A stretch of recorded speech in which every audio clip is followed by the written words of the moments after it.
Pertempuran babak baru terjadi antara tentara Rusia dan Ukraina. Kali ini Rusia membombardir Bakhmut, Ukraina, hingga mengubah kota tersebut menjadi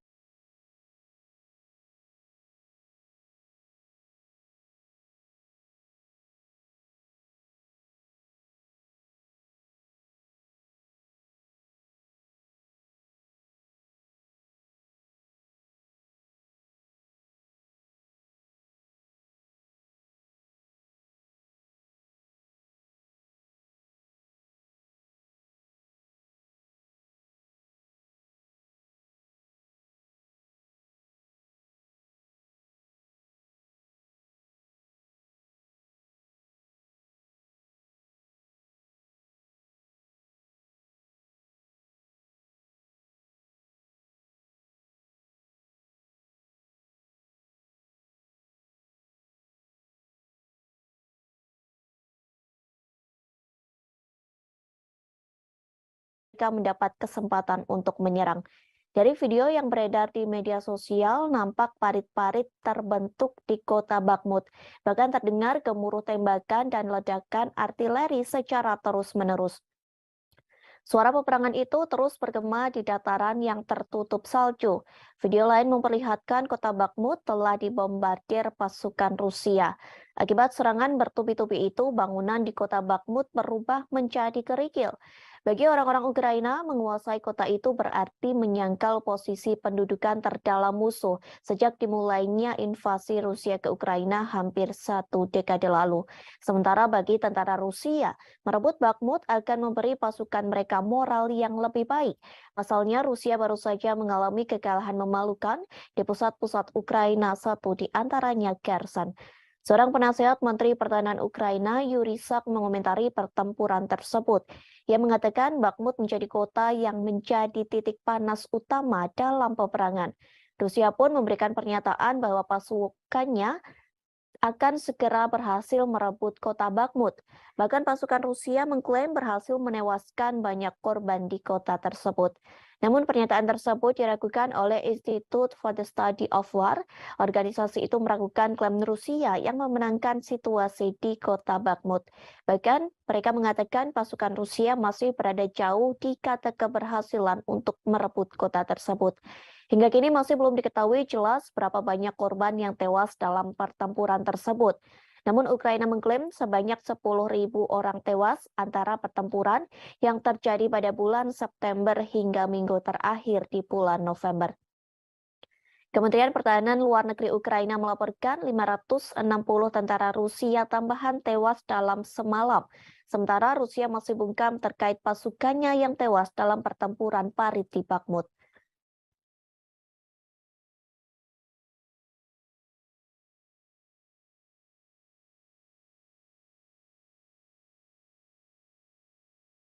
Rusia menyebut pasukan Ukraina mengalami kebodohan dalam melakukan perang dengan Moskow. Pasalnya, militer Ukraina gagal menyerang rudal Rusia.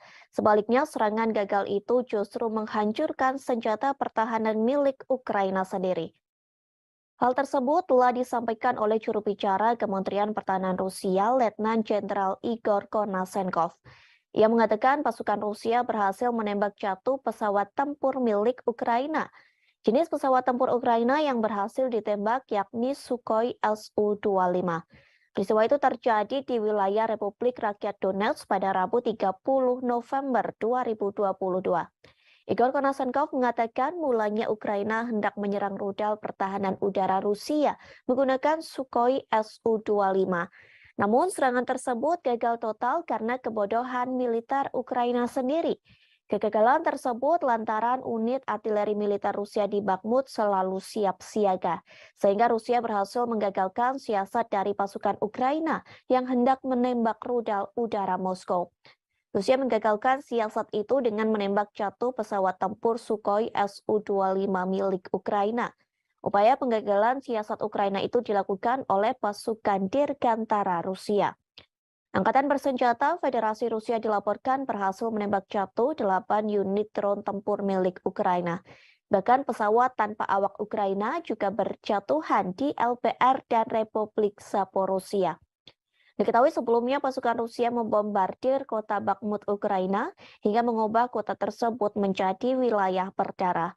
Bahkan pasukan Rusia dan Ukraina berperang hingga parit. Perang parit ini mengingatkan pada pertempuran yang terjadi di Perang Dunia Pertama. Dalam perang tersebut tidak ada pihak yang menyerah, baik pasukan Rusia maupun Ukraina, sehingga perang tersebut merupakan darah antara kedua belah pihak.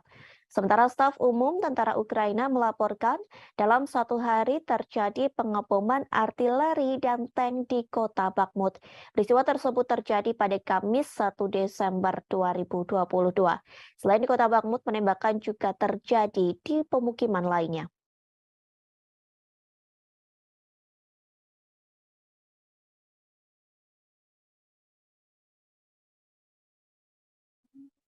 Ukraina akan memperlakukan pembatasan terhadap organisasi keagamaan di negara yang memiliki hubungan dengan Rusia. Bahkan sejumlah pendeta Kristen Ortodoks dari biara Kiev Petr-Saklavra didakwa atas kejahatan. Hal tersebut telah disampaikan oleh Presiden Ukraina Volodymyr Zelensky pada Kamis 1 Desember 2022.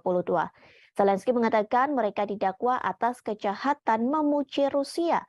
Dakwaan itu sebagai hasil penggerebekan Dinas Rahasia Ukraina atau SPU ke biara yang dibangun sejak abad ke-11 itu.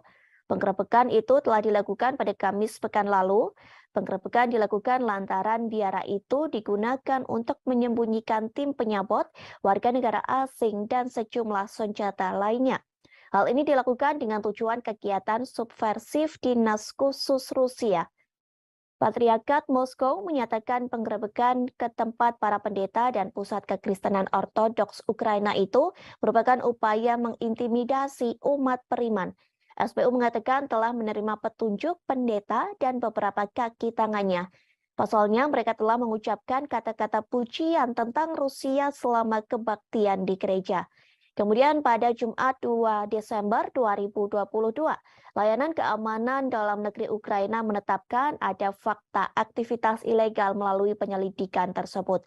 Jaksa Kota Kiev akan menuntut para pendeta, pasalnya sejumlah pendeta memberi pembenaran, pengakuan yang sah atau penyangkalan agresi Rusia terhadap Ukraina. Hal tersebut disampaikan oleh Kepala SBU Vasily Maliuk. Perlu diketahui, biara Kiev Petr-Saklavra dianggap situs Kristen Ortodoks paling terkemuka di Ukraina. Saat ini dikelola Gereja Ortodoks Ukraina atau UOC yang mendeklarasikan kemerdekaan dari Patriarkat Moskow awal tahun ini. Namun Gereja Ortodoks Ukraina skematis juga mengklaim Lavra. OCU sempat memposting video kebaktian di dalam Lavra sebelum pihak berwajib melakukan penggerebekan. Dalam kebaktian tersebut diklaim ada nyanyian dan bunyi lonceng yang berdoa untuk Rusia. Sementara Uskup UOCU yang bertanggung jawab atas biara menolak tuduhan tersebut, bahkan ia berjanji akan setia kepada Ukraina. Sehari setelah penggerebekan, beberapa anggota parlemen Ukraina mengusulkan pelarangan gereja Ortodoks Rusia sebagai ancaman keamanan nasional. Media Ukraina telah menerbitkan rekaman mobil polisi dan petugas bersenjata yang berdiri di pintu masuk lingkungan bersejarah di ibu kota tersebut. Вільні народи незламної країни. Щороку, 1 грудня, ми згадуємо подію, яка визначила історію. Подію, яка сказала дуже багато про усіх нас, про українців, про те, хто ми є, і про те, ким ми ніколи не будемо. 1 грудня 31 рік тому відбувся референдум, який об'єднав всю територію нашої держави. Ніхто з наших людей не залишився за межами всеукраїнського рішення. Київ і Севастополь, Одеса і Крим, Львів і Черкаси, Чернігів і Харків, Донецьк і Херсон, Запоріжжя і Луганськ, Хмельниччина і Кіровоградщина, Волинь і Дніпропетровщина, Суми і Закарпаття, Франківськ і Тернопіль, Житомирщина і Чернівці, Вінниця, Київщина, Миколаїв, Полтава, Рівне. Всі підтримали. Люди підтвердили акт проголошення незалежності України. Вільно і законно. Це був справжній референдум, а не якась імітація. Це був чесний референдум. Terendus Rusia akan melakukan kerjasama dengan China untuk melawan negara barat. Kerjasama ini dibuktikan lantaran Rusia mengerahkan pesawat pengebom strategis ke wilayah udara Asia Pasifik. Hal serupa pun telah dilakukan oleh China. Pernyataan tersebut disampaikan oleh Kementerian Pertahanan Rusia. Dilaporkan tentara Rusia tengah menerjunkan sejumlah pesawat tempur strategis termasuk Tu-95MS milik Moskow.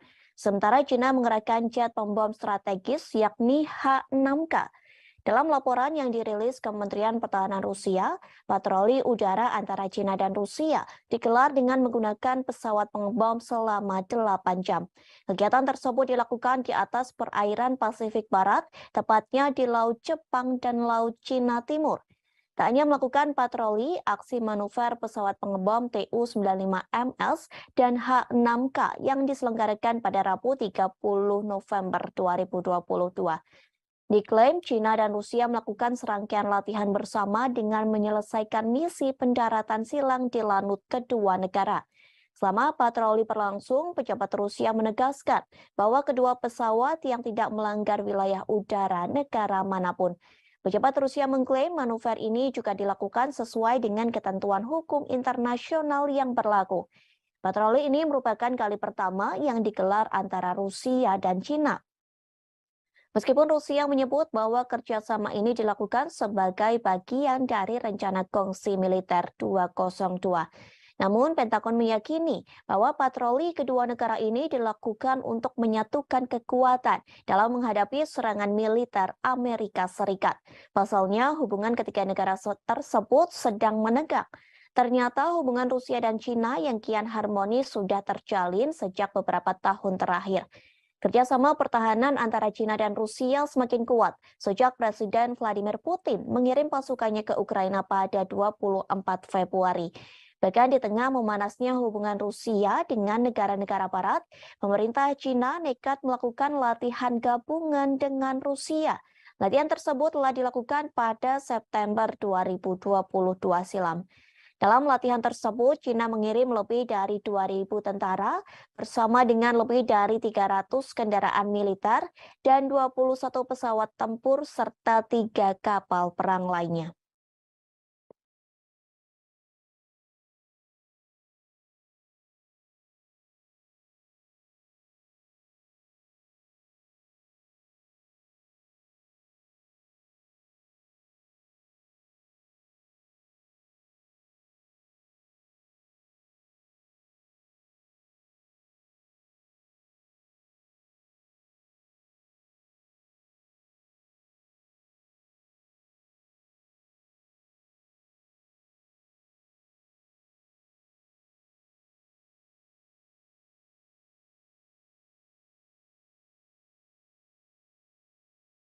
Tribuners, kita beralih ke berita selanjutnya. Prancis mengklaim tak akan lagi mengirim senjata ke Ukraina. Hal ini dikarenakan Prancis mengakui persediaan senjata di negaranya menipis. Meski begitu, Prancis berjanji akan membantu Kiev dengan cara lain. Hal tersebut disampaikan oleh seorang sumber anonim pada Kamis 1 Desember 2022. Sumber tersebut mengatakan Prancis berharap tetap menebus situasi lewat bantuan sipil. Prancis pun merasa sedih lantaran tak bisa mengirim senjata di tengah sebagian besar anggota NATO juga kehabisan senjata untuk dikirim ke Ukraina. Kini Prancis sedang berusaha untuk menyelenggarakan konferensi untuk ketahanan Ukraina bulan ini. Konferensi itu dilakukan sebagai bagian dari upayanya untuk mengatasi kurangnya bantuan militer. Sebelumnya, para pemimpin Barat berjanji membantu Kiev melalui musim dingin. Setidaknya, negara Barat akan mengirim selimut dan generator untuk membantu Ukraina pada musim dingin. Bantuan sederhana itu dilakukan lantaran anggota NATO telah kehabisan senjata. Setidaknya 20 dari 30 anggota blok tersebut telah menghabiskan stok amunisi dan senjata mereka di gudang untuk dikirim ke Ukraina. Pada saat itu, surat kabar lokal mengatakan hanya sekutu yang lebih besar, termasuk Prancis, Jerman, dan Italia, yang dapat mempertahankan pengiriman senjata atau bahkan meningkatkannya ke Ukraina. Prancis berulang kali dituduh tidak memberikan bantuan keamanan yang cukup ke Kiev. Namun pada nyatanya, Prancis menjadi negara ke-8 yang mengirim bantuan militer ke Ukraina. Menanggapi kritik tersebut, bulan lalu Menteri Pertahanan Prancis Sebastien Lecornu mengumumkan Prancis akan memasok 2 sistem peluncur roket ganda ke Kiev. Paris juga mengonfirmasi pengiriman 2 baterai sistem pertahanan udara. Ia juga mengatakan mereka sedang melihat permintaan dari Ukraina untuk radar pertahanan melawan serangan Rusia. Prancis telah menyediakan sejumlah senjata untuk Ukraina, yakni howitzer, self-propelled Caesar, rudal anti-tank Milan, dan perangkat keras militer lainnya untuk dikirim ke Kiev. Sementara Moskow telah berulang kali memperingatkan negara-negara barat agar tidak mengirim senjata ke Ukraina.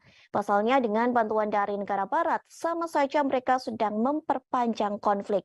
Washington pun pernah cemas akan ketidakmampuannya secara cepat memasok Ukraina dengan sistem dan amunisi canggih di tengah konfliknya dengan Rusia. Selain persediaan senjata menipis, ada masalah kemampuan industri pertahanan untuk mengatasi lonjakan permintaan.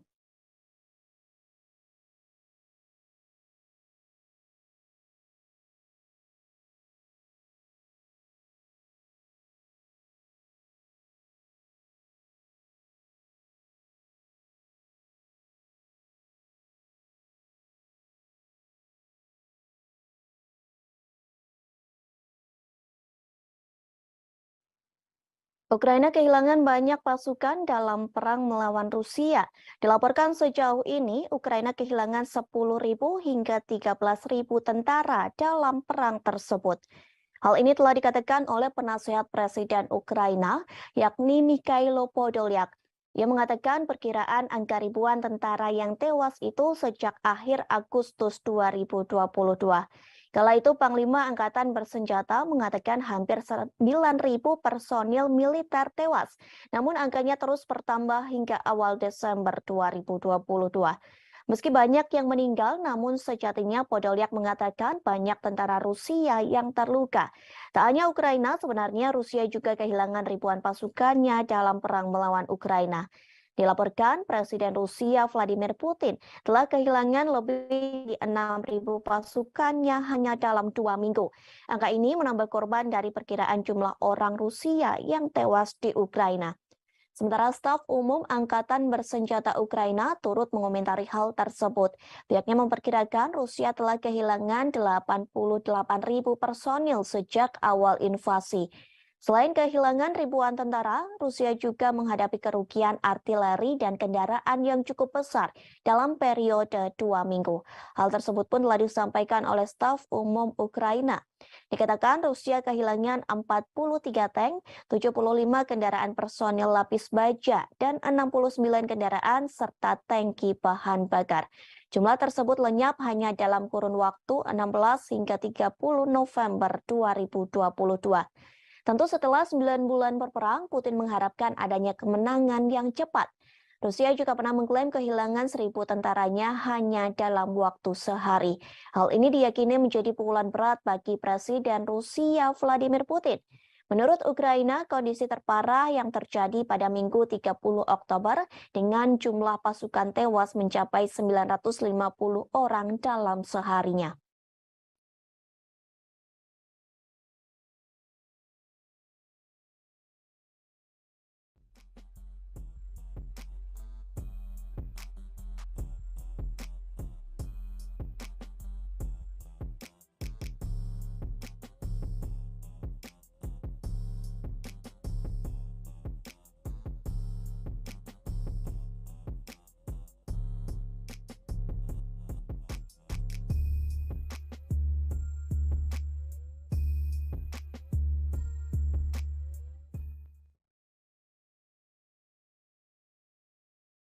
Ribuan tentara Rusia berusaha membuat skema untuk mengelabuhi Presiden Rusia Vladimir Putin.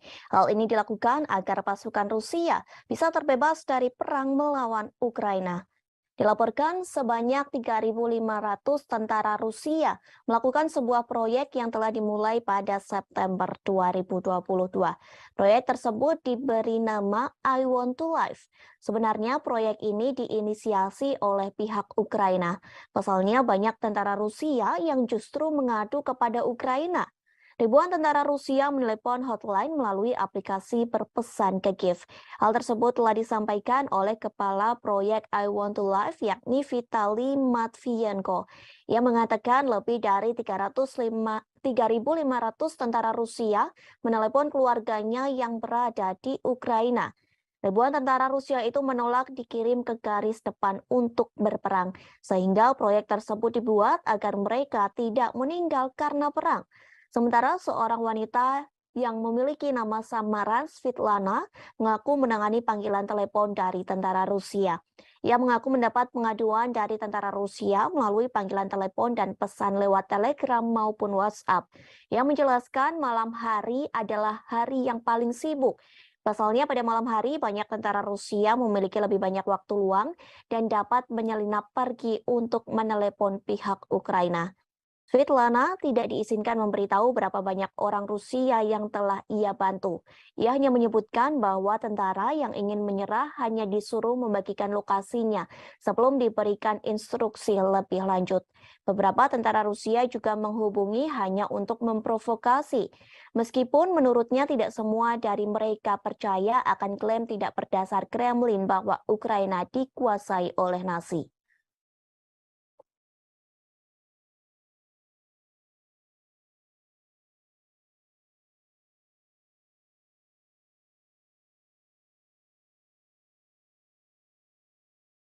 Rusia kembali memperingatkan NATO agar tidak memasok rudal Patriot ke Ukraina. Pasalnya, jika NATO tetap memasok senjata ke Ukraina, maka Rusia tidak akan tinggal diam. Rusia tak segan-segan akan menjadikan NATO sebagai target militer Moskow. Hal tersebut disampaikan oleh Wakil Ketua Dewan Keamanan Rusia Dmitry Medvedev pada Rabu 30 November silam. Medvedev mengatakan hal tersebut kepada para pemimpin NATO secara langsung di Rumania. Pertemuan tersebut membahas fase dukungan untuk Kiev. Tak lama setelah pernyataan Medvedev muncul, Menteri Luar Negeri Ukraina Dmytro Kuleba mengatakan Kiev membutuhkan rudal Patriot untuk melindungi infrastruktur utamanya. Kuleba menambahkan bahwa ia akan bekerja sama dengan Jerman. Kerjasama ini untuk mendapatkan senjata yang dirancang untuk menembak jatuh rudal yang masuk. Jerman telah menawarkan baterai Patriot ke Polandia seusai Warsawa dihantam rudal hingga menewaskan 2 orang. Mulanya diperkirakan rudal itu milik Rusia, namun kemudian diputuskan sebagai roket Ukraina yang salah tembak. Polandia menolak untuk mengambil Patriot dan menyarankan agar Jerman mengirim ke Kiev. Menteri Pertahanan juga mengatakan komponen untuk memperbaiki jaringan listrik Ukraina yang rusak parah juga harus menjadi prioritas sekutu NATO. Di sisi lain, Menteri Luar Negeri Amerika Serikat Antony Blinken yang bertemu dengan Kuleba pada Rabu 30 November. Blinken mengatakan bahwa negaranya mendukung Ukraina. Dukungan tersebut dalam bentuk penyediaan rudal surface-to-air Patriot ke Ukraina.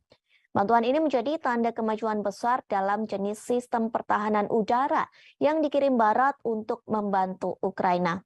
Sekretaris Jenderal NATO Jens Stoltenberg membenarkan pengiriman sistem rudal surface-to-air yang canggih seperti itu sedang dipertimbangkan.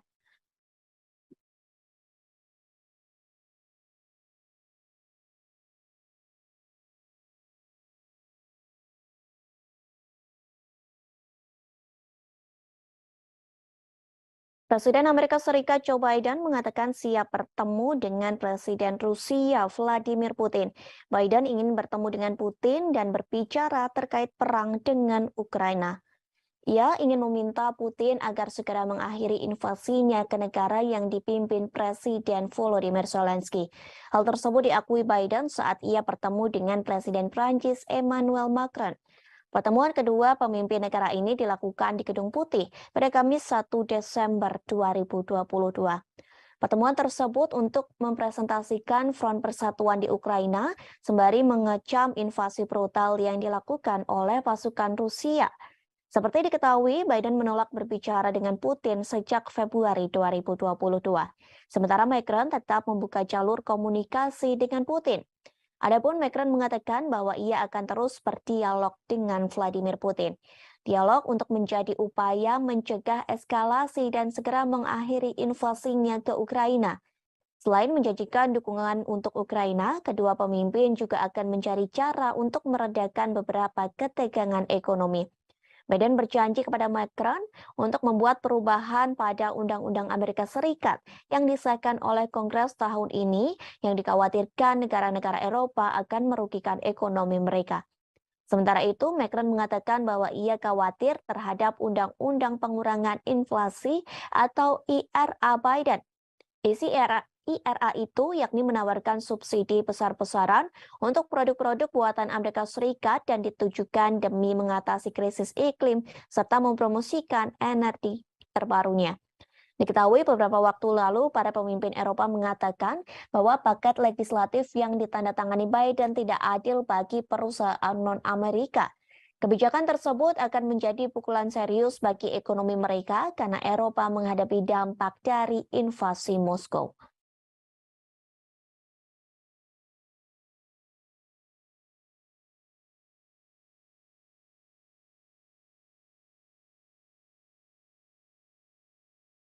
Tribuners, kita beralih ke berita selanjutnya. Amerika Serikat sedang dibuat geram dengan sikap Presiden Korea Utara, yakni Kim Jong-un. Akibatnya, Amerika Serikat sedang menyiapkan sanksi lebih banyak untuk Korea Utara.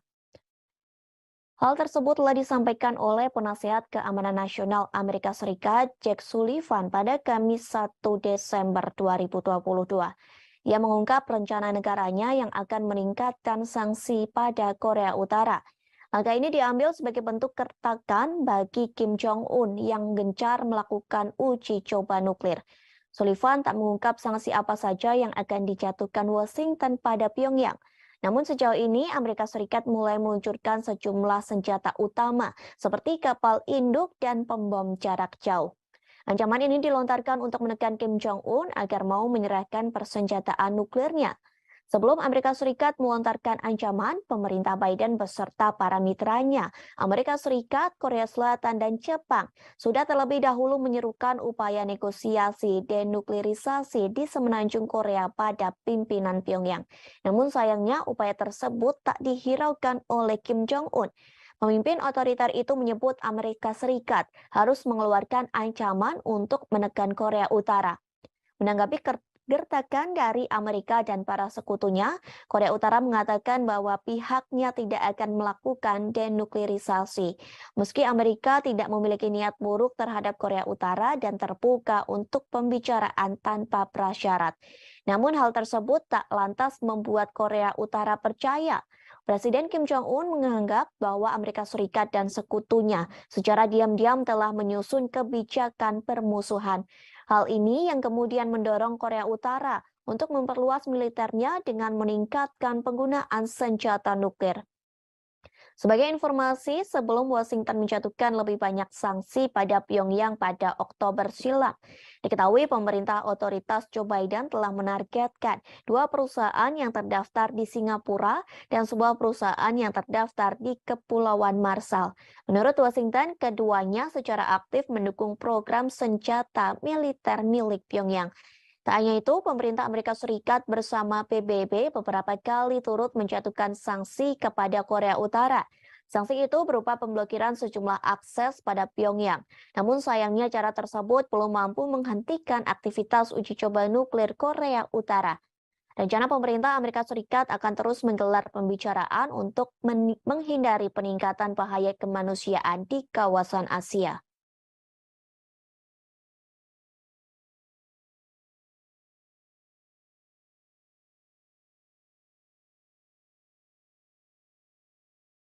Amerika Serikat mulai takut dengan Cina karena rupanya memecahkan rekor sejarah di luar angkasa. Pasalnya, Cina memiliki 6 taikonaut di stasiun luar angkasa. Keberadaan mereka di satu tempat bersama-sama mencatatkan dalam sejarah sebagai populasi terbesar manusia yang di luar angkasa. Pertemuan ke-6 itu terjadi pada Rabu 30 November 2022 pagi waktu setempat. China kini telah melampaui Amerika Serikat dan Rusia dalam hal memiliki populasi terbesar di luar angkasa. Membawa 3 taikonaut, pesawat luar angkasa berawak Shenzhou 15 diluncurkan pada Selasa 29 November malam. Lalu pesawat tersebut melakukan pertemuan otomatis cepat dan berlabuh dengan stasiun luar angkasa China di pelabuhan sekira pukul 5:42. Pada Rabu 30 November sekira pukul 7:33, anggota kru Shenzhou 14 yang telah tinggal dan bekerja di luar angkasa selama 6 bulan membuka pintu. Mereka yang tadinya menonton siaran langsung peluncuran Shenzhou 15 dari bumi pada Selasa malam akhirnya membuka pintu dan menyambut rekan kru Shenzhou 15 mereka.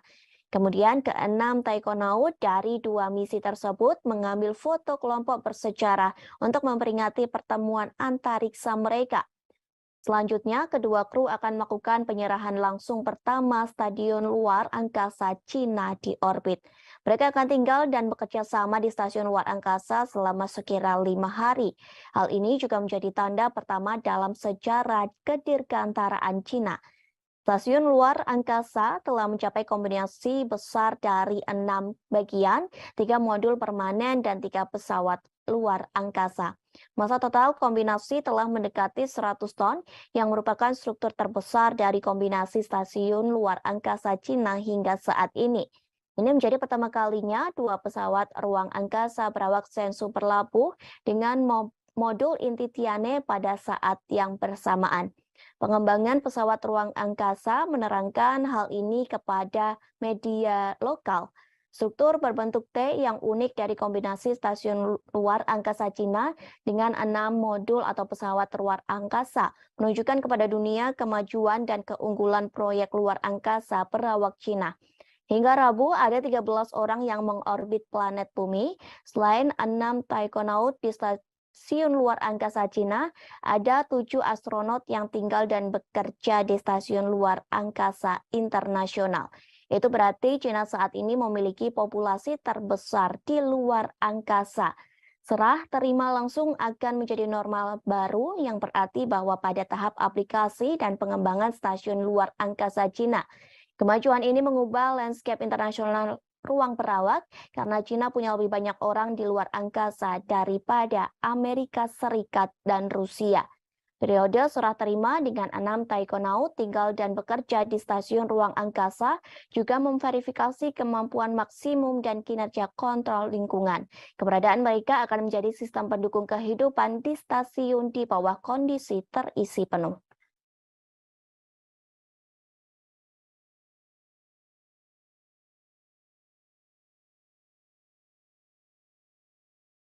Tribuners, kita beralih ke berita yang terakhir. Situs asing berbasis New York, Amerika Serikat akan melelang Kepulauan Widi mulai minggu depan. Terdapat lebih dari 100 pulau di Kepulauan Widi yang tersebar di kawasan seluas 10.000 hektar. Dengan adanya lelang tersebut, Indonesia disebut akan menghadapi masalah lingkungan.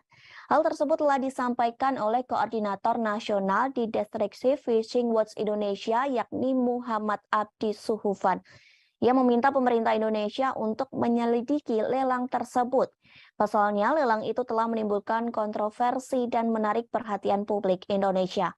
Menurutnya, meskipun pembangunan direncanakan untuk perlindungan lingkungan, kepemilikan pribadi atas pulau-pulau tersebut akan berdampak bagi masyarakat setempat secara sosial dan ekonomi. Ia juga mengatakan pelelangan tersebut akan berdampak sosial, yakni melampaui manfaat lingkungan yang diharapkan. Diketahui, hukum Indonesia menyatakan non-warga negara Indonesia tidak dapat secara resmi membeli pulau di negara tersebut. Namun, pembelian Kepulauan Widi bisa disiasati dengan membuat pemilik akhirnya mengakuisisi saham di PT Leadership East Island Indonesia. Wakil Presiden Eksekutif untuk Eropa, Timur Tengah, dan Afrika, yakni Charlie Smith, mengharapkan tawaran untuk Kepulauan Widi menjadi besar. Melalui situs asing, pelelangan Kepulauan Widi akan dibuka pada 8 Desember, pukul 8 waktu setempat atau pukul 16 waktu Indonesia Barat. Pelelangan akan berlangsung secara daring hingga 14 Desember 2022. Tidak ada harga dasar, tetapi penawar diminta untuk memberikan deposit sebesar 100.000 dolar Amerika Serikat atau setara dengan 1, miliar rupiah untuk membuktikan bahwa mereka serius. Sebelumnya, kabar pelelangan ini pun membuat TNI langsung bergerak. Mereka mengibarkan bendera merah putih hingga mengecat sebagian rumah warga selaras dengan warna bendera pada Minggu 27 November. TNI tersebut merupakan anggota Kodim 1509 Labuha Halmahera Selatan. Pengibaran bendera tersebut sebagai bentuk protes dengan adanya rencana pelelangan Pulau Widi di situs asing yang berbasis di Amerika Serikat. Dadim 1509 Labuha Letkol Kafromi Pranikotan Sitompul pun akhirnya buka suara. Menurutnya pihaknya mengerahkan satu SST yang dikomandai dan Ramil 150904 Mafa Letda Infanteri Samuel Ano. Romi mengatakan kegiatan yang dilaksanakan di Pulau Widi itu untuk menegaskan kembali bahwa Widi tidak diperjualbelikan. Hal itu tertuang dalam undang-undang dan dijelaskan hanya bisa dikelola secara berkala dan berizin resmi. Pasalnya, Kepulauan Widi sendiri berada di wilayah konservasi terumbu karang, bakau, dan ikan. Romi menyebut TNI Angkatan Darat, khususnya Kodim 150 Labuha, hanya mengamankan aset milik negara guna menjaga kedaulatan negara. Selain itu, sebagai tanda bahwa TNI tak main-main dengan kedaulatan negara Indonesia.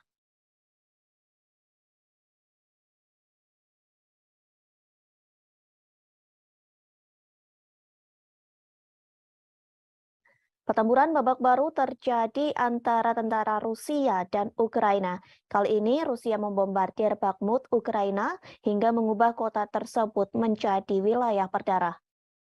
Bahkan pasukan Rusia dan Ukraina berperang hingga di Parit. Perang Parit ini mengingatkan pada pertempuran yang terjadi di Perang Dunia I. Dalam perang tersebut tidak ada pihak yang menyerah, baik pasukan Rusia maupun Ukraina, sehingga perang tersebut menumpahkan darah antara kedua belah pihak. Sementara staf umum tentara Ukraina melaporkan, dalam satu hari terjadi pengeboman artileri dan tank di kota Bakhmut. Peristiwa itu terjadi pada Kamis 1 Desember 2022. Selain di kota Bakhmut, penembakan juga terjadi di pemukiman lainnya. Pertempuran kedua negara pun disebut sangat brutal hanya untuk menguasai kota kecil. Dilaporkan pasukan Rusia menembakkan artileri di kota Bakhmut pada siang hingga malam. Sementara Ukraina menggunakan kamera termal untuk memadamkan gerak maju Rusia sebelum mereka mendapat kesempatan untuk menyerang. Dari video yang beredar di media sosial, nampak parit-parit terbentuk di kota Bakhmut. Bahkan terdengar gemuruh tembakan dan ledakan artileri secara terus-menerus. Suara peperangan itu terus bergema di dataran yang tertutup salju. Video lain memperlihatkan kota Bakhmut telah dibombardir pasukan Rusia. Akibat serangan bertubi-tubi itu, bangunan di kota Bakhmut berubah menjadi kerikil. Bagi orang-orang Ukraina, menguasai kota itu berarti menyangkal posisi pendudukan terdalam musuh sejak dimulainya invasi Rusia ke Ukraina hampir 1 dekade lalu. Sementara bagi tentara Rusia, merebut Bakhmut akan memberi pasukan mereka moral yang lebih baik. Pasalnya, Rusia baru saja mengalami kekalahan memalukan di pusat-pusat Ukraina, satu di antaranya Kherson. Seorang penasehat Menteri Pertahanan Ukraina, Yuri Sak, mengomentari pertempuran tersebut. Ia mengatakan Bakhmut menjadi kota yang menjadi titik panas utama dalam peperangan. Rusia pun memberikan pernyataan bahwa pasukannya akan segera berhasil merebut kota Bakhmut. Bahkan pasukan Rusia mengklaim berhasil menewaskan banyak korban di kota tersebut. Namun pernyataan tersebut diragukan oleh Institute for the Study of War. Organisasi itu meragukan klaim Rusia yang memenangkan situasi di kota Bakhmut. Bahkan mereka mengatakan pasukan Rusia masih berada jauh di kata keberhasilan untuk merebut kota tersebut. Hingga kini masih belum diketahui jelas berapa banyak korban yang tewas dalam pertempuran tersebut. Namun Ukraina mengklaim sebanyak 10.000 orang tewas antara pertempuran yang terjadi pada bulan September hingga minggu terakhir di bulan November. Kementerian Pertahanan Luar Negeri Ukraina melaporkan 560 tentara Rusia tambahan tewas dalam semalam. Sementara Rusia masih bungkam terkait pasukannya yang tewas dalam pertempuran Parit di Bakhmut.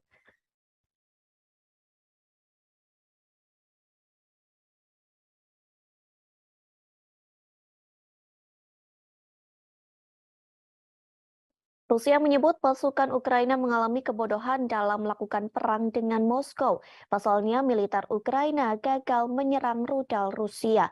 Sebaliknya, serangan gagal itu justru menghancurkan senjata pertahanan milik Ukraina sendiri. Hal tersebut telah disampaikan oleh juru bicara Kementerian Pertahanan Rusia, Letnan Jenderal Igor Konasenkov. Ia mengatakan pasukan Rusia berhasil menembak jatuh pesawat tempur milik Ukraina. Jenis pesawat tempur Ukraina yang berhasil ditembak yakni Sukhoi Su-25. Peristiwa itu terjadi di wilayah Republik Rakyat Donetsk pada Rabu 30 November 2022. Igor Konasenkov mengatakan mulanya Ukraina hendak menyerang rudal pertahanan udara Rusia menggunakan Sukhoi Su-25. Namun serangan tersebut gagal total karena kebodohan militer Ukraina sendiri. Kegagalan tersebut lantaran unit artileri militer Rusia di Bakhmut selalu siap siaga, sehingga Rusia berhasil menggagalkan siasat dari pasukan Ukraina yang hendak menembak rudal udara Moskow. Rusia menggagalkan siasat itu dengan menembak jatuh pesawat tempur Sukhoi Su-25 milik Ukraina. Upaya penggagalan siasat Ukraina itu dilakukan oleh pasukan Dirgantara Rusia. Angkatan bersenjata Federasi Rusia dilaporkan berhasil menembak jatuh 8 unit drone tempur milik Ukraina. Bahkan pesawat tanpa awak Ukraina juga berjatuhan di LPR dan Republik Zaporozhia. Diketahui sebelumnya pasukan Rusia membombardir kota Bakhmut Ukraina hingga mengubah kota tersebut menjadi wilayah berdarah. Bahkan pasukan Rusia dan Ukraina berperang hingga parit. Perang parit ini mengingatkan pada pertempuran yang terjadi di Perang Dunia Pertama.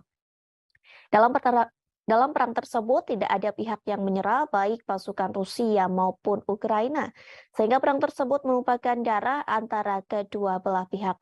Sementara staf umum tentara Ukraina melaporkan dalam satu hari terjadi pengeboman artileri dan tank di kota Bakhmut. Peristiwa tersebut terjadi pada Kamis 1 Desember 2022. Selain di kota Bakhmut, penembakan juga terjadi di pemukiman lainnya.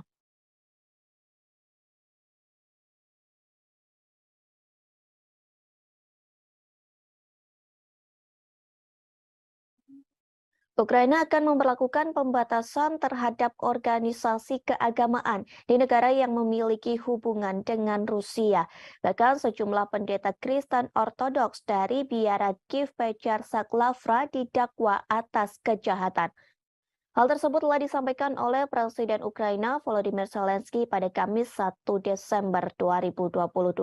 Zelensky mengatakan mereka didakwa atas kejahatan memuji Rusia.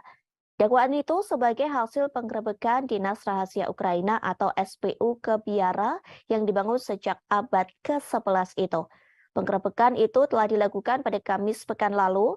Penggerebekan dilakukan lantaran biara itu digunakan untuk menyembunyikan tim penyabot, warga negara asing, dan sejumlah senjata lainnya.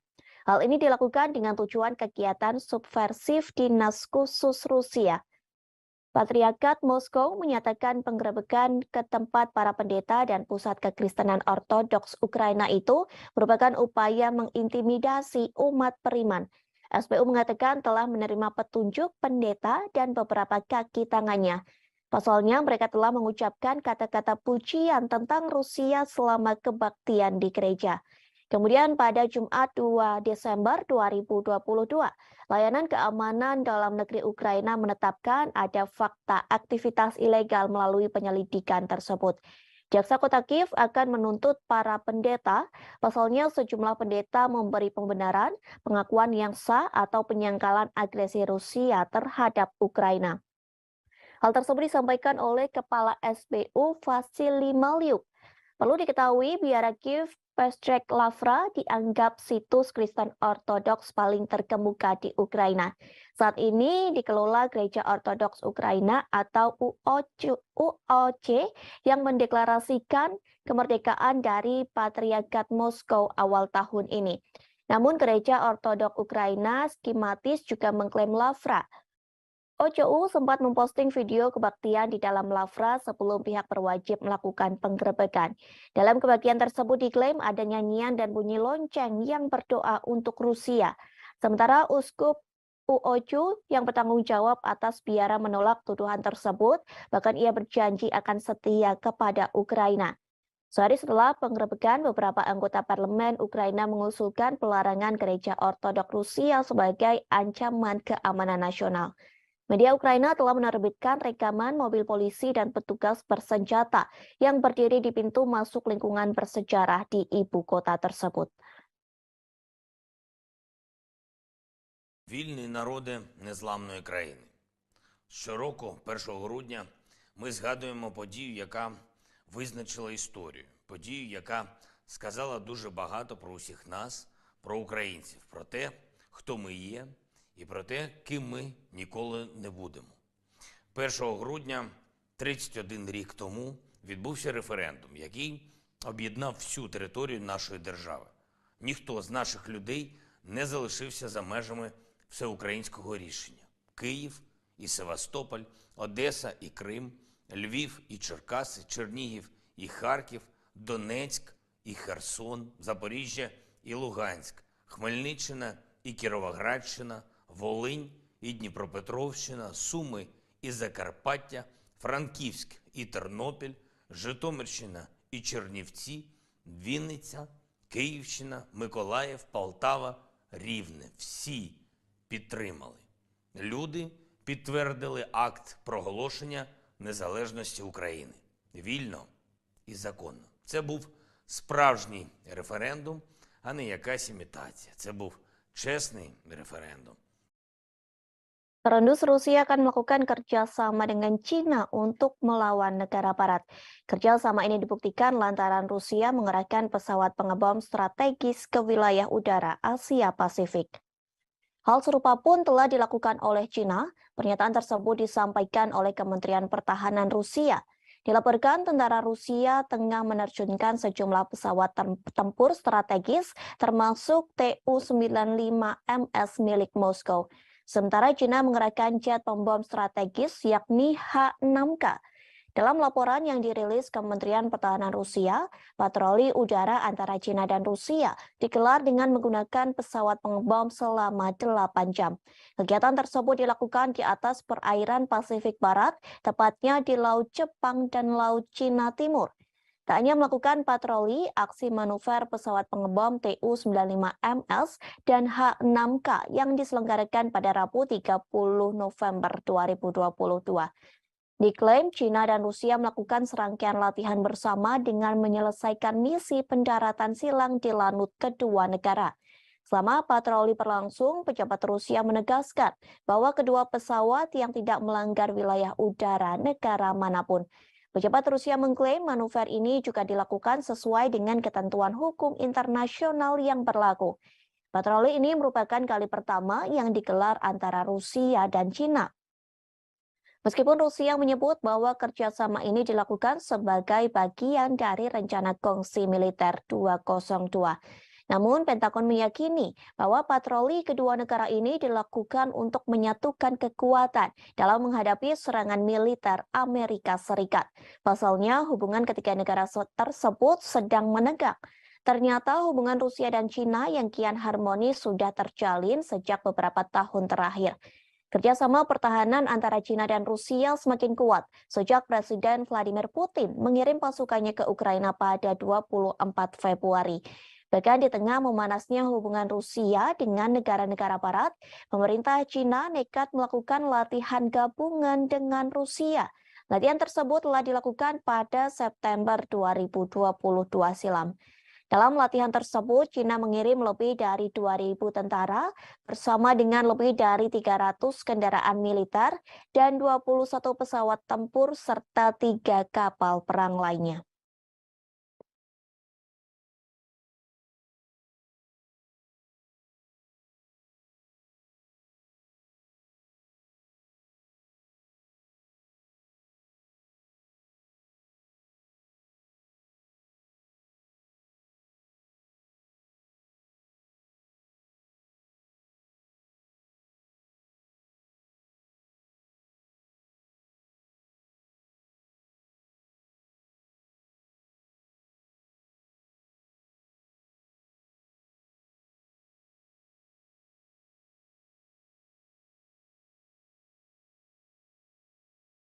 Tribuners, kita beralih ke berita selanjutnya. Prancis mengklaim tak akan lagi mengirim senjata ke Ukraina. Hal ini dikarenakan Prancis mengakui persediaan senjata di negaranya menipis. Meski begitu, Prancis berjanji akan membantu Kiev dengan cara lain.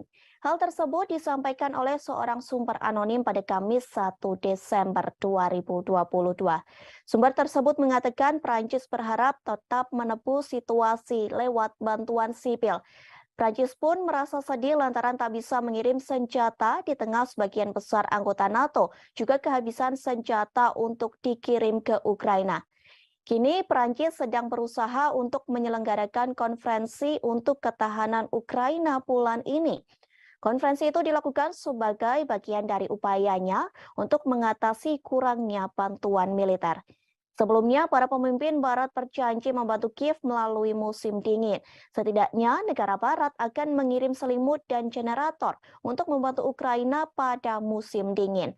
Bantuan sederhana itu dilakukan lantaran anggota NATO telah kehabisan senjata.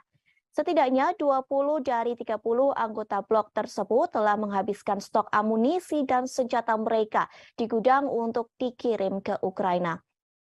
Pada saat itu, surat kabar lokal mengatakan hanya sekutu yang lebih besar, termasuk Prancis, Jerman, dan Italia, yang dapat mempertahankan pengiriman senjata atau bahkan meningkatkannya ke Ukraina.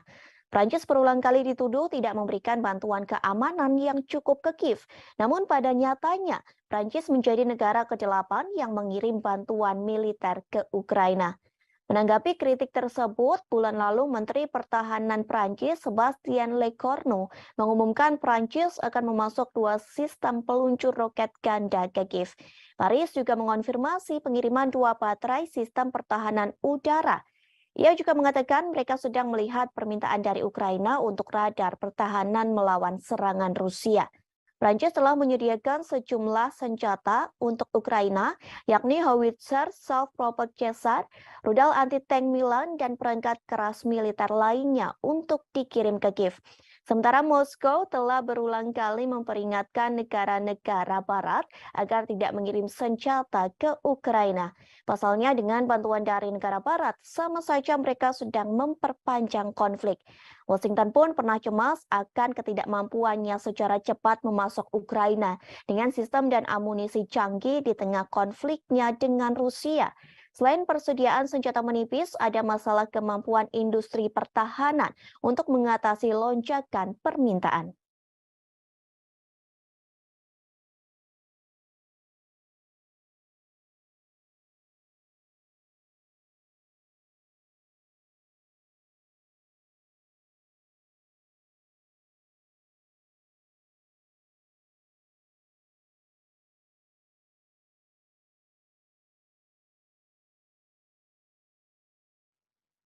Ukraina kehilangan banyak pasukan dalam perang melawan Rusia. Dilaporkan sejauh ini, Ukraina kehilangan 10.000 hingga 13.000 tentara dalam perang tersebut. Hal ini telah dikatakan oleh penasehat Presiden Ukraina, yakni Mikhailo Podolyak. Ia mengatakan perkiraan angka ribuan tentara yang tewas itu sejak akhir Agustus 2022. Kala itu Panglima Angkatan Bersenjata mengatakan hampir 9.000 personil militer tewas. Namun angkanya terus bertambah hingga awal Desember 2022. Meski banyak yang meninggal, namun sejatinya Podolyak mengatakan banyak tentara Rusia yang terluka. Tak hanya Ukraina, sebenarnya Rusia juga kehilangan ribuan pasukannya dalam perang melawan Ukraina.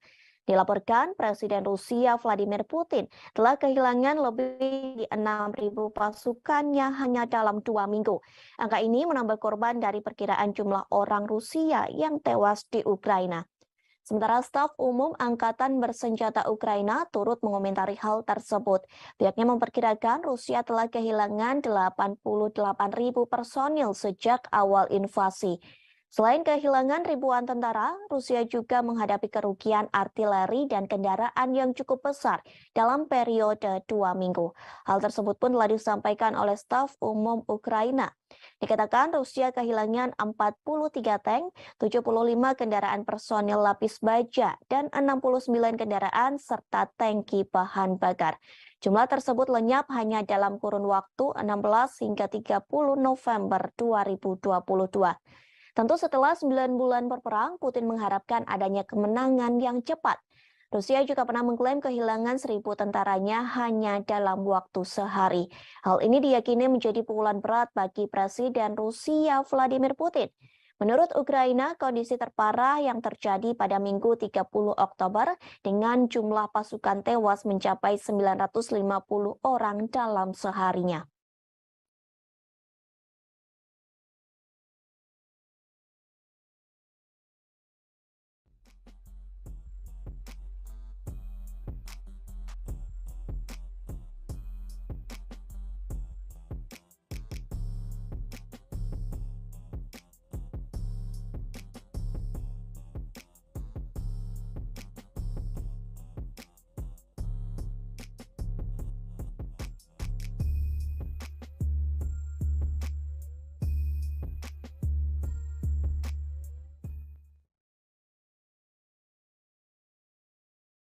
Ribuan tentara Rusia berusaha membuat skema untuk mengelabuhi Presiden Rusia Vladimir Putin.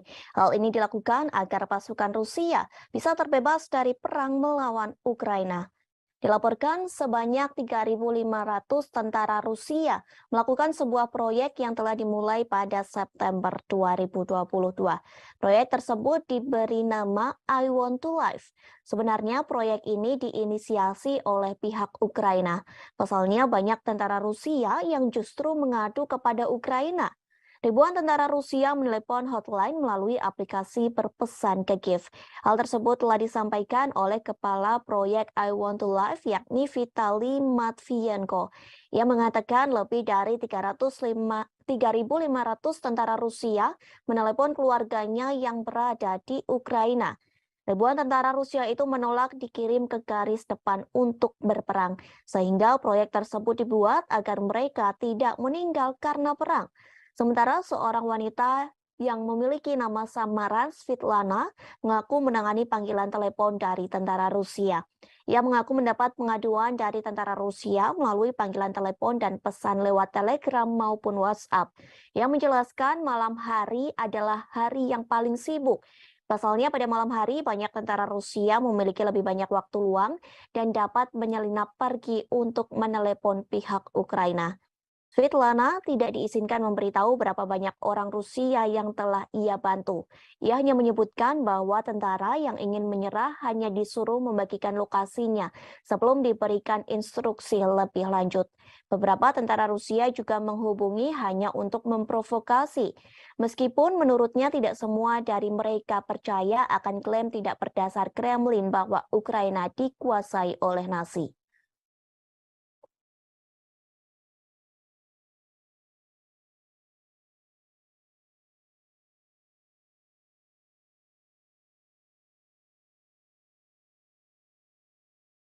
Rusia kembali memperingatkan NATO agar tidak memasok rudal Patriot ke Ukraina. Pasalnya, jika NATO tetap memasok senjata ke Ukraina, maka Rusia tidak akan tinggal diam. Rusia tak segan-segan akan menjadikan NATO sebagai target militer Moskow.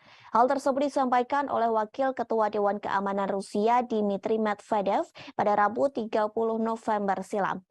Medvedev mengatakan hal tersebut kepada para pemimpin NATO secara langsung di Rumania. Pertemuan tersebut membahas fase dukungan untuk Kiev. Tak lama setelah pernyataan Medvedev muncul, Menteri Luar Negeri Ukraina Dmytro Kuleba mengatakan Kiev membutuhkan rudal Patriot untuk melindungi infrastruktur utamanya. Kuleba menambahkan bahwa ia akan bekerja sama dengan Jerman. Kerjasama ini untuk mendapatkan senjata yang dirancang untuk menembak jatuh rudal yang masuk. Jerman telah menawarkan baterai Patriot ke Polandia seusai Warsawa dihantam rudal hingga menewaskan 2 orang. Mulanya diperkirakan rudal itu milik Rusia, namun kemudian diputuskan sebagai roket Ukraina yang salah tembak. Polandia menolak untuk mengambil Patriot dan menyarankan agar Jerman mengirim ke Kiev. Menteri Pertahanan juga mengatakan komponen untuk memperbaiki jaringan listrik Ukraina yang rusak parah juga harus menjadi prioritas sekutu NATO. Di sisi lain, Menteri Luar Negeri Amerika Serikat Antony Blinken yang bertemu dengan Kuleba pada Rabu 30 November melainkan mengatakan bahwa negaranya mendukung Ukraina. Dukungan tersebut dalam bentuk penyediaan rudal surface-to-air Patriot ke Ukraina. Bantuan ini menjadi tanda kemajuan besar dalam jenis sistem pertahanan udara yang dikirim Barat untuk membantu Ukraina. Sekretaris Jenderal NATO Jens Stoltenberg membenarkan pengiriman sistem rudal surface-to-air yang canggih seperti itu sedang dipertimbangkan.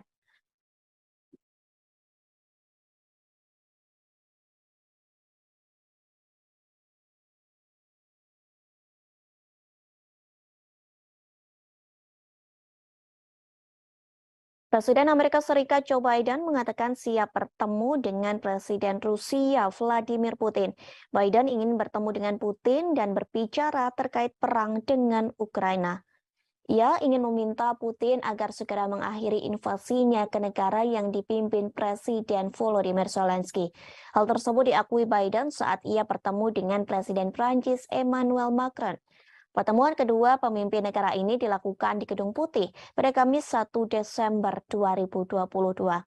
Pertemuan tersebut untuk mempresentasikan front persatuan di Ukraina sembari mengecam invasi brutal yang dilakukan oleh pasukan Rusia. Seperti diketahui, Biden menolak berbicara dengan Putin sejak Februari 2022. Sementara Macron tetap membuka jalur komunikasi dengan Putin. Adapun Macron mengatakan bahwa ia akan terus berdialog dengan Vladimir Putin. Dialog untuk menjadi upaya mencegah eskalasi dan segera mengakhiri invasinya ke Ukraina. Selain menjanjikan dukungan untuk Ukraina, kedua pemimpin juga akan mencari cara untuk meredakan beberapa ketegangan ekonomi. Biden berjanji kepada Macron untuk membuat perubahan pada Undang-Undang Amerika Serikat yang disahkan oleh Kongres tahun ini yang dikhawatirkan negara-negara Eropa akan merugikan ekonomi mereka. Sementara itu, Macron mengatakan bahwa ia khawatir terhadap Undang-Undang Pengurangan Inflasi atau IRA Biden. Isi IRA itu yakni menawarkan subsidi besar-besaran untuk produk-produk buatan Amerika Serikat dan ditujukan demi mengatasi krisis iklim serta mempromosikan energi terbarunya. Diketahui beberapa waktu lalu para pemimpin Eropa mengatakan bahwa paket legislatif yang ditandatangani Biden tidak adil bagi perusahaan non-Amerika. Kebijakan tersebut akan menjadi pukulan serius bagi ekonomi mereka karena Eropa menghadapi dampak dari invasi Moskow.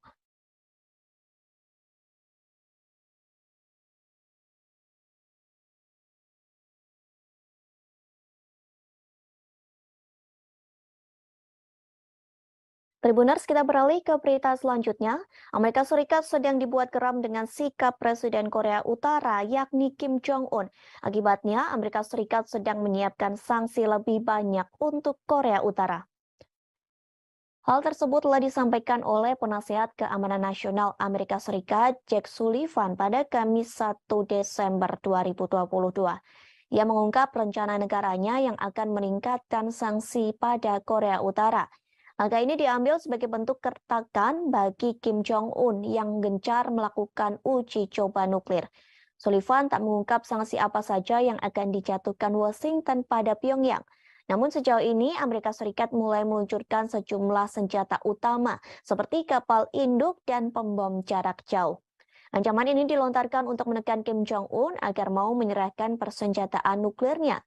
Sebelum Amerika Serikat melontarkan ancaman, pemerintah Biden beserta para mitranya, Amerika Serikat, Korea Selatan, dan Jepang, sudah terlebih dahulu menyerukan upaya negosiasi denuklirisasi di semenanjung Korea pada pimpinan Pyongyang. Namun sayangnya upaya tersebut tak dihiraukan oleh Kim Jong-un. Pemimpin otoriter itu menyebut Amerika Serikat harus mengeluarkan ancaman untuk menekan Korea Utara. Menanggapi gertakan dari Amerika dan para sekutunya, Korea Utara mengatakan bahwa pihaknya tidak akan melakukan denuklirisasi. Meski Amerika tidak memiliki niat buruk terhadap Korea Utara dan terbuka untuk pembicaraan tanpa prasyarat. Namun hal tersebut tak lantas membuat Korea Utara percaya. Presiden Kim Jong-un menganggap bahwa Amerika Serikat dan sekutunya secara diam-diam telah menyusun kebijakan permusuhan. Hal ini yang kemudian mendorong Korea Utara untuk memperluas militernya dengan meningkatkan penggunaan senjata nuklir. Sebagai informasi, sebelum Washington menjatuhkan lebih banyak sanksi pada Pyongyang pada Oktober silam, diketahui pemerintah otoritas Joe Biden telah menargetkan dua perusahaan yang terdaftar di Singapura dan sebuah perusahaan yang terdaftar di Kepulauan Marshall. Menurut Washington, keduanya secara aktif mendukung program senjata militer milik Pyongyang. Tak hanya itu, pemerintah Amerika Serikat bersama PBB beberapa kali turut menjatuhkan sanksi kepada Korea Utara. Sanksi itu berupa pemblokiran sejumlah akses pada Pyongyang. Namun sayangnya cara tersebut belum mampu menghentikan aktivitas uji coba nuklir Korea Utara. Rencana pemerintah Amerika Serikat akan terus menggelar pembicaraan untuk menghindari peningkatan bahaya kemanusiaan di kawasan Asia.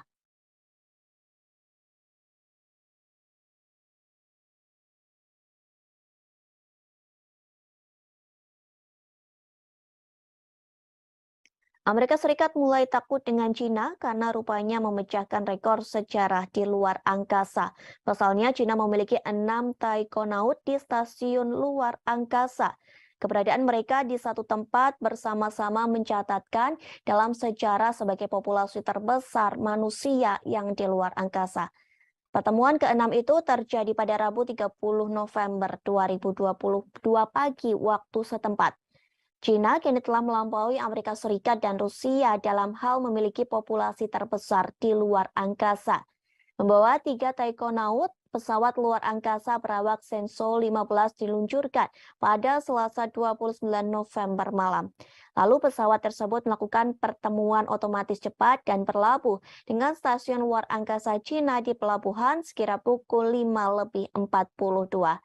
Pada Rabu 30 November sekira pukul 7:33, anggota kru Shenzhou 14 yang telah tinggal dan bekerja di luar angkasa selama 6 bulan membuka pintu.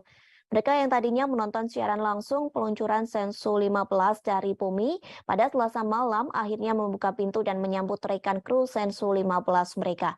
Kemudian ke-6 taikonaut dari 2 misi tersebut mengambil foto kelompok bersejarah untuk memperingati pertemuan antariksa mereka. Selanjutnya, kedua kru akan melakukan penyerahan langsung pertama stadion luar angkasa Cina di orbit. Mereka akan tinggal dan bekerja sama di stasiun luar angkasa selama sekira 5 hari. Hal ini juga menjadi tanda pertama dalam sejarah kedirgantaraan Cina. Stasiun luar angkasa telah mencapai kombinasi besar dari 6 bagian, 3 modul permanen, dan 3 pesawat luar angkasa. Masa total kombinasi telah mendekati 100 ton, yang merupakan struktur terbesar dari kombinasi stasiun luar angkasa Cina hingga saat ini. Ini menjadi pertama kalinya 2 pesawat ruang angkasa berawak Shenzhou berlabuh dengan modul inti Tianhe pada saat yang bersamaan. Pengembangan pesawat ruang angkasa menerangkan hal ini kepada media lokal. Struktur berbentuk T yang unik dari kombinasi stasiun luar angkasa Cina dengan 6 modul atau pesawat luar angkasa menunjukkan kepada dunia kemajuan dan keunggulan proyek luar angkasa berawak Cina. Hingga Rabu, ada 13 orang yang mengorbit planet bumi. Selain 6 taikonaut di stasiun luar angkasa Cina, ada 7 astronot yang tinggal dan bekerja di stasiun luar angkasa internasional. Itu berarti Cina saat ini memiliki populasi terbesar di luar angkasa.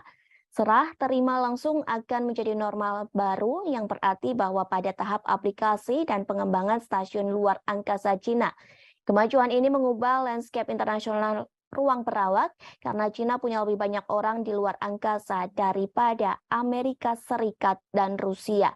Periode serah terima dengan 6 taikonaut tinggal dan bekerja di stasiun ruang angkasa juga memverifikasi kemampuan maksimum dan kinerja kontrol lingkungan. Keberadaan mereka akan menjadi sistem pendukung kehidupan di stasiun di bawah kondisi terisi penuh.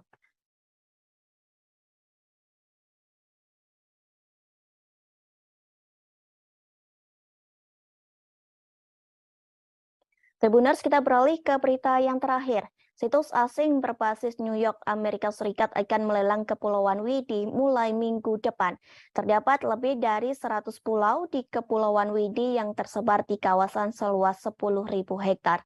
Dengan adanya lelang tersebut, Indonesia disebut akan menghadapi masalah lingkungan.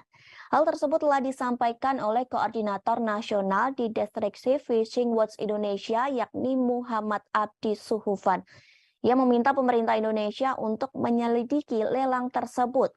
Pasalnya, lelang itu telah menimbulkan kontroversi dan menarik perhatian publik Indonesia. Menurutnya, meskipun pembangunan direncanakan untuk perlindungan lingkungan, kepemilikan pribadi atas pulau-pulau tersebut akan berdampak bagi masyarakat setempat secara sosial dan ekonomi. Ia juga mengatakan pelelangan tersebut akan berdampak sosial, yakni melampaui manfaat lingkungan yang diharapkan. Diketahui, hukum Indonesia menyatakan non-warga negara Indonesia tidak dapat secara resmi membeli pulau di negara tersebut. Namun, pembelian Kepulauan Widi bisa disiasati dengan membuat pemilik akhirnya mengakuisisi saham di PT Leadership East Island Indonesia. Wakil Presiden Eksekutif untuk Eropa, Timur Tengah, dan Afrika, yakni Charlie Smith, mengharapkan tawaran untuk Kepulauan Widi menjadi besar.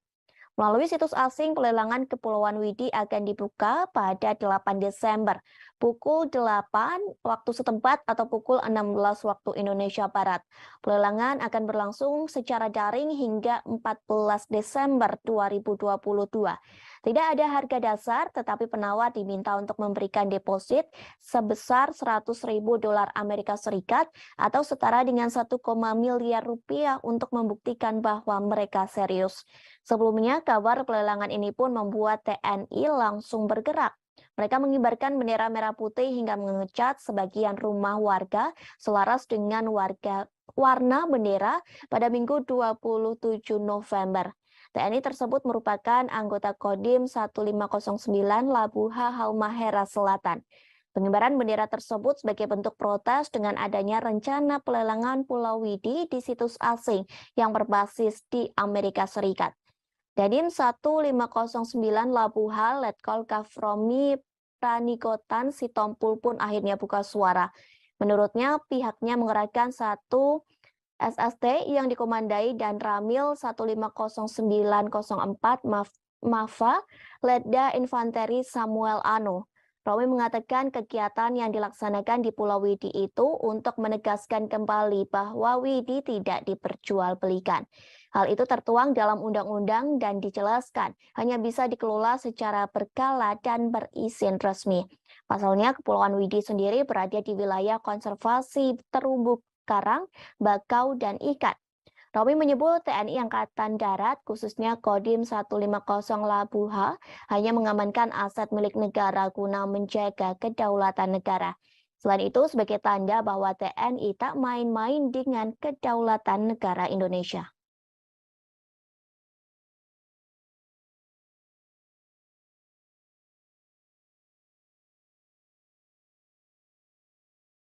Pertempuran babak baru terjadi antara tentara Rusia dan Ukraina. Kali ini Rusia membombardir Bakhmut, Ukraina, hingga mengubah kota tersebut menjadi wilayah berdarah. Bahkan pasukan Rusia dan Ukraina berperang hingga di Parit. Perang Parit ini mengingatkan pada pertempuran yang terjadi di Perang Dunia I. Dalam perang tersebut tidak ada pihak yang menyerah, baik pasukan Rusia maupun Ukraina, sehingga perang tersebut menumpahkan darah antara kedua belah pihak. Sementara staf umum tentara Ukraina melaporkan, dalam satu hari terjadi pengeboman artileri dan tank di kota Bakhmut. Peristiwa itu terjadi pada Kamis 1 Desember 2022. Selain di kota Bakhmut, penembakan juga terjadi di pemukiman lainnya. Pertempuran kedua negara pun disebut sangat brutal hanya untuk menguasai kota kecil. Dilaporkan pasukan Rusia menembakkan artileri di kota Bakhmut pada siang hingga malam. Sementara Ukraina menggunakan kamera termal untuk memadamkan gerak maju Rusia sebelum mereka mendapat kesempatan untuk menyerang. Dari video yang beredar di media sosial, nampak parit-parit terbentuk di kota Bakhmut. Bahkan terdengar gemuruh tembakan dan ledakan artileri secara terus-menerus. Suara peperangan itu terus bergema di dataran yang tertutup salju. Video lain memperlihatkan kota Bakhmut telah dibombardir pasukan Rusia. Akibat serangan bertubi-tubi itu, bangunan di kota Bakhmut berubah menjadi kerikil. Bagi orang-orang Ukraina, menguasai kota itu berarti menyangkal posisi pendudukan terdalam musuh sejak dimulainya invasi Rusia ke Ukraina hampir 1 dekade lalu. Sementara bagi tentara Rusia, merebut Bakhmut akan memberi pasukan mereka moral yang lebih baik. Pasalnya, Rusia baru saja mengalami kekalahan memalukan di pusat-pusat Ukraina, satu di antaranya Kherson. Seorang penasehat Menteri Pertahanan Ukraina, Yuri Sak, mengomentari pertempuran tersebut. Ia mengatakan Bakhmut menjadi kota yang menjadi titik panas utama dalam peperangan. Rusia pun memberikan pernyataan bahwa pasukannya akan segera berhasil merebut kota Bakhmut. Bahkan pasukan Rusia mengklaim berhasil menewaskan banyak korban di kota tersebut. Namun pernyataan tersebut diragukan oleh Institute for the Study of War. Organisasi itu meragukan klaim Rusia yang memenangkan situasi di kota Bakhmut. Bahkan mereka mengatakan pasukan Rusia masih berada jauh di kata keberhasilan untuk merebut kota tersebut. Hingga kini masih belum diketahui jelas berapa banyak korban yang tewas dalam pertempuran tersebut. Namun Ukraina mengklaim sebanyak 10.000 orang tewas antara pertempuran yang terjadi pada bulan September hingga minggu terakhir di bulan November. Kementerian Pertahanan Luar Negeri Ukraina melaporkan 560 tentara Rusia tambahan tewas dalam semalam. Sementara Rusia masih bungkam terkait pasukannya yang tewas dalam pertempuran parit di Bakhmut.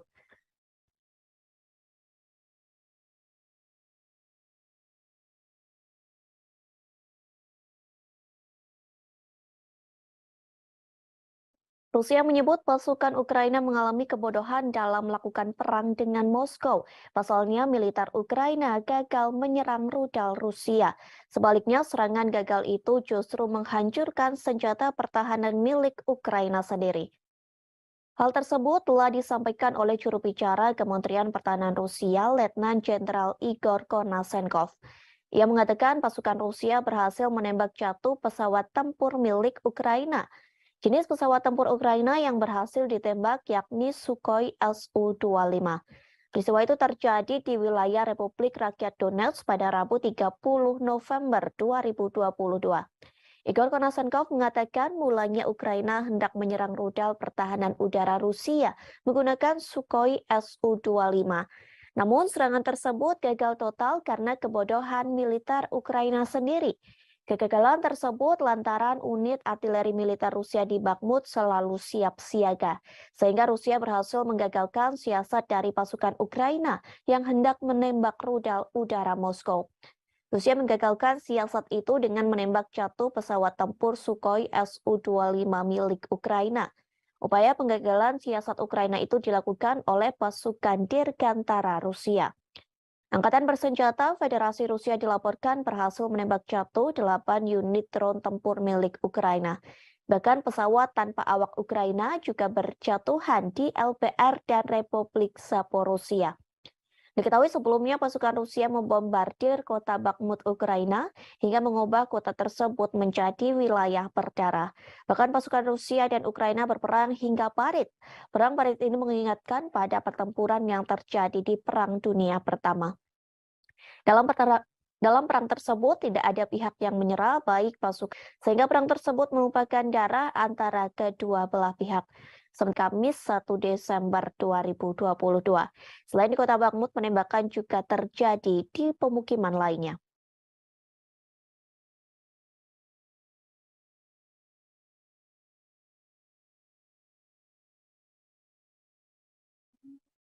Ukraina akan memberlakukan pembatasan terhadap organisasi keagamaan di negara yang memiliki hubungan dengan Rusia. Bahkan sejumlah pendeta Kristen Ortodoks dari biara Kiev Pechersk-Lavra didakwa atas kejahatan. Hal tersebut telah disampaikan oleh Presiden Ukraina Volodymyr Zelensky pada Kamis 1 Desember 2022. Zelensky mengatakan mereka didakwa atas kejahatan memuji Rusia. Dakwaan itu sebagai hasil penggerebekan Dinas Rahasia Ukraina atau SPU ke biara yang dibangun sejak abad ke-11 itu. Penggerebekan itu telah dilakukan pada Kamis pekan lalu. Penggerebekan dilakukan lantaran biara itu digunakan untuk menyembunyikan tim penyabot, warga negara asing, dan sejumlah senjata lainnya. Hal ini dilakukan dengan tujuan kegiatan subversif Dinas Khusus Rusia. Patriarkat Moskow menyatakan penggerebekan ke tempat para pendeta dan pusat kekristenan Ortodoks Ukraina itu merupakan upaya mengintimidasi umat beriman. SBU mengatakan telah menerima petunjuk pendeta dan beberapa kaki tangannya. Pasalnya, mereka telah mengucapkan kata-kata pujian tentang Rusia selama kebaktian di gereja. Kemudian pada Jumat 2 Desember 2022, Layanan Keamanan Dalam Negeri Ukraina menetapkan ada fakta aktivitas ilegal melalui penyelidikan tersebut. Jaksa Kota Kiev akan menuntut para pendeta, pasalnya sejumlah pendeta memberi pembenaran, pengakuan yang sah atau penyangkalan agresi Rusia terhadap Ukraina. Hal tersebut disampaikan oleh Kepala SBU Vasily Maliuk. Perlu diketahui, Biara Kiev Pestrek Lavra dianggap situs Kristen Ortodoks paling terkemuka di Ukraina. Saat ini dikelola Gereja Ortodoks Ukraina atau UOC yang mendeklarasikan kemerdekaan dari Patriarkat Moskow awal tahun ini. Namun Gereja Ortodoks Ukraina skematis juga mengklaim Lavra. OCU sempat memposting video kebaktian di dalam Lavra sebelum pihak berwajib melakukan penggerebekan. Dalam kebaktian tersebut diklaim ada nyanyian dan bunyi lonceng yang berdoa untuk Rusia. Sementara Uskup UOCU yang bertanggung jawab atas biara menolak tuduhan tersebut, bahkan ia berjanji akan setia kepada Ukraina. Sehari setelah penggerebekan, beberapa anggota parlemen Ukraina mengusulkan pelarangan gereja Ortodoks Rusia sebagai ancaman keamanan nasional. Media Ukraina telah menerbitkan rekaman mobil polisi dan petugas bersenjata yang berdiri di pintu masuk lingkungan bersejarah di ibu kota tersebut.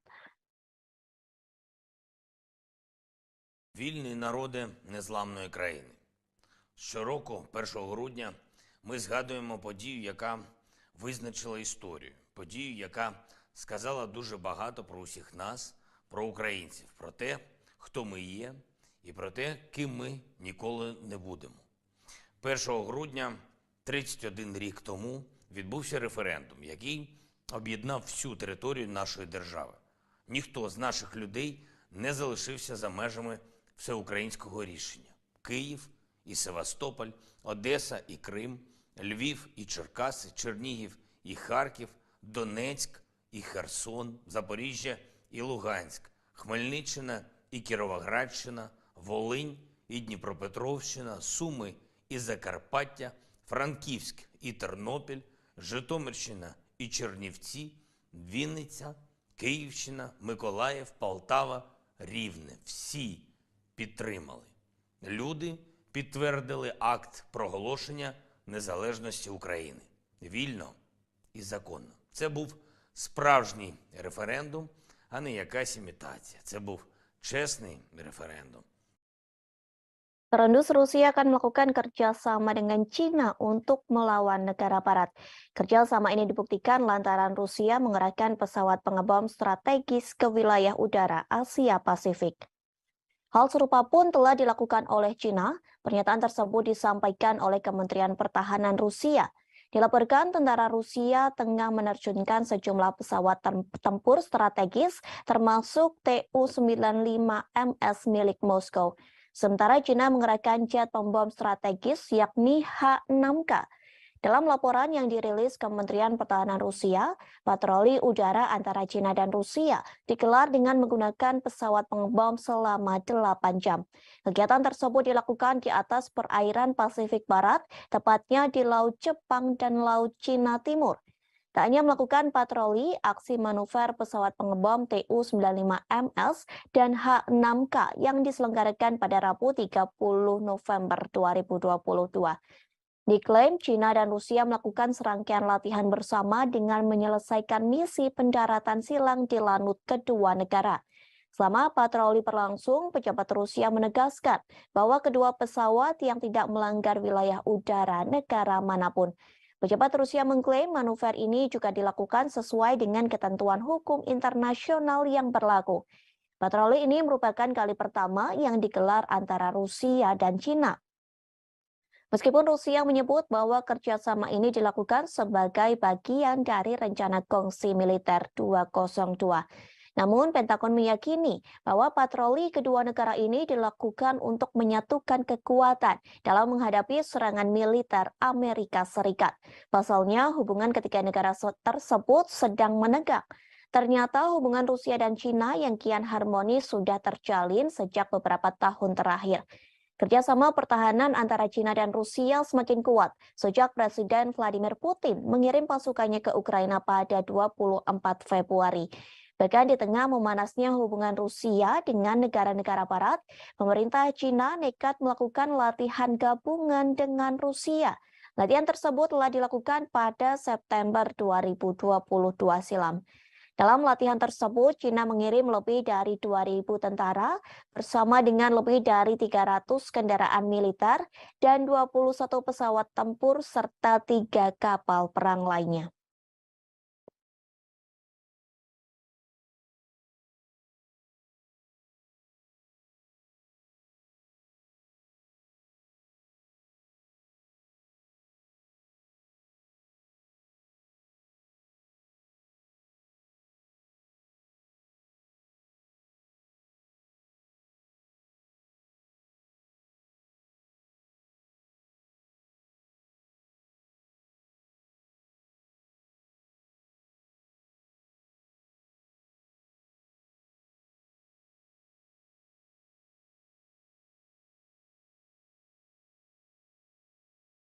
Tribuners, kita beralih ke berita selanjutnya. Prancis mengklaim tak akan lagi mengirim senjata ke Ukraina. Hal ini dikarenakan Prancis mengakui persediaan senjata di negaranya menipis. Meski begitu, Prancis berjanji akan membantu Kiev dengan cara lain. Hal tersebut disampaikan oleh seorang sumber anonim pada Kamis 1 Desember 2022. Sumber tersebut mengatakan Prancis berharap tetap menebus situasi lewat bantuan sipil. Prancis pun merasa sedih lantaran tak bisa mengirim senjata di tengah sebagian besar anggota NATO juga kehabisan senjata untuk dikirim ke Ukraina. Kini Prancis sedang berusaha untuk menyelenggarakan konferensi untuk ketahanan Ukraina bulan ini. Konferensi itu dilakukan sebagai bagian dari upayanya untuk mengatasi kurangnya bantuan militer. Sebelumnya, para pemimpin Barat berjanji membantu Kiev melalui musim dingin. Setidaknya, negara Barat akan mengirim selimut dan generator untuk membantu Ukraina pada musim dingin. Bantuan sederhana itu dilakukan lantaran anggota NATO telah kehabisan senjata. Setidaknya 20 dari 30 anggota blok tersebut telah menghabiskan stok amunisi dan senjata mereka di gudang untuk dikirim ke Ukraina.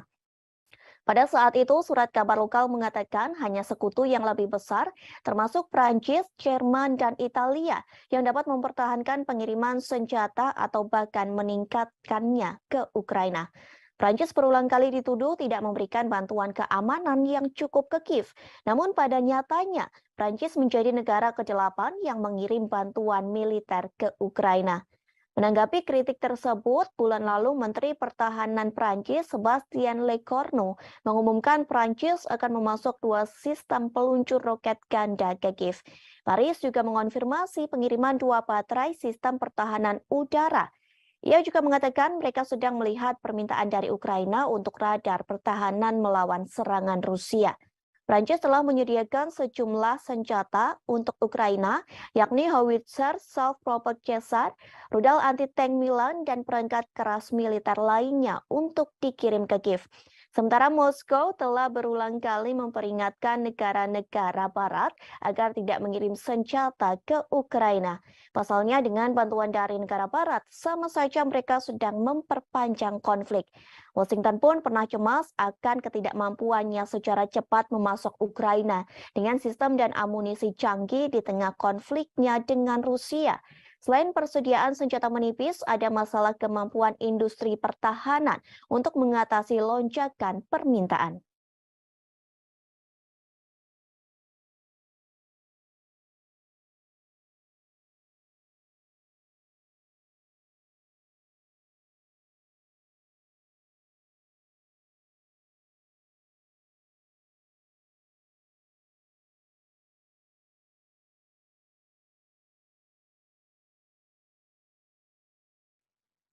Ukraina kehilangan banyak pasukan dalam perang melawan Rusia. Dilaporkan sejauh ini, Ukraina kehilangan 10.000 hingga 13.000 tentara dalam perang tersebut. Hal ini telah dikatakan oleh penasehat Presiden Ukraina, yakni Mikhailo Podolyak. Ia mengatakan perkiraan angka ribuan tentara yang tewas itu sejak akhir Agustus 2022. Kala itu, Panglima Angkatan Bersenjata mengatakan hampir 9.000 personil militer tewas, namun angkanya terus bertambah hingga awal Desember 2022. Meski banyak yang meninggal, namun sejatinya Podolyak mengatakan banyak tentara Rusia yang terluka. Tak hanya Ukraina, sebenarnya Rusia juga kehilangan ribuan pasukannya dalam perang melawan Ukraina. Dilaporkan Presiden Rusia Vladimir Putin telah kehilangan lebih di 6.000 pasukannya hanya dalam 2 minggu. Angka ini menambah korban dari perkiraan jumlah orang Rusia yang tewas di Ukraina. Sementara staf umum Angkatan Bersenjata Ukraina turut mengomentari hal tersebut. Pihaknya memperkirakan Rusia telah kehilangan 88.000 personil sejak awal invasi. Selain kehilangan ribuan tentara, Rusia juga menghadapi kerugian artileri dan kendaraan yang cukup besar dalam periode 2 minggu. Hal tersebut pun telah disampaikan oleh staf umum Ukraina. Dikatakan Rusia kehilangan 43 tank, 75 kendaraan personil lapis baja, dan 69 kendaraan serta tangki bahan bakar. Jumlah tersebut lenyap hanya dalam kurun waktu 16 hingga 30 November 2022. Tentu setelah 9 bulan berperang, Putin mengharapkan adanya kemenangan yang cepat. Rusia juga pernah mengklaim kehilangan 1.000 tentaranya hanya dalam waktu sehari. Hal ini diyakini menjadi pukulan berat bagi Presiden Rusia Vladimir Putin. Menurut Ukraina, kondisi terparah yang terjadi pada Minggu 30 Oktober dengan jumlah pasukan tewas mencapai 950 orang dalam seharinya.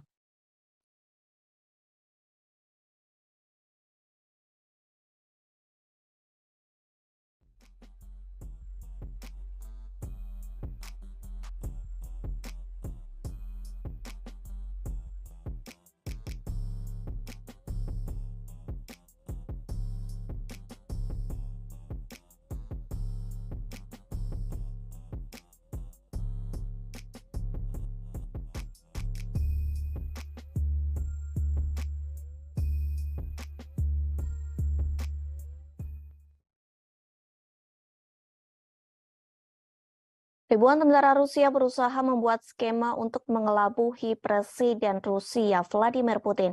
Hal ini dilakukan agar pasukan Rusia bisa terbebas dari perang melawan Ukraina. Dilaporkan sebanyak 3.500 tentara Rusia melakukan sebuah proyek yang telah dimulai pada September 2022. Proyek tersebut diberi nama I Want to Live. Sebenarnya proyek ini diinisiasi oleh pihak Ukraina. Pasalnya banyak tentara Rusia yang justru mengadu kepada Ukraina. Ribuan tentara Rusia menelepon hotline melalui aplikasi berpesan ke Kiev.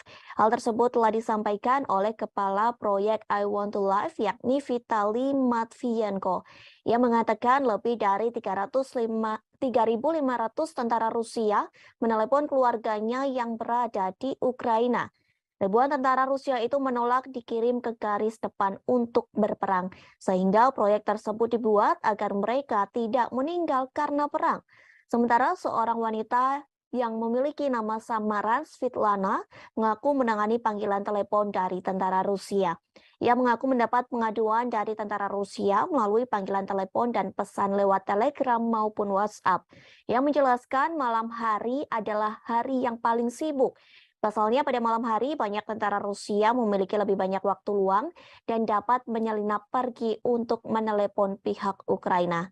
Svetlana tidak diizinkan memberitahu berapa banyak orang Rusia yang telah ia bantu. Ia hanya menyebutkan bahwa tentara yang ingin menyerah hanya disuruh membagikan lokasinya sebelum diberikan instruksi lebih lanjut. Beberapa tentara Rusia juga menghubungi hanya untuk memprovokasi. Meskipun menurutnya tidak semua dari mereka percaya akan klaim tidak berdasar Kremlin bahwa Ukraina dikuasai oleh Nazi.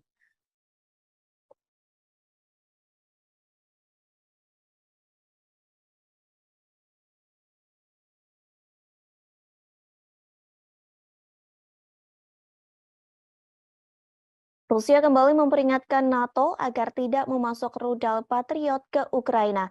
Pasalnya, jika NATO tetap memasok senjata ke Ukraina, maka Rusia tidak akan tinggal diam.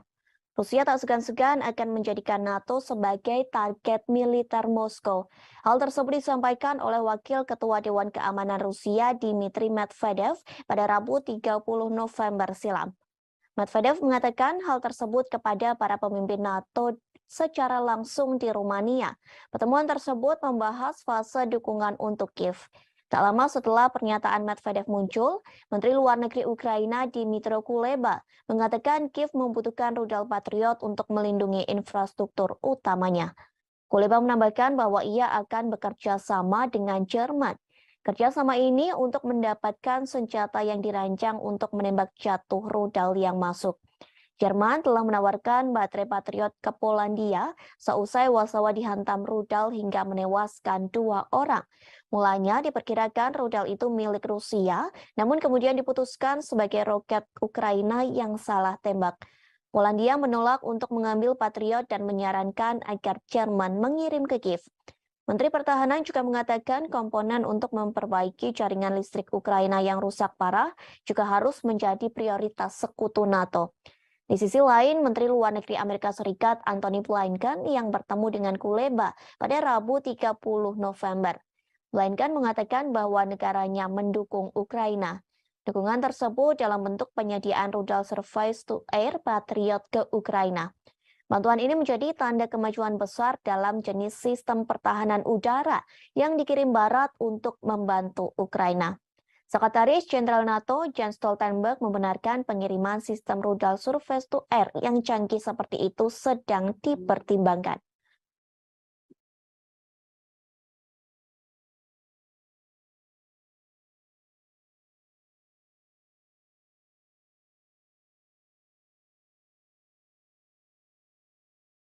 Presiden Amerika Serikat Joe Biden mengatakan siap bertemu dengan Presiden Rusia Vladimir Putin. Biden ingin bertemu dengan Putin dan berbicara terkait perang dengan Ukraina.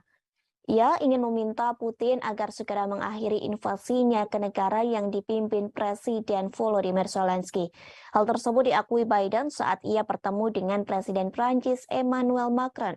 Pertemuan kedua pemimpin negara ini dilakukan di Gedung Putih pada Kamis 1 Desember 2022. Pertemuan tersebut untuk mempresentasikan front persatuan di Ukraina sembari mengecam invasi brutal yang dilakukan oleh pasukan Rusia.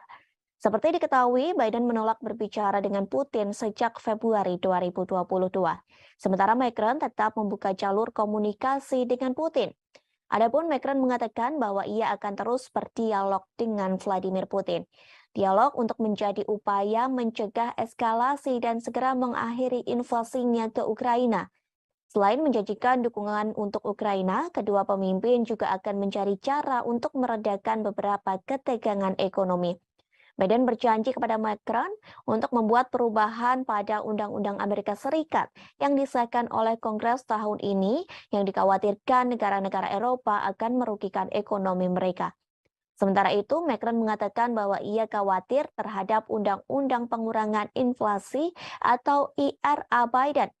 Isi IRA itu yakni menawarkan subsidi besar-besaran untuk produk-produk buatan Amerika Serikat dan ditujukan demi mengatasi krisis iklim serta mempromosikan energi terbarunya. Diketahui beberapa waktu lalu para pemimpin Eropa mengatakan bahwa paket legislatif yang ditandatangani Biden tidak adil bagi perusahaan non-Amerika. Kebijakan tersebut akan menjadi pukulan serius bagi ekonomi mereka karena Eropa menghadapi dampak dari invasi Moskow.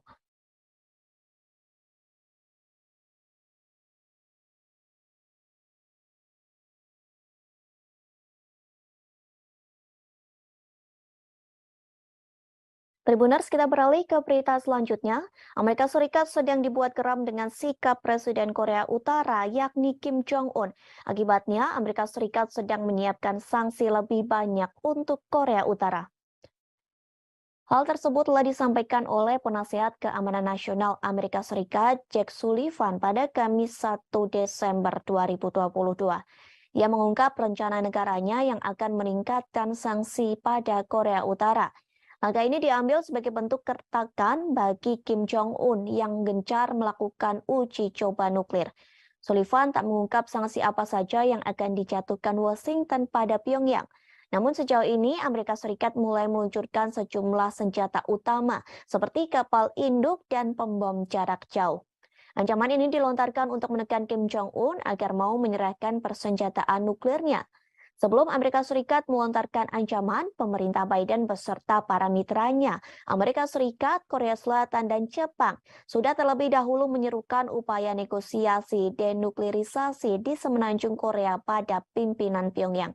Namun sayangnya upaya tersebut tak dihiraukan oleh Kim Jong-un. Pemimpin otoriter itu menyebut Amerika Serikat harus mengeluarkan ancaman untuk menekan Korea Utara. Menanggapi gertakan dari Amerika dan para sekutunya, Korea Utara mengatakan bahwa pihaknya tidak akan melakukan denuklirisasi. Meski Amerika tidak memiliki niat buruk terhadap Korea Utara dan terbuka untuk pembicaraan tanpa prasyarat. Namun hal tersebut tak lantas membuat Korea Utara percaya. Presiden Kim Jong-un menganggap bahwa Amerika Serikat dan sekutunya secara diam-diam telah menyusun kebijakan permusuhan. Hal ini yang kemudian mendorong Korea Utara untuk memperluas militernya dengan meningkatkan penggunaan senjata nuklir.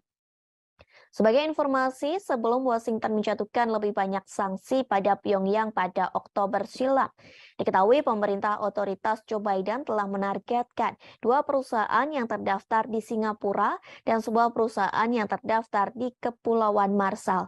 Menurut Washington, keduanya secara aktif mendukung program senjata militer milik Pyongyang.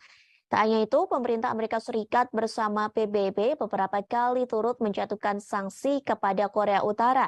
Sanksi itu berupa pemblokiran sejumlah akses pada Pyongyang. Namun sayangnya cara tersebut belum mampu menghentikan aktivitas uji coba nuklir Korea Utara.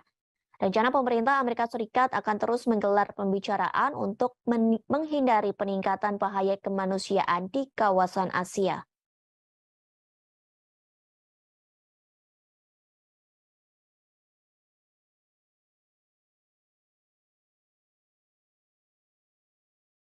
Amerika Serikat mulai takut dengan Cina karena rupanya memecahkan rekor sejarah di luar angkasa. Pasalnya, Cina memiliki 6 taikonaut di stasiun luar angkasa. Keberadaan mereka di satu tempat bersama-sama mencatatkan dalam sejarah sebagai populasi terbesar manusia yang di luar angkasa. Pertemuan ke-6 itu terjadi pada Rabu 30 November 2022 pagi waktu setempat. China kini telah melampaui Amerika Serikat dan Rusia dalam hal memiliki populasi terbesar di luar angkasa. Membawa 3 taikonaut, pesawat luar angkasa berawak Shenzhou 15 diluncurkan pada Selasa 29 November malam. Lalu pesawat tersebut melakukan pertemuan otomatis cepat dan berlabuh dengan stasiun luar angkasa China di pelabuhan sekira pukul 5:42. Pada Rabu 30 November sekira pukul 7:33, anggota kru Shenzhou 14 yang telah tinggal dan bekerja di luar angkasa selama 6 bulan membuka pintu. Mereka yang tadinya menonton siaran langsung peluncuran Shenzhou 15 dari bumi pada Selasa malam akhirnya membuka pintu dan menyambut rekan kru Shenzhou 15 mereka. Kemudian ke-6 taikonaut dari 2 misi tersebut mengambil foto kelompok bersejarah untuk memperingati pertemuan antariksa mereka.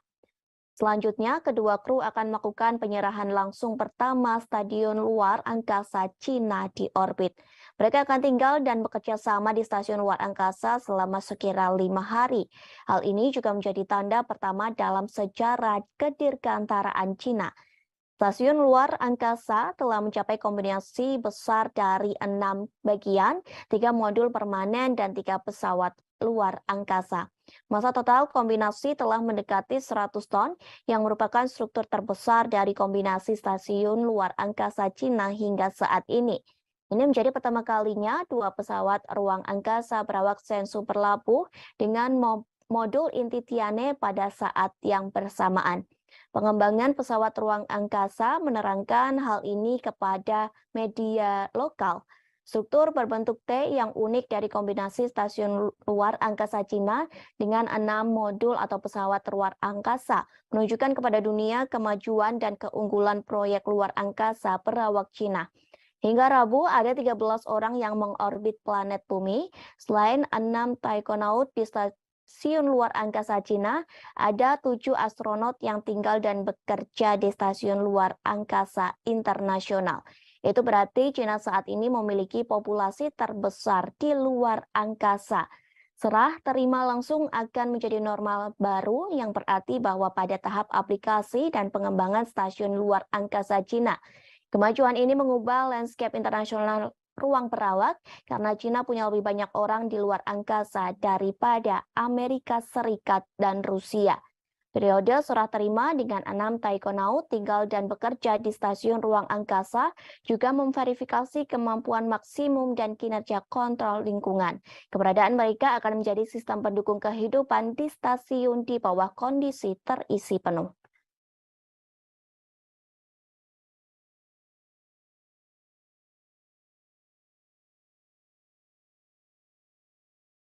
Tribuners, kita beralih ke berita yang terakhir. Situs asing berbasis New York, Amerika Serikat akan melelang Kepulauan Widi mulai minggu depan. Terdapat lebih dari 100 pulau di Kepulauan Widi yang tersebar di kawasan seluas 10.000 hektar. Dengan adanya lelang tersebut, Indonesia disebut akan menghadapi masalah lingkungan. Hal tersebut telah disampaikan oleh Koordinator Nasional di Destruksi Fishing Watch Indonesia, yakni Muhammad Abdi Suhufan. Ia meminta pemerintah Indonesia untuk menyelidiki lelang tersebut. Pasalnya, lelang itu telah menimbulkan kontroversi dan menarik perhatian publik Indonesia. Menurutnya, meskipun pembangunan direncanakan untuk perlindungan lingkungan, kepemilikan pribadi atas pulau-pulau tersebut akan berdampak bagi masyarakat setempat secara sosial dan ekonomi. Ia juga mengatakan pelelangan tersebut akan berdampak sosial, yakni melampaui manfaat lingkungan yang diharapkan. Diketahui, hukum Indonesia menyatakan non-warga negara Indonesia tidak dapat secara resmi membeli pulau di negara tersebut.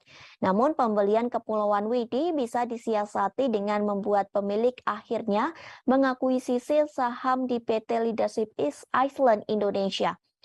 Wakil Presiden Eksekutif untuk Eropa, Timur Tengah, dan Afrika, yakni Charlie Smith, mengharapkan tawaran untuk Kepulauan Widi menjadi besar.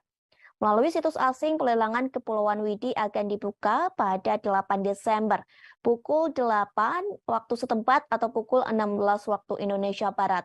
Pelelangan akan berlangsung secara daring hingga 14 Desember 2022. Tidak ada harga dasar, tetapi penawar diminta untuk memberikan deposit sebesar 100.000 dolar Amerika Serikat atau setara dengan 1, miliar rupiah untuk membuktikan bahwa mereka serius. Sebelumnya, kabar pelelangan ini pun membuat TNI langsung bergerak. Mereka mengibarkan bendera merah putih hingga mengecat sebagian rumah warga selaras dengan warna bendera pada Minggu 27 November. TNI tersebut merupakan anggota Kodim 1509 Labuha Halmahera Selatan. Pengibaran bendera tersebut sebagai bentuk protes dengan adanya rencana pelelangan Pulau Widi di situs asing yang berbasis di Amerika Serikat.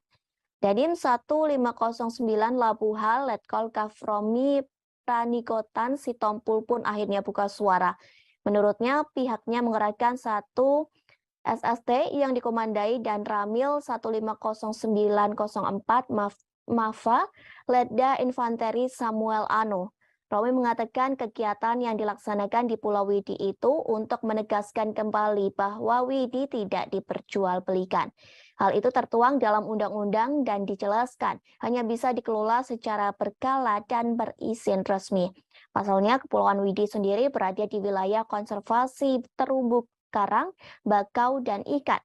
Romi menyebut TNI Angkatan Darat, khususnya Kodim 150 Labuha, hanya mengamankan aset milik negara guna menjaga kedaulatan negara. Selain itu, sebagai tanda bahwa TNI tak main-main dengan kedaulatan negara Indonesia.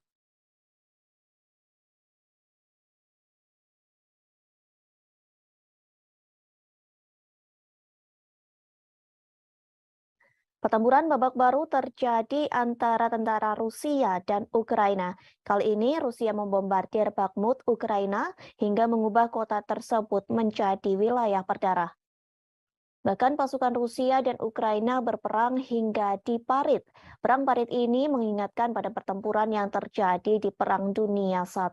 Dalam perang tersebut tidak ada pihak yang menyerah, baik pasukan Rusia maupun Ukraina, sehingga perang tersebut menumpahkan darah antara kedua belah pihak.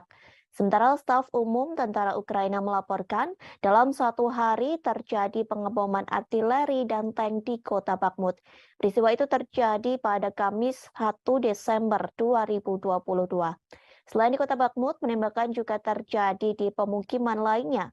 Pertempuran kedua negara pun disebut sangat brutal hanya untuk menguasai kota kecil. Dilaporkan pasukan Rusia menembakkan artileri di kota Bakhmut pada siang hingga malam.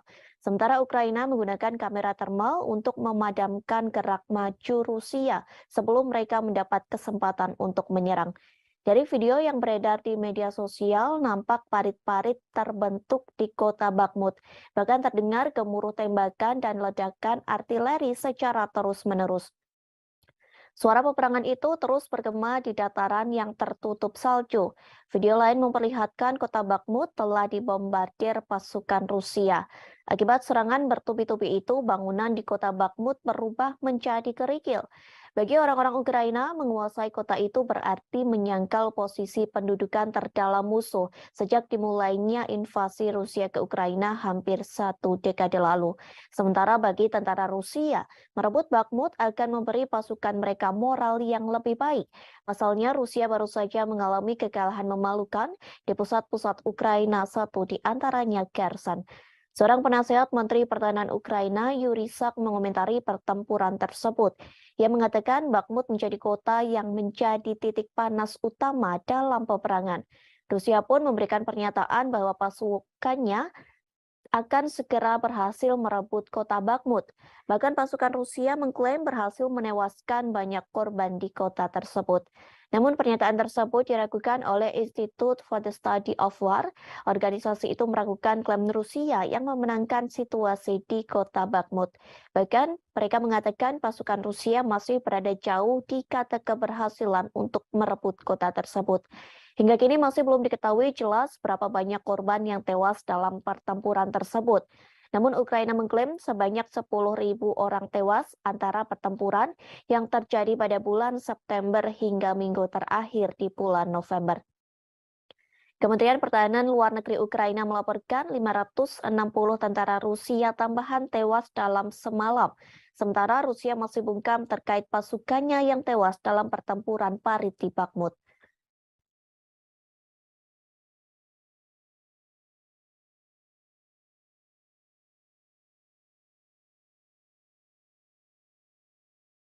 Rusia menyebut pasukan Ukraina mengalami kebodohan dalam melakukan perang dengan Moskow. Pasalnya, militer Ukraina gagal menyerang rudal Rusia. Sebaliknya, serangan gagal itu justru menghancurkan senjata pertahanan milik Ukraina sendiri. Hal tersebut telah disampaikan oleh juru bicara Kementerian Pertahanan Rusia, Letnan Jenderal Igor Konasenkov. Ia mengatakan pasukan Rusia berhasil menembak jatuh pesawat tempur milik Ukraina. Jenis pesawat tempur Ukraina yang berhasil ditembak yakni Sukhoi Su-25.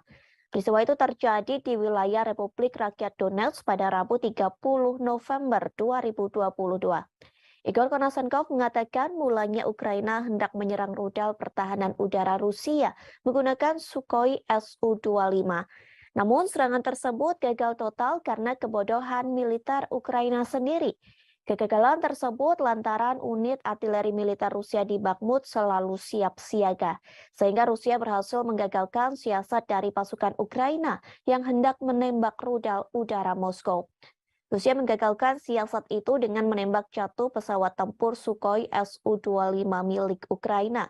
Upaya penggagalan siasat Ukraina itu dilakukan oleh pasukan Dirgantara Rusia. Angkatan bersenjata Federasi Rusia dilaporkan berhasil menembak jatuh 8 unit drone tempur milik Ukraina. Bahkan pesawat tanpa awak Ukraina juga berjatuhan di LPR dan Republik Zaporozhia. Diketahui sebelumnya pasukan Rusia membombardir kota Bakhmut, Ukraina, hingga mengubah kota tersebut menjadi wilayah berdarah. Bahkan pasukan Rusia dan Ukraina berperang hingga parit. Perang parit ini mengingatkan pada pertempuran yang terjadi di Perang Dunia Pertama. Dalam perang tersebut tidak ada pihak yang menyerah, baik pasukan Rusia maupun Ukraina, sehingga perang tersebut menumpahkan darah antara kedua belah pihak. Sementara staf umum tentara Ukraina melaporkan dalam satu hari terjadi pengeboman artileri dan tank di kota Bakhmut. Peristiwa tersebut terjadi pada Kamis 1 Desember 2022. Selain di kota Bakhmut, penembakan juga terjadi di pemukiman lainnya.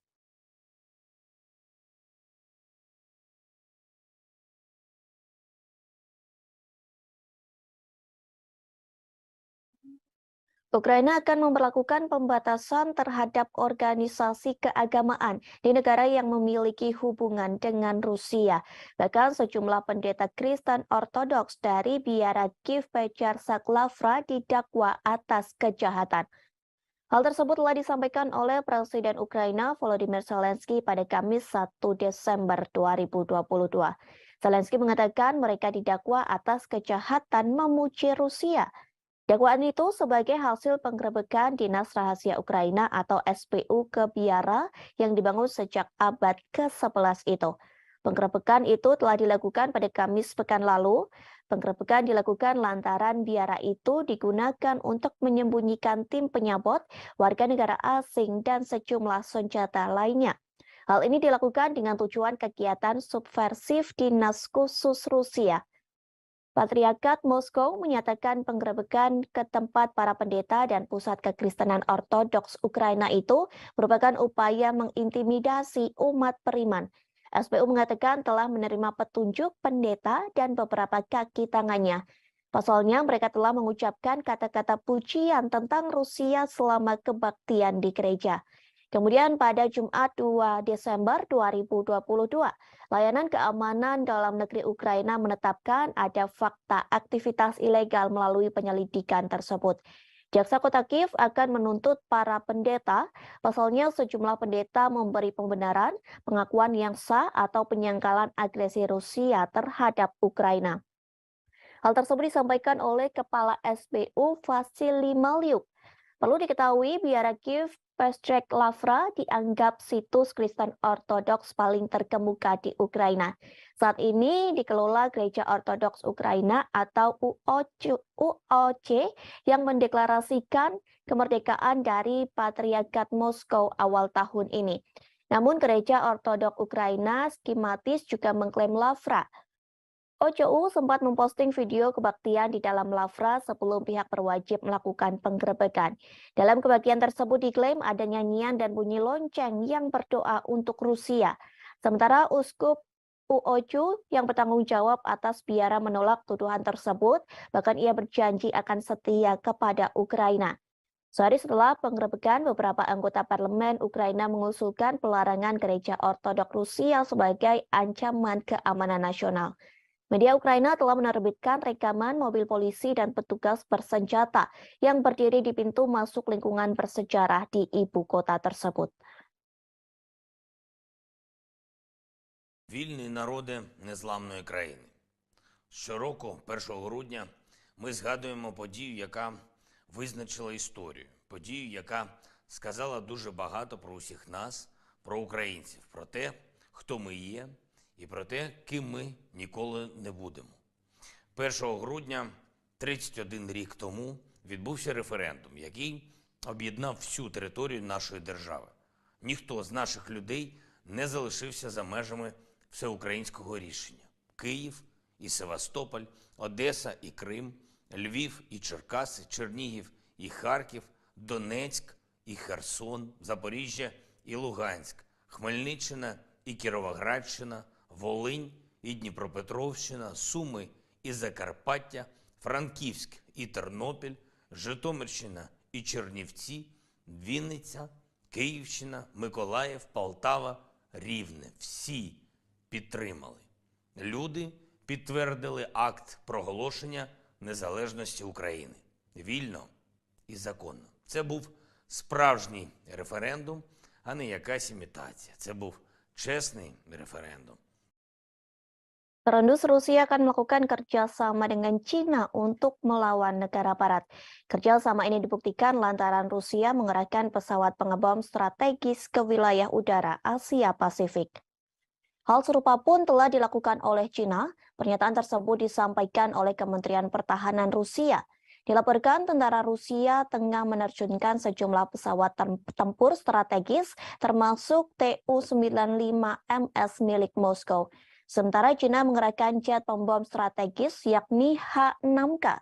Dalam laporan yang dirilis Kementerian Pertahanan Rusia, patroli udara antara China dan Rusia digelar dengan menggunakan pesawat pengebom selama 8 jam. Kegiatan tersebut dilakukan di atas perairan Pasifik Barat, tepatnya di Laut Jepang dan Laut Cina Timur. Tak hanya melakukan patroli, aksi manuver pesawat pengebom Tu-95MS dan H-6K yang diselenggarakan pada Rabu 30 November 2022. Diklaim China dan Rusia melakukan serangkaian latihan bersama dengan menyelesaikan misi pendaratan silang di lanut kedua negara. Selama patroli berlangsung, pejabat Rusia menegaskan bahwa kedua pesawat yang tidak melanggar wilayah udara negara manapun. Pejabat Rusia mengklaim manuver ini juga dilakukan sesuai dengan ketentuan hukum internasional yang berlaku. Patroli ini merupakan kali pertama yang digelar antara Rusia dan China.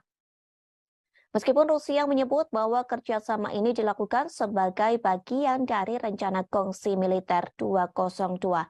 Namun, Pentagon meyakini bahwa patroli kedua negara ini dilakukan untuk menyatukan kekuatan dalam menghadapi serangan militer Amerika Serikat. Pasalnya, hubungan ketiga negara tersebut sedang menegang. Ternyata hubungan Rusia dan China yang kian harmonis sudah terjalin sejak beberapa tahun terakhir. Kerjasama pertahanan antara China dan Rusia semakin kuat sejak Presiden Vladimir Putin mengirim pasukannya ke Ukraina pada 24 Februari. Bahkan di tengah memanasnya hubungan Rusia dengan negara-negara barat, pemerintah China nekat melakukan latihan gabungan dengan Rusia. Latihan tersebut telah dilakukan pada September 2022 silam. Dalam latihan tersebut, China mengirim lebih dari 2.000 tentara bersama dengan lebih dari 300 kendaraan militer dan 21 pesawat tempur serta 3 kapal perang lainnya.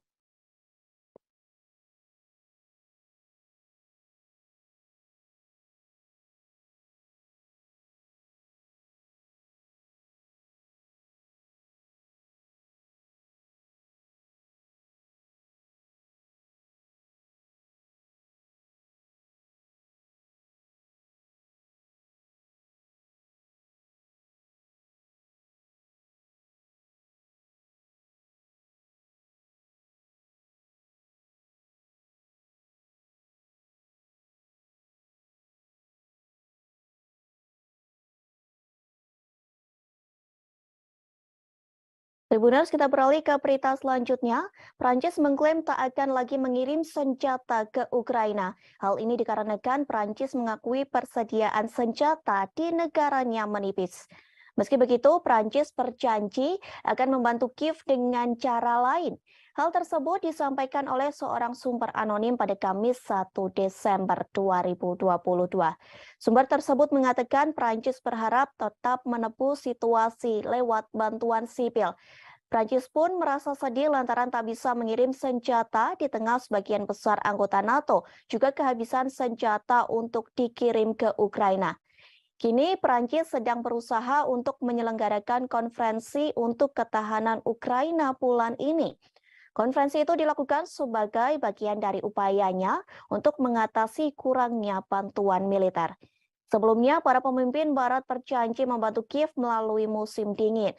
Setidaknya, negara Barat akan mengirim selimut dan generator untuk membantu Ukraina pada musim dingin. Bantuan sederhana itu dilakukan lantaran anggota NATO telah kehabisan senjata.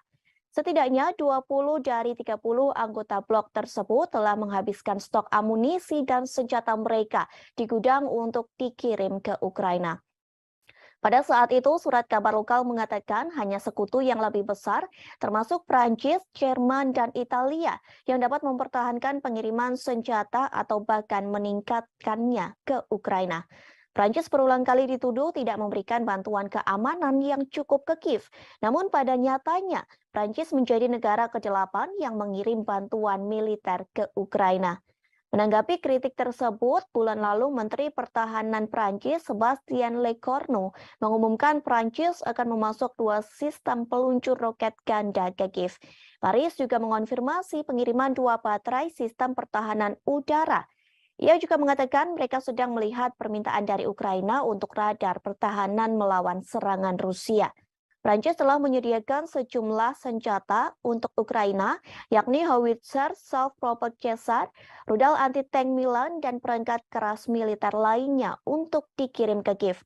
Sementara Moskow telah berulang kali memperingatkan negara-negara barat agar tidak mengirim senjata ke Ukraina. Pasalnya dengan bantuan dari negara barat, sama saja mereka sedang memperpanjang konflik. Washington pun pernah cemas akan ketidakmampuannya secara cepat memasok Ukraina dengan sistem dan amunisi canggih di tengah konfliknya dengan Rusia. Selain persediaan senjata menipis, ada masalah kemampuan industri pertahanan untuk mengatasi lonjakan permintaan.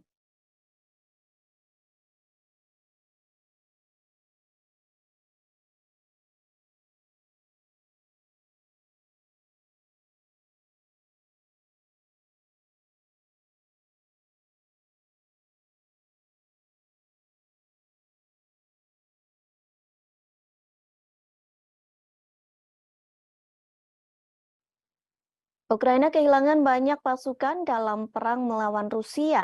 Dilaporkan sejauh ini, Ukraina kehilangan 10.000 hingga 13.000 tentara dalam perang tersebut. Hal ini telah dikatakan oleh penasehat Presiden Ukraina, yakni Mikhailo Podolyak.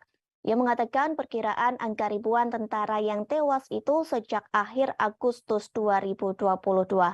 Kala itu Panglima Angkatan Bersenjata mengatakan hampir 9.000 personil militer tewas, namun angkanya terus bertambah hingga awal Desember 2022. Meski banyak yang meninggal, namun sejatinya Podolyak mengatakan banyak tentara Rusia yang terluka. Tak hanya Ukraina, sebenarnya Rusia juga kehilangan ribuan pasukannya dalam perang melawan Ukraina. Dilaporkan Presiden Rusia Vladimir Putin telah kehilangan lebih di 6.000 pasukannya hanya dalam 2 minggu. Angka ini menambah korban dari perkiraan jumlah orang Rusia yang tewas di Ukraina. Sementara staf umum Angkatan Bersenjata Ukraina turut mengomentari hal tersebut. Pihaknya memperkirakan Rusia telah kehilangan 88.000 personil sejak awal invasi.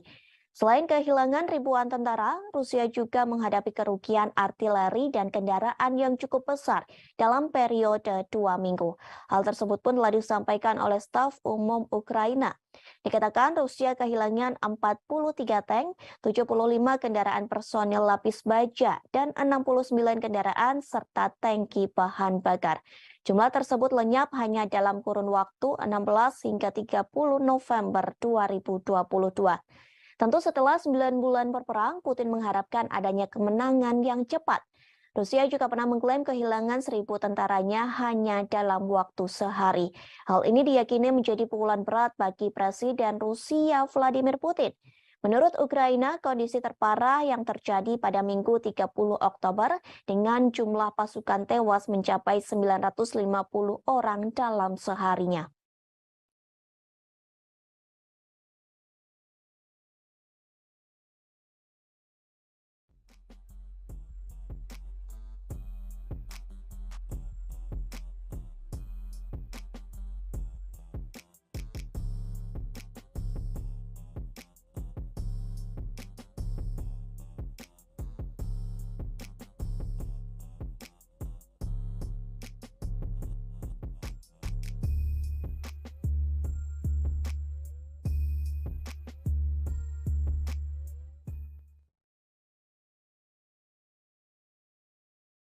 Ribuan tentara Rusia berusaha membuat skema untuk mengelabuhi Presiden Rusia Vladimir Putin.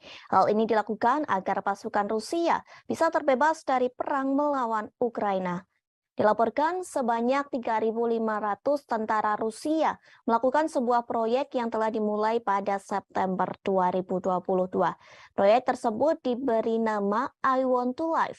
Sebenarnya proyek ini diinisiasi oleh pihak Ukraina. Pasalnya banyak tentara Rusia yang justru mengadu kepada Ukraina. Ribuan tentara Rusia menelepon hotline melalui aplikasi berpesan ke Kiev. Hal tersebut telah disampaikan oleh Kepala Proyek I Want to Live yakni Vitali Matvienko. Ia mengatakan lebih dari 3.500 tentara Rusia menelepon keluarganya yang berada di Ukraina. Ribuan tentara Rusia itu menolak dikirim ke garis depan untuk berperang, sehingga proyek tersebut dibuat agar mereka tidak meninggal karena perang. Sementara seorang wanita yang memiliki nama samaran Svetlana mengaku menangani panggilan telepon dari tentara Rusia. Ia mengaku mendapat pengaduan dari tentara Rusia melalui panggilan telepon dan pesan lewat Telegram maupun WhatsApp. Ia menjelaskan malam hari adalah hari yang paling sibuk. Pasalnya pada malam hari banyak tentara Rusia memiliki lebih banyak waktu luang dan dapat menyelinap pergi untuk menelepon pihak Ukraina. Svetlana tidak diizinkan memberitahu berapa banyak orang Rusia yang telah ia bantu. Ia hanya menyebutkan bahwa tentara yang ingin menyerah hanya disuruh membagikan lokasinya sebelum diberikan instruksi lebih lanjut. Beberapa tentara Rusia juga menghubungi hanya untuk memprovokasi. Meskipun menurutnya tidak semua dari mereka percaya akan klaim tidak berdasar Kremlin bahwa Ukraina dikuasai oleh Nazi.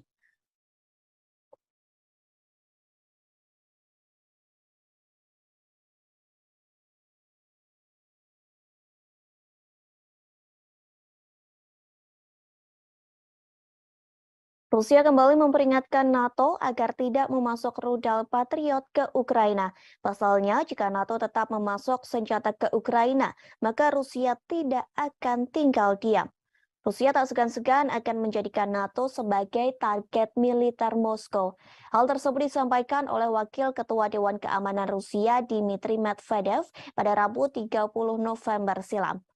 Medvedev mengatakan hal tersebut kepada para pemimpin NATO secara langsung di Rumania. Pertemuan tersebut membahas fase dukungan untuk Kiev. Tak lama setelah pernyataan Medvedev muncul, Menteri Luar Negeri Ukraina Dmytro Kuleba mengatakan Kiev membutuhkan rudal Patriot untuk melindungi infrastruktur utamanya. Kuleba menambahkan bahwa ia akan bekerja sama dengan Jerman. Kerjasama ini untuk mendapatkan senjata yang dirancang untuk menembak jatuh rudal yang masuk. Jerman telah menawarkan baterai Patriot ke Polandia seusai Warsawa dihantam rudal hingga menewaskan 2 orang. Mulanya diperkirakan rudal itu milik Rusia, namun kemudian diputuskan sebagai roket Ukraina yang salah tembak. Polandia menolak untuk mengambil Patriot dan menyarankan agar Jerman mengirim ke Kiev. Menteri Pertahanan juga mengatakan komponen untuk memperbaiki jaringan listrik Ukraina yang rusak parah juga harus menjadi prioritas sekutu NATO. Di sisi lain, Menteri Luar Negeri Amerika Serikat Antony Blinken yang bertemu dengan Kuleba pada Rabu 30 November. Blinken mengatakan bahwa negaranya mendukung Ukraina. Dukungan tersebut dalam bentuk penyediaan rudal surface-to-air Patriot ke Ukraina. Bantuan ini menjadi tanda kemajuan besar dalam jenis sistem pertahanan udara yang dikirim Barat untuk membantu Ukraina. Sekretaris Jenderal NATO Jens Stoltenberg membenarkan pengiriman sistem rudal surface-to-air yang canggih seperti itu sedang dipertimbangkan.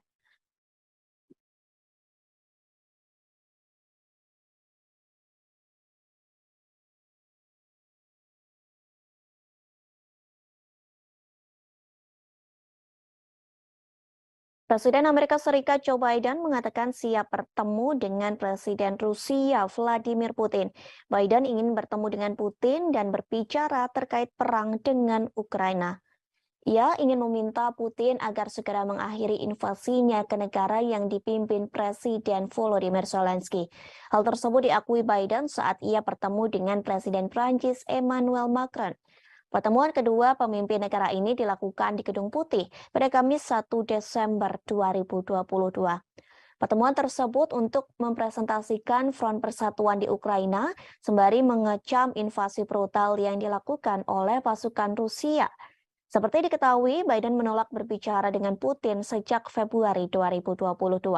Sementara Macron tetap membuka jalur komunikasi dengan Putin. Adapun Macron mengatakan bahwa ia akan terus berdialog dengan Vladimir Putin. Dialog untuk menjadi upaya mencegah eskalasi dan segera mengakhiri invasinya ke Ukraina. Selain menjanjikan dukungan untuk Ukraina, kedua pemimpin juga akan mencari cara untuk meredakan beberapa ketegangan ekonomi. Biden berjanji kepada Macron untuk membuat perubahan pada Undang-Undang Amerika Serikat yang disahkan oleh Kongres tahun ini yang dikhawatirkan negara-negara Eropa akan merugikan ekonomi mereka. Sementara itu, Macron mengatakan bahwa ia khawatir terhadap Undang-Undang Pengurangan Inflasi atau IRA Biden. Isi IRA itu yakni menawarkan subsidi besar-besaran untuk produk-produk buatan Amerika Serikat dan ditujukan demi mengatasi krisis iklim serta mempromosikan energi terbarunya. Diketahui beberapa waktu lalu, para pemimpin Eropa mengatakan bahwa paket legislatif yang ditandatangani Biden tidak adil bagi perusahaan non-Amerika. Kebijakan tersebut akan menjadi pukulan serius bagi ekonomi mereka karena Eropa menghadapi dampak dari invasi Moskow.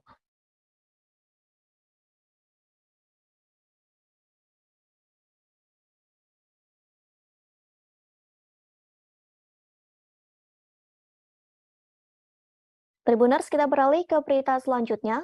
Amerika Serikat sedang dibuat geram dengan sikap Presiden Korea Utara, yakni Kim Jong-un.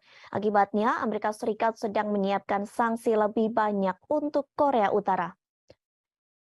Hal tersebut telah disampaikan oleh Penasihat Keamanan Nasional Amerika Serikat, Jake Sullivan, pada Kamis 1 Desember 2022. Ia mengungkap rencana negaranya yang akan meningkatkan sanksi pada Korea Utara. Langkah ini diambil sebagai bentuk kertakan bagi Kim Jong-un yang gencar melakukan uji coba nuklir.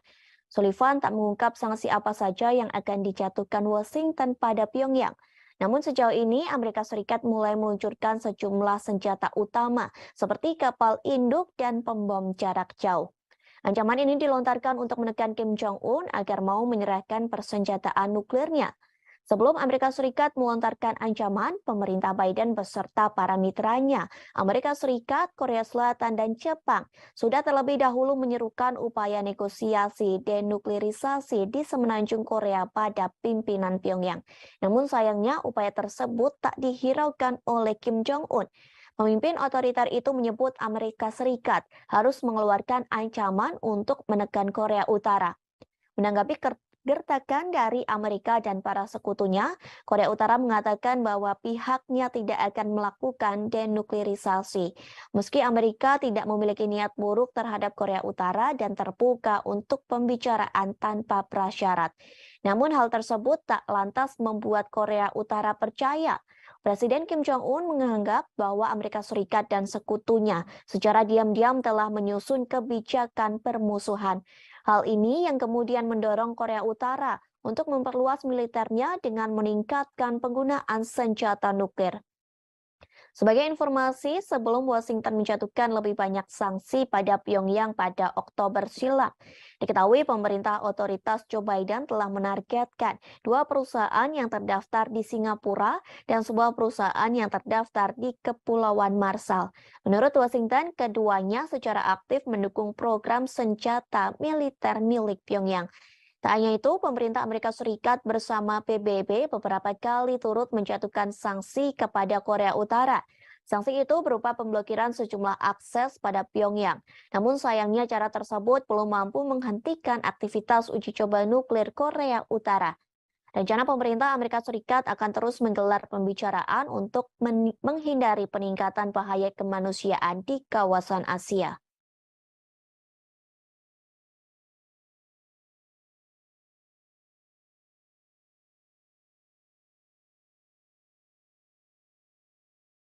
Amerika Serikat mulai takut dengan Cina karena rupanya memecahkan rekor sejarah di luar angkasa. Pasalnya, Cina memiliki 6 taikonaut di stasiun luar angkasa. Keberadaan mereka di satu tempat bersama-sama mencatatkan dalam sejarah sebagai populasi terbesar manusia yang di luar angkasa. Pertemuan ke-6 itu terjadi pada Rabu 30 November 2022 pagi waktu setempat. China kini telah melampaui Amerika Serikat dan Rusia dalam hal memiliki populasi terbesar di luar angkasa. Membawa 3 taikonaut, pesawat luar angkasa berawak Shenzhou 15 diluncurkan pada Selasa 29 November malam. Lalu pesawat tersebut melakukan pertemuan otomatis cepat dan berlabuh dengan stasiun luar angkasa China di pelabuhan sekira pukul 5:42. Pada Rabu 30 November sekira pukul 7:33, anggota kru Shenzhou 14 yang telah tinggal dan bekerja di luar angkasa selama 6 bulan membuka pintu. Mereka yang tadinya menonton siaran langsung peluncuran Shenzhou 15 dari bumi pada Selasa malam akhirnya membuka pintu dan menyambut rekan kru Shenzhou 15 mereka. Kemudian keenam taikonaut dari 2 misi tersebut mengambil foto kelompok bersejarah untuk memperingati pertemuan antariksa mereka. Selanjutnya, kedua kru akan melakukan penyerahan langsung pertama stadion luar angkasa China di orbit. Mereka akan tinggal dan bekerja sama di stasiun luar angkasa selama sekira 5 hari. Hal ini juga menjadi tanda pertama dalam sejarah kedirgantaraan China.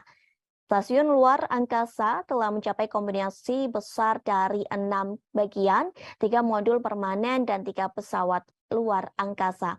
Masa total kombinasi telah mendekati 100 ton, yang merupakan struktur terbesar dari kombinasi stasiun luar angkasa Cina hingga saat ini.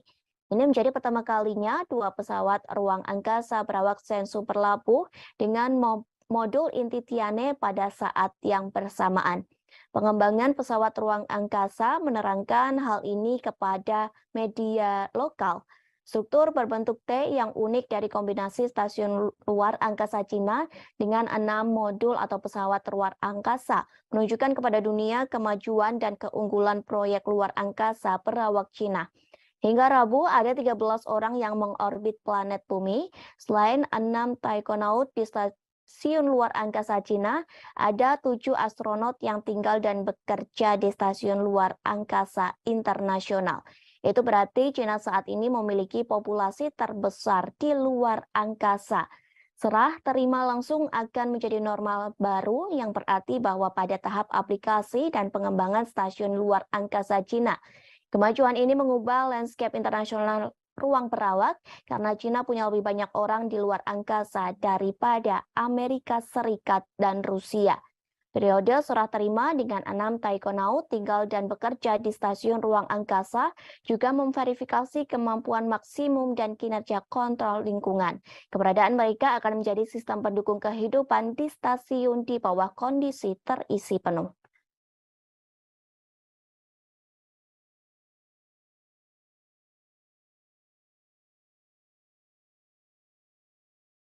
Tribuners, kita beralih ke berita yang terakhir. Situs asing berbasis New York, Amerika Serikat akan melelang Kepulauan Widi mulai minggu depan. Terdapat lebih dari 100 pulau di Kepulauan Widi yang tersebar di kawasan seluas 10.000 hektar. Dengan adanya lelang tersebut, Indonesia disebut akan menghadapi masalah lingkungan. Hal tersebut telah disampaikan oleh Koordinator Nasional di Destruksi Fishing Watch Indonesia, yakni Muhammad Abdi Suhufan. Ia meminta pemerintah Indonesia untuk menyelidiki lelang tersebut. Pasalnya, lelang itu telah menimbulkan kontroversi dan menarik perhatian publik Indonesia. Menurutnya, meskipun pembangunan direncanakan untuk perlindungan lingkungan, kepemilikan pribadi atas pulau-pulau tersebut akan berdampak bagi masyarakat setempat secara sosial dan ekonomi. Ia juga mengatakan pelelangan tersebut akan berdampak sosial, yakni melampaui manfaat lingkungan yang diharapkan. Diketahui, hukum Indonesia menyatakan non-warga negara Indonesia tidak dapat secara resmi membeli pulau di negara tersebut. Namun, pembelian Kepulauan Widi bisa disiasati dengan membuat pemilik akhirnya mengakuisisi saham di PT Leadership East Island Indonesia. Wakil Presiden Eksekutif untuk Eropa, Timur Tengah, dan Afrika, yakni Charlie Smith, mengharapkan tawaran untuk Kepulauan Widi menjadi besar. Melalui situs asing, pelelangan Kepulauan Widi akan dibuka pada 8 Desember. pukul 8 waktu setempat atau pukul 16 waktu Indonesia Barat. Pelelangan akan berlangsung secara daring hingga 14 Desember 2022.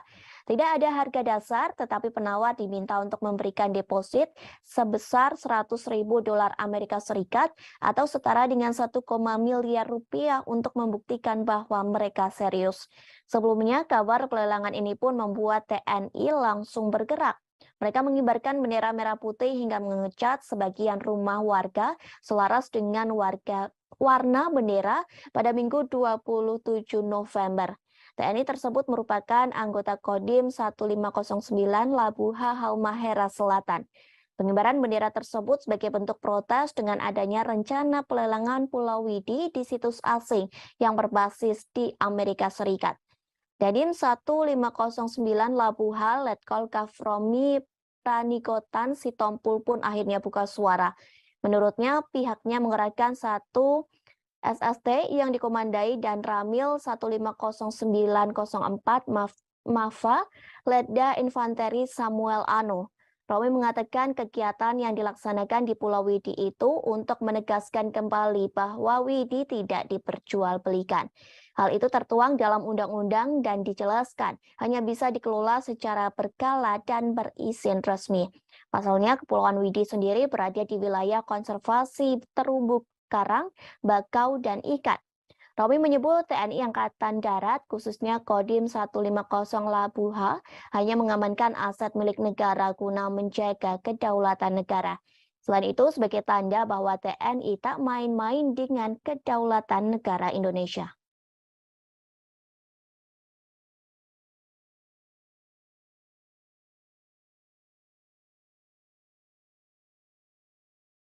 Pertempuran babak baru terjadi antara tentara Rusia dan Ukraina. Kali ini Rusia membombardir Bakhmut, Ukraina, hingga mengubah kota tersebut menjadi wilayah berdarah. Bahkan pasukan Rusia dan Ukraina berperang hingga di parit. Perang parit ini mengingatkan pada pertempuran yang terjadi di Perang Dunia I. Dalam perang tersebut tidak ada pihak yang menyerah, baik pasukan Rusia maupun Ukraina, sehingga perang tersebut menumpahkan darah antara kedua belah pihak. Sementara staf umum tentara Ukraina melaporkan, dalam satu hari terjadi pengeboman artileri dan tank di kota Bakhmut. Peristiwa itu terjadi pada Kamis 1 Desember 2022. Selain di kota Bakhmut, penembakan juga terjadi di pemukiman lainnya. Pertempuran kedua negara pun disebut sangat brutal hanya untuk menguasai kota kecil. Dilaporkan pasukan Rusia menembakkan artileri di kota Bakhmut pada siang hingga malam. Sementara Ukraina menggunakan kamera termal untuk memadamkan gerak maju Rusia sebelum mereka mendapat kesempatan untuk menyerang. Dari video yang beredar di media sosial, nampak parit-parit terbentuk di kota Bakhmut. Bahkan terdengar gemuruh tembakan dan ledakan artileri secara terus-menerus. Suara peperangan itu terus bergema di dataran yang tertutup salju. Video lain memperlihatkan kota Bakhmut telah dibombardir pasukan Rusia. Akibat serangan bertubi-tubi itu, bangunan di kota Bakhmut berubah menjadi kerikil. Bagi orang-orang Ukraina, menguasai kota itu berarti menyangkal posisi pendudukan terdalam musuh sejak dimulainya invasi Rusia ke Ukraina hampir 1 dekade lalu. Sementara bagi tentara Rusia, merebut Bakhmut akan memberi pasukan mereka moral yang lebih baik. Pasalnya, Rusia baru saja mengalami kekalahan memalukan di pusat-pusat Ukraina, satu di antaranya Kherson. Seorang penasehat Menteri Pertahanan Ukraina, Yuri Sak, mengomentari pertempuran tersebut. Ia mengatakan Bakhmut menjadi kota yang menjadi titik panas utama dalam peperangan. Rusia pun memberikan pernyataan bahwa pasukannya akan segera berhasil merebut kota Bakhmut. Bahkan pasukan Rusia mengklaim berhasil menewaskan banyak korban di kota tersebut.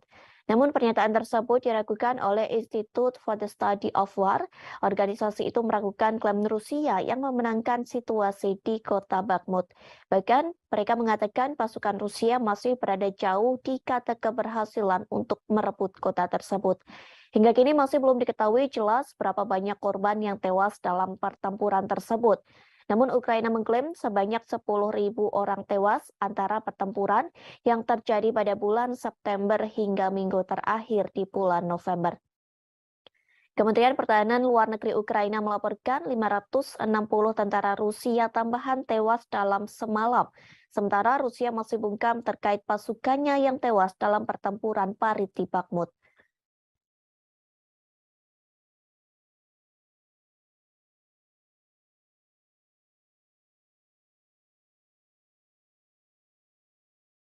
Rusia menyebut pasukan Ukraina mengalami kebodohan dalam melakukan perang dengan Moskow. Pasalnya, militer Ukraina gagal menyerang rudal Rusia. Sebaliknya, serangan gagal itu justru menghancurkan senjata pertahanan milik Ukraina sendiri. Hal tersebut telah disampaikan oleh juru bicara Kementerian Pertahanan Rusia, Letnan Jenderal Igor Konasenkov. Ia mengatakan pasukan Rusia berhasil menembak jatuh pesawat tempur milik Ukraina. Jenis pesawat tempur Ukraina yang berhasil ditembak yakni Sukhoi Su-25. Peristiwa itu terjadi di wilayah Republik Rakyat Donetsk pada Rabu 30 November 2022. Igor Konasenkov mengatakan mulanya Ukraina hendak menyerang rudal pertahanan udara Rusia menggunakan Sukhoi Su-25. Namun serangan tersebut gagal total karena kebodohan militer Ukraina sendiri. Kegagalan tersebut lantaran unit artileri militer Rusia di Bakhmut selalu siap siaga, sehingga Rusia berhasil menggagalkan siasat dari pasukan Ukraina yang hendak menembak rudal udara Moskow. Rusia menggagalkan siasat itu dengan menembak jatuh pesawat tempur Sukhoi Su-25 milik Ukraina. Upaya penggagalan siasat Ukraina itu dilakukan oleh pasukan Dirgantara Rusia. Angkatan bersenjata Federasi Rusia dilaporkan berhasil menembak jatuh 8 unit drone tempur milik Ukraina. Bahkan pesawat tanpa awak Ukraina juga berjatuhan di LPR dan Republik Zaporozhia.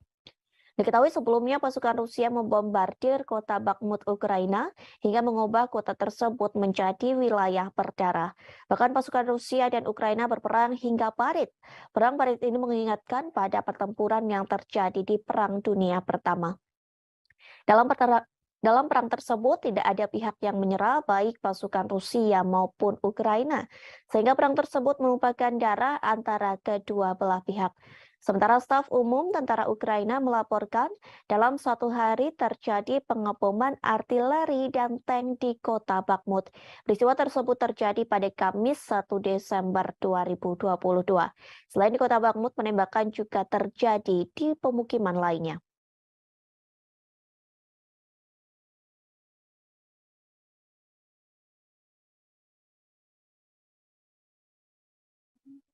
Ukraina akan memberlakukan pembatasan terhadap organisasi keagamaan di negara yang memiliki hubungan dengan Rusia.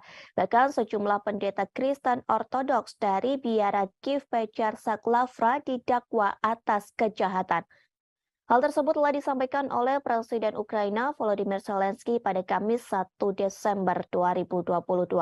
Zelensky mengatakan mereka didakwa atas kejahatan memuji Rusia.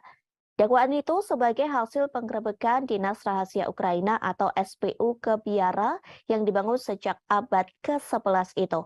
Penggerebekan itu telah dilakukan pada Kamis pekan lalu.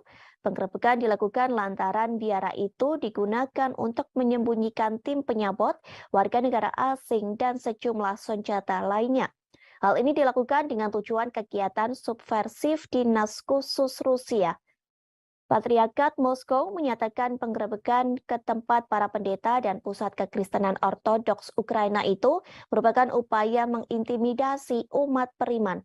SPU mengatakan telah menerima petunjuk pendeta dan beberapa kaki tangannya. Pasalnya mereka telah mengucapkan kata-kata pujian tentang Rusia selama kebaktian di gereja. Kemudian pada Jumat 2 Desember 2022, Layanan Keamanan Dalam Negeri Ukraina menetapkan ada fakta aktivitas ilegal melalui penyelidikan tersebut. Jaksa Kota Kiev akan menuntut para pendeta, pasalnya sejumlah pendeta memberi pembenaran, pengakuan yang sah atau penyangkalan agresi Rusia terhadap Ukraina. Hal tersebut disampaikan oleh Kepala SBU Vasily Malyuk. Perlu diketahui, biara Kiev Pechersk-Lavra dianggap situs Kristen Ortodoks paling terkemuka di Ukraina. Saat ini dikelola Gereja Ortodoks Ukraina atau UOC yang mendeklarasikan kemerdekaan dari Patriarkat Moskow awal tahun ini. Namun gereja Ortodok Ukraina skematis juga mengklaim Lavra. OCU sempat memposting video kebaktian di dalam Lavra sebelum pihak berwajib melakukan penggerebekan. Dalam kebaktian tersebut diklaim ada nyanyian dan bunyi lonceng yang berdoa untuk Rusia. Sementara Uskup UOCU yang bertanggung jawab atas biara menolak tuduhan tersebut, bahkan ia berjanji akan setia kepada Ukraina. Sehari setelah penggerebekan, beberapa anggota parlemen Ukraina mengusulkan pelarangan gereja Ortodok Rusia sebagai ancaman keamanan nasional. Media Ukraina telah menerbitkan rekaman mobil polisi dan petugas bersenjata yang berdiri di pintu masuk lingkungan bersejarah di ibu kota tersebut. Вільний народи незламної країни. Щороку, 1 грудня, ми згадуємо подію, яка визначила історію. Подію, яка сказала дуже багато про усіх нас, про українців, про те, хто ми є, і про те, ким ми ніколи не будемо. 1 грудня 31 рік тому відбувся референдум, який об'єднав всю територію нашої держави. Ніхто з наших людей не залишився за межами всеукраїнського рішення. Київ і Севастополь, Одеса і Крим, Львів і Черкаси, Чернігів і Харків, Донецьк і Херсон, Запоріжжя і Луганськ, Хмельниччина і Кіровоградщина, Волинь і Дніпропетровщина, Суми і Закарпаття, Франківськ і Тернопіль, Житомирщина і Чернівці, Вінниця, Київщина, Миколаїв, Полтава, Рівне. Всі підтримали. Люди підтвердили акт проголошення незалежності України. Вільно і законно. Це був справжній референдум, а не якась імітація. Це був чесний референдум. Terendus Rusia akan melakukan kerjasama dengan China untuk melawan negara barat. Kerjasama ini dibuktikan lantaran Rusia mengerahkan pesawat pengebom strategis ke wilayah udara Asia Pasifik. Hal serupa pun telah dilakukan oleh China.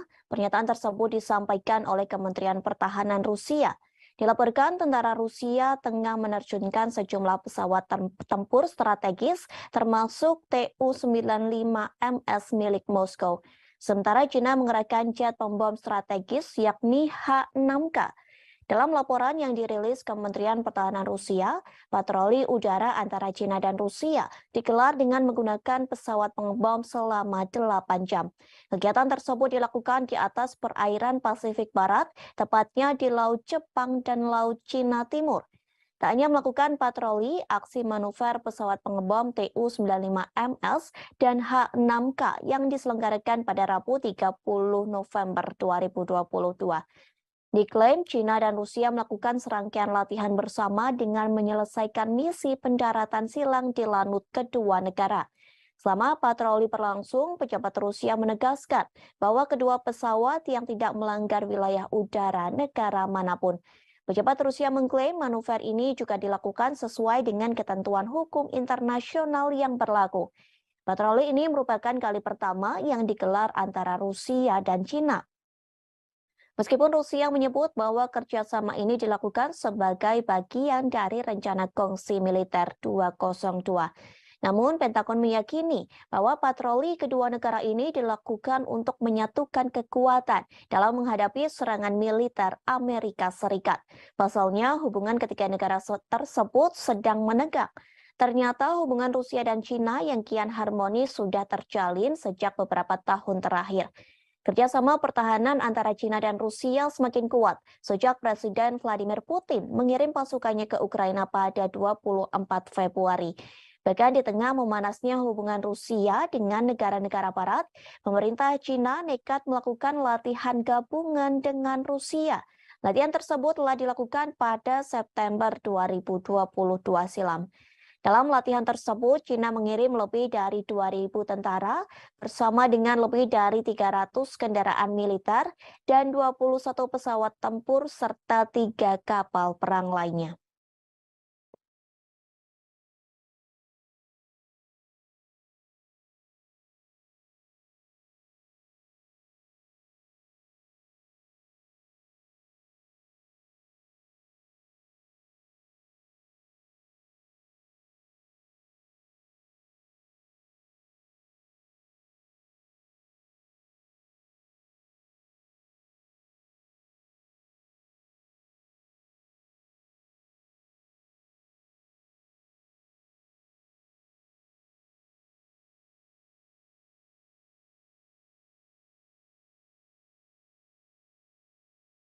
Tribuners, kita beralih ke berita selanjutnya.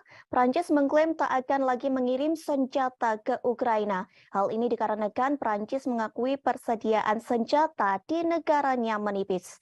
Meski begitu, Prancis berjanji akan membantu Kiev dengan cara lain.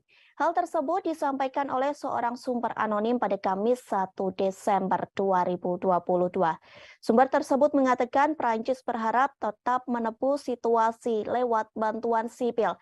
Prancis pun merasa sedih lantaran tak bisa mengirim senjata di tengah sebagian besar anggota NATO juga kehabisan senjata untuk dikirim ke Ukraina. Kini Prancis sedang berusaha untuk menyelenggarakan konferensi untuk ketahanan Ukraina bulan ini. Konferensi itu dilakukan sebagai bagian dari upayanya untuk mengatasi kurangnya bantuan militer. Sebelumnya, para pemimpin Barat berjanji membantu Kiev melalui musim dingin. Setidaknya, negara Barat akan mengirim selimut dan generator untuk membantu Ukraina pada musim dingin. Bantuan sederhana itu dilakukan lantaran anggota NATO telah kehabisan senjata. Setidaknya 20 dari 30 anggota blok tersebut telah menghabiskan stok amunisi dan senjata mereka di gudang untuk dikirim ke Ukraina. Pada saat itu, surat kabar lokal mengatakan hanya sekutu yang lebih besar, termasuk Prancis, Jerman, dan Italia, yang dapat mempertahankan pengiriman senjata atau bahkan meningkatkannya ke Ukraina. Prancis berulang kali dituduh tidak memberikan bantuan keamanan yang cukup ke Kiev. Namun pada nyatanya, Prancis menjadi negara ke-8 yang mengirim bantuan militer ke Ukraina. Menanggapi kritik tersebut, bulan lalu Menteri Pertahanan Prancis Sebastien Lecornu mengumumkan Prancis akan memasok 2 sistem peluncur roket ganda ke Kiev. Paris juga mengonfirmasi pengiriman 2 baterai sistem pertahanan udara. Ia juga mengatakan mereka sedang melihat permintaan dari Ukraina untuk radar pertahanan melawan serangan Rusia. Prancis telah menyediakan sejumlah senjata untuk Ukraina, yakni howitzer, self-propelled Caesar, rudal anti-tank Milan, dan perangkat keras militer lainnya untuk dikirim ke Kiev. Sementara Moskow telah berulang kali memperingatkan negara-negara Barat agar tidak mengirim senjata ke Ukraina. Pasalnya dengan bantuan dari negara Barat, sama saja mereka sedang memperpanjang konflik. Washington pun pernah cemas akan ketidakmampuannya secara cepat memasok Ukraina dengan sistem dan amunisi canggih di tengah konfliknya dengan Rusia. Selain persediaan senjata menipis, ada masalah kemampuan industri pertahanan untuk mengatasi lonjakan permintaan.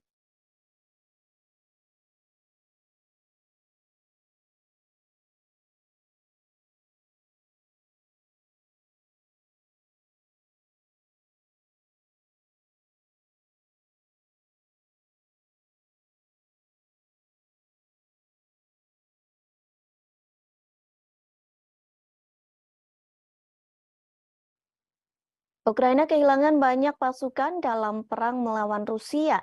Dilaporkan sejauh ini, Ukraina kehilangan 10.000 hingga 13.000 tentara dalam perang tersebut. Hal ini telah dikatakan oleh penasehat Presiden Ukraina, yakni Mikhailo Podolyak. Ia mengatakan perkiraan angka ribuan tentara yang tewas itu sejak akhir Agustus 2022. Kala itu Panglima Angkatan Bersenjata mengatakan hampir 9.000 personil militer tewas, namun angkanya terus bertambah hingga awal Desember 2022. Meski banyak yang meninggal, namun sejatinya Podolyak mengatakan banyak tentara Rusia yang terluka. Tak hanya Ukraina, sebenarnya Rusia juga kehilangan ribuan pasukannya dalam perang melawan Ukraina. Dilaporkan Presiden Rusia Vladimir Putin telah kehilangan lebih dari 6.000 pasukannya hanya dalam 2 minggu. Angka ini menambah korban dari perkiraan jumlah orang Rusia yang tewas di Ukraina. Sementara staf umum Angkatan Bersenjata Ukraina turut mengomentari hal tersebut. Pihaknya memperkirakan Rusia telah kehilangan 88.000 personil sejak awal invasi. Selain kehilangan ribuan tentara, Rusia juga menghadapi kerugian artileri dan kendaraan yang cukup besar dalam periode 2 minggu. Hal tersebut pun telah disampaikan oleh staf umum Ukraina. Dikatakan Rusia kehilangan 43 tank, 75 kendaraan personil lapis baja, dan 69 kendaraan serta tangki bahan bakar. Jumlah tersebut lenyap hanya dalam kurun waktu 16 hingga 30 November 2022. Tentu setelah 9 bulan berperang, Putin mengharapkan adanya kemenangan yang cepat. Rusia juga pernah mengklaim kehilangan 1.000 tentaranya hanya dalam waktu sehari. Hal ini diyakini menjadi pukulan berat bagi Presiden Rusia Vladimir Putin. Menurut Ukraina, kondisi terparah yang terjadi pada Minggu 30 Oktober dengan jumlah pasukan tewas mencapai 950 orang dalam seharinya.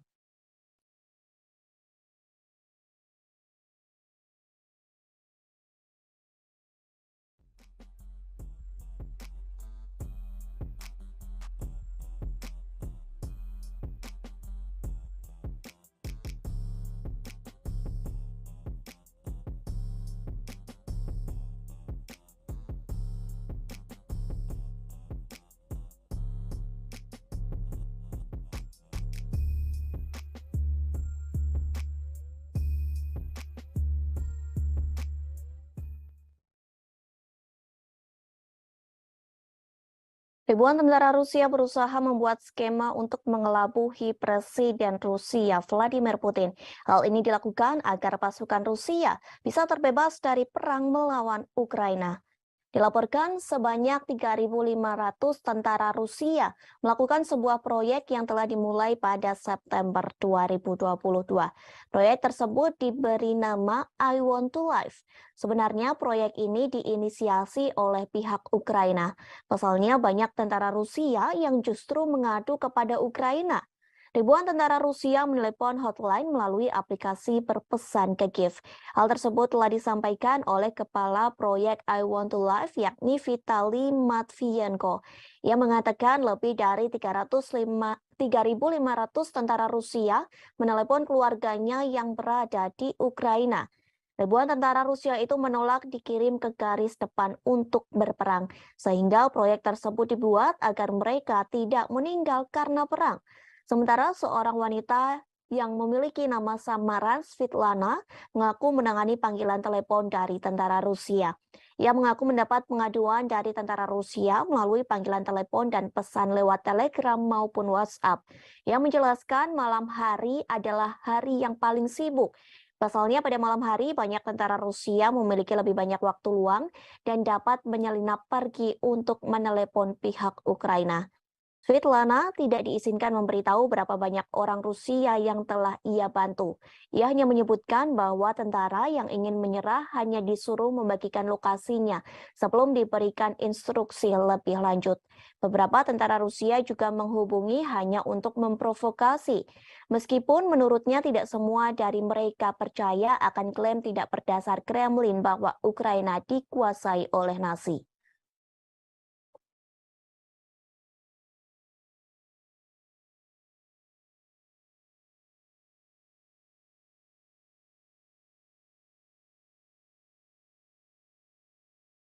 Rusia kembali memperingatkan NATO agar tidak memasok rudal Patriot ke Ukraina. Pasalnya, jika NATO tetap memasok senjata ke Ukraina, maka Rusia tidak akan tinggal diam. Rusia tak segan-segan akan menjadikan NATO sebagai target militer Moskow. Hal tersebut disampaikan oleh Wakil Ketua Dewan Keamanan Rusia Dmitry Medvedev pada Rabu 30 November silam. Medvedev mengatakan hal tersebut kepada para pemimpin NATO secara langsung di Rumania. Pertemuan tersebut membahas fase dukungan untuk Kiev. Tak lama setelah pernyataan Medvedev muncul, Menteri Luar Negeri Ukraina Dmytro Kuleba mengatakan Kiev membutuhkan rudal Patriot untuk melindungi infrastruktur utamanya. Kuleba menambahkan bahwa ia akan bekerja sama dengan Jerman. Kerjasama ini untuk mendapatkan senjata yang dirancang untuk menembak jatuh rudal yang masuk. Jerman telah menawarkan baterai Patriot ke Polandia seusai Warsawa dihantam rudal hingga menewaskan 2 orang. Mulanya diperkirakan rudal itu milik Rusia, namun kemudian diputuskan sebagai roket Ukraina yang salah tembak. Polandia menolak untuk mengambil Patriot dan menyarankan agar Jerman mengirim ke Kiev. Menteri Pertahanan juga mengatakan komponen untuk memperbaiki jaringan listrik Ukraina yang rusak parah juga harus menjadi prioritas sekutu NATO. Di sisi lain, Menteri Luar Negeri Amerika Serikat Antony Blinken yang bertemu dengan Kuleba pada Rabu 30 November. Blinken mengatakan bahwa negaranya mendukung Ukraina. Dukungan tersebut dalam bentuk penyediaan rudal surface-to-air Patriot ke Ukraina. Bantuan ini menjadi tanda kemajuan besar dalam jenis sistem pertahanan udara yang dikirim Barat untuk membantu Ukraina. Sekretaris Jenderal NATO Jens Stoltenberg membenarkan pengiriman sistem rudal surface-to-air yang canggih seperti itu sedang dipertimbangkan.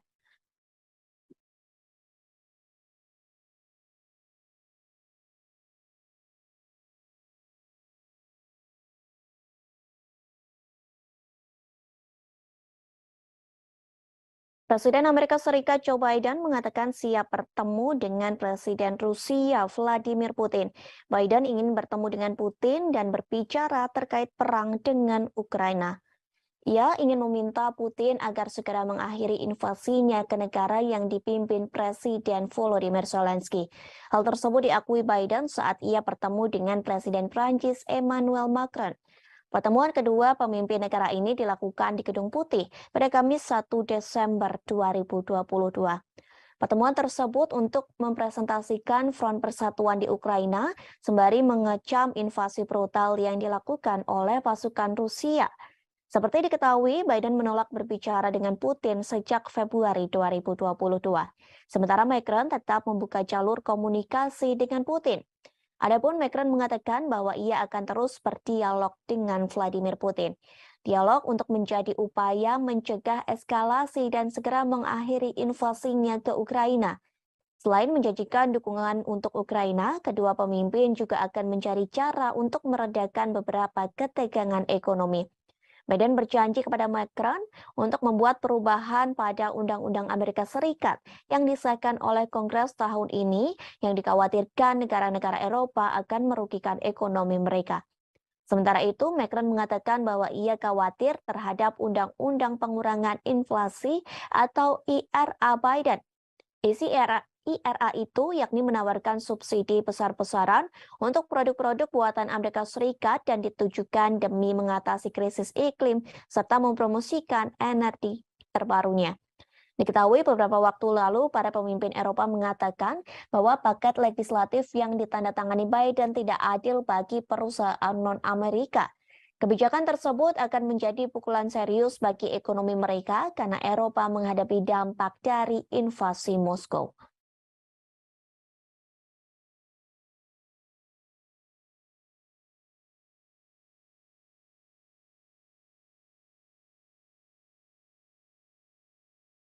Tribuners, kita beralih ke berita selanjutnya.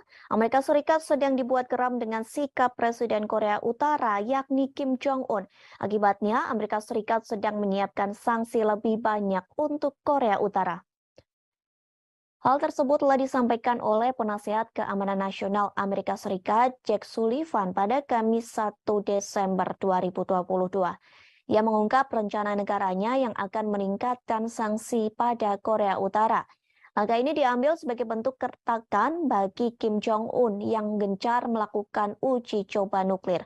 Sullivan tak mengungkap sanksi apa saja yang akan dijatuhkan Washington pada Pyongyang. Namun sejauh ini Amerika Serikat mulai meluncurkan sejumlah senjata utama seperti kapal induk dan pembom jarak jauh. Ancaman ini dilontarkan untuk menekan Kim Jong-un agar mau menyerahkan persenjataan nuklirnya.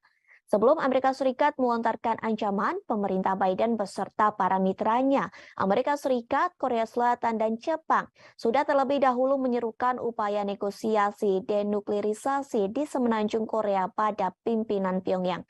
Namun sayangnya upaya tersebut tak dihiraukan oleh Kim Jong-un. Pemimpin otoriter itu menyebut Amerika Serikat harus mengeluarkan ancaman untuk menekan Korea Utara. Menanggapi gertakan dari Amerika dan para sekutunya, Korea Utara mengatakan bahwa pihaknya tidak akan melakukan denuklirisasi. Meski Amerika tidak memiliki niat buruk terhadap Korea Utara dan terbuka untuk pembicaraan tanpa prasyarat. Namun hal tersebut tak lantas membuat Korea Utara percaya. Presiden Kim Jong-un menganggap bahwa Amerika Serikat dan sekutunya secara diam-diam telah menyusun kebijakan permusuhan. Hal ini yang kemudian mendorong Korea Utara untuk memperluas militernya dengan meningkatkan penggunaan senjata nuklir. Sebagai informasi, sebelum Washington menjatuhkan lebih banyak sanksi pada Pyongyang pada Oktober silam, diketahui pemerintah otoritas Joe Biden telah menargetkan 2 perusahaan yang terdaftar di Singapura dan sebuah perusahaan yang terdaftar di Kepulauan Marshall.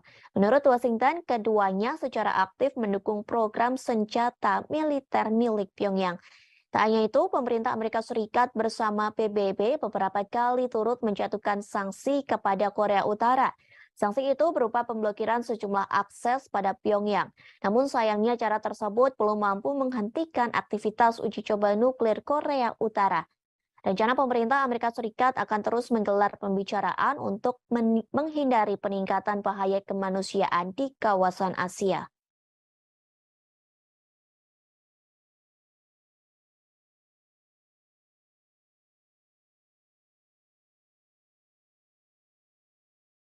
Amerika Serikat mulai takut dengan Cina karena rupanya memecahkan rekor sejarah di luar angkasa. Pasalnya, Cina memiliki 6 taikonaut di stasiun luar angkasa. Keberadaan mereka di satu tempat bersama-sama mencatatkan dalam sejarah sebagai populasi terbesar manusia yang di luar angkasa. Pertemuan ke-6 itu terjadi pada Rabu 30 November 2022 pagi waktu setempat. China kini telah melampaui Amerika Serikat dan Rusia dalam hal memiliki populasi terbesar di luar angkasa.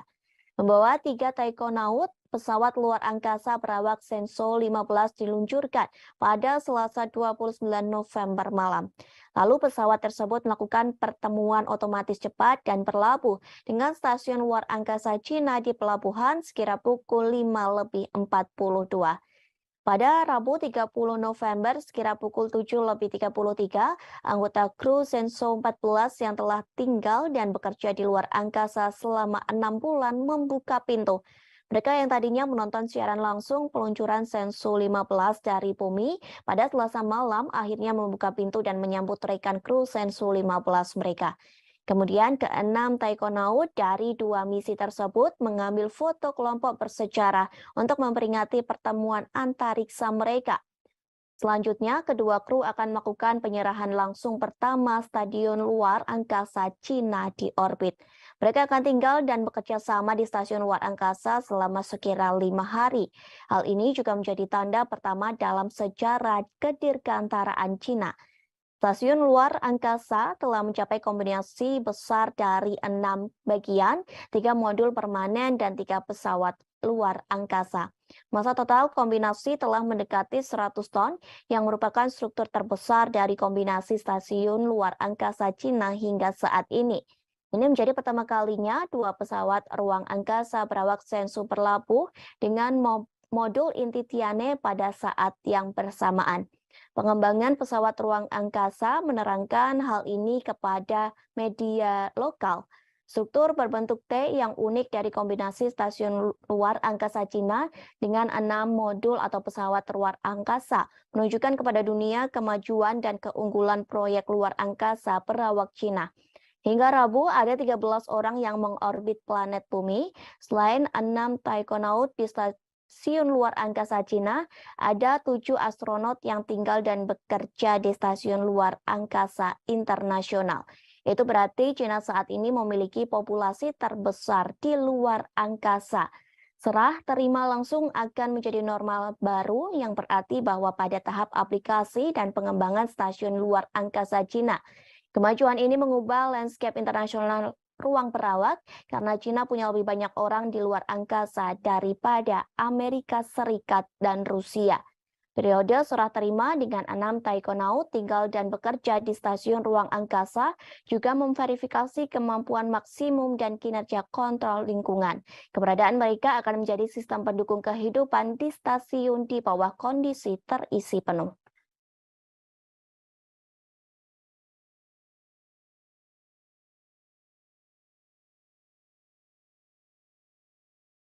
Tribuners, kita beralih ke berita yang terakhir. Situs asing berbasis New York, Amerika Serikat akan melelang Kepulauan Widi mulai minggu depan. Terdapat lebih dari 100 pulau di Kepulauan Widi yang tersebar di kawasan seluas 10.000 hektar. Dengan adanya lelang tersebut, Indonesia disebut akan menghadapi masalah lingkungan. Hal tersebut telah disampaikan oleh Koordinator Nasional di Destruksi Fishing Watch Indonesia, yakni Muhammad Abdi Suhufan. Ia meminta pemerintah Indonesia untuk menyelidiki lelang tersebut. Pasalnya, lelang itu telah menimbulkan kontroversi dan menarik perhatian publik Indonesia. Menurutnya, meskipun pembangunan direncanakan untuk perlindungan lingkungan, kepemilikan pribadi atas pulau-pulau tersebut akan berdampak bagi masyarakat setempat secara sosial dan ekonomi. Ia juga mengatakan pelelangan tersebut akan berdampak sosial, yakni melampaui manfaat lingkungan yang diharapkan. Diketahui, hukum Indonesia menyatakan non-warga negara Indonesia tidak dapat secara resmi membeli pulau di negara tersebut. Namun, pembelian Kepulauan Widi bisa disiasati dengan membuat pemilik akhirnya mengakuisisi saham di PT Leadership East Island Indonesia. Wakil Presiden Eksekutif untuk Eropa, Timur Tengah, dan Afrika, yakni Charlie Smith, mengharapkan tawaran untuk Kepulauan Widi menjadi besar. Melalui situs asing, pelelangan Kepulauan Widi akan dibuka pada 8 Desember, pukul 8 waktu setempat atau pukul 16 waktu Indonesia Barat. Pelelangan akan berlangsung secara daring hingga 14 Desember 2022. Tidak ada harga dasar, tetapi penawar diminta untuk memberikan deposit sebesar 100.000 dolar Amerika Serikat atau setara dengan 1, miliar rupiah untuk membuktikan bahwa mereka serius. Sebelumnya, kabar pelelangan ini pun membuat TNI langsung bergerak. Mereka mengibarkan bendera merah putih hingga mengecat sebagian rumah warga selaras dengan warna bendera pada Minggu 27 November. TNI tersebut merupakan anggota Kodim 1509 Labuha Halmahera Selatan. Pengibaran bendera tersebut sebagai bentuk protes dengan adanya rencana pelelangan Pulau Widi di situs asing yang berbasis di Amerika Serikat. Dadim 1509 Labuha Letkol Kafromi Pranikotan Sitompul pun akhirnya buka suara. Menurutnya, pihaknya mengerahkan satu SST yang dikomandai dan Ramil 150904 MAFA Letda Infanteri Samuel Ano. Romi mengatakan kegiatan yang dilaksanakan di Pulau Widi itu untuk menegaskan kembali bahwa Widi tidak diperjualbelikan. Hal itu tertuang dalam undang-undang dan dijelaskan hanya bisa dikelola secara berkala dan berizin resmi. Pasalnya, Kepulauan Widi sendiri berada di wilayah konservasi terumbu karang, bakau, dan ikan. Romi menyebut TNI Angkatan Darat, khususnya Kodim 150 Labuha, hanya mengamankan aset milik negara guna menjaga kedaulatan negara. Selain itu, sebagai tanda bahwa TNI tak main-main dengan kedaulatan negara Indonesia.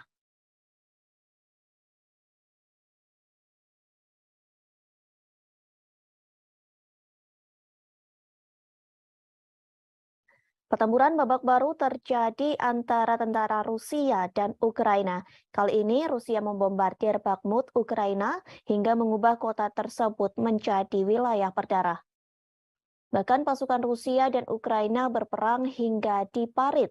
Perang Parit ini mengingatkan pada pertempuran yang terjadi di Perang Dunia I. Dalam perang tersebut tidak ada pihak yang menyerah, baik pasukan Rusia maupun Ukraina, sehingga perang tersebut menumpahkan darah antara kedua belah pihak. Sementara staf umum tentara Ukraina melaporkan, dalam satu hari terjadi pengeboman artileri dan tank di kota Bakhmut. Peristiwa itu terjadi pada Kamis 1 Desember 2022. Selain di kota Bakhmut, penembakan juga terjadi di pemukiman lainnya. Pertempuran kedua negara pun disebut sangat brutal hanya untuk menguasai kota kecil. Dilaporkan pasukan Rusia menembakkan artileri di kota Bakhmut pada siang hingga malam. Sementara Ukraina menggunakan kamera termal untuk memadamkan gerak maju Rusia sebelum mereka mendapat kesempatan untuk menyerang. Dari video yang beredar di media sosial, nampak parit-parit terbentuk di kota Bakhmut. Bahkan terdengar gemuruh tembakan dan ledakan artileri secara terus-menerus. Suara peperangan itu terus bergema di dataran yang tertutup salju. Video lain memperlihatkan kota Bakhmut telah dibombardir pasukan Rusia. Akibat serangan bertubi-tubi itu, bangunan di kota Bakhmut berubah menjadi kerikil. Bagi orang-orang Ukraina, menguasai kota itu berarti menyangkal posisi pendudukan terdalam musuh sejak dimulainya invasi Rusia ke Ukraina hampir 1 dekade lalu. Sementara bagi tentara Rusia, merebut Bakhmut akan memberi pasukan mereka moral yang lebih baik. Pasalnya, Rusia baru saja mengalami kekalahan memalukan di pusat-pusat Ukraina, satu di antaranya Kherson. Seorang penasehat Menteri Pertahanan Ukraina, Yuri Sak, mengomentari pertempuran tersebut. Ia mengatakan Bakhmut menjadi kota yang menjadi titik panas utama dalam peperangan. Rusia pun memberikan pernyataan bahwa pasukannya akan segera berhasil merebut kota Bakhmut. Bahkan pasukan Rusia mengklaim berhasil menewaskan banyak korban di kota tersebut. Namun pernyataan tersebut diragukan oleh Institute for the Study of War. Organisasi itu meragukan klaim Rusia yang memenangkan situasi di kota Bakhmut. Bahkan mereka mengatakan pasukan Rusia masih berada jauh di kata keberhasilan untuk merebut kota tersebut. Hingga kini masih belum diketahui jelas berapa banyak korban yang tewas dalam pertempuran tersebut. Namun Ukraina mengklaim sebanyak 10.000 orang tewas antara pertempuran yang terjadi pada bulan September hingga minggu terakhir di bulan November. Kementerian Pertahanan Luar Negeri Ukraina melaporkan 560 tentara Rusia tambahan tewas dalam semalam. Sementara Rusia masih bungkam terkait pasukannya yang tewas dalam pertempuran parit di Bakhmut.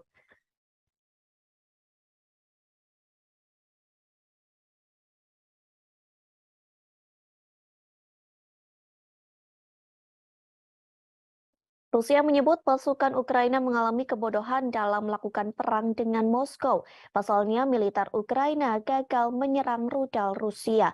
Sebaliknya, serangan gagal itu justru menghancurkan senjata pertahanan milik Ukraina sendiri.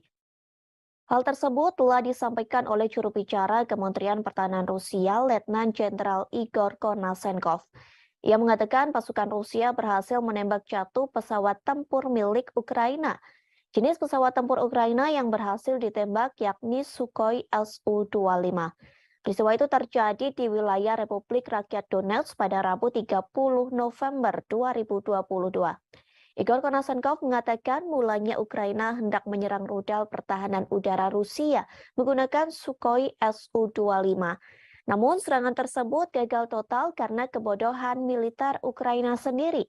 Kegagalan tersebut lantaran unit artileri militer Rusia di Bakhmut selalu siap siaga, sehingga Rusia berhasil menggagalkan siasat dari pasukan Ukraina yang hendak menembak rudal udara Moskow. Rusia menggagalkan siasat itu dengan menembak jatuh pesawat tempur Sukhoi Su-25 milik Ukraina. Upaya penggagalan siasat Ukraina itu dilakukan oleh pasukan Dirgantara Rusia. Angkatan bersenjata Federasi Rusia dilaporkan berhasil menembak jatuh 8 unit drone tempur milik Ukraina. Bahkan pesawat tanpa awak Ukraina juga berjatuhan di LPR dan Republik Zaporozhia. Diketahui sebelumnya pasukan Rusia membombardir kota Bakhmut Ukraina hingga mengubah kota tersebut menjadi wilayah berdarah. Bahkan pasukan Rusia dan Ukraina berperang hingga parit. Perang parit ini mengingatkan pada pertempuran yang terjadi di Perang Dunia Pertama. Dalam perang tersebut tidak ada pihak yang menyerah baik pasukan Rusia maupun Ukraina, sehingga perang tersebut menumpahkan darah antara kedua belah pihak. Sementara staf umum tentara Ukraina melaporkan dalam 1 hari terjadi pengeboman artileri dan tank di kota Bakhmut. Peristiwa tersebut terjadi pada Kamis 1 Desember 2022. Selain di kota Bakhmut, penembakan juga terjadi di pemukiman lainnya.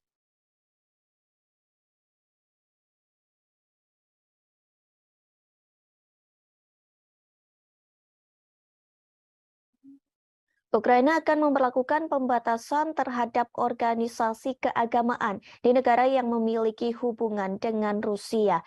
Bahkan sejumlah pendeta Kristen Ortodoks dari biara Kiev Pecharsek Lavra didakwa atas kejahatan.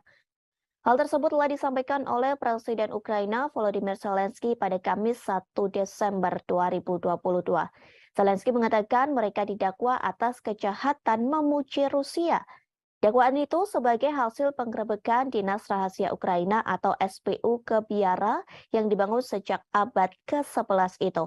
Penggerebekan itu telah dilakukan pada Kamis pekan lalu. Penggerebekan dilakukan lantaran biara itu digunakan untuk menyembunyikan tim penyabot, warga negara asing, dan sejumlah senjata lainnya. Hal ini dilakukan dengan tujuan kegiatan subversif Dinas Khusus Rusia. Patriarkat Moskow menyatakan penggerebekan ke tempat para pendeta dan pusat kekristenan Ortodoks Ukraina itu merupakan upaya mengintimidasi umat beriman. SPU mengatakan telah menerima petunjuk pendeta dan beberapa kaki tangannya. Pasalnya, mereka telah mengucapkan kata-kata pujian tentang Rusia selama kebaktian di gereja. Kemudian pada Jumat 2 Desember 2022, Layanan Keamanan Dalam Negeri Ukraina menetapkan ada fakta aktivitas ilegal melalui penyelidikan tersebut. Jaksa Kota Kiev akan menuntut para pendeta, pasalnya sejumlah pendeta memberi pembenaran, pengakuan yang sah atau penyangkalan agresi Rusia terhadap Ukraina. Hal tersebut disampaikan oleh Kepala SBU Vasily Maliuk. Perlu diketahui, biara Kiev Pecharsek Lavra dianggap situs Kristen Ortodoks paling terkemuka di Ukraina. Saat ini dikelola Gereja Ortodoks Ukraina atau UOC yang mendeklarasikan kemerdekaan dari Patriarkat Moskow awal tahun ini. Namun Gereja Ortodoks Ukraina skematis juga mengklaim Lavra. OCU sempat memposting video kebaktian di dalam Lavra sebelum pihak berwajib melakukan penggerebekan. Dalam kebaktian tersebut diklaim ada nyanyian dan bunyi lonceng yang berdoa untuk Rusia. Sementara Uskup UOCU yang bertanggung jawab atas biara menolak tuduhan tersebut, bahkan ia berjanji akan setia kepada Ukraina. Sehari setelah penggerebekan, beberapa anggota parlemen Ukraina mengusulkan pelarangan gereja Ortodoks Rusia sebagai ancaman keamanan nasional. Media Ukraina telah menerbitkan rekaman mobil polisi dan petugas bersenjata yang berdiri di pintu masuk lingkungan bersejarah di ibu kota tersebut. Вільні народи незламної країни. Щороку, 1 грудня, ми згадуємо подію, яка визначила історію. Подію, яка сказала дуже багато про усіх нас, про українців, про те, хто ми є, і про те, ким ми ніколи не будемо. 1 грудня 31 рік тому відбувся референдум, який об'єднав всю територію нашої держави. Ніхто з наших людей не залишився за межами всеукраїнського рішення. Київ і Севастополь, Одеса і Крим, Львів і Черкаси, Чернігів і Харків, Донецьк і Херсон, Запоріжжя і Луганськ, Хмельниччина і Кіровоградщина, Волинь і Дніпропетровщина, Суми і Закарпаття, Франківськ і Тернопіль, Житомирщина і Чернівці, Вінниця, Київщина, Миколаїв, Полтава, Рівне. Всі підтримали. Люди підтвердили акт проголошення незалежності України. Вільно і законно. Це був справжній референдум, а не якась імітація. Це був чесний референдум. Terendus Rusia akan melakukan kerjasama dengan China untuk melawan negara barat. Kerjasama ini dibuktikan lantaran Rusia mengerahkan pesawat pengebom strategis ke wilayah udara Asia Pasifik. Hal serupa pun telah dilakukan oleh China. Pernyataan tersebut disampaikan oleh Kementerian Pertahanan Rusia.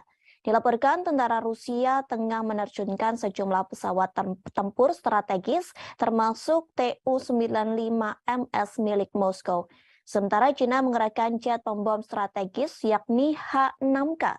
Dalam laporan yang dirilis Kementerian Pertahanan Rusia, patroli udara antara China dan Rusia digelar dengan menggunakan pesawat pengebom selama 8 jam. Kegiatan tersebut dilakukan di atas perairan Pasifik Barat, tepatnya di Laut Jepang dan Laut Cina Timur. Tak hanya melakukan patroli, aksi manuver pesawat pengebom Tu-95MS dan H-6K yang diselenggarakan pada Rabu 30 November 2022. Diklaim China dan Rusia melakukan serangkaian latihan bersama dengan menyelesaikan misi pendaratan silang di lanut kedua negara. Selama patroli berlangsung, pejabat Rusia menegaskan bahwa kedua pesawat yang tidak melanggar wilayah udara negara manapun. Pejabat Rusia mengklaim manuver ini juga dilakukan sesuai dengan ketentuan hukum internasional yang berlaku. Patroli ini merupakan kali pertama yang digelar antara Rusia dan China. Meskipun Rusia menyebut bahwa kerjasama ini dilakukan sebagai bagian dari rencana kongsi militer 202. Namun, Pentagon meyakini bahwa patroli kedua negara ini dilakukan untuk menyatukan kekuatan dalam menghadapi serangan militer Amerika Serikat. Pasalnya, hubungan ketiga negara tersebut sedang menegak. Ternyata hubungan Rusia dan China yang kian harmonis sudah terjalin sejak beberapa tahun terakhir. Kerjasama pertahanan antara China dan Rusia semakin kuat sejak Presiden Vladimir Putin mengirim pasukannya ke Ukraina pada 24 Februari. Bahkan di tengah memanasnya hubungan Rusia dengan negara-negara barat, pemerintah China nekat melakukan latihan gabungan dengan Rusia.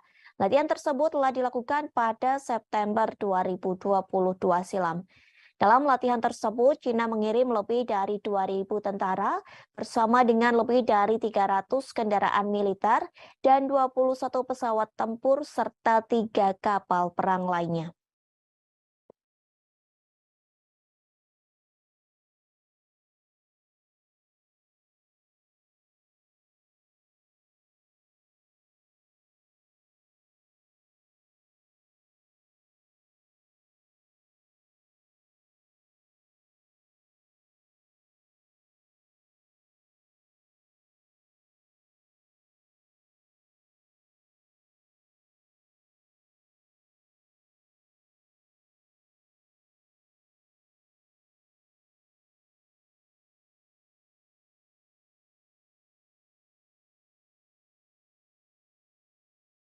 Tribuners, kita beralih ke berita selanjutnya. Prancis mengklaim tak akan lagi mengirim senjata ke Ukraina. Hal ini dikarenakan Prancis mengakui persediaan senjata di negaranya menipis. Meski begitu, Prancis berjanji akan membantu Kiev dengan cara lain. Hal tersebut disampaikan oleh seorang sumber anonim pada Kamis 1 Desember 2022. Sumber tersebut mengatakan Prancis berharap tetap menebus situasi lewat bantuan sipil. Prancis pun merasa sedih lantaran tak bisa mengirim senjata di tengah sebagian besar anggota NATO juga kehabisan senjata untuk dikirim ke Ukraina. Kini Prancis sedang berusaha untuk menyelenggarakan konferensi untuk ketahanan Ukraina bulan ini. Konferensi itu dilakukan sebagai bagian dari upayanya untuk mengatasi kurangnya bantuan militer. Sebelumnya, para pemimpin Barat berjanji membantu Kiev melalui musim dingin. Setidaknya, negara Barat akan mengirim selimut dan generator untuk membantu Ukraina pada musim dingin. Bantuan sederhana itu dilakukan lantaran anggota NATO telah kehabisan senjata. Setidaknya 20 dari 30 anggota blok tersebut telah menghabiskan stok amunisi dan senjata mereka di gudang untuk dikirim ke Ukraina. Pada saat itu, surat kabar lokal mengatakan hanya sekutu yang lebih besar, termasuk Prancis, Jerman, dan Italia, yang dapat mempertahankan pengiriman senjata atau bahkan meningkatkannya ke Ukraina. Prancis berulang kali dituduh tidak memberikan bantuan keamanan yang cukup ke Kiev. Namun pada nyatanya, Prancis menjadi negara ke-8 yang mengirim bantuan militer ke Ukraina. Menanggapi kritik tersebut, bulan lalu Menteri Pertahanan Prancis Sebastien Lecornu mengumumkan Prancis akan memasok 2 sistem peluncur roket ganda ke Kiev. Paris juga mengonfirmasi pengiriman 2 baterai sistem pertahanan udara. Ia juga mengatakan mereka sedang melihat permintaan dari Ukraina untuk radar pertahanan melawan serangan Rusia. Prancis telah menyediakan sejumlah senjata untuk Ukraina, yakni howitzer, self-propelled Caesar, rudal anti-tank Milan, dan perangkat keras militer lainnya untuk dikirim ke Kiev. Sementara Moskow telah berulang kali memperingatkan negara-negara Barat agar tidak mengirim senjata ke Ukraina. Pasalnya, dengan bantuan dari negara Barat, sama saja mereka sedang memperpanjang konflik. Washington pun pernah cemas akan ketidakmampuannya secara cepat memasok Ukraina dengan sistem dan amunisi canggih di tengah konfliknya dengan Rusia. Selain persediaan senjata menipis, ada masalah kemampuan industri pertahanan untuk mengatasi lonjakan permintaan.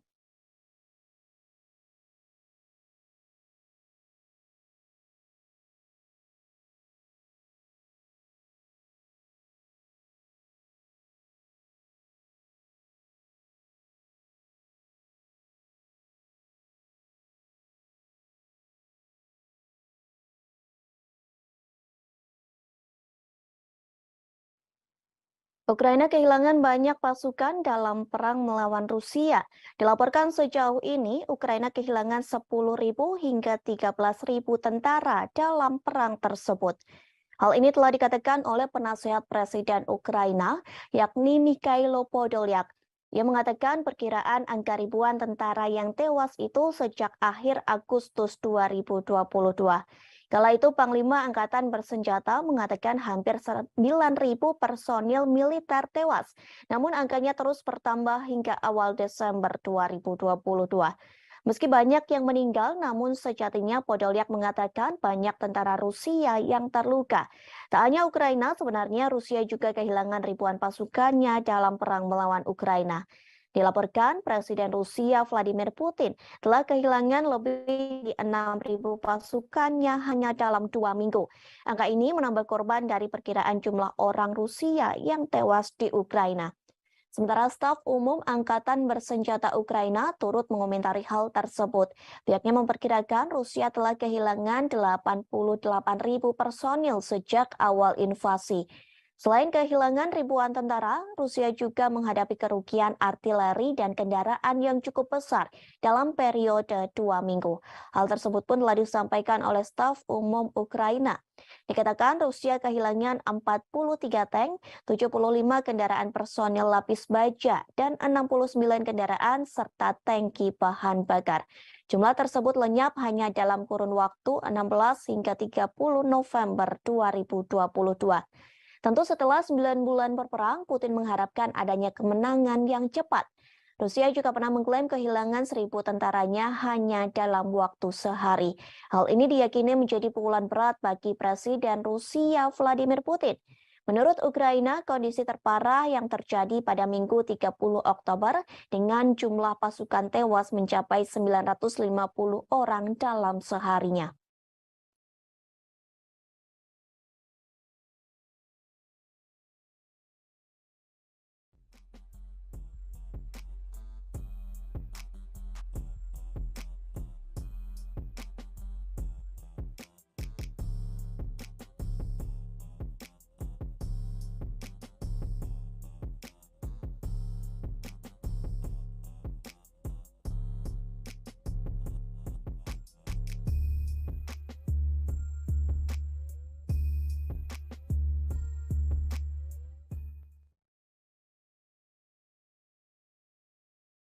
Ribuan tentara Rusia berusaha membuat skema untuk mengelabuhi Presiden Rusia Vladimir Putin. Hal ini dilakukan agar pasukan Rusia bisa terbebas dari perang melawan Ukraina. Dilaporkan sebanyak 3.500 tentara Rusia melakukan sebuah proyek yang telah dimulai pada September 2022. Proyek tersebut diberi nama I Want to Live. Sebenarnya proyek ini diinisiasi oleh pihak Ukraina. Pasalnya banyak tentara Rusia yang justru mengadu kepada Ukraina. Ribuan tentara Rusia menelepon hotline melalui aplikasi berpesan ke Kiev. Hal tersebut telah disampaikan oleh Kepala Proyek I Want to Live yakni Vitaly Matvienko. Ia mengatakan lebih dari 3.500 tentara Rusia menelepon keluarganya yang berada di Ukraina. Ribuan tentara Rusia itu menolak dikirim ke garis depan untuk berperang, sehingga proyek tersebut dibuat agar mereka tidak meninggal karena perang. Sementara seorang wanita yang memiliki nama samaran Svetlana mengaku menangani panggilan telepon dari tentara Rusia. Ia mengaku mendapat pengaduan dari tentara Rusia melalui panggilan telepon dan pesan lewat Telegram maupun WhatsApp. Ia menjelaskan malam hari adalah hari yang paling sibuk. Pasalnya pada malam hari banyak tentara Rusia memiliki lebih banyak waktu luang dan dapat menyelinap pergi untuk menelepon pihak Ukraina. Svetlana tidak diizinkan memberitahu berapa banyak orang Rusia yang telah ia bantu. Ia hanya menyebutkan bahwa tentara yang ingin menyerah hanya disuruh membagikan lokasinya sebelum diberikan instruksi lebih lanjut. Beberapa tentara Rusia juga menghubungi hanya untuk memprovokasi.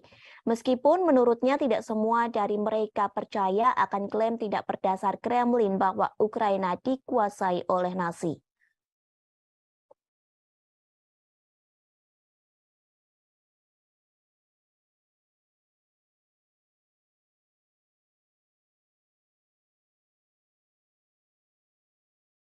Rusia kembali memperingatkan NATO agar tidak memasok rudal Patriot ke Ukraina.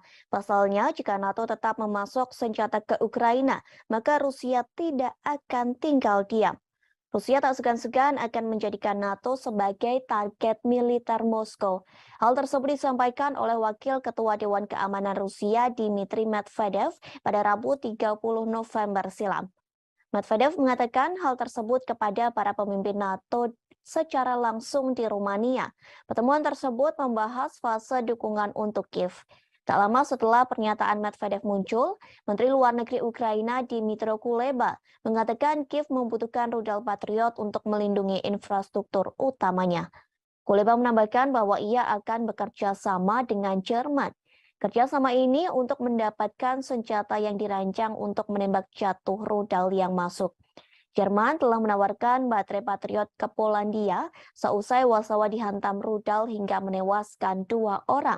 Mulanya diperkirakan rudal itu milik Rusia, namun kemudian diputuskan sebagai roket Ukraina yang salah tembak. Polandia menolak untuk mengambil Patriot dan menyarankan agar Jerman mengirim ke Kiev.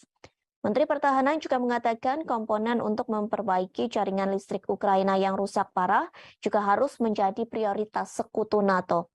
Di sisi lain, Menteri Luar Negeri Amerika Serikat Antony Blinken yang bertemu dengan Kuleba pada Rabu 30 November. Blinken mengatakan bahwa negaranya mendukung Ukraina. Dukungan tersebut dalam bentuk penyediaan rudal surface-to-air Patriot ke Ukraina.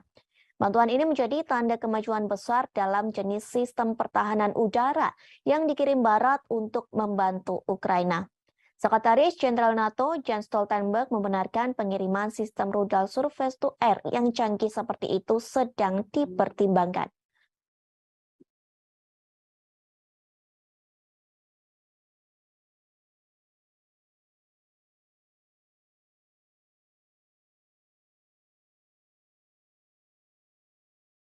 Presiden Amerika Serikat Joe Biden mengatakan siap bertemu dengan Presiden Rusia Vladimir Putin. Biden ingin bertemu dengan Putin dan berbicara terkait perang dengan Ukraina. Ia ingin meminta Putin agar segera mengakhiri invasinya ke negara yang dipimpin Presiden Volodymyr Zelensky. Hal tersebut diakui Biden saat ia bertemu dengan Presiden Prancis Emmanuel Macron. Pertemuan kedua pemimpin negara ini dilakukan di Gedung Putih pada Kamis 1 Desember 2022. Pertemuan tersebut untuk mempresentasikan front persatuan di Ukraina sembari mengecam invasi brutal yang dilakukan oleh pasukan Rusia. Seperti diketahui, Biden menolak berbicara dengan Putin sejak Februari 2022. Sementara Macron tetap membuka jalur komunikasi dengan Putin. Adapun Macron mengatakan bahwa ia akan terus berdialog dengan Vladimir Putin. Dialog untuk menjadi upaya mencegah eskalasi dan segera mengakhiri invasinya ke Ukraina. Selain menjanjikan dukungan untuk Ukraina, kedua pemimpin juga akan mencari cara untuk meredakan beberapa ketegangan ekonomi. Biden berjanji kepada Macron untuk membuat perubahan pada Undang-Undang Amerika Serikat yang disahkan oleh Kongres tahun ini yang dikhawatirkan negara-negara Eropa akan merugikan ekonomi mereka.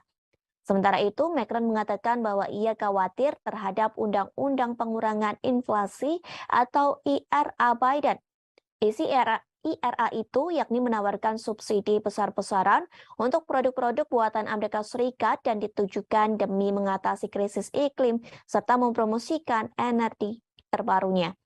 Diketahui beberapa waktu lalu, para pemimpin Eropa mengatakan bahwa paket legislatif yang ditandatangani Biden tidak adil bagi perusahaan non-Amerika. Kebijakan tersebut akan menjadi pukulan serius bagi ekonomi mereka karena Eropa menghadapi dampak dari invasi Moskow.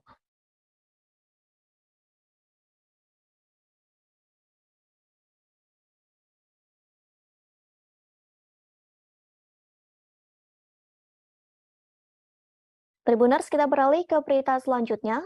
Amerika Serikat sedang dibuat geram dengan sikap Presiden Korea Utara, yakni Kim Jong-un. Akibatnya, Amerika Serikat sedang menyiapkan sanksi lebih banyak untuk Korea Utara. Hal tersebut telah disampaikan oleh Penasihat Keamanan Nasional Amerika Serikat, Jake Sullivan, pada Kamis 1 Desember 2022. Ia mengungkap rencana negaranya yang akan meningkatkan sanksi pada Korea Utara. Langkah ini diambil sebagai bentuk kertakan bagi Kim Jong-un yang gencar melakukan uji coba nuklir.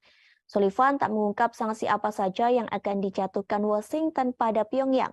Namun sejauh ini Amerika Serikat mulai meluncurkan sejumlah senjata utama seperti kapal induk dan pembom jarak jauh. Ancaman ini dilontarkan untuk menekan Kim Jong-un agar mau menyerahkan persenjataan nuklirnya. Sebelum Amerika Serikat melontarkan ancaman, pemerintah Biden beserta para mitranya, Amerika Serikat, Korea Selatan, dan Jepang, sudah terlebih dahulu menyerukan upaya negosiasi denuklirisasi di semenanjung Korea pada pimpinan Pyongyang. Namun sayangnya upaya tersebut tak dihiraukan oleh Kim Jong-un.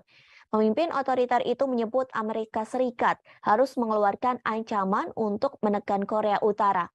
Menanggapi gertakan dari Amerika dan para sekutunya, Korea Utara mengatakan bahwa pihaknya tidak akan melakukan denuklirisasi. Meski Amerika tidak memiliki niat buruk terhadap Korea Utara dan terbuka untuk pembicaraan tanpa prasyarat. Namun hal tersebut tak lantas membuat Korea Utara percaya. Presiden Kim Jong-un menganggap bahwa Amerika Serikat dan sekutunya secara diam-diam telah menyusun kebijakan permusuhan. Hal ini yang kemudian mendorong Korea Utara untuk memperluas militernya dengan meningkatkan penggunaan senjata nuklir. Sebagai informasi, sebelum Washington menjatuhkan lebih banyak sanksi pada Pyongyang pada Oktober silam, diketahui pemerintah otoritas Joe Biden telah menargetkan 2 perusahaan yang terdaftar di Singapura dan sebuah perusahaan yang terdaftar di Kepulauan Marshall. Menurut Washington, keduanya secara aktif mendukung program senjata militer milik Pyongyang. Tak hanya itu, pemerintah Amerika Serikat bersama PBB beberapa kali turut menjatuhkan sanksi kepada Korea Utara. Sanksi itu berupa pemblokiran sejumlah akses pada Pyongyang. Namun sayangnya cara tersebut belum mampu menghentikan aktivitas uji coba nuklir Korea Utara. Rencana pemerintah Amerika Serikat akan terus menggelar pembicaraan untuk menghindari peningkatan bahaya kemanusiaan di kawasan Asia.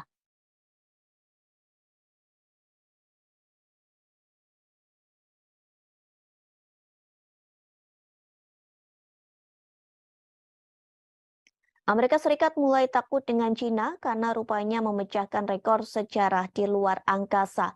Pasalnya, Cina memiliki 6 taikonaut di stasiun luar angkasa. Keberadaan mereka di satu tempat bersama-sama mencatatkan dalam sejarah sebagai populasi terbesar manusia yang di luar angkasa. Pertemuan ke-6 itu terjadi pada Rabu 30 November 2022 pagi waktu setempat. China kini telah melampaui Amerika Serikat dan Rusia dalam hal memiliki populasi terbesar di luar angkasa. Membawa 3 taikonaut, pesawat luar angkasa berawak Shenzhou 15 diluncurkan pada Selasa 29 November malam. Lalu pesawat tersebut melakukan pertemuan otomatis cepat dan berlabuh dengan stasiun luar angkasa China di pelabuhan sekira pukul 5:42. Pada Rabu 30 November sekira pukul 7:33, anggota kru Shenzhou 14 yang telah tinggal dan bekerja di luar angkasa selama 6 bulan membuka pintu. Mereka yang tadinya menonton siaran langsung peluncuran Shenzhou 15 dari bumi pada Selasa malam akhirnya membuka pintu dan menyambut rekan kru Shenzhou 15 mereka. Kemudian keenam taikonaut dari 2 misi tersebut mengambil foto kelompok bersejarah untuk memperingati pertemuan antariksa mereka. Selanjutnya, kedua kru akan melakukan penyerahan langsung pertama Stadion Luar Angkasa Cina di orbit. Mereka akan tinggal dan bekerja sama di stasiun luar angkasa selama sekira 5 hari. Hal ini juga menjadi tanda pertama dalam sejarah kedirgantaraan Cina. Stasiun luar angkasa telah mencapai kombinasi besar dari 6 bagian, 3 modul permanen, dan 3 pesawat luar angkasa. Masa total kombinasi telah mendekati 100 ton, yang merupakan struktur terbesar dari kombinasi stasiun luar angkasa Cina hingga saat ini. Ini menjadi pertama kalinya 2 pesawat ruang angkasa berawak Shenzhou berlabuh dengan modul inti Tianhe pada saat yang bersamaan. Pengembangan pesawat ruang angkasa menerangkan hal ini kepada media lokal. Struktur berbentuk T yang unik dari kombinasi stasiun luar angkasa Cina dengan 6 modul atau pesawat luar angkasa menunjukkan kepada dunia kemajuan dan keunggulan proyek luar angkasa berawak Cina. Hingga Rabu, ada 13 orang yang mengorbit planet Bumi. Selain 6 taikonaut di stasiun luar angkasa Cina, ada 7 astronot yang tinggal dan bekerja di stasiun luar angkasa internasional. Itu berarti Cina saat ini memiliki populasi terbesar di luar angkasa. Serah terima langsung akan menjadi normal baru yang berarti bahwa pada tahap aplikasi dan pengembangan stasiun luar angkasa Cina, kemajuan ini mengubah landscape internasional ruang perawak karena Cina punya lebih banyak orang di luar angkasa daripada Amerika Serikat dan Rusia. Periode serah terima dengan 6 taikonaut tinggal dan bekerja di stasiun ruang angkasa juga memverifikasi kemampuan maksimum dan kinerja kontrol lingkungan. Keberadaan mereka akan menjadi sistem pendukung kehidupan di stasiun di bawah kondisi terisi penuh.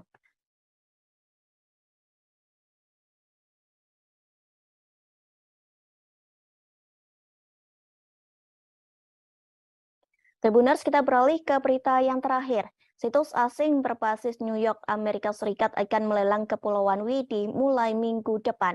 Terdapat lebih dari 100 pulau di Kepulauan Widi yang tersebar di kawasan seluas 10.000 hektar. Dengan adanya lelang tersebut, Indonesia disebut akan menghadapi masalah lingkungan. Hal tersebut telah disampaikan oleh Koordinator Nasional di Destructive Fishing Watch Indonesia, yakni Muhammad Abdi Suhufan. Ia meminta pemerintah Indonesia untuk menyelidiki lelang tersebut. Pasalnya, lelang itu telah menimbulkan kontroversi dan menarik perhatian publik Indonesia. Menurutnya, meskipun pembangunan direncanakan untuk perlindungan lingkungan, kepemilikan pribadi atas pulau-pulau tersebut akan berdampak bagi masyarakat setempat secara sosial dan ekonomi. Ia juga mengatakan pelelangan tersebut akan berdampak sosial, yakni melampaui manfaat lingkungan yang diharapkan. Diketahui, hukum Indonesia menyatakan non-warga negara Indonesia tidak dapat secara resmi membeli pulau di negara tersebut. Namun, pembelian Kepulauan Widi bisa disiasati dengan membuat pemilik akhirnya mengakuisisi saham di PT Leadership East Island Indonesia.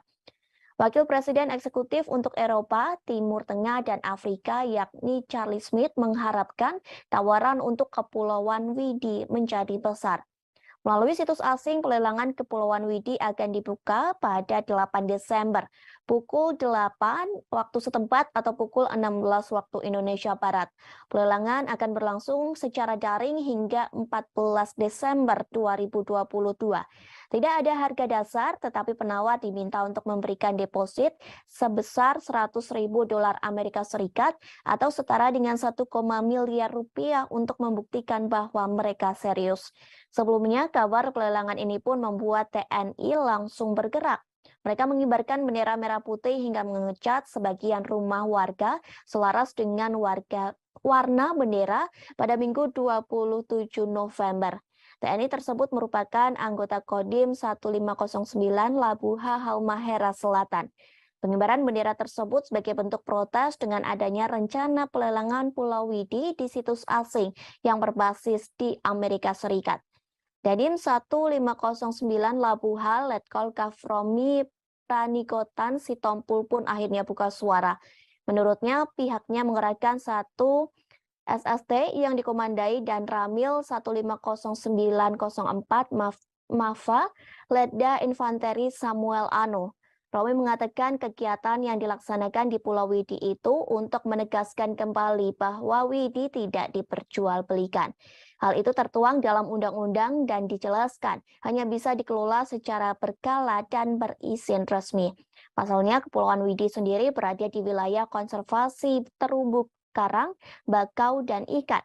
Romi menyebut TNI Angkatan Darat, khususnya Kodim 150 Labuha, hanya mengamankan aset milik negara guna menjaga kedaulatan negara. Selain itu, sebagai tanda bahwa TNI tak main-main dengan kedaulatan negara Indonesia.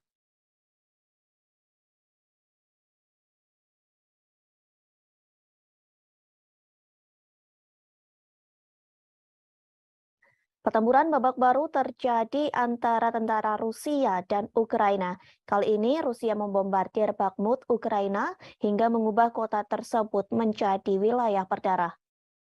Bahkan pasukan Rusia dan Ukraina berperang hingga di Parit. Perang Parit ini mengingatkan pada pertempuran yang terjadi di Perang Dunia I.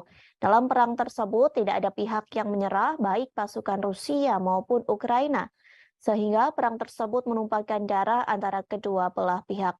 Sementara staf umum tentara Ukraina melaporkan, dalam satu hari terjadi pengeboman artileri dan tank di kota Bakhmut.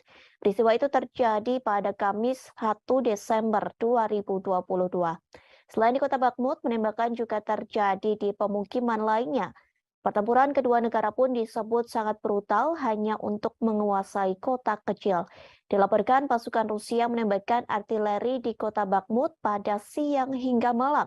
Sementara Ukraina menggunakan kamera termal untuk memadamkan gerak maju Rusia sebelum mereka mendapat kesempatan untuk menyerang. Dari video yang beredar di media sosial, nampak parit-parit terbentuk di kota Bakhmut. Bahkan terdengar gemuruh tembakan dan ledakan artileri secara terus-menerus. Suara peperangan itu terus bergema di dataran yang tertutup salju. Video lain memperlihatkan kota Bakhmut telah dibombardir pasukan Rusia. Akibat serangan bertubi-tubi itu, bangunan di kota Bakhmut berubah menjadi kerikil. Bagi orang-orang Ukraina, menguasai kota itu berarti menyangkal posisi pendudukan terdalam musuh sejak dimulainya invasi Rusia ke Ukraina hampir 1 dekade lalu. Sementara bagi tentara Rusia, merebut Bakhmut akan memberi pasukan mereka moral yang lebih baik. Pasalnya, Rusia baru saja mengalami kekalahan memalukan di pusat-pusat Ukraina, satu di antaranya Kherson. Seorang penasehat Menteri Pertahanan Ukraina, Yuri Sak, mengomentari pertempuran tersebut. Ia mengatakan Bakhmut menjadi kota yang menjadi titik panas utama dalam peperangan. Rusia pun memberikan pernyataan bahwa pasukannya akan segera berhasil merebut kota Bakhmut. Bahkan pasukan Rusia mengklaim berhasil menewaskan banyak korban di kota tersebut. Namun pernyataan tersebut diragukan oleh Institute for the Study of War.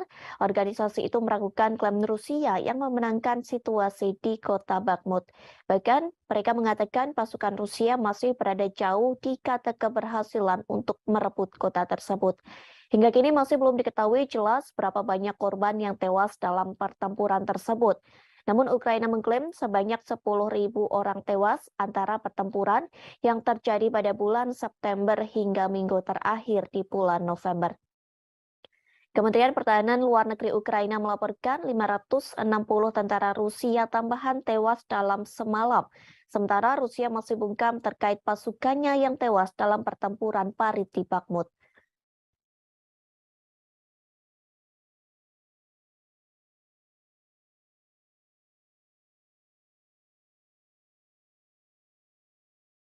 Rusia menyebut pasukan Ukraina mengalami kebodohan dalam melakukan perang dengan Moskow. Pasalnya, militer Ukraina gagal menyerang rudal Rusia. Sebaliknya, serangan gagal itu justru menghancurkan senjata pertahanan milik Ukraina sendiri. Hal tersebut telah disampaikan oleh juru bicara Kementerian Pertahanan Rusia, Letnan Jenderal Igor Konasenkov. Ia mengatakan pasukan Rusia berhasil menembak jatuh pesawat tempur milik Ukraina. Jenis pesawat tempur Ukraina yang berhasil ditembak yakni Sukhoi Su-25. Peristiwa itu terjadi di wilayah Republik Rakyat Donetsk pada Rabu 30 November 2022. Igor Konashenkov mengatakan mulanya Ukraina hendak menyerang rudal pertahanan udara Rusia menggunakan Sukhoi Su-25. Namun serangan tersebut gagal total karena kebodohan militer Ukraina sendiri. Kegagalan tersebut lantaran unit artileri militer Rusia di Bakhmut selalu siap siaga, sehingga Rusia berhasil menggagalkan siasat dari pasukan Ukraina yang hendak menembak rudal udara Moskow. Rusia menggagalkan siasat itu dengan menembak jatuh pesawat tempur Sukhoi Su-25 milik Ukraina. Upaya penggagalan siasat Ukraina itu dilakukan oleh pasukan Dirgantara Rusia. Angkatan bersenjata Federasi Rusia dilaporkan berhasil menembak jatuh 8 unit drone tempur milik Ukraina. Bahkan pesawat tanpa awak Ukraina juga berjatuhan di LPR dan Republik Zaporozhia. Diketahui sebelumnya pasukan Rusia membombardir kota Bakhmut Ukraina hingga mengubah kota tersebut menjadi wilayah berdarah. Bahkan pasukan Rusia dan Ukraina berperang hingga parit. Perang parit ini mengingatkan pada pertempuran yang terjadi di Perang Dunia Pertama. Dalam perang tersebut tidak ada pihak yang menyerah baik pasukan Rusia maupun Ukraina, sehingga perang tersebut merupakan darah antara kedua belah pihak. Sementara staf umum tentara Ukraina melaporkan dalam satu hari terjadi pengeboman artileri dan tank di kota Bakhmut. Peristiwa tersebut terjadi pada Kamis 1 Desember 2022. Selain di kota Bakhmut, penembakan juga terjadi di pemukiman lainnya.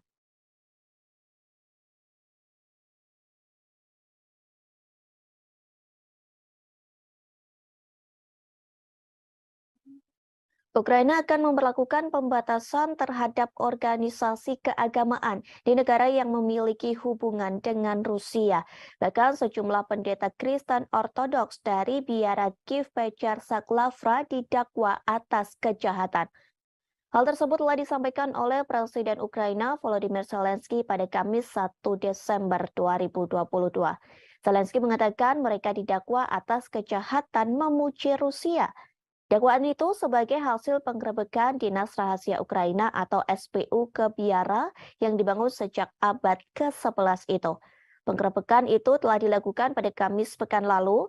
Penggerebekan dilakukan lantaran biara itu digunakan untuk menyembunyikan tim penyabot, warga negara asing, dan sejumlah senjata lainnya. Hal ini dilakukan dengan tujuan kegiatan subversif Dinas Khusus Rusia. Patriarkat Moskow menyatakan penggerebekan ke tempat para pendeta dan pusat kekristenan ortodoks Ukraina itu merupakan upaya mengintimidasi umat beriman. SPU mengatakan telah menerima petunjuk pendeta dan beberapa kaki tangannya. Pasalnya mereka telah mengucapkan kata-kata pujian tentang Rusia selama kebaktian di gereja.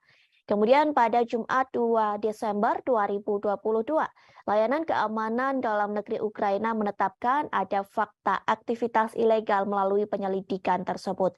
Jaksa Kota Kiev akan menuntut para pendeta, pasalnya sejumlah pendeta memberi pembenaran, pengakuan yang sah atau penyangkalan agresi Rusia terhadap Ukraina. Hal tersebut disampaikan oleh Kepala SBU Vasily Malyuk. Perlu diketahui, biara Kiev Pestrek Lavra dianggap situs Kristen Ortodoks paling terkemuka di Ukraina.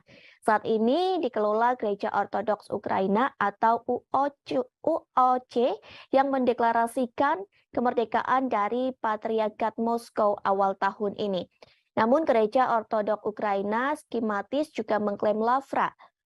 OCU sempat memposting video kebaktian di dalam Lavra sebelum pihak berwajib melakukan penggerebekan.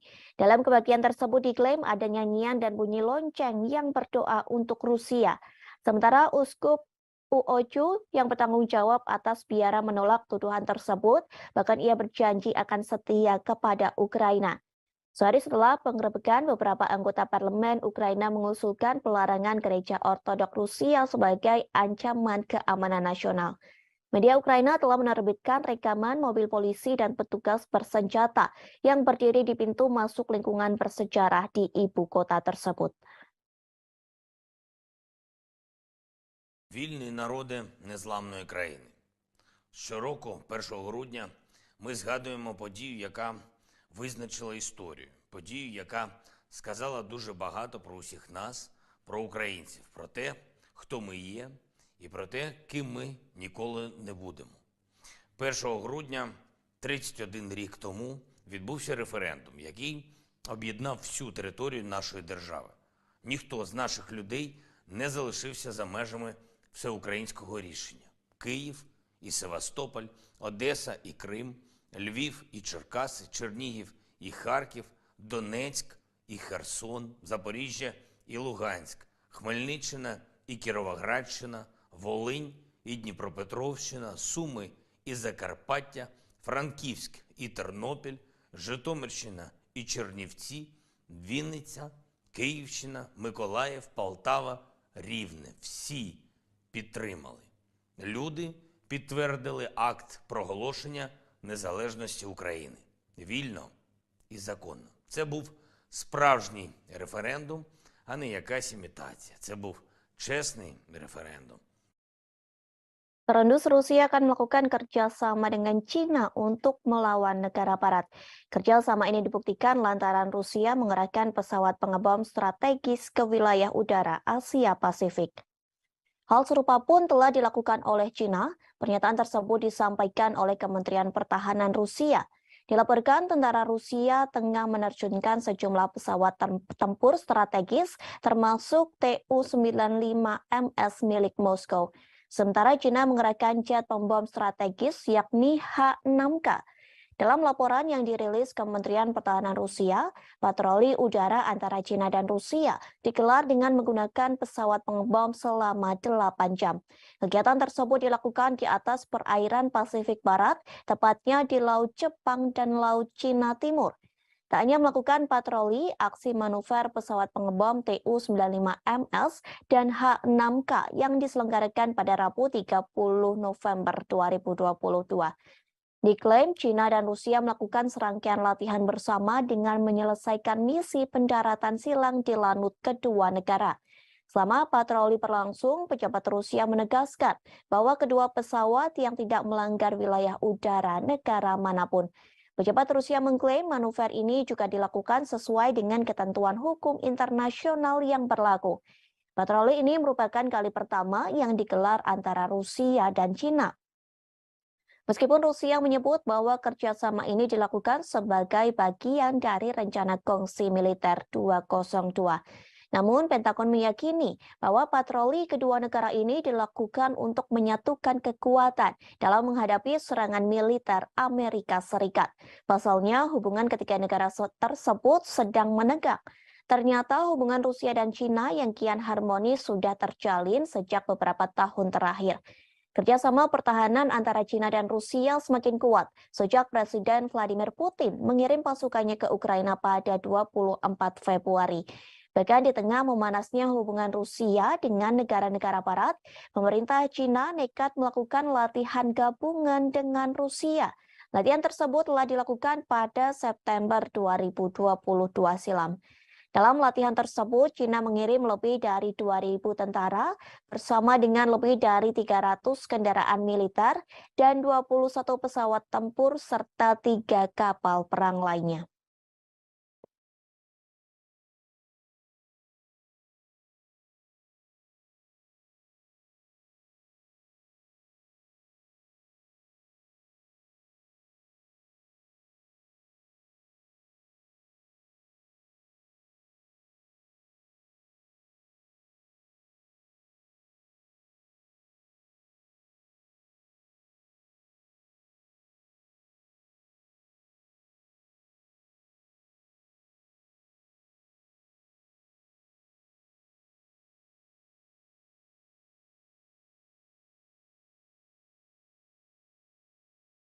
Tribuners, kita beralih ke berita selanjutnya. Prancis mengklaim tak akan lagi mengirim senjata ke Ukraina. Hal ini dikarenakan Prancis mengakui persediaan senjata di negaranya menipis.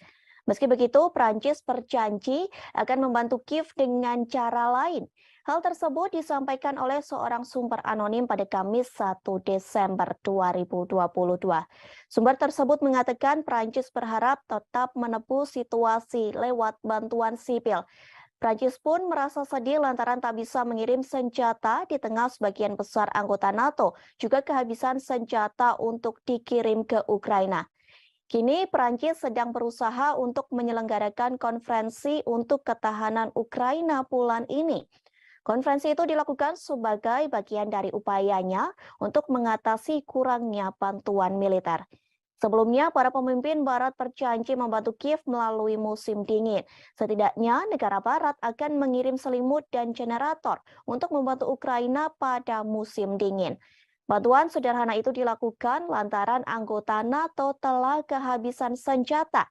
Setidaknya 20 dari 30 anggota blok tersebut telah menghabiskan stok amunisi dan senjata mereka di gudang untuk dikirim ke Ukraina. Pada saat itu, surat kabar lokal mengatakan hanya sekutu yang lebih besar, termasuk Prancis, Jerman, dan Italia, yang dapat mempertahankan pengiriman senjata atau bahkan meningkatkannya ke Ukraina. Prancis berulang kali dituduh tidak memberikan bantuan keamanan yang cukup ke Kiev.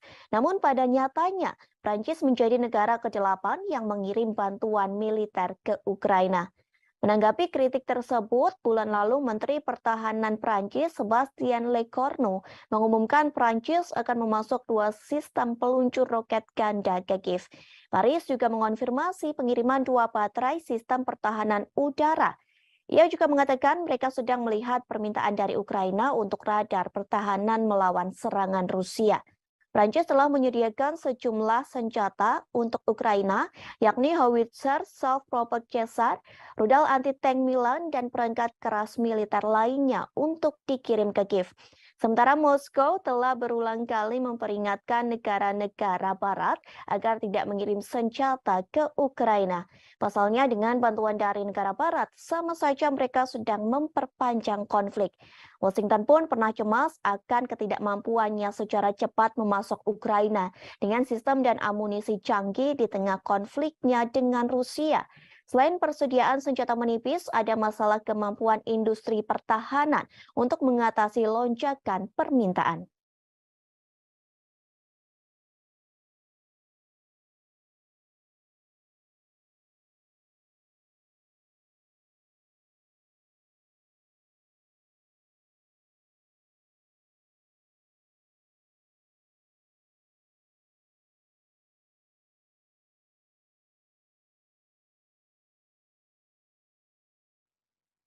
Ukraina kehilangan banyak pasukan dalam perang melawan Rusia. Dilaporkan sejauh ini, Ukraina kehilangan 10.000 hingga 13.000 tentara dalam perang tersebut. Hal ini telah dikatakan oleh penasehat Presiden Ukraina, yakni Mikhailo Podolyak. Ia mengatakan perkiraan angka ribuan tentara yang tewas itu sejak akhir Agustus 2022. Kala itu Panglima Angkatan Bersenjata mengatakan hampir 9.000 personil militer tewas, namun angkanya terus bertambah hingga awal Desember 2022.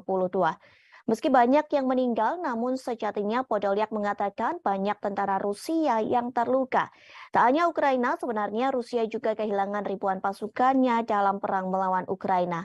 Dilaporkan Presiden Rusia Vladimir Putin telah kehilangan lebih dari 6.000 pasukannya hanya dalam 2 minggu. Angka ini menambah korban dari perkiraan jumlah orang Rusia yang tewas di Ukraina. Sementara staf umum Angkatan Bersenjata Ukraina turut mengomentari hal tersebut. Pihaknya memperkirakan Rusia telah kehilangan 88.000 personil sejak awal invasi. Selain kehilangan ribuan tentara, Rusia juga menghadapi kerugian artileri dan kendaraan yang cukup besar dalam periode 2 minggu. Hal tersebut pun telah disampaikan oleh staf umum Ukraina. Dikatakan Rusia kehilangan 43 tank, 75 kendaraan personil lapis baja, dan 69 kendaraan serta tangki bahan bakar. Jumlah tersebut lenyap hanya dalam kurun waktu 16 hingga 30 November 2022. Tentu setelah 9 bulan berperang, Putin mengharapkan adanya kemenangan yang cepat. Rusia juga pernah mengklaim kehilangan 1.000 tentaranya hanya dalam waktu sehari. Hal ini diyakini menjadi pukulan berat bagi Presiden Rusia Vladimir Putin. Menurut Ukraina, kondisi terparah yang terjadi pada Minggu 30 Oktober dengan jumlah pasukan tewas mencapai 950 orang dalam seharinya.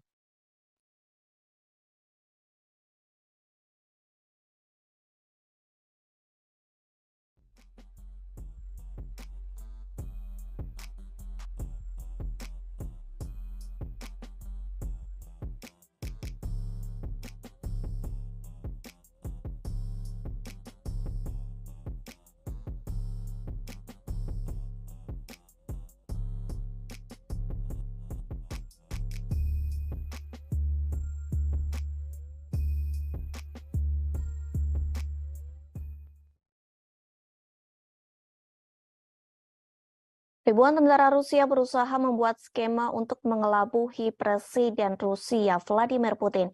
Hal ini dilakukan agar pasukan Rusia bisa terbebas dari perang melawan Ukraina. Dilaporkan sebanyak 3.500 tentara Rusia melakukan sebuah proyek yang telah dimulai pada September 2022. Proyek tersebut diberi nama I Want to Live. Sebenarnya proyek ini diinisiasi oleh pihak Ukraina. Pasalnya banyak tentara Rusia yang justru mengadu kepada Ukraina. Ribuan tentara Rusia menelepon hotline melalui aplikasi berpesan ke Kiev. Hal tersebut telah disampaikan oleh Kepala Proyek I Want to Live yakni Vitali Matvienko.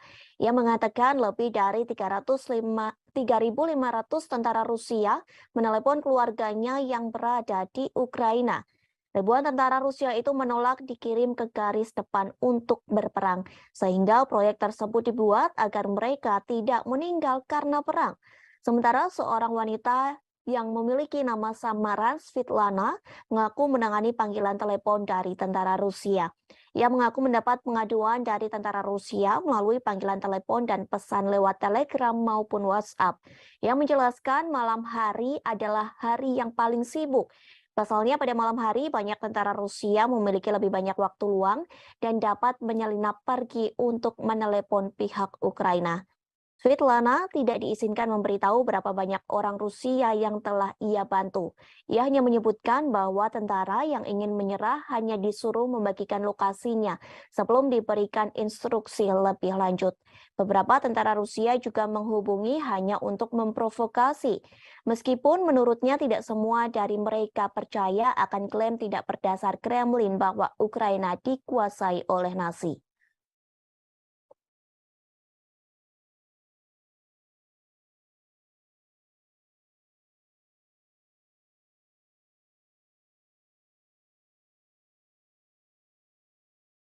Rusia kembali memperingatkan NATO agar tidak memasok rudal Patriot ke Ukraina.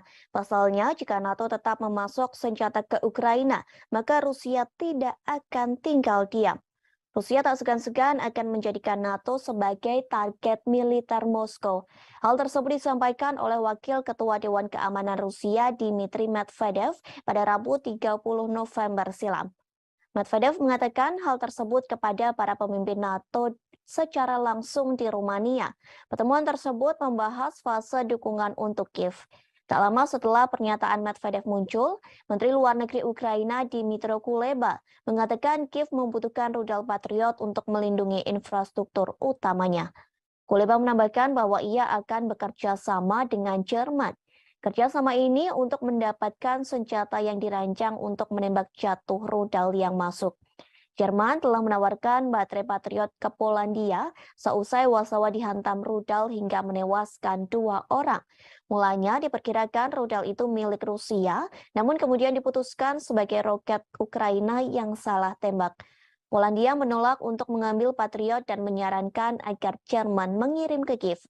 Menteri Pertahanan juga mengatakan komponen untuk memperbaiki jaringan listrik Ukraina yang rusak parah juga harus menjadi prioritas sekutu NATO. Di sisi lain, Menteri Luar Negeri Amerika Serikat Antony Blinken yang bertemu dengan Kuleba pada Rabu 30 November. Blinken mengatakan bahwa negaranya mendukung Ukraina.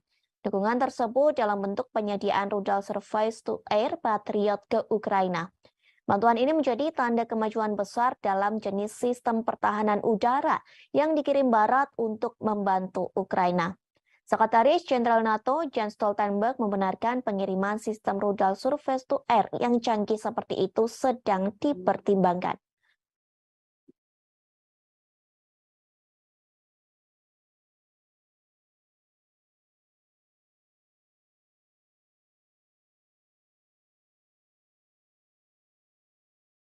Presiden Amerika Serikat Joe Biden mengatakan siap bertemu dengan Presiden Rusia Vladimir Putin.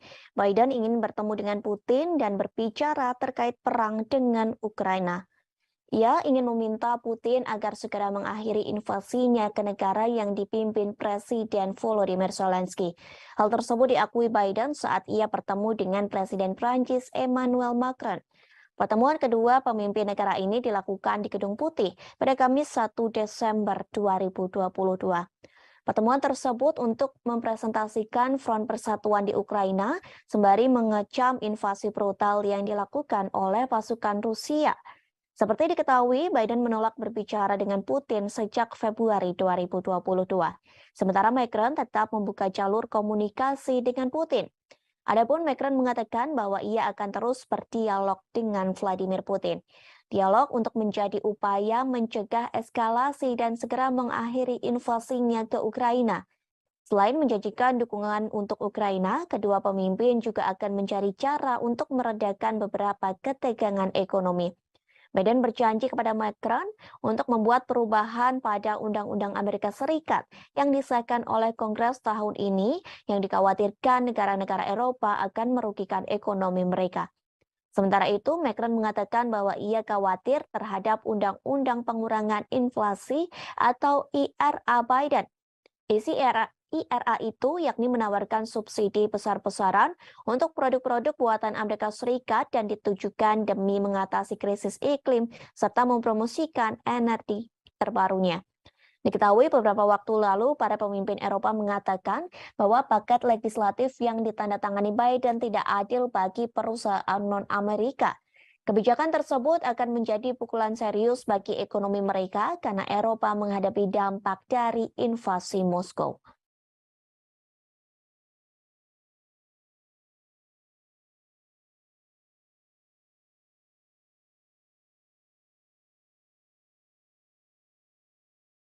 Tribuners, kita beralih ke berita selanjutnya. Amerika Serikat sedang dibuat geram dengan sikap Presiden Korea Utara, yakni Kim Jong-un. Akibatnya, Amerika Serikat sedang menyiapkan sanksi lebih banyak untuk Korea Utara. Hal tersebut telah disampaikan oleh Penasihat Keamanan Nasional Amerika Serikat, Jake Sullivan, pada Kamis 1 Desember 2022. Ia mengungkap rencana negaranya yang akan meningkatkan sanksi pada Korea Utara. Langkah ini diambil sebagai bentuk kertakan bagi Kim Jong-un yang gencar melakukan uji coba nuklir. Sullivan tak mengungkap sanksi apa saja yang akan dijatuhkan Washington pada Pyongyang. Namun sejauh ini Amerika Serikat mulai meluncurkan sejumlah senjata utama seperti kapal induk dan pembom jarak jauh. Ancaman ini dilontarkan untuk menekan Kim Jong-un agar mau menyerahkan persenjataan nuklirnya. Sebelum Amerika Serikat melontarkan ancaman, pemerintah Biden beserta para mitranya, Amerika Serikat, Korea Selatan, dan Jepang, sudah terlebih dahulu menyerukan upaya negosiasi denuklirisasi di semenanjung Korea pada pimpinan Pyongyang. Namun sayangnya upaya tersebut tak dihiraukan oleh Kim Jong-un. Pemimpin otoriter itu menyebut Amerika Serikat harus mengeluarkan ancaman untuk menekan Korea Utara. Menanggapi gertakan dari Amerika dan para sekutunya, Korea Utara mengatakan bahwa pihaknya tidak akan melakukan denuklirisasi. Meski Amerika tidak memiliki niat buruk terhadap Korea Utara dan terbuka untuk pembicaraan tanpa prasyarat. Namun hal tersebut tak lantas membuat Korea Utara percaya. Presiden Kim Jong-un menganggap bahwa Amerika Serikat dan sekutunya secara diam-diam telah menyusun kebijakan permusuhan. Hal ini yang kemudian mendorong Korea Utara untuk memperluas militernya dengan meningkatkan penggunaan senjata nuklir. Sebagai informasi, sebelum Washington menjatuhkan lebih banyak sanksi pada Pyongyang pada Oktober silam, diketahui pemerintah otoritas Joe Biden telah menargetkan 2 perusahaan yang terdaftar di Singapura dan sebuah perusahaan yang terdaftar di Kepulauan Marshall. Menurut Washington, keduanya secara aktif mendukung program senjata militer milik Pyongyang. Tak hanya itu, pemerintah Amerika Serikat bersama PBB beberapa kali turut menjatuhkan sanksi kepada Korea Utara. Sanksi itu berupa pemblokiran sejumlah akses pada Pyongyang. Namun sayangnya cara tersebut belum mampu menghentikan aktivitas uji coba nuklir Korea Utara. Rencana pemerintah Amerika Serikat akan terus menggelar pembicaraan untuk menghindari peningkatan bahaya kemanusiaan di kawasan Asia.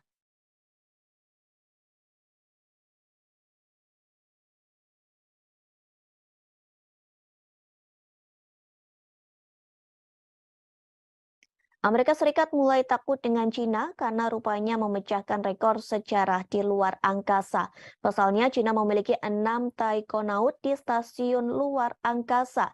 Keberadaan mereka di satu tempat bersama-sama mencatatkan dalam sejarah sebagai populasi terbesar manusia yang di luar angkasa. Pertemuan ke-6 itu terjadi pada Rabu 30 November 2022 pagi waktu setempat. China kini telah melampaui Amerika Serikat dan Rusia dalam hal memiliki populasi terbesar di luar angkasa. Membawa 3 taikonaut, pesawat luar angkasa berawak Shenzhou 15 diluncurkan pada Selasa 29 November malam. Lalu pesawat tersebut melakukan pertemuan otomatis cepat dan berlabuh dengan stasiun luar angkasa China di pelabuhan sekira pukul 5:42.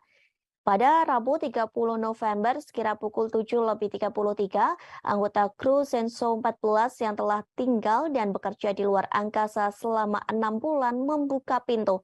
Mereka yang tadinya menonton siaran langsung peluncuran Shenzhou 15 dari bumi pada Selasa malam akhirnya membuka pintu dan menyambut rekan kru Shenzhou 15 mereka. Kemudian ke-6 taikonaut dari 2 misi tersebut mengambil foto kelompok bersejarah untuk memperingati pertemuan antariksa mereka. Selanjutnya, kedua kru akan melakukan penyerahan langsung pertama stadion luar angkasa China di orbit.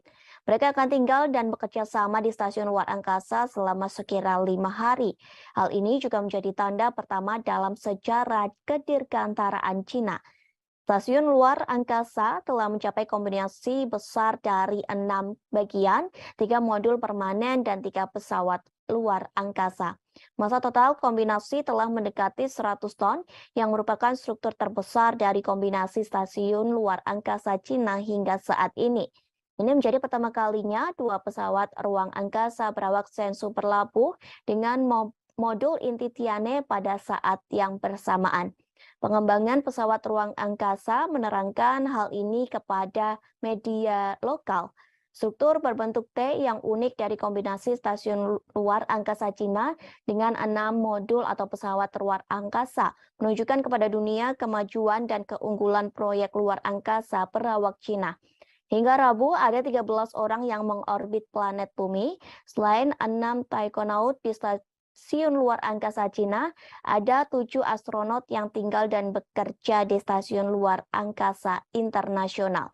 Itu berarti Cina saat ini memiliki populasi terbesar di luar angkasa. Serah terima langsung akan menjadi normal baru yang berarti bahwa pada tahap aplikasi dan pengembangan stasiun luar angkasa Cina, kemajuan ini mengubah landscape internasional ruang berawak karena Cina punya lebih banyak orang di luar angkasa daripada Amerika Serikat dan Rusia.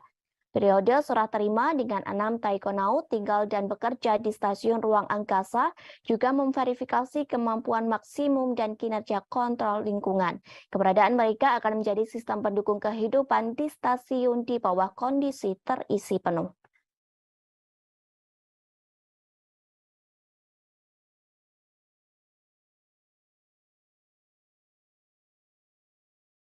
Tribuners, kita beralih ke berita yang terakhir. Situs asing berbasis New York, Amerika Serikat akan melelang Kepulauan Widi mulai minggu depan.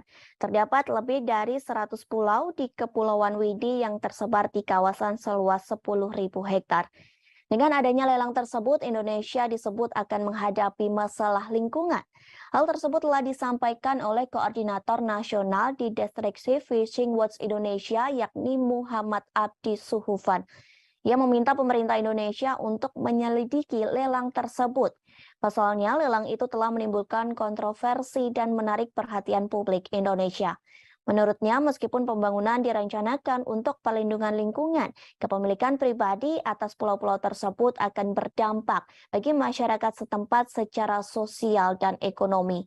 Ia juga mengatakan pelelangan tersebut akan berdampak sosial, yakni melampaui manfaat lingkungan yang diharapkan. Diketahui, hukum Indonesia menyatakan non-warga negara Indonesia tidak dapat secara resmi membeli pulau di negara tersebut. Namun, pembelian Kepulauan Widi bisa disiasati dengan membuat pemilik akhirnya mengakuisisi saham di PT Leadership East Island Indonesia. Wakil Presiden Eksekutif untuk Eropa, Timur Tengah, dan Afrika, yakni Charlie Smith, mengharapkan tawaran untuk Kepulauan Widi menjadi besar. Melalui situs asing, pelelangan Kepulauan Widi akan dibuka pada 8 Desember. pukul 8 waktu setempat atau pukul 16 waktu Indonesia Barat. Pelelangan akan berlangsung secara daring hingga 14 Desember 2022. Tidak ada harga dasar, tetapi penawar diminta untuk memberikan deposit sebesar 100.000 dolar Amerika Serikat atau setara dengan 1, miliar rupiah untuk membuktikan bahwa mereka serius. Sebelumnya, kabar pelelangan ini pun membuat TNI langsung bergerak. Mereka mengibarkan bendera merah putih hingga mengecat sebagian rumah warga selaras dengan warna bendera pada Minggu 27 November.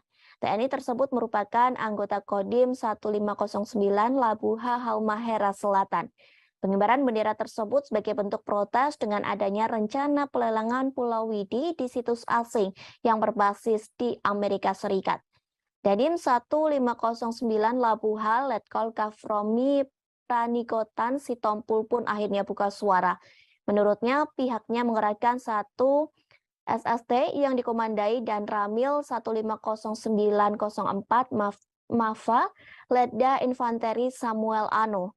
Romi mengatakan kegiatan yang dilaksanakan di Pulau Widi itu untuk menegaskan kembali bahwa Widi tidak diperjualbelikan.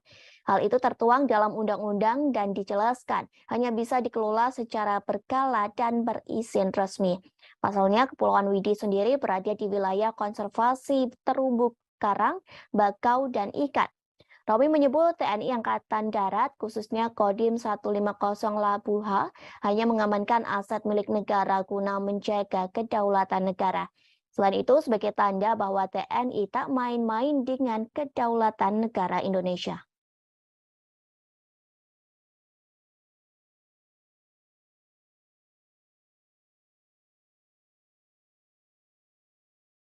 Pertempuran babak baru terjadi antara tentara Rusia dan Ukraina. Kali ini Rusia membombardir Bakhmut, Ukraina, hingga mengubah kota tersebut menjadi wilayah berdarah. Bahkan pasukan Rusia dan Ukraina berperang hingga di Parit. Perang Parit ini mengingatkan pada pertempuran yang terjadi di Perang Dunia I. Dalam perang tersebut tidak ada pihak yang menyerah, baik pasukan Rusia maupun Ukraina, sehingga perang tersebut menumpahkan darah antara kedua belah pihak. Sementara staf umum tentara Ukraina melaporkan, dalam satu hari terjadi pengeboman artileri dan tank di kota Bakhmut. Peristiwa itu terjadi pada Kamis 1 Desember 2022. Selain di kota Bakhmut, penembakan juga terjadi di pemukiman lainnya. Pertempuran kedua negara pun disebut sangat brutal hanya untuk menguasai kota kecil. Dilaporkan pasukan Rusia menembakkan artileri di kota Bakhmut pada siang hingga malam. Sementara Ukraina menggunakan kamera termal untuk memadamkan gerak maju Rusia sebelum mereka mendapat kesempatan untuk menyerang. Dari video yang beredar di media sosial, nampak parit-parit terbentuk di kota Bakhmut. Bahkan terdengar gemuruh tembakan dan ledakan artileri secara terus-menerus. Suara peperangan itu terus bergema di dataran yang tertutup salju. Video lain memperlihatkan kota Bakhmut telah dibombardir pasukan Rusia. Akibat serangan bertubi-tubi itu, bangunan di kota Bakhmut berubah menjadi kerikil. Bagi orang-orang Ukraina, menguasai kota itu berarti menyangkal posisi pendudukan terdalam musuh sejak dimulainya invasi Rusia ke Ukraina hampir 1 dekade lalu. Sementara bagi tentara Rusia, merebut Bakhmut akan memberi pasukan mereka moral yang lebih baik. Pasalnya, Rusia baru saja mengalami kekalahan memalukan di pusat-pusat Ukraina, satu di antaranya Kherson. Seorang penasehat Menteri Pertahanan Ukraina, Yuri Sak, mengomentari pertempuran tersebut. Ia mengatakan Bakhmut menjadi kota yang menjadi titik panas utama dalam peperangan. Rusia pun memberikan pernyataan bahwa pasukannya akan segera berhasil merebut kota Bakhmut. Bahkan pasukan Rusia mengklaim berhasil menewaskan banyak korban di kota tersebut. Namun pernyataan tersebut diragukan oleh Institute for the Study of War. Organisasi itu meragukan klaim Rusia yang memenangkan situasi di kota Bakhmut. Bahkan mereka mengatakan pasukan Rusia masih berada jauh di kata keberhasilan untuk merebut kota tersebut. Hingga kini masih belum diketahui jelas berapa banyak korban yang tewas dalam pertempuran tersebut. Namun Ukraina mengklaim sebanyak 10.000 orang tewas antara pertempuran yang terjadi pada bulan September hingga minggu terakhir di bulan November. Kementerian Pertahanan Luar Negeri Ukraina melaporkan 560 tentara Rusia tambahan tewas dalam semalam. Sementara Rusia masih bungkam terkait pasukannya yang tewas dalam pertempuran parit di Bakhmut.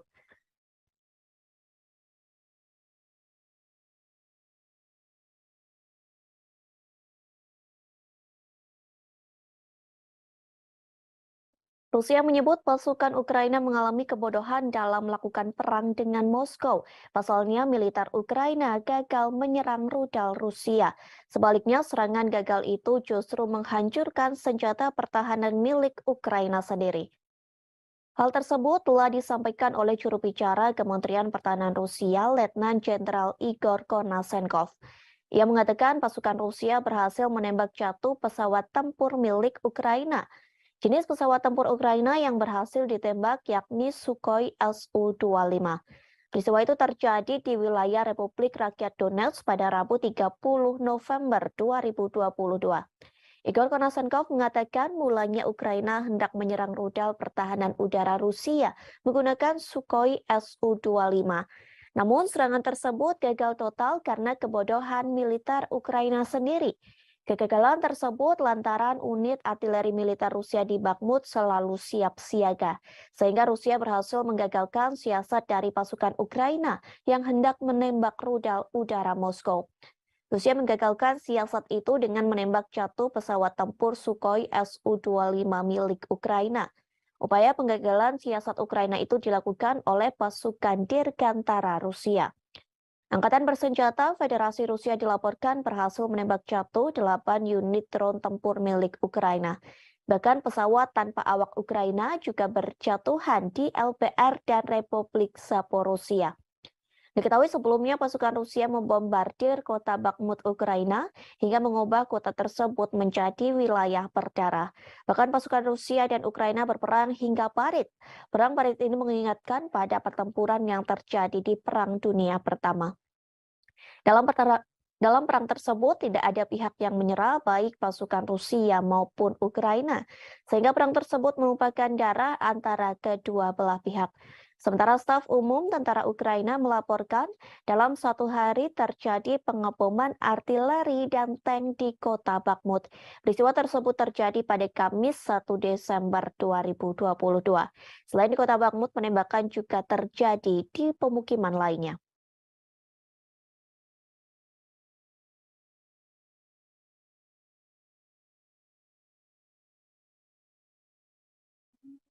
Ukraina akan memberlakukan pembatasan terhadap organisasi keagamaan di negara yang memiliki hubungan dengan Rusia. Bahkan sejumlah pendeta Kristen Ortodoks dari biara Kiev Petr Lavra didakwa atas kejahatan. Hal tersebut telah disampaikan oleh Presiden Ukraina Volodymyr Zelensky pada Kamis 1 Desember 2022. Zelensky mengatakan mereka didakwa atas kejahatan memuji Rusia. Dakwaan itu sebagai hasil penggerebekan Dinas Rahasia Ukraina atau SPU ke biara yang dibangun sejak abad ke-11 itu. Penggerebekan itu telah dilakukan pada Kamis pekan lalu. Penggerebekan dilakukan lantaran biara itu digunakan untuk menyembunyikan tim penyabot, warga negara asing, dan sejumlah senjata lainnya. Hal ini dilakukan dengan tujuan kegiatan subversif Dinas Khusus Rusia. Patriarkat Moskow menyatakan penggerebekan ke tempat para pendeta dan pusat kekristenan Ortodoks Ukraina itu merupakan upaya mengintimidasi umat beriman. SBU mengatakan telah menerima petunjuk pendeta dan beberapa kaki tangannya. Pasalnya mereka telah mengucapkan kata-kata pujian tentang Rusia selama kebaktian di gereja. Kemudian pada Jumat 2 Desember 2022, Layanan Keamanan Dalam Negeri Ukraina menetapkan ada fakta aktivitas ilegal melalui penyelidikan tersebut. Jaksa Kota Kiev akan menuntut para pendeta, pasalnya sejumlah pendeta memberi pembenaran, pengakuan yang sah atau penyangkalan agresi Rusia terhadap Ukraina. Hal tersebut disampaikan oleh Kepala SBU Vasily Malyuk. Perlu diketahui, biara Kiev Petr Lavra dianggap situs Kristen Ortodoks paling terkemuka di Ukraina. Saat ini dikelola Gereja Ortodoks Ukraina atau UOC yang mendeklarasikan kemerdekaan dari Patriarkat Moskow awal tahun ini. Namun gereja Ortodok Ukraina skematis juga mengklaim Lavra. OCU sempat memposting video kebaktian di dalam Lavra sebelum pihak berwajib melakukan penggerebekan. Dalam kebaktian tersebut diklaim ada nyanyian dan bunyi lonceng yang berdoa untuk Rusia. Sementara Uskup UOCU yang bertanggung jawab atas biara menolak tuduhan tersebut, bahkan ia berjanji akan setia kepada Ukraina. Sehari setelah penggerebekan, beberapa anggota parlemen Ukraina mengusulkan pelarangan gereja Ortodok Rusia sebagai ancaman keamanan nasional. Media Ukraina telah menerbitkan rekaman mobil polisi dan petugas bersenjata yang berdiri di pintu masuk lingkungan bersejarah di ibu kota tersebut. Вільні народи незламної країни.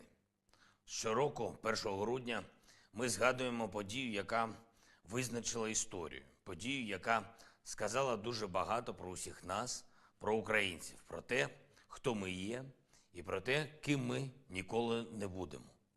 1 грудня 31 рік тому відбувся референдум, який об'єднав всю територію нашої держави.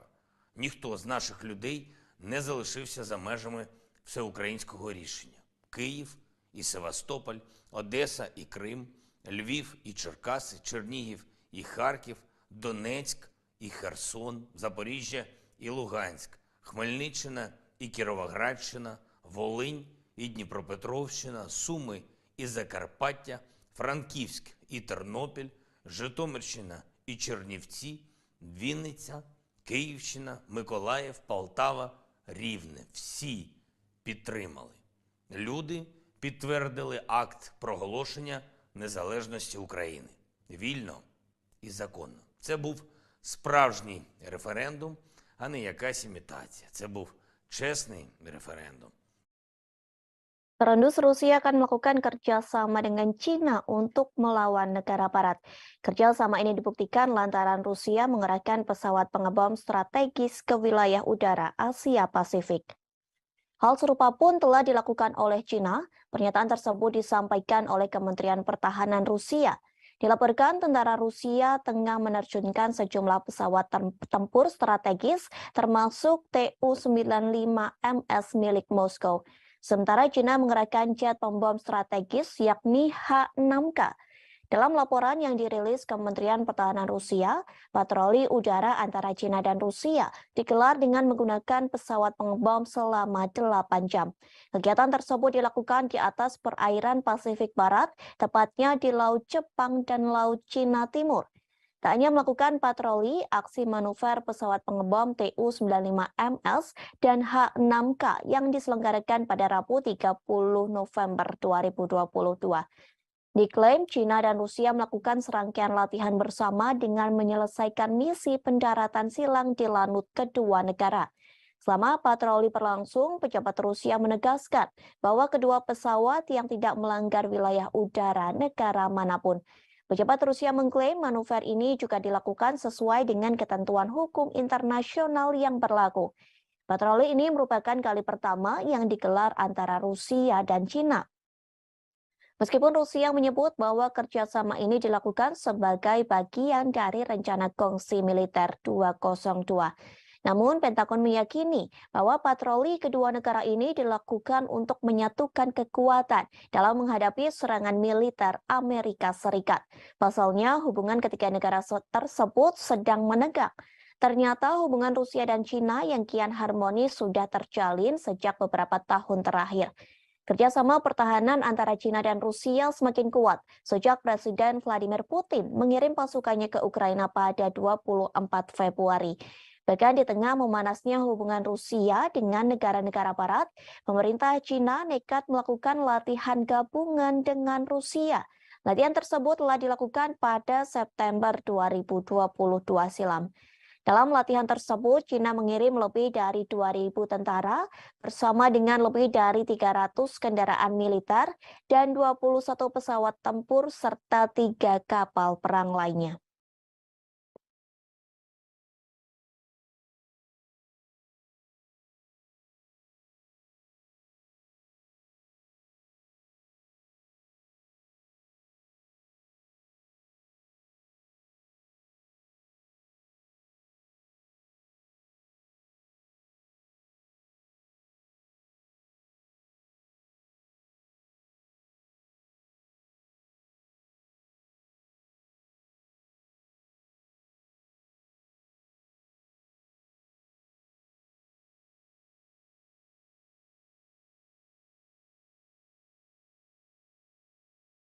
Tribuners, kita beralih ke berita selanjutnya. Prancis mengklaim tak akan lagi mengirim senjata ke Ukraina. Hal ini dikarenakan Prancis mengakui persediaan senjata di negaranya menipis. Meski begitu, Prancis berjanji akan membantu Kiev dengan cara lain. Hal tersebut disampaikan oleh seorang sumber anonim pada Kamis 1 Desember 2022. Sumber tersebut mengatakan Prancis berharap tetap menebus situasi lewat bantuan sipil. Prancis pun merasa sedih lantaran tak bisa mengirim senjata di tengah sebagian besar anggota NATO juga kehabisan senjata untuk dikirim ke Ukraina. Kini Prancis sedang berusaha untuk menyelenggarakan konferensi untuk ketahanan Ukraina bulan ini. Konferensi itu dilakukan sebagai bagian dari upayanya untuk mengatasi kurangnya bantuan militer. Sebelumnya, para pemimpin Barat berjanji membantu Kiev melalui musim dingin. Setidaknya, negara Barat akan mengirim selimut dan generator untuk membantu Ukraina pada musim dingin. Bantuan sederhana itu dilakukan lantaran anggota NATO telah kehabisan senjata. Setidaknya 20 dari 30 anggota blok tersebut telah menghabiskan stok amunisi dan senjata mereka di gudang untuk dikirim ke Ukraina. Pada saat itu, surat kabar lokal mengatakan hanya sekutu yang lebih besar, termasuk Prancis, Jerman, dan Italia, yang dapat mempertahankan pengiriman senjata atau bahkan meningkatkannya ke Ukraina. Prancis berulang kali dituduh tidak memberikan bantuan keamanan yang cukup ke Kiev. Namun pada nyatanya, Prancis menjadi negara ke-8 yang mengirim bantuan militer ke Ukraina. Menanggapi kritik tersebut, bulan lalu Menteri Pertahanan Prancis Sebastien Lecornu mengumumkan Prancis akan memasok 2 sistem peluncur roket ganda ke Kiev. Paris juga mengonfirmasi pengiriman 2 baterai sistem pertahanan udara.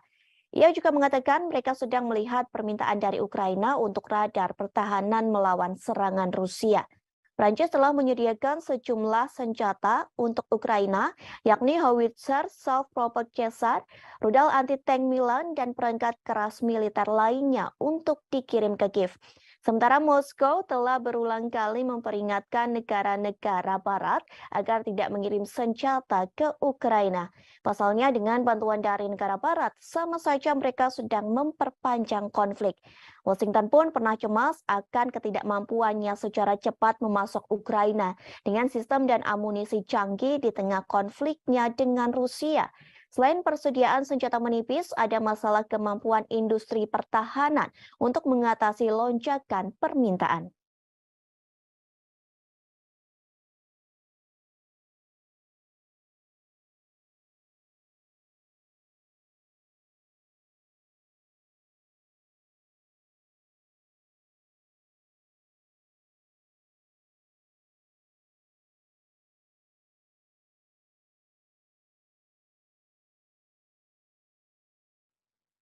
Ukraina kehilangan banyak pasukan dalam perang melawan Rusia. Dilaporkan sejauh ini, Ukraina kehilangan 10.000 hingga 13.000 tentara dalam perang tersebut. Hal ini telah dikatakan oleh penasehat Presiden Ukraina, yakni Mikhailo Podolyak. Ia mengatakan perkiraan angka ribuan tentara yang tewas itu sejak akhir Agustus 2022. Kala itu Panglima Angkatan Bersenjata mengatakan hampir 9.000 personil militer tewas, namun angkanya terus bertambah hingga awal Desember 2022. Meski banyak yang meninggal, namun sejatinya Podolyak mengatakan banyak tentara Rusia yang terluka. Tak hanya Ukraina, sebenarnya Rusia juga kehilangan ribuan pasukannya dalam perang melawan Ukraina. Dilaporkan Presiden Rusia Vladimir Putin telah kehilangan lebih dari 6.000 pasukannya hanya dalam 2 minggu. Angka ini menambah korban dari perkiraan jumlah orang Rusia yang tewas di Ukraina. Sementara staf umum Angkatan Bersenjata Ukraina turut mengomentari hal tersebut. Pihaknya memperkirakan Rusia telah kehilangan 88.000 personil sejak awal invasi. Selain kehilangan ribuan tentara, Rusia juga menghadapi kerugian artileri dan kendaraan yang cukup besar dalam periode 2 minggu. Hal tersebut pun telah disampaikan oleh staf umum Ukraina. Dikatakan Rusia kehilangan 43 tank, 75 kendaraan personil lapis baja, dan 69 kendaraan serta tangki bahan bakar. Jumlah tersebut lenyap hanya dalam kurun waktu 16 hingga 30 November 2022. Tentu setelah 9 bulan berperang, Putin mengharapkan adanya kemenangan yang cepat. Rusia juga pernah mengklaim kehilangan 1.000 tentaranya hanya dalam waktu sehari. Hal ini diyakini menjadi pukulan berat bagi Presiden Rusia Vladimir Putin. Menurut Ukraina, kondisi terparah yang terjadi pada Minggu 30 Oktober dengan jumlah pasukan tewas mencapai 950 orang dalam seharinya.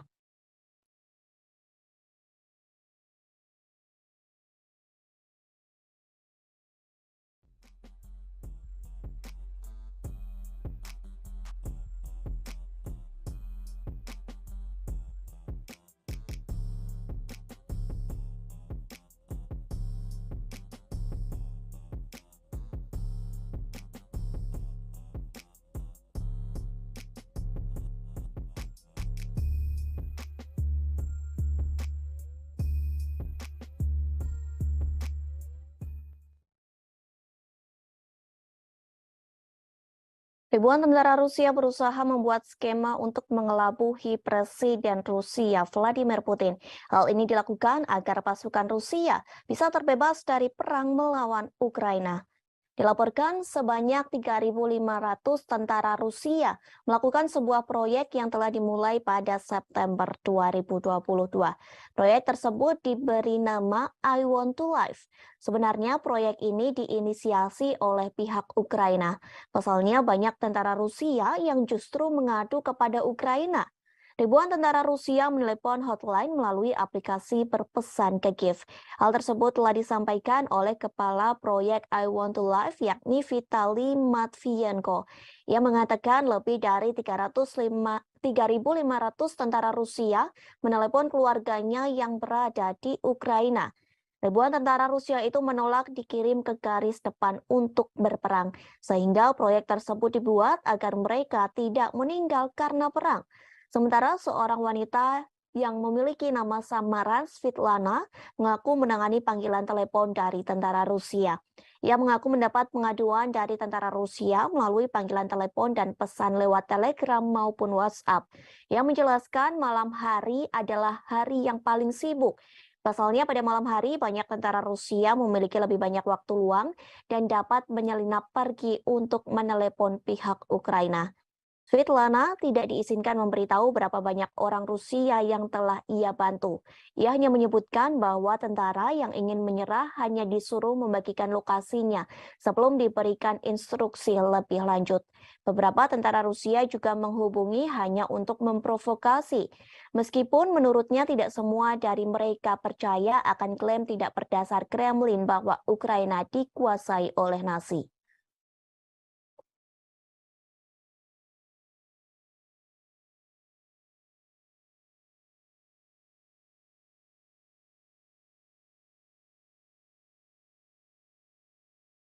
Rusia kembali memperingatkan NATO agar tidak memasok rudal Patriot ke Ukraina. Pasalnya, jika NATO tetap memasok senjata ke Ukraina, maka Rusia tidak akan tinggal diam. Rusia tak segan-segan akan menjadikan NATO sebagai target militer Moskow. Hal tersebut disampaikan oleh Wakil Ketua Dewan Keamanan Rusia Dmitry Medvedev pada Rabu 30 November silam. Medvedev mengatakan hal tersebut kepada para pemimpin NATO secara langsung di Rumania. Pertemuan tersebut membahas fase dukungan untuk Kiev. Tak lama setelah pernyataan Medvedev muncul, Menteri Luar Negeri Ukraina Dmytro Kuleba mengatakan Kiev membutuhkan rudal Patriot untuk melindungi infrastruktur utamanya.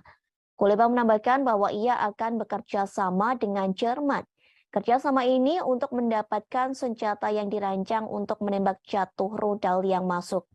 Jerman telah menawarkan baterai Patriot ke Polandia seusai Warsawa dihantam rudal hingga menewaskan 2 orang. Mulanya diperkirakan rudal itu milik Rusia, namun kemudian diputuskan sebagai roket Ukraina yang salah tembak. Polandia menolak untuk mengambil Patriot dan menyarankan agar Jerman mengirim ke Kiev. Menteri Pertahanan juga mengatakan komponen untuk memperbaiki jaringan listrik Ukraina yang rusak parah juga harus menjadi prioritas sekutu NATO. Di sisi lain, Menteri Luar Negeri Amerika Serikat Antony Blinken yang bertemu dengan Kuleba pada Rabu 30 November. melainkan mengatakan bahwa negaranya mendukung Ukraina. Dukungan tersebut dalam bentuk penyediaan rudal surface-to-air Patriot ke Ukraina. Bantuan ini menjadi tanda kemajuan besar dalam jenis sistem pertahanan udara yang dikirim Barat untuk membantu Ukraina. Sekretaris Jenderal NATO Jens Stoltenberg membenarkan pengiriman sistem rudal surface-to-air yang canggih seperti itu sedang dipertimbangkan.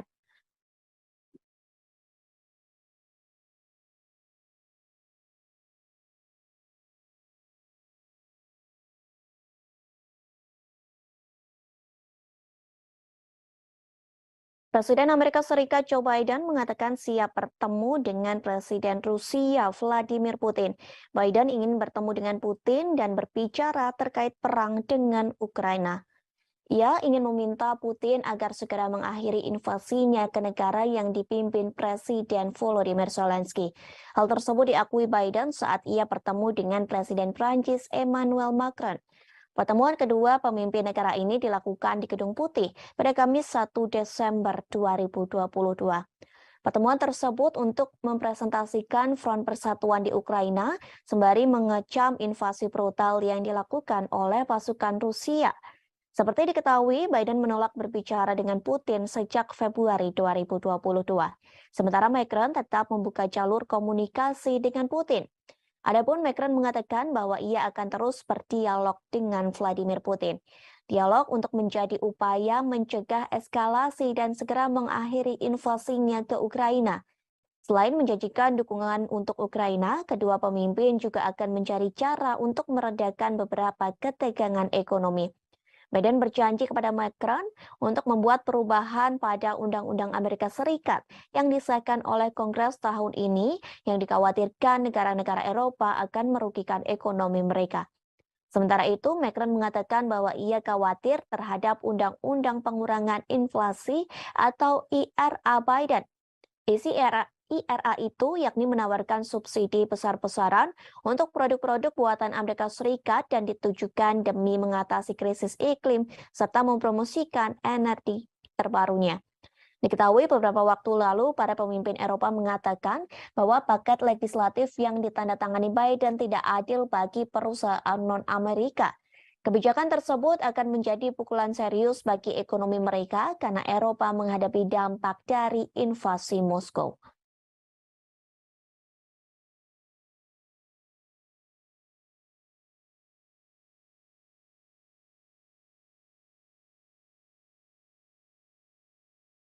Tribuners, kita beralih ke berita selanjutnya. Amerika Serikat sedang dibuat geram dengan sikap Presiden Korea Utara yakni Kim Jong-un. Akibatnya, Amerika Serikat sedang menyiapkan sanksi lebih banyak untuk Korea Utara. Hal tersebut telah disampaikan oleh Penasihat Keamanan Nasional Amerika Serikat Jake Sullivan pada Kamis 1 Desember 2022. Ia mengungkap rencana negaranya yang akan meningkatkan sanksi pada Korea Utara. Langkah ini diambil sebagai bentuk kertakan bagi Kim Jong-un yang gencar melakukan uji coba nuklir. Sullivan tak mengungkap sanksi apa saja yang akan dijatuhkan Washington pada Pyongyang. Namun sejauh ini Amerika Serikat mulai meluncurkan sejumlah senjata utama seperti kapal induk dan pembom jarak jauh. Ancaman ini dilontarkan untuk menekan Kim Jong-un agar mau menyerahkan persenjataan nuklirnya. Sebelum Amerika Serikat melontarkan ancaman, pemerintah Biden beserta para mitranya, Amerika Serikat, Korea Selatan, dan Jepang, sudah terlebih dahulu menyerukan upaya negosiasi denuklirisasi di semenanjung Korea pada pimpinan Pyongyang. Namun sayangnya upaya tersebut tak dihiraukan oleh Kim Jong-un.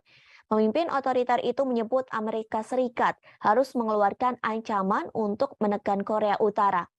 Menanggapi gertakan dari Amerika dan para sekutunya, Korea Utara mengatakan bahwa pihaknya tidak akan melakukan denuklirisasi. Meski Amerika tidak memiliki niat buruk terhadap Korea Utara dan terbuka untuk pembicaraan tanpa prasyarat. Namun hal tersebut tak lantas membuat Korea Utara percaya. Presiden Kim Jong-un menganggap bahwa Amerika Serikat dan sekutunya secara diam-diam telah menyusun kebijakan permusuhan. Hal ini yang kemudian mendorong Korea Utara untuk memperluas militernya dengan meningkatkan penggunaan senjata nuklir. Sebagai informasi, sebelum Washington menjatuhkan lebih banyak sanksi pada Pyongyang pada Oktober silam, diketahui pemerintah otoritas Joe Biden telah menargetkan dua perusahaan yang terdaftar di Singapura dan sebuah perusahaan yang terdaftar di Kepulauan Marshall. Menurut Washington, keduanya secara aktif mendukung program senjata militer milik Pyongyang. Tak hanya itu, pemerintah Amerika Serikat bersama PBB beberapa kali turut menjatuhkan sanksi kepada Korea Utara. Sanksi itu berupa pemblokiran sejumlah akses pada Pyongyang. Namun sayangnya cara tersebut belum mampu menghentikan aktivitas uji coba nuklir Korea Utara. Rencana pemerintah Amerika Serikat akan terus menggelar pembicaraan untuk menghindari peningkatan bahaya kemanusiaan di kawasan Asia.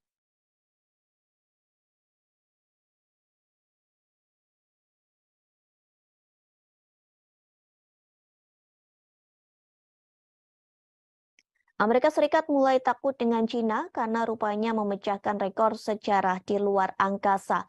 Pasalnya, Cina memiliki 6 taikonaut di stasiun luar angkasa.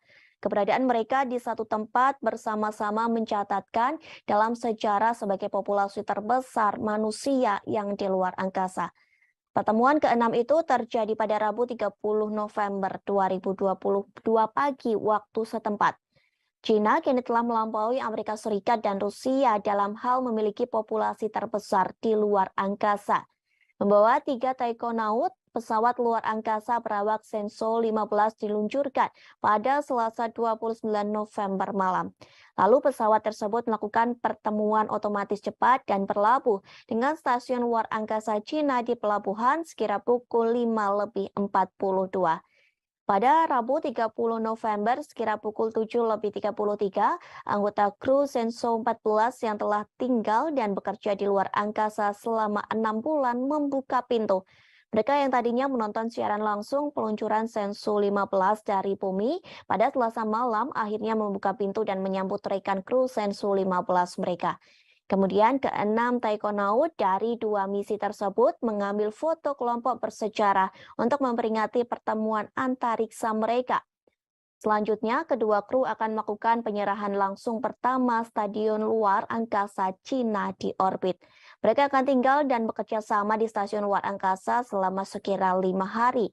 Hal ini juga menjadi tanda pertama dalam sejarah kedirgantaraan Cina. Stasiun luar angkasa telah mencapai kombinasi besar dari 6 bagian, 3 modul permanen, dan 3 pesawat luar angkasa. Masa total kombinasi telah mendekati 100 ton, yang merupakan struktur terbesar dari kombinasi stasiun luar angkasa Cina hingga saat ini. Ini menjadi pertama kalinya 2 pesawat ruang angkasa berawak Shenzhou berlabuh dengan modul inti Tianhe pada saat yang bersamaan. Pengembangan pesawat ruang angkasa menerangkan hal ini kepada media lokal. Struktur berbentuk T yang unik dari kombinasi stasiun luar angkasa Cina dengan 6 modul atau pesawat luar angkasa menunjukkan kepada dunia kemajuan dan keunggulan proyek luar angkasa berawak Cina. Hingga Rabu, ada 13 orang yang mengorbit planet bumi. Selain 6 taikonaut di stasiun luar angkasa Cina, ada 7 astronot yang tinggal dan bekerja di stasiun luar angkasa internasional. Itu berarti Cina saat ini memiliki populasi terbesar di luar angkasa. Serah terima langsung akan menjadi normal baru yang berarti bahwa pada tahap aplikasi dan pengembangan stasiun luar angkasa Cina, kemajuan ini mengubah landscape internasional ruang perawak karena Cina punya lebih banyak orang di luar angkasa daripada Amerika Serikat dan Rusia. Periode serah terima dengan 6 taikonaut tinggal dan bekerja di stasiun ruang angkasa juga memverifikasi kemampuan maksimum dan kinerja kontrol lingkungan. Keberadaan mereka akan menjadi sistem pendukung kehidupan di stasiun di bawah kondisi terisi penuh.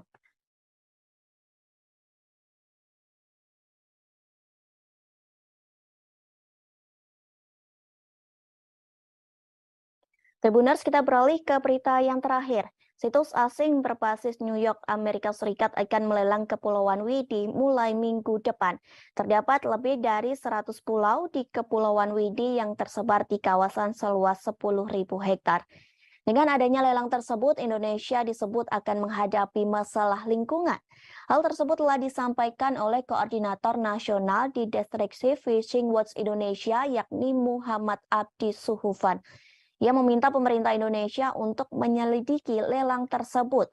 Pasalnya, lelang itu telah menimbulkan kontroversi dan menarik perhatian publik Indonesia.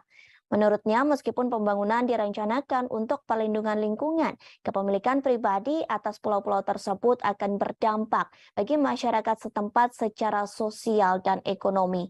Ia juga mengatakan pelelangan tersebut akan berdampak sosial, yakni melampaui manfaat lingkungan yang diharapkan. Diketahui, hukum Indonesia menyatakan non-warga negara Indonesia tidak dapat secara resmi membeli pulau di negara tersebut. Namun, pembelian Kepulauan Widi bisa disiasati dengan membuat pemilik akhirnya mengakuisisi saham di PT Leadership East Island Indonesia. Wakil Presiden Eksekutif untuk Eropa, Timur Tengah, dan Afrika, yakni Charlie Smith, mengharapkan tawaran untuk Kepulauan Widi menjadi besar. Melalui situs asing, pelelangan Kepulauan Widi akan dibuka pada 8 Desember, pukul 8 waktu setempat atau pukul 16 waktu Indonesia Barat. Pelelangan akan berlangsung secara daring hingga 14 Desember 2022. Tidak ada harga dasar, tetapi penawar diminta untuk memberikan deposit sebesar 100.000 dolar Amerika Serikat atau setara dengan 1, miliar rupiah untuk membuktikan bahwa mereka serius. Sebelumnya, kabar pelelangan ini pun membuat TNI langsung bergerak. Mereka mengibarkan bendera merah putih hingga mengecat sebagian rumah warga selaras dengan warna bendera pada Minggu 27 November. TNI tersebut merupakan anggota Kodim 1509 Labuha Halmahera Selatan. Pengibaran bendera tersebut sebagai bentuk protes dengan adanya rencana pelelangan Pulau Widi di situs asing yang berbasis di Amerika Serikat. Dadim 1509 Labuha Letkol Kafromi Pranikotan Sitompul pun akhirnya buka suara. Menurutnya, pihaknya mengerahkan satu SST yang dikomandai dan Ramil 150904 MAFA Letda Infanteri Samuel Ano. Romi mengatakan kegiatan yang dilaksanakan di Pulau Widi itu untuk menegaskan kembali bahwa Widi tidak diperjualbelikan. Hal itu tertuang dalam undang-undang dan dijelaskan hanya bisa dikelola secara berkala dan berizin resmi. Pasalnya, Kepulauan Widi sendiri berada di wilayah konservasi terumbu karang, bakau, dan ikan. Romi menyebut TNI Angkatan Darat, khususnya Kodim 150 Labuha, hanya mengamankan aset milik negara guna menjaga kedaulatan negara. Selain itu, sebagai tanda bahwa TNI tak main-main dengan kedaulatan negara Indonesia.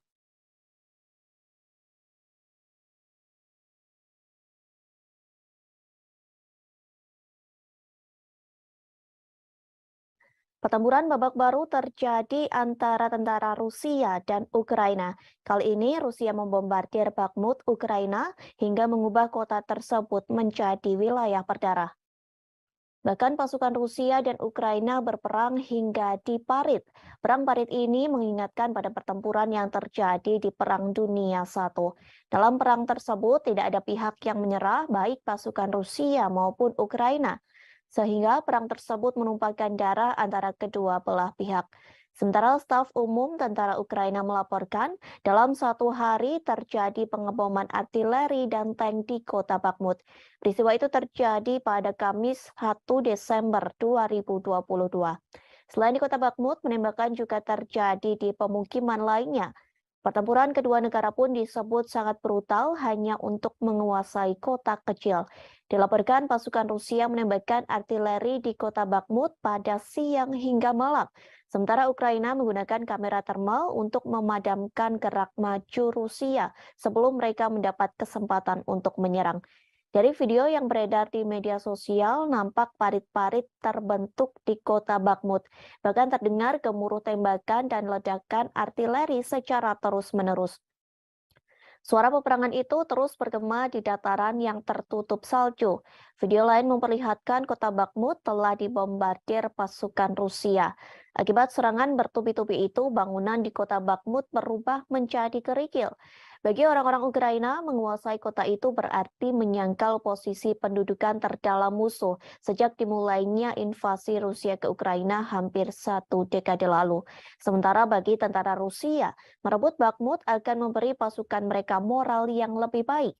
Pasalnya, Rusia baru saja mengalami kekalahan memalukan di pusat-pusat Ukraina, satu di antaranya Kherson.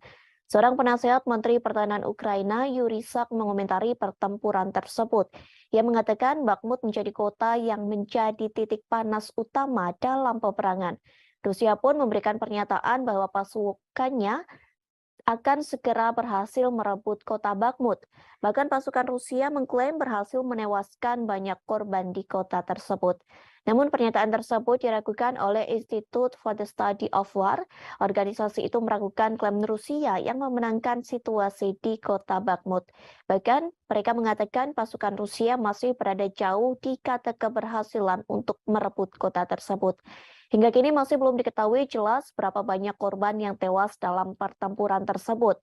Namun Ukraina mengklaim sebanyak 10.000 orang tewas antara pertempuran yang terjadi pada bulan September hingga minggu terakhir di bulan November. Kementerian Pertahanan Luar Negeri Ukraina melaporkan 560 tentara Rusia tambahan tewas dalam semalam. Sementara Rusia masih bungkam terkait pasukannya yang tewas dalam pertempuran parit di Bakhmut.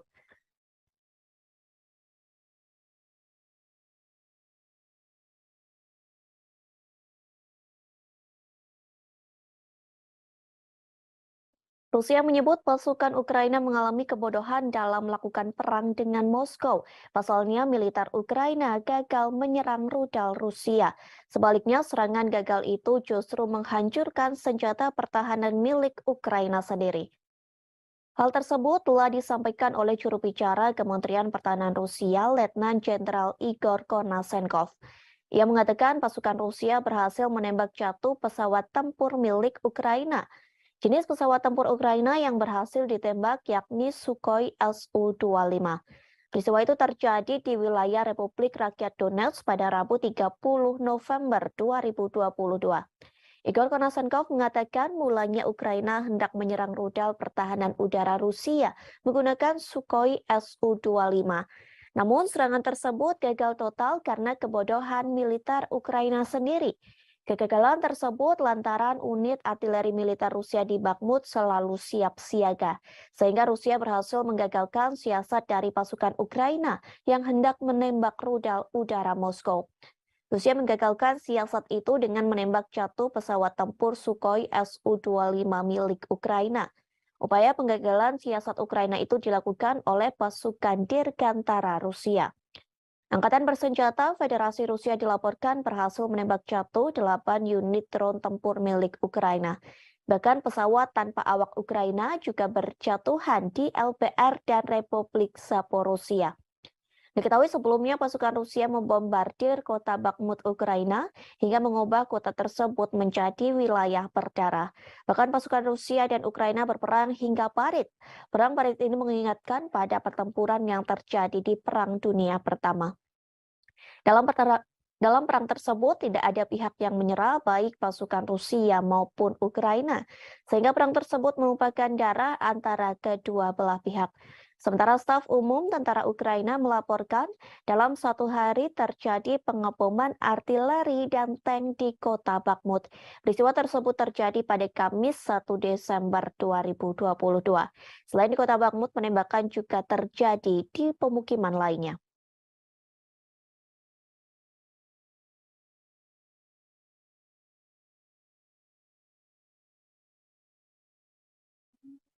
Ukraina akan memberlakukan pembatasan terhadap organisasi keagamaan di negara yang memiliki hubungan dengan Rusia. Bahkan sejumlah pendeta Kristen Ortodoks dari biara Kiev Pechersk-Lavra didakwa atas kejahatan. Hal tersebut telah disampaikan oleh Presiden Ukraina Volodymyr Zelensky pada Kamis 1 Desember 2022. Zelensky mengatakan mereka didakwa atas kejahatan memuji Rusia. Dakwaan itu sebagai hasil penggerebekan Dinas Rahasia Ukraina atau SPU ke biara yang dibangun sejak abad ke-11 itu. Penggerebekan itu telah dilakukan pada Kamis pekan lalu. Penggerebekan dilakukan lantaran biara itu digunakan untuk menyembunyikan tim penyabot, warga negara asing, dan sejumlah senjata lainnya. Hal ini dilakukan dengan tujuan kegiatan subversif dinas khusus Rusia. Patriarkat Moskow menyatakan penggerebekan ke tempat para pendeta dan pusat kekristenan ortodoks Ukraina itu merupakan upaya mengintimidasi umat beriman. SBU mengatakan telah menerima petunjuk pendeta dan beberapa kaki tangannya. Pasalnya, mereka telah mengucapkan kata-kata pujian tentang Rusia selama kebaktian di gereja. Kemudian pada Jumat 2 Desember 2022, Layanan Keamanan Dalam Negeri Ukraina menetapkan ada fakta aktivitas ilegal melalui penyelidikan tersebut. Jaksa Kota Kiev akan menuntut para pendeta, pasalnya sejumlah pendeta memberi pembenaran, pengakuan yang sah atau penyangkalan agresi Rusia terhadap Ukraina. Hal tersebut disampaikan oleh Kepala SBU Vasily Maliuk. Perlu diketahui, biara Kiev Pestrek Lavra dianggap situs Kristen Ortodoks paling terkemuka di Ukraina. Saat ini dikelola Gereja Ortodoks Ukraina atau UOC yang mendeklarasikan kemerdekaan dari Patriarkat Moskow awal tahun ini. Namun Gereja Ortodoks Ukraina skematis juga mengklaim Lavra. OCU sempat memposting video kebaktian di dalam Lavra sebelum pihak berwajib melakukan penggerebekan. Dalam kebaktian tersebut diklaim ada nyanyian dan bunyi lonceng yang berdoa untuk Rusia. Sementara Uskup UOCU yang bertanggung jawab atas biara menolak tuduhan tersebut, bahkan ia berjanji akan setia kepada Ukraina. Sehari setelah penggerebekan, beberapa anggota parlemen Ukraina mengusulkan pelarangan gereja ortodoks Rusia sebagai ancaman keamanan nasional. Media Ukraina telah menerbitkan rekaman mobil polisi dan petugas bersenjata yang berdiri di pintu masuk lingkungan bersejarah di ibu kota tersebut. Вільний народи незламної країни. Щороку, 1 грудня, ми згадуємо подію, яка визначила історію. Подію, яка сказала дуже багато про усіх нас, про українців, про те, хто ми є, і про те, ким ми ніколи не будемо. 1 грудня 31 рік тому відбувся референдум, який об'єднав всю територію нашої держави. Ніхто з наших людей не залишився за межами всеукраїнського рішення. Київ і Севастополь, Одеса і Крим, Львів і Черкаси, Чернігів і Харків, Донецьк і Херсон, Запоріжжя і Луганськ, Хмельниччина і Кіровоградщина, Волинь і Дніпропетровщина, Суми і Закарпаття, Франківськ і Тернопіль, Житомирщина і Чернівці, Вінниця, Київщина, Миколаїв, Полтава, Рівне. Всі підтримали. Люди підтвердили акт проголошення незалежності України. Вільно і законно. Це був справжній референдум, а не якась імітація. Це був чесний референдум. Terendus Rusia akan melakukan kerjasama dengan China untuk melawan negara barat. Kerjasama ini dibuktikan lantaran Rusia mengerahkan pesawat pengebom strategis ke wilayah udara Asia Pasifik. Hal serupa pun telah dilakukan oleh China. Pernyataan tersebut disampaikan oleh Kementerian Pertahanan Rusia. Dilaporkan tentara Rusia tengah menerjunkan sejumlah pesawat tempur strategis termasuk Tu-95MS milik Moskow. Sementara China mengerahkan jet pembom strategis yakni H-6K. Dalam laporan yang dirilis Kementerian Pertahanan Rusia, patroli udara antara China dan Rusia digelar dengan menggunakan pesawat pengebom selama 8 jam. Kegiatan tersebut dilakukan di atas perairan Pasifik Barat, tepatnya di Laut Jepang dan Laut Cina Timur.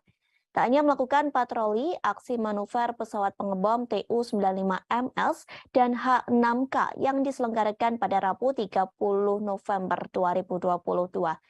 Diklaim China dan Rusia melakukan serangkaian latihan bersama dengan menyelesaikan misi pendaratan silang di lanut kedua negara. Selama patroli berlangsung, pejabat Rusia menegaskan bahwa kedua pesawat yang tidak melanggar wilayah udara negara manapun. Pejabat Rusia mengklaim manuver ini juga dilakukan sesuai dengan ketentuan hukum internasional yang berlaku. Patroli ini merupakan kali pertama yang digelar antara Rusia dan China. Meskipun Rusia menyebut bahwa kerjasama ini dilakukan sebagai bagian dari rencana kongsi militer 202. Namun, Pentagon meyakini bahwa patroli kedua negara ini dilakukan untuk menyatukan kekuatan dalam menghadapi serangan militer Amerika Serikat. Pasalnya, hubungan ketiga negara tersebut sedang menegang. Ternyata hubungan Rusia dan Cina yang kian harmonis sudah terjalin sejak beberapa tahun terakhir. Kerjasama pertahanan antara Cina dan Rusia semakin kuat sejak Presiden Vladimir Putin mengirim pasukannya ke Ukraina pada 24 Februari. Bahkan di tengah memanasnya hubungan Rusia dengan negara-negara barat, pemerintah Cina nekat melakukan latihan gabungan dengan Rusia. Latihan tersebut telah dilakukan pada September 2022 silam. Dalam latihan tersebut, Cina mengirim lebih dari 2.000 tentara bersama dengan lebih dari 300 kendaraan militer dan 21 pesawat tempur serta 3 kapal perang lainnya.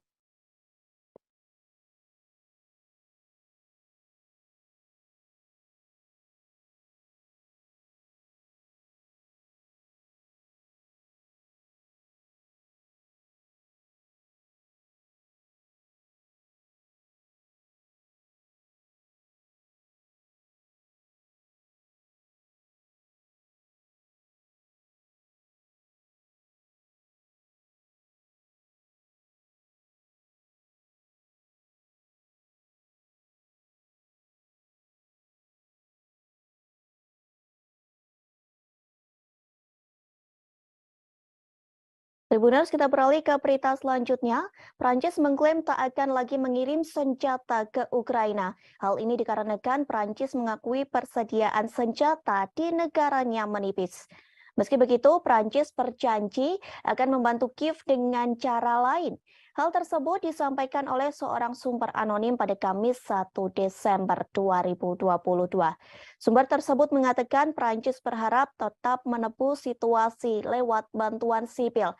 Prancis pun merasa sedih lantaran tak bisa mengirim senjata di tengah sebagian besar anggota NATO juga kehabisan senjata untuk dikirim ke Ukraina. Kini Prancis sedang berusaha untuk menyelenggarakan konferensi untuk ketahanan Ukraina bulan ini. Konferensi itu dilakukan sebagai bagian dari upayanya untuk mengatasi kurangnya bantuan militer. Sebelumnya, para pemimpin Barat berjanji membantu Kiev melalui musim dingin. Setidaknya, negara Barat akan mengirim selimut dan generator untuk membantu Ukraina pada musim dingin. Bantuan sederhana itu dilakukan lantaran anggota NATO telah kehabisan senjata. Setidaknya 20 dari 30 anggota blok tersebut telah menghabiskan stok amunisi dan senjata mereka di gudang untuk dikirim ke Ukraina.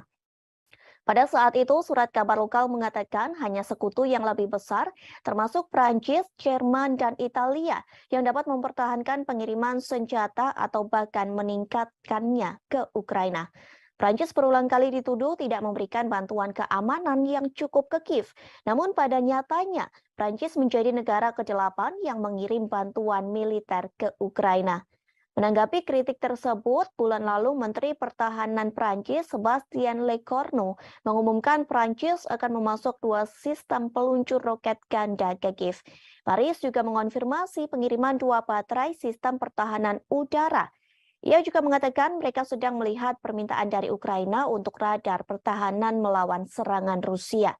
Prancis telah menyediakan sejumlah senjata untuk Ukraina, yakni howitzer, self-propelled Caesar, rudal anti-tank Milan, dan perangkat keras militer lainnya untuk dikirim ke Kiev.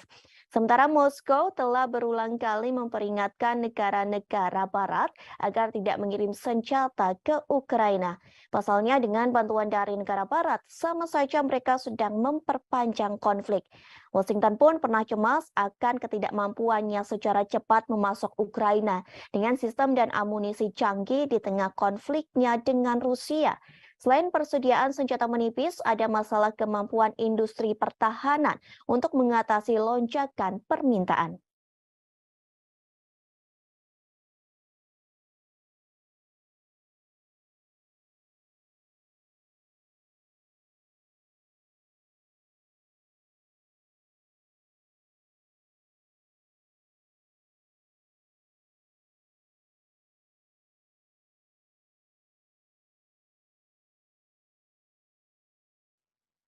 Ukraina kehilangan banyak pasukan dalam perang melawan Rusia. Dilaporkan sejauh ini, Ukraina kehilangan 10.000 hingga 13.000 tentara dalam perang tersebut. Hal ini telah dikatakan oleh penasehat Presiden Ukraina, yakni Mikhailo Podolyak. Ia mengatakan perkiraan angka ribuan tentara yang tewas itu sejak akhir Agustus 2022. Kala itu, Panglima Angkatan Bersenjata mengatakan hampir 9.000 personil militer tewas, namun angkanya terus bertambah hingga awal Desember 2022. Meski banyak yang meninggal, namun sejatinya Podolyak mengatakan banyak tentara Rusia yang terluka. Tak hanya Ukraina, sebenarnya Rusia juga kehilangan ribuan pasukannya dalam perang melawan Ukraina. Dilaporkan Presiden Rusia Vladimir Putin telah kehilangan lebih di 6.000 pasukannya hanya dalam 2 minggu. Angka ini menambah korban dari perkiraan jumlah orang Rusia yang tewas di Ukraina. Sementara staf umum Angkatan Bersenjata Ukraina turut mengomentari hal tersebut. Pihaknya memperkirakan Rusia telah kehilangan 88.000 personil sejak awal invasi. Selain kehilangan ribuan tentara, Rusia juga menghadapi kerugian artileri dan kendaraan yang cukup besar dalam periode 2 minggu. Hal tersebut pun telah disampaikan oleh staf umum Ukraina. Dikatakan Rusia kehilangan 43 tank, 75 kendaraan personil lapis baja, dan 69 kendaraan serta tangki bahan bakar. Jumlah tersebut lenyap hanya dalam kurun waktu 16 hingga 30 November 2022. Tentu setelah 9 bulan berperang, Putin mengharapkan adanya kemenangan yang cepat. Rusia juga pernah mengklaim kehilangan 1.000 tentaranya hanya dalam waktu sehari. Hal ini diyakini menjadi pukulan berat bagi Presiden Rusia Vladimir Putin. Menurut Ukraina, kondisi terparah yang terjadi pada Minggu 30 Oktober dengan jumlah pasukan tewas mencapai 950 orang dalam seharinya.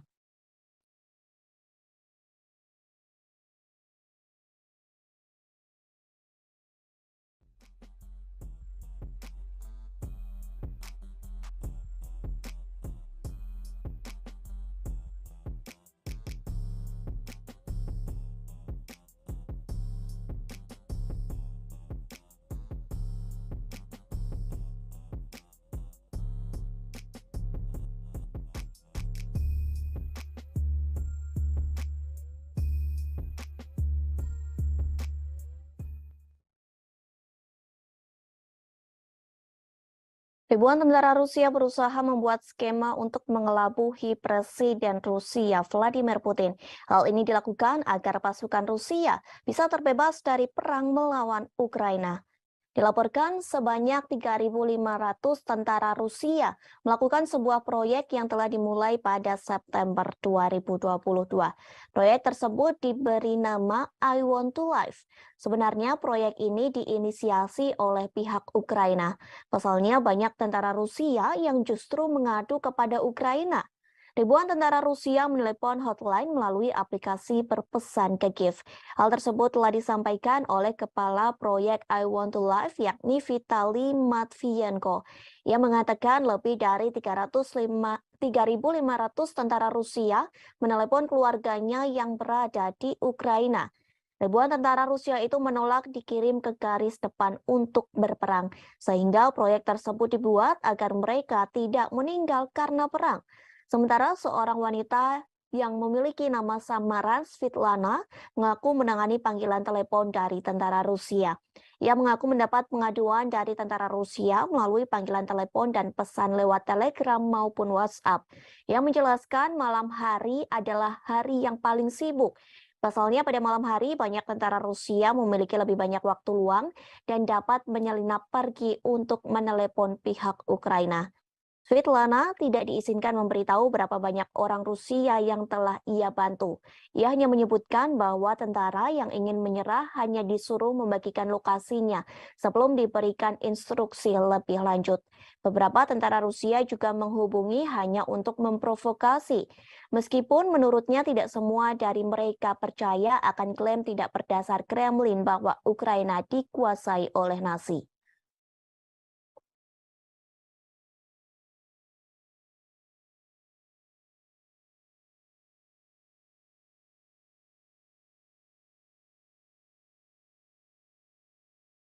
Rusia kembali memperingatkan NATO agar tidak memasok rudal Patriot ke Ukraina. Pasalnya, jika NATO tetap memasok senjata ke Ukraina, maka Rusia tidak akan tinggal diam. Rusia tak segan-segan akan menjadikan NATO sebagai target militer Moskow. Hal tersebut disampaikan oleh Wakil Ketua Dewan Keamanan Rusia Dmitry Medvedev pada Rabu 30 November silam. Medvedev mengatakan hal tersebut kepada para pemimpin NATO secara langsung di Rumania. Pertemuan tersebut membahas fase dukungan untuk Kiev. Tak lama setelah pernyataan Medvedev muncul, Menteri Luar Negeri Ukraina Dmytro Kuleba mengatakan Kiev membutuhkan rudal Patriot untuk melindungi infrastruktur utamanya. Kuleba menambahkan bahwa ia akan bekerja sama dengan Jerman. Kerjasama ini untuk mendapatkan senjata yang dirancang untuk menembak jatuh rudal yang masuk. Jerman telah menawarkan baterai Patriot ke Polandia seusai Warsawa dihantam rudal hingga menewaskan 2 orang. Mulanya diperkirakan rudal itu milik Rusia, namun kemudian diputuskan sebagai roket Ukraina yang salah tembak. Polandia menolak untuk mengambil Patriot dan menyarankan agar Jerman mengirim ke Kiev.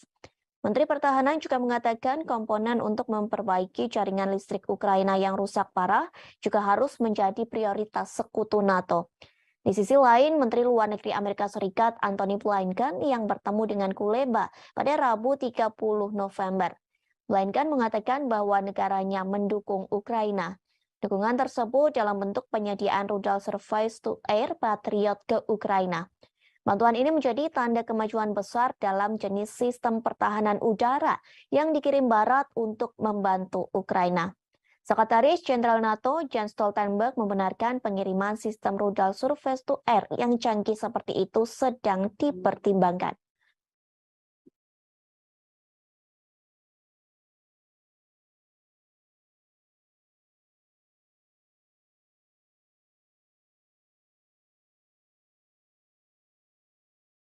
Presiden Amerika Serikat Joe Biden mengatakan siap bertemu dengan Presiden Rusia Vladimir Putin.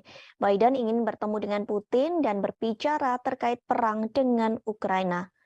Ia ingin meminta Putin agar segera mengakhiri invasinya ke negara yang dipimpin Presiden Volodymyr Zelensky.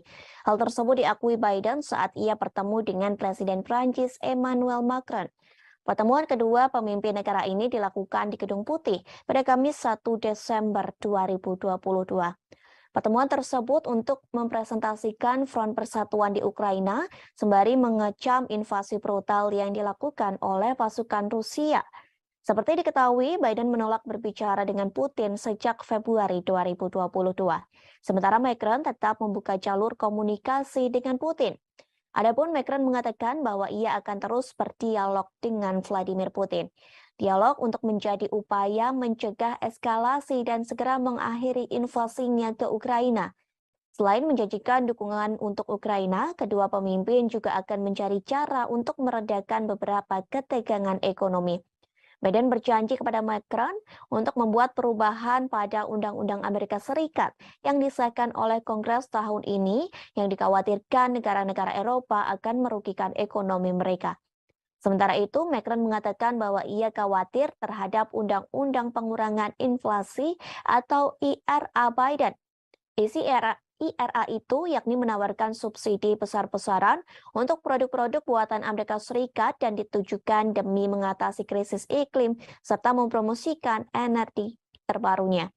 Diketahui beberapa waktu lalu para pemimpin Eropa mengatakan bahwa paket legislatif yang ditandatangani Biden tidak adil bagi perusahaan non-Amerika. Kebijakan tersebut akan menjadi pukulan serius bagi ekonomi mereka karena Eropa menghadapi dampak dari invasi Moskow.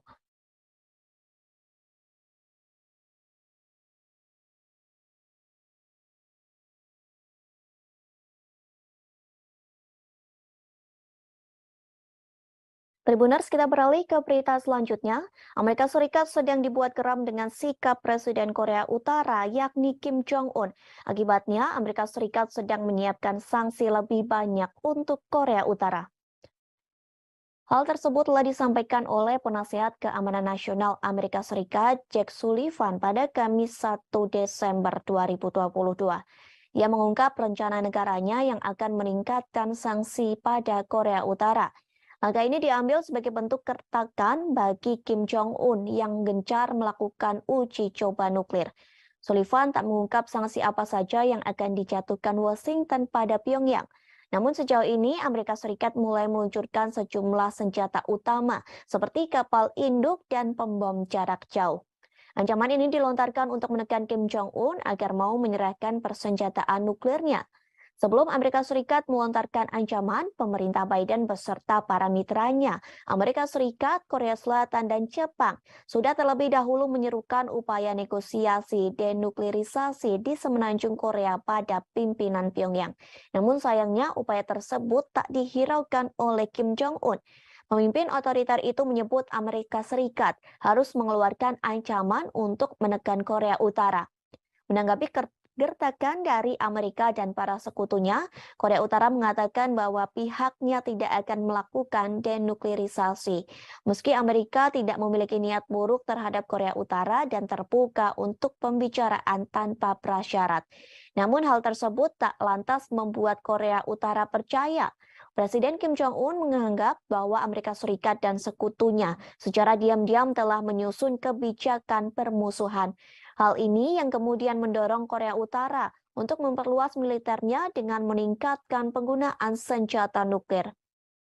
Sebagai informasi, sebelum Washington menjatuhkan lebih banyak sanksi pada Pyongyang pada Oktober silam, diketahui pemerintah otoritas Joe Biden telah menargetkan 2 perusahaan yang terdaftar di Singapura dan sebuah perusahaan yang terdaftar di Kepulauan Marshall. Menurut Washington, keduanya secara aktif mendukung program senjata militer milik Pyongyang. Tak hanya itu, pemerintah Amerika Serikat bersama PBB beberapa kali turut menjatuhkan sanksi kepada Korea Utara. Sanksi itu berupa pemblokiran sejumlah akses pada Pyongyang. Namun sayangnya cara tersebut belum mampu menghentikan aktivitas uji coba nuklir Korea Utara. Rencana pemerintah Amerika Serikat akan terus menggelar pembicaraan untuk menghindari peningkatan bahaya kemanusiaan di kawasan Asia.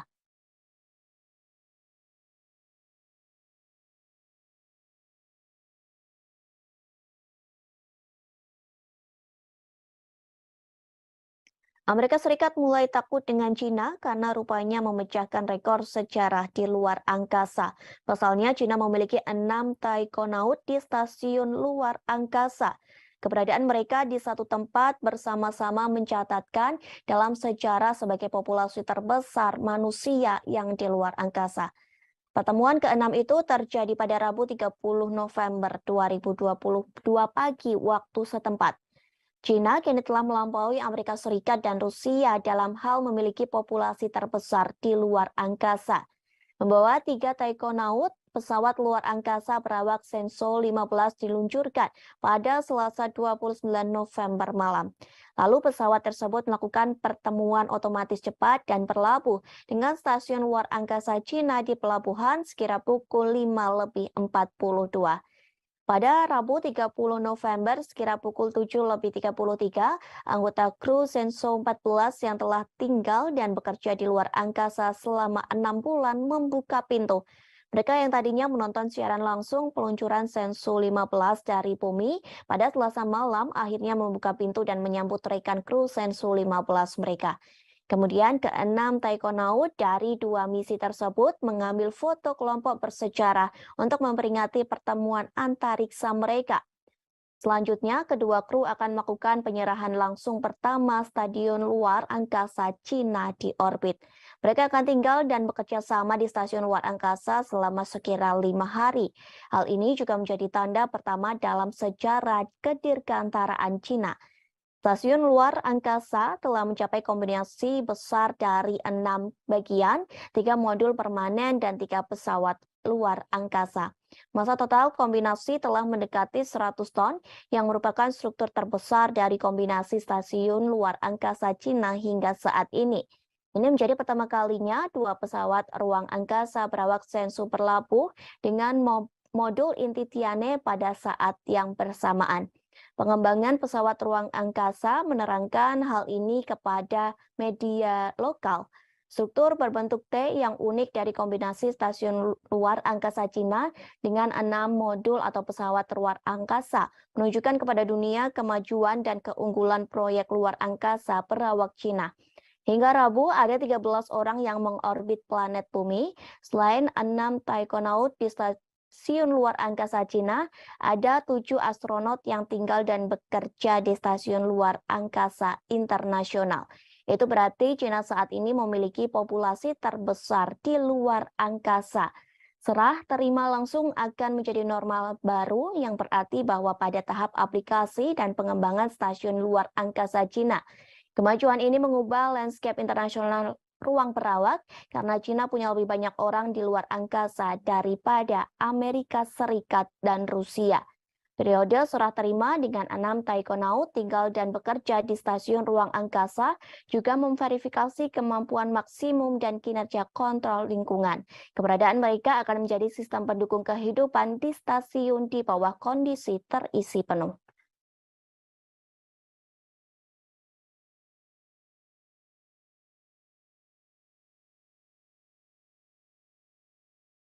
Tribuners, kita beralih ke berita yang terakhir. Situs asing berbasis New York, Amerika Serikat akan melelang Kepulauan Widi mulai minggu depan.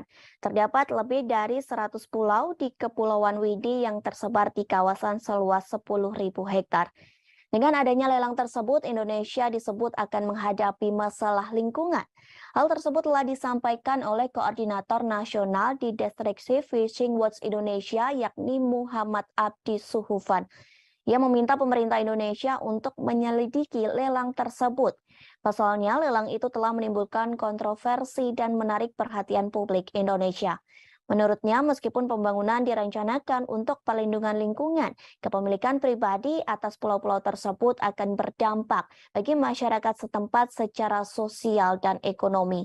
Ia juga mengatakan pelelangan tersebut akan berdampak sosial, yakni melampaui manfaat lingkungan yang diharapkan.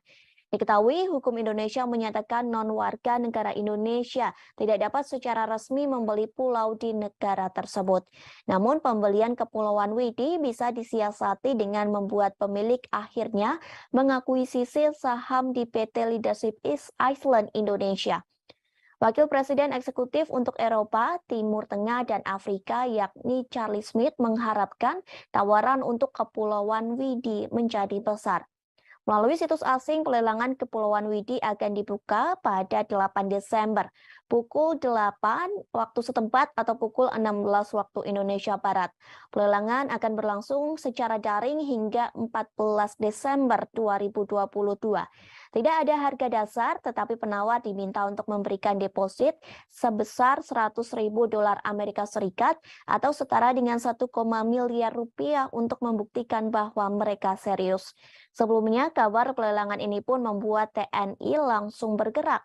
Mereka mengibarkan bendera merah putih hingga mengecat sebagian rumah warga selaras dengan warna bendera pada Minggu 27 November.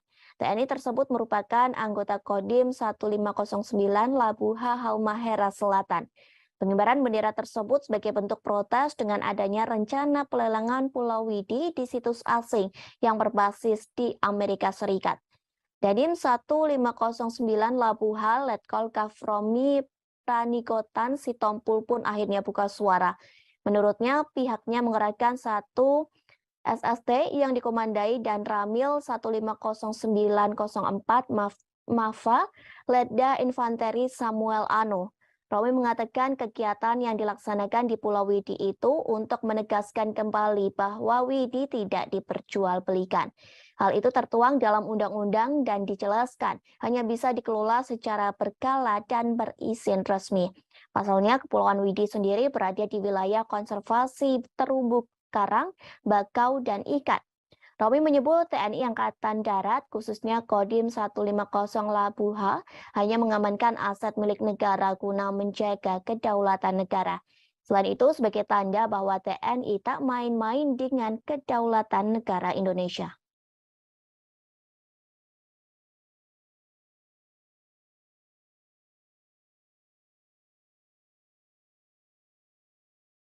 Pertempuran babak baru terjadi antara tentara Rusia dan Ukraina. Kali ini Rusia membombardir Bakhmut, Ukraina, hingga mengubah kota tersebut menjadi wilayah berdarah. Bahkan pasukan Rusia dan Ukraina berperang hingga di Parit. Perang Parit ini mengingatkan pada pertempuran yang terjadi di Perang Dunia I. Dalam perang tersebut tidak ada pihak yang menyerah, baik pasukan Rusia maupun Ukraina, sehingga perang tersebut menumpahkan darah antara kedua belah pihak. Sementara staf umum tentara Ukraina melaporkan, dalam satu hari terjadi pengeboman artileri dan tank di kota Bakhmut. Peristiwa itu terjadi pada Kamis 1 Desember 2022. Selain di kota Bakhmut, penembakan juga terjadi di pemukiman lainnya. Pertempuran kedua negara pun disebut sangat brutal hanya untuk menguasai kota kecil. Dilaporkan pasukan Rusia menembakkan artileri di kota Bakhmut pada siang hingga malam. Sementara Ukraina menggunakan kamera termal untuk memadamkan gerak maju Rusia sebelum mereka mendapat kesempatan untuk menyerang. Dari video yang beredar di media sosial, nampak parit-parit terbentuk di kota Bakhmut.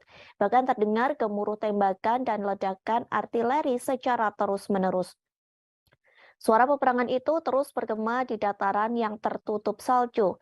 Video lain memperlihatkan kota Bakhmut telah dibombardir pasukan Rusia. Akibat serangan bertubi-tubi itu, bangunan di kota Bakhmut berubah menjadi kerikil. Bagi orang-orang Ukraina, menguasai kota itu berarti menyangkal posisi pendudukan terdalam musuh sejak dimulainya invasi Rusia ke Ukraina hampir 1 dekade lalu. Sementara bagi tentara Rusia, merebut Bakhmut akan memberi pasukan mereka moral yang lebih baik. Pasalnya, Rusia baru saja mengalami kekalahan memalukan di pusat-pusat Ukraina, satu di antaranya Kherson.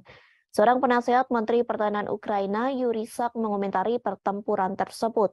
Ia mengatakan Bakhmut menjadi kota yang menjadi titik panas utama dalam peperangan. Rusia pun memberikan pernyataan bahwa pasukannya akan segera berhasil merebut kota Bakhmut. Bahkan pasukan Rusia mengklaim berhasil menewaskan banyak korban di kota tersebut. Namun pernyataan tersebut diragukan oleh Institute for the Study of War. Organisasi itu meragukan klaim Rusia yang memenangkan situasi di kota Bakhmut. Bahkan mereka mengatakan pasukan Rusia masih berada jauh di kata keberhasilan untuk merebut kota tersebut. Hingga kini masih belum diketahui jelas berapa banyak korban yang tewas dalam pertempuran tersebut. Namun Ukraina mengklaim sebanyak 10.000 orang tewas antara pertempuran yang terjadi pada bulan September hingga minggu terakhir di bulan November. Kementerian Pertahanan Luar Negeri Ukraina melaporkan 560 tentara Rusia tambahan tewas dalam semalam. Sementara Rusia masih bungkam terkait pasukannya yang tewas dalam pertempuran Parit di Bakhmut.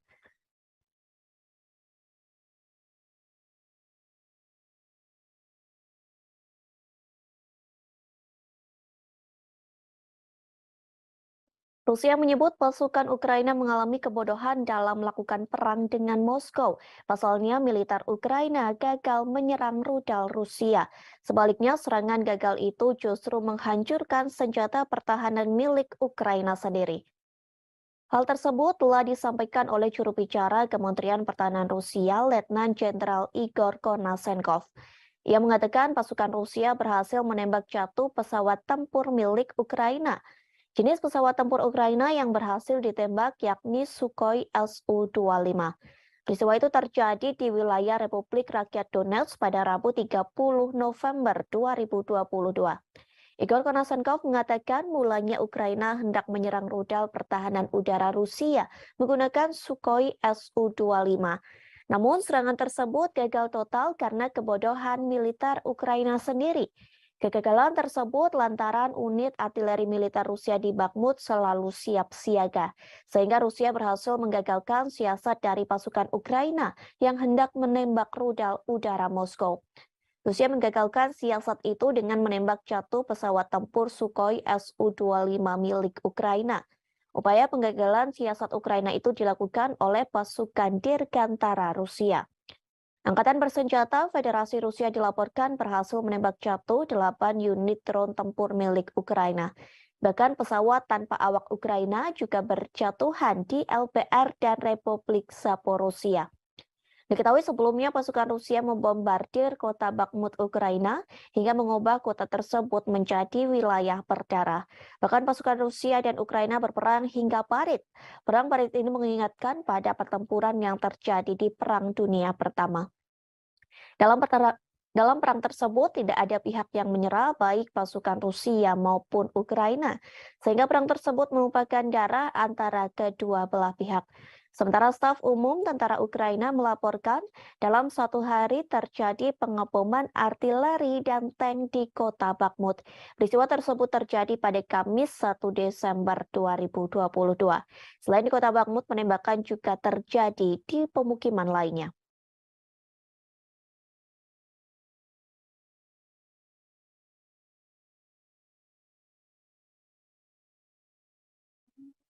Ukraina akan memperlakukan pembatasan terhadap organisasi keagamaan di negara yang memiliki hubungan dengan Rusia.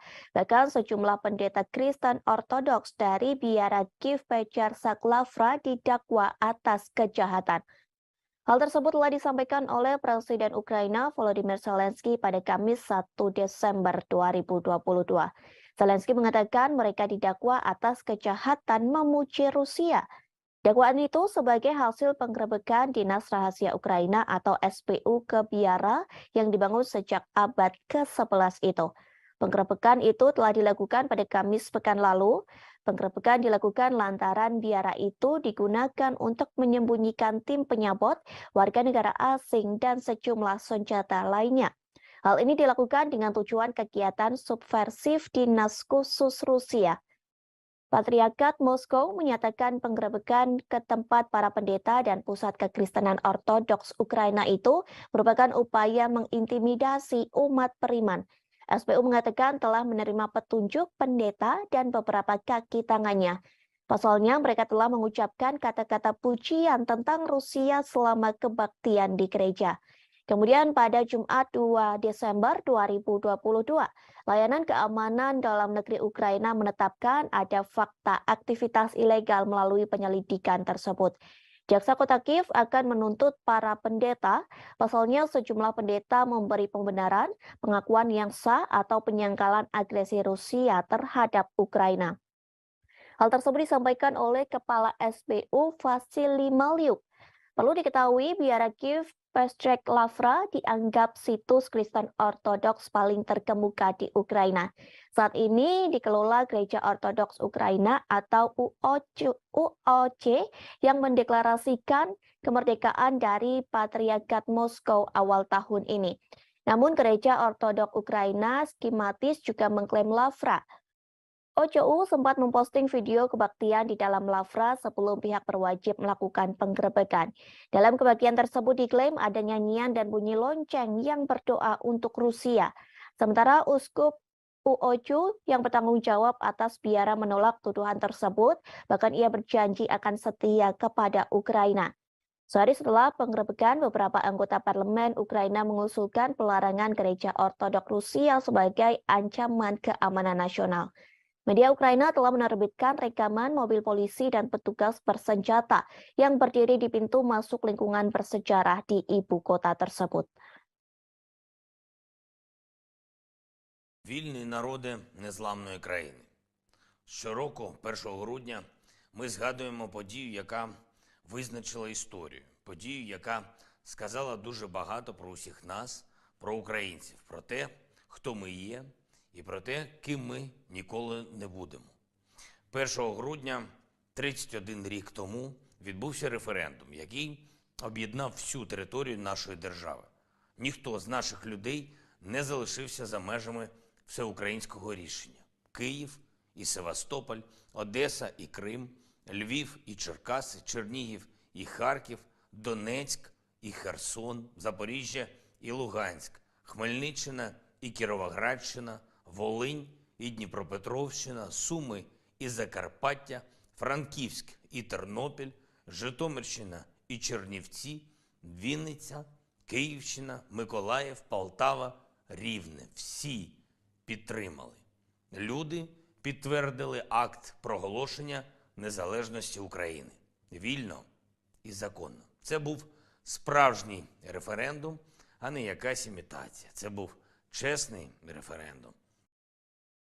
Terendus Rusia akan melakukan kerjasama dengan China untuk melawan negara barat. Kerjasama ini dibuktikan lantaran Rusia mengerahkan pesawat pengebom strategis ke wilayah udara Asia Pasifik. Hal serupa pun telah dilakukan oleh China. Pernyataan tersebut disampaikan oleh Kementerian Pertahanan Rusia. Dilaporkan tentara Rusia tengah menerjunkan sejumlah pesawat tempur strategis termasuk Tu-95MS milik Moskow. Sementara China mengerahkan jet pembom strategis yakni H-6K. Dalam laporan yang dirilis Kementerian Pertahanan Rusia, patroli udara antara China dan Rusia digelar dengan menggunakan pesawat pengebom selama 8 jam. Kegiatan tersebut dilakukan di atas perairan Pasifik Barat, tepatnya di Laut Jepang dan Laut Cina Timur. Tak hanya melakukan patroli, aksi manuver pesawat pengebom Tu-95MS dan H-6K yang diselenggarakan pada Rabu 30 November 2022. Diklaim China dan Rusia melakukan serangkaian latihan bersama dengan menyelesaikan misi pendaratan silang di lanut kedua negara. Selama patroli berlangsung, pejabat Rusia menegaskan bahwa kedua pesawat yang tidak melanggar wilayah udara negara manapun. Pejabat Rusia mengklaim manuver ini juga dilakukan sesuai dengan ketentuan hukum internasional yang berlaku. Patroli ini merupakan kali pertama yang digelar antara Rusia dan China. Meskipun Rusia menyebut bahwa kerjasama ini dilakukan sebagai bagian dari rencana kongsi militer 202. Namun, Pentagon meyakini bahwa patroli kedua negara ini dilakukan untuk menyatukan kekuatan dalam menghadapi serangan militer Amerika Serikat. Pasalnya, hubungan ketiga negara tersebut sedang menegak. Ternyata hubungan Rusia dan China yang kian harmonis sudah terjalin sejak beberapa tahun terakhir. Kerjasama pertahanan antara China dan Rusia semakin kuat sejak Presiden Vladimir Putin mengirim pasukannya ke Ukraina pada 24 Februari. Bahkan di tengah memanasnya hubungan Rusia dengan negara-negara barat, pemerintah China nekat melakukan latihan gabungan dengan Rusia. Latihan tersebut telah dilakukan pada September 2022 silam. Dalam latihan tersebut, China mengirim lebih dari 2.000 tentara bersama dengan lebih dari 300 kendaraan militer dan 21 pesawat tempur serta 3 kapal perang lainnya.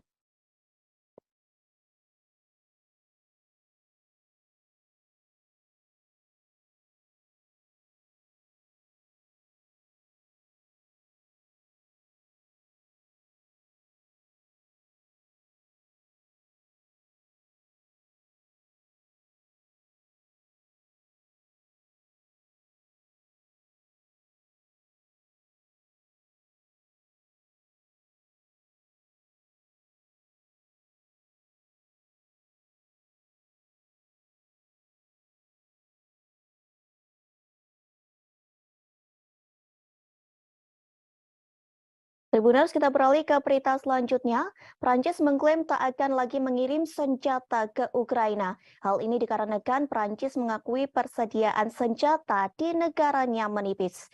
Meski begitu, Prancis berjanji akan membantu Kiev dengan cara lain. Hal tersebut disampaikan oleh seorang sumber anonim pada Kamis 1 Desember 2022. Sumber tersebut mengatakan Prancis berharap tetap menebus situasi lewat bantuan sipil. Prancis pun merasa sedih lantaran tak bisa mengirim senjata di tengah sebagian besar anggota NATO juga kehabisan senjata untuk dikirim ke Ukraina. Kini Prancis sedang berusaha untuk menyelenggarakan konferensi untuk ketahanan Ukraina bulan ini. Konferensi itu dilakukan sebagai bagian dari upayanya untuk mengatasi kurangnya bantuan militer. Sebelumnya, para pemimpin Barat berjanji membantu Kiev melalui musim dingin. Setidaknya, negara Barat akan mengirim selimut dan generator untuk membantu Ukraina pada musim dingin. Bantuan sederhana itu dilakukan lantaran anggota NATO telah kehabisan senjata. Setidaknya 20 dari 30 anggota blok tersebut telah menghabiskan stok amunisi dan senjata mereka di gudang untuk dikirim ke Ukraina.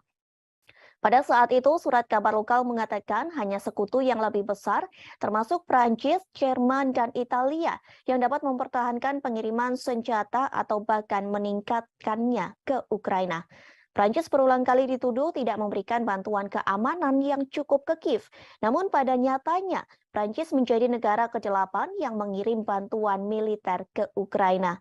Menanggapi kritik tersebut, bulan lalu Menteri Pertahanan Prancis Sebastien Lecornu mengumumkan Prancis akan memasok 2 sistem peluncur roket ganda ke Kiev. Paris juga mengonfirmasi pengiriman 2 baterai sistem pertahanan udara. Ia juga mengatakan mereka sedang melihat permintaan dari Ukraina untuk radar pertahanan melawan serangan Rusia. Prancis telah menyediakan sejumlah senjata untuk Ukraina, yakni howitzer, self-propelled Caesar, rudal anti-tank Milan, dan perangkat keras militer lainnya untuk dikirim ke Kiev. Sementara Moskow telah berulang kali memperingatkan negara-negara barat agar tidak mengirim senjata ke Ukraina. Pasalnya dengan bantuan dari negara barat, sama saja mereka sedang memperpanjang konflik. Washington pun pernah cemas akan ketidakmampuannya secara cepat memasok Ukraina dengan sistem dan amunisi canggih di tengah konfliknya dengan Rusia. Selain persediaan senjata menipis, ada masalah kemampuan industri pertahanan untuk mengatasi lonjakan permintaan.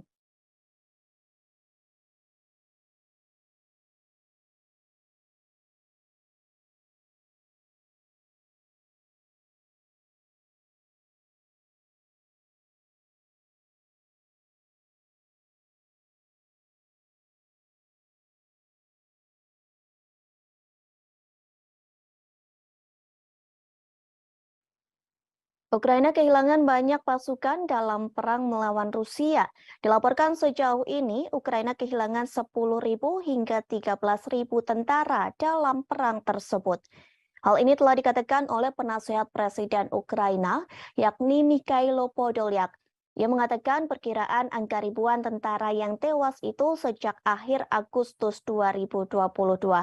Kala itu Panglima Angkatan Bersenjata mengatakan hampir 9.000 personil militer tewas, namun angkanya terus bertambah hingga awal Desember 2022. Meski banyak yang meninggal, namun sejatinya Podolyak mengatakan banyak tentara Rusia yang terluka. Tak hanya Ukraina, sebenarnya Rusia juga kehilangan ribuan pasukannya dalam perang melawan Ukraina. Dilaporkan Presiden Rusia Vladimir Putin telah kehilangan lebih dari 6.000 pasukannya hanya dalam 2 minggu. Angka ini menambah korban dari perkiraan jumlah orang Rusia yang tewas di Ukraina. Sementara staf umum Angkatan Bersenjata Ukraina turut mengomentari hal tersebut. Pihaknya memperkirakan Rusia telah kehilangan 88.000 personil sejak awal invasi. Selain kehilangan ribuan tentara, Rusia juga menghadapi kerugian artileri dan kendaraan yang cukup besar dalam periode 2 minggu. Hal tersebut pun telah disampaikan oleh staf umum Ukraina. Dikatakan Rusia kehilangan 43 tank, 75 kendaraan personil lapis baja, dan 69 kendaraan serta tangki bahan bakar. Jumlah tersebut lenyap hanya dalam kurun waktu 16 hingga 30 November 2022. Tentu setelah 9 bulan berperang, Putin mengharapkan adanya kemenangan yang cepat. Rusia juga pernah mengklaim kehilangan 1.000 tentaranya hanya dalam waktu sehari. Hal ini diyakini menjadi pukulan berat bagi Presiden Rusia Vladimir Putin. Menurut Ukraina, kondisi terparah yang terjadi pada Minggu 30 Oktober dengan jumlah pasukan tewas mencapai 950 orang dalam seharinya.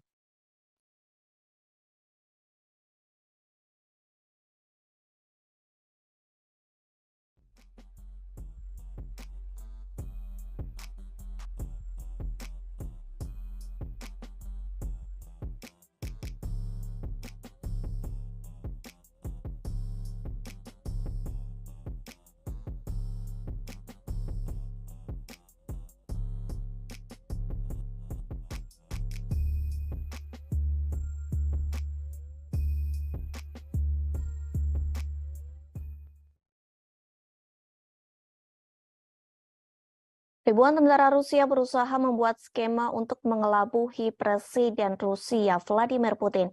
Hal ini dilakukan agar pasukan Rusia bisa terbebas dari perang melawan Ukraina.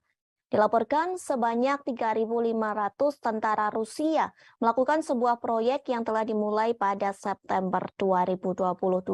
Proyek tersebut diberi nama I Want to Live. Sebenarnya proyek ini diinisiasi oleh pihak Ukraina. Pasalnya banyak tentara Rusia yang justru mengadu kepada Ukraina. Ribuan tentara Rusia menelepon hotline melalui aplikasi berpesan ke Kiev. Hal tersebut telah disampaikan oleh Kepala Proyek I Want to Live yakni Vitali Matvienko. Ia mengatakan lebih dari 3.500 tentara Rusia menelepon keluarganya yang berada di Ukraina. Ribuan tentara Rusia itu menolak dikirim ke garis depan untuk berperang, sehingga proyek tersebut dibuat agar mereka tidak meninggal karena perang. Sementara seorang wanita yang memiliki nama samaran Svetlana mengaku menangani panggilan telepon dari tentara Rusia. Ia mengaku mendapat pengaduan dari tentara Rusia melalui panggilan telepon dan pesan lewat Telegram maupun WhatsApp. Ia menjelaskan malam hari adalah hari yang paling sibuk. Pasalnya pada malam hari banyak tentara Rusia memiliki lebih banyak waktu luang dan dapat menyelinap pergi untuk menelepon pihak Ukraina. Svetlana tidak diizinkan memberitahu berapa banyak orang Rusia yang telah ia bantu. Ia hanya menyebutkan bahwa tentara yang ingin menyerah hanya disuruh membagikan lokasinya sebelum diberikan instruksi lebih lanjut. Beberapa tentara Rusia juga menghubungi hanya untuk memprovokasi. Meskipun menurutnya tidak semua dari mereka percaya akan klaim tidak berdasar Kremlin bahwa Ukraina dikuasai oleh Nazi.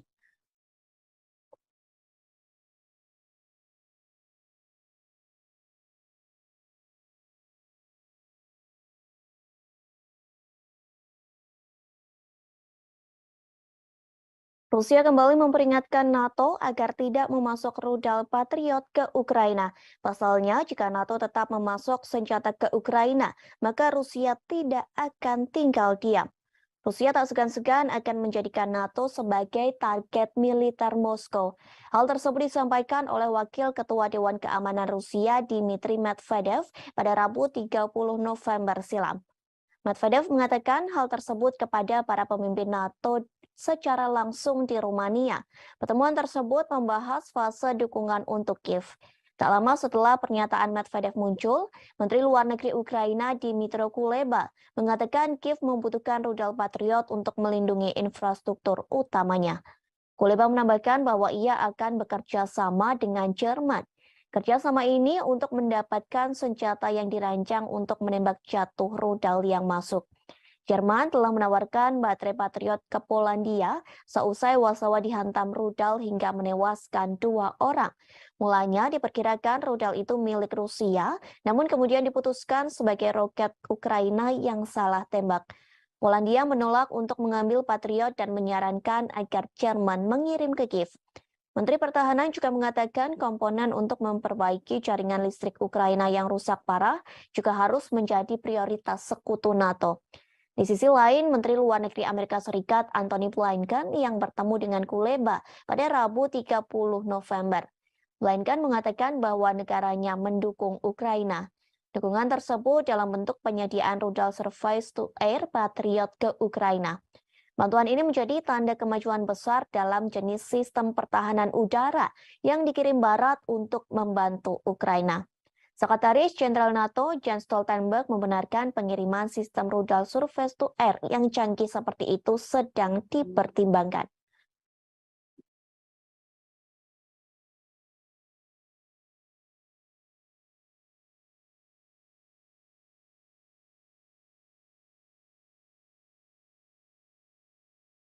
Presiden Amerika Serikat Joe Biden mengatakan siap bertemu dengan Presiden Rusia Vladimir Putin. Biden ingin bertemu dengan Putin dan berbicara terkait perang dengan Ukraina. Ia ingin meminta Putin agar segera mengakhiri invasinya ke negara yang dipimpin Presiden Volodymyr Zelensky. Hal tersebut diakui Biden saat ia bertemu dengan Presiden Prancis Emmanuel Macron. Pertemuan kedua pemimpin negara ini dilakukan di Gedung Putih pada Kamis 1 Desember 2022. Pertemuan tersebut untuk mempresentasikan front persatuan di Ukraina sembari mengecam invasi brutal yang dilakukan oleh pasukan Rusia. Seperti diketahui, Biden menolak berbicara dengan Putin sejak Februari 2022. Sementara Macron tetap membuka jalur komunikasi dengan Putin. Adapun Macron mengatakan bahwa ia akan terus berdialog dengan Vladimir Putin. Dialog untuk menjadi upaya mencegah eskalasi dan segera mengakhiri invasinya ke Ukraina. Selain menjanjikan dukungan untuk Ukraina, kedua pemimpin juga akan mencari cara untuk meredakan beberapa ketegangan ekonomi. Biden berjanji kepada Macron untuk membuat perubahan pada Undang-Undang Amerika Serikat yang disahkan oleh Kongres tahun ini yang dikhawatirkan negara-negara Eropa akan merugikan ekonomi mereka. Sementara itu, Macron mengatakan bahwa ia khawatir terhadap Undang-Undang Pengurangan Inflasi atau IRA Biden. Isi IRA itu yakni menawarkan subsidi besar-besaran untuk produk-produk buatan Amerika Serikat dan ditujukan demi mengatasi krisis iklim serta mempromosikan energi terbarunya. Diketahui beberapa waktu lalu, para pemimpin Eropa mengatakan bahwa paket legislatif yang ditandatangani Biden tidak adil bagi perusahaan non-Amerika. Kebijakan tersebut akan menjadi pukulan serius bagi ekonomi mereka karena Eropa menghadapi dampak dari invasi Moskow.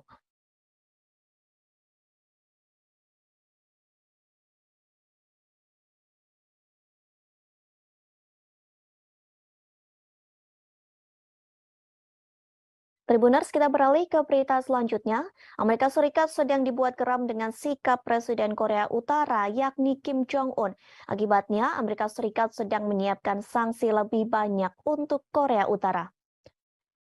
Hal tersebut telah disampaikan oleh Penasihat Keamanan Nasional Amerika Serikat, Jake Sullivan, pada Kamis 1 Desember 2022. Ia mengungkap rencana negaranya yang akan meningkatkan sanksi pada Korea Utara.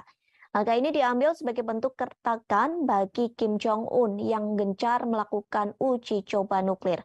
Sullivan tak mengungkap sanksi apa saja yang akan dijatuhkan Washington pada Pyongyang. Namun sejauh ini Amerika Serikat mulai meluncurkan sejumlah senjata utama seperti kapal induk dan pembom jarak jauh. Ancaman ini dilontarkan untuk menekan Kim Jong-un agar mau menyerahkan persenjataan nuklirnya. Sebelum Amerika Serikat melontarkan ancaman, pemerintah Biden beserta para mitranya, Amerika Serikat, Korea Selatan, dan Jepang, sudah terlebih dahulu menyerukan upaya negosiasi denuklirisasi di semenanjung Korea pada pimpinan Pyongyang. Namun sayangnya upaya tersebut tak dihiraukan oleh Kim Jong-un. Pemimpin otoriter itu menyebut Amerika Serikat harus mengeluarkan ancaman untuk menekan Korea Utara. Menanggapi gertakan dari Amerika dan para sekutunya, Korea Utara mengatakan bahwa pihaknya tidak akan melakukan denuklirisasi. Meski Amerika tidak memiliki niat buruk terhadap Korea Utara dan terbuka untuk pembicaraan tanpa prasyarat. Namun hal tersebut tak lantas membuat Korea Utara percaya. Presiden Kim Jong-un menganggap bahwa Amerika Serikat dan sekutunya secara diam-diam telah menyusun kebijakan permusuhan. Hal ini yang kemudian mendorong Korea Utara untuk memperluas militernya dengan meningkatkan penggunaan senjata nuklir. Sebagai informasi, sebelum Washington menjatuhkan lebih banyak sanksi pada Pyongyang pada Oktober silam, diketahui pemerintah otoritas Joe Biden telah menargetkan 2 perusahaan yang terdaftar di Singapura dan sebuah perusahaan yang terdaftar di Kepulauan Marshall. Menurut Washington, keduanya secara aktif mendukung program senjata militer milik Pyongyang. Tak hanya itu, pemerintah Amerika Serikat bersama PBB beberapa kali turut menjatuhkan sanksi kepada Korea Utara. Sanksi itu berupa pemblokiran sejumlah akses pada Pyongyang. Namun sayangnya cara tersebut belum mampu menghentikan aktivitas uji coba nuklir Korea Utara. Rencana pemerintah Amerika Serikat akan terus menggelar pembicaraan untuk menghindari peningkatan bahaya kemanusiaan di kawasan Asia.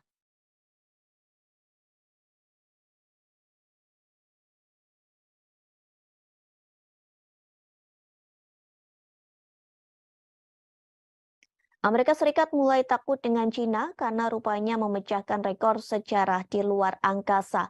Pasalnya, Cina memiliki 6 taikonaut di stasiun luar angkasa. Keberadaan mereka di satu tempat bersama-sama mencatatkan dalam sejarah sebagai populasi terbesar manusia yang di luar angkasa. Pertemuan ke-6 itu terjadi pada Rabu 30 November 2022 pagi waktu setempat. China kini telah melampaui Amerika Serikat dan Rusia dalam hal memiliki populasi terbesar di luar angkasa. Membawa 3 taikonaut, pesawat luar angkasa berawak Shenzhou 15 diluncurkan pada Selasa 29 November malam. Lalu pesawat tersebut melakukan pertemuan otomatis cepat dan berlabuh dengan stasiun luar angkasa China di pelabuhan sekira pukul 5:42. Pada Rabu 30 November sekira pukul 7:33, anggota kru Shenzhou 14 yang telah tinggal dan bekerja di luar angkasa selama 6 bulan membuka pintu. Mereka yang tadinya menonton siaran langsung peluncuran Shenzhou 15 dari bumi pada Selasa malam akhirnya membuka pintu dan menyambut rekan kru Shenzhou 15 mereka. Kemudian ke-6 taikonaut dari 2 misi tersebut mengambil foto kelompok bersejarah untuk memperingati pertemuan antariksa mereka. Selanjutnya, kedua kru akan melakukan penyerahan langsung pertama stadion luar angkasa China di orbit. Mereka akan tinggal dan bekerja sama di stasiun luar angkasa selama sekira 5 hari. Hal ini juga menjadi tanda pertama dalam sejarah kedirgantaraan China. Stasiun luar angkasa telah mencapai kombinasi besar dari 6 bagian, 3 modul permanen, dan 3 pesawat luar angkasa. Masa total kombinasi telah mendekati 100 ton, yang merupakan struktur terbesar dari kombinasi stasiun luar angkasa Cina hingga saat ini. Ini menjadi pertama kalinya 2 pesawat ruang angkasa berawak Shenzhou berlabuh dengan modul inti Tianhe pada saat yang bersamaan. Pengembangan pesawat ruang angkasa menerangkan hal ini kepada media lokal. Struktur berbentuk T yang unik dari kombinasi stasiun luar angkasa Cina dengan 6 modul atau pesawat luar angkasa menunjukkan kepada dunia kemajuan dan keunggulan proyek luar angkasa berawak Cina. Hingga Rabu, ada 13 orang yang mengorbit planet bumi. Selain 6 taikonaut di stasiun luar angkasa Cina, ada 7 astronot yang tinggal dan bekerja di stasiun luar angkasa internasional. Itu berarti Cina saat ini memiliki populasi terbesar di luar angkasa. Serah terima langsung akan menjadi normal baru yang berarti bahwa pada tahap aplikasi dan pengembangan stasiun luar angkasa Cina, kemajuan ini mengubah landscape internasional ruang berawak karena Cina punya lebih banyak orang di luar angkasa daripada Amerika Serikat dan Rusia. Periode serah terima dengan 6 taikonaut tinggal dan bekerja di stasiun ruang angkasa juga memverifikasi kemampuan maksimum dan kinerja kontrol lingkungan. Keberadaan mereka akan menjadi sistem pendukung kehidupan di stasiun di bawah kondisi terisi penuh.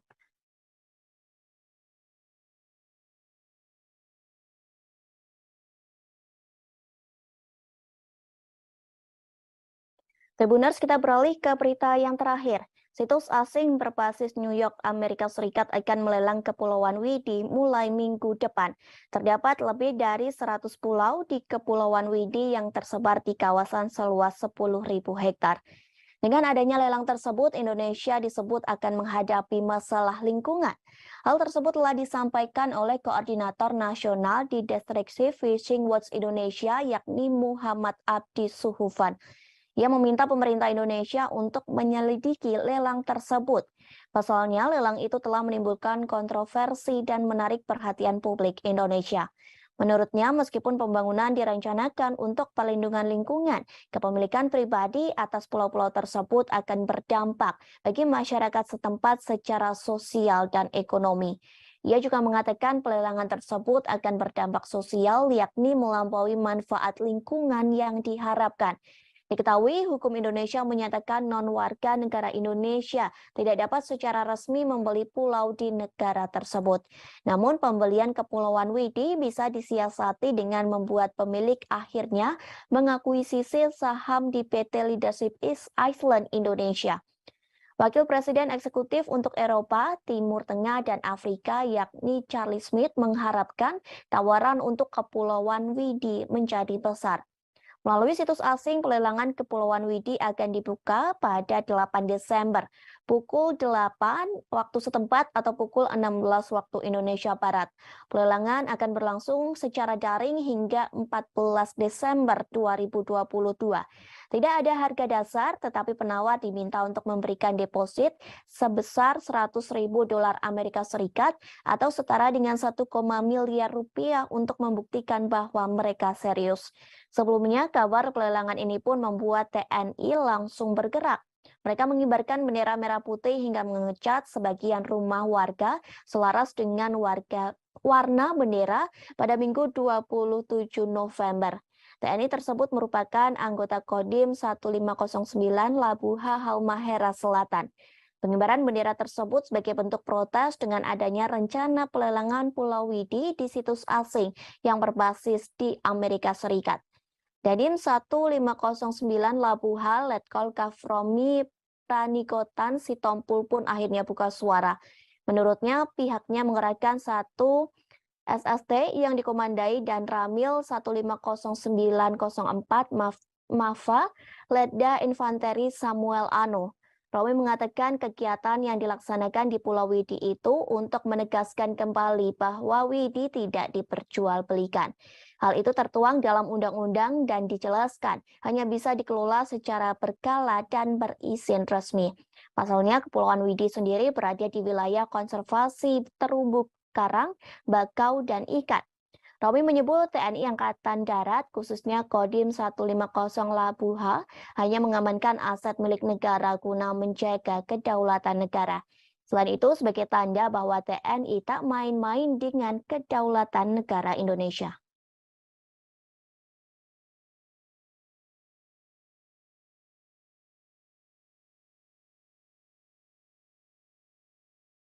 Pertempuran babak baru terjadi antara tentara Rusia dan Ukraina. Kali ini Rusia membombardir Bakhmut, Ukraina, hingga mengubah kota tersebut menjadi wilayah berdarah. Bahkan pasukan Rusia dan Ukraina berperang hingga di Parit. Perang Parit ini mengingatkan pada pertempuran yang terjadi di Perang Dunia I. Dalam perang tersebut tidak ada pihak yang menyerah, baik pasukan Rusia maupun Ukraina, sehingga perang tersebut menumpahkan darah antara kedua belah pihak. Sementara staf umum tentara Ukraina melaporkan, dalam satu hari terjadi pengeboman artileri dan tank di kota Bakhmut. Peristiwa itu terjadi pada Kamis 1 Desember 2022. Selain di kota Bakhmut, penembakan juga terjadi di pemukiman lainnya. Pertempuran kedua negara pun disebut sangat brutal hanya untuk menguasai kota kecil. Dilaporkan pasukan Rusia menembakkan artileri di kota Bakhmut pada siang hingga malam. Sementara Ukraina menggunakan kamera termal untuk memadamkan gerak maju Rusia sebelum mereka mendapat kesempatan untuk menyerang. Dari video yang beredar di media sosial, nampak parit-parit terbentuk di kota Bakhmut. Bahkan terdengar gemuruh tembakan dan ledakan artileri secara terus-menerus. Suara peperangan itu terus bergema di dataran yang tertutup salju. Video lain memperlihatkan kota Bakhmut telah dibombardir pasukan Rusia. Akibat serangan bertubi-tubi itu, bangunan di kota Bakhmut berubah menjadi kerikil.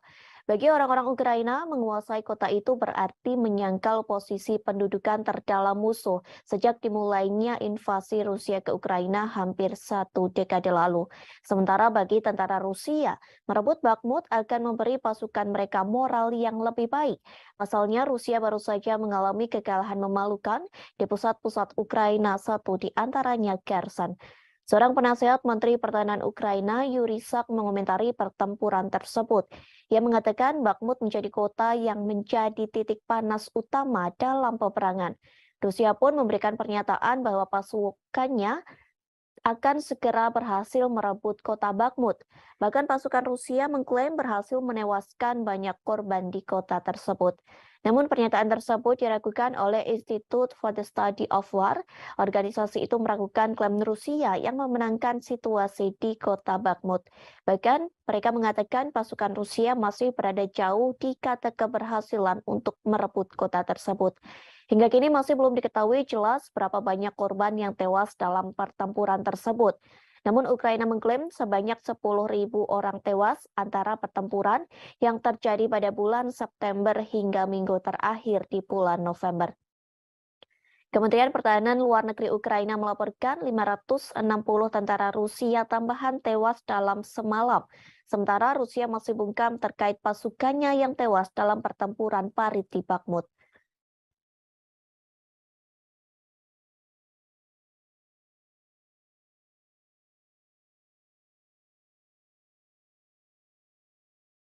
Rusia menyebut pasukan Ukraina mengalami kebodohan dalam melakukan perang dengan Moskow. Pasalnya, militer Ukraina gagal menyerang rudal Rusia. Sebaliknya, serangan gagal itu justru menghancurkan senjata pertahanan milik Ukraina sendiri. Hal tersebut telah disampaikan oleh juru bicara Kementerian Pertahanan Rusia, Letnan Jenderal Igor Konasenkov. Ia mengatakan pasukan Rusia berhasil menembak jatuh pesawat tempur milik Ukraina. Jenis pesawat tempur Ukraina yang berhasil ditembak yakni Sukhoi Su-25. Peristiwa itu terjadi di wilayah Republik Rakyat Donetsk pada Rabu 30 November 2022. Igor Konasenkov mengatakan mulanya Ukraina hendak menyerang rudal pertahanan udara Rusia menggunakan Sukhoi Su-25. Namun serangan tersebut gagal total karena kebodohan militer Ukraina sendiri. Kegagalan tersebut lantaran unit artileri militer Rusia di Bakhmut selalu siap siaga, sehingga Rusia berhasil menggagalkan siasat dari pasukan Ukraina yang hendak menembak rudal udara Moskow. Rusia menggagalkan siasat itu dengan menembak jatuh pesawat tempur Sukhoi Su-25 milik Ukraina. Upaya penggagalan siasat Ukraina itu dilakukan oleh pasukan Dirgantara Rusia. Angkatan bersenjata Federasi Rusia dilaporkan berhasil menembak jatuh 8 unit drone tempur milik Ukraina. Bahkan pesawat tanpa awak Ukraina juga berjatuhan di LPR dan Republik Zaporozhia. Diketahui sebelumnya pasukan Rusia membombardir kota Bakhmut Ukraina hingga mengubah kota tersebut menjadi wilayah berdarah. Bahkan pasukan Rusia dan Ukraina berperang hingga parit. Perang parit ini mengingatkan pada pertempuran yang terjadi di Perang Dunia Pertama. Dalam perang tersebut tidak ada pihak yang menyerah baik pasukan Rusia maupun Ukraina, sehingga perang tersebut merupakan darah antara kedua belah pihak. Sementara staf umum tentara Ukraina melaporkan dalam satu hari terjadi pengeboman artileri dan tank di kota Bakhmut. Peristiwa tersebut terjadi pada Kamis 1 Desember 2022. Selain di kota Bakhmut, penembakan juga terjadi di pemukiman lainnya.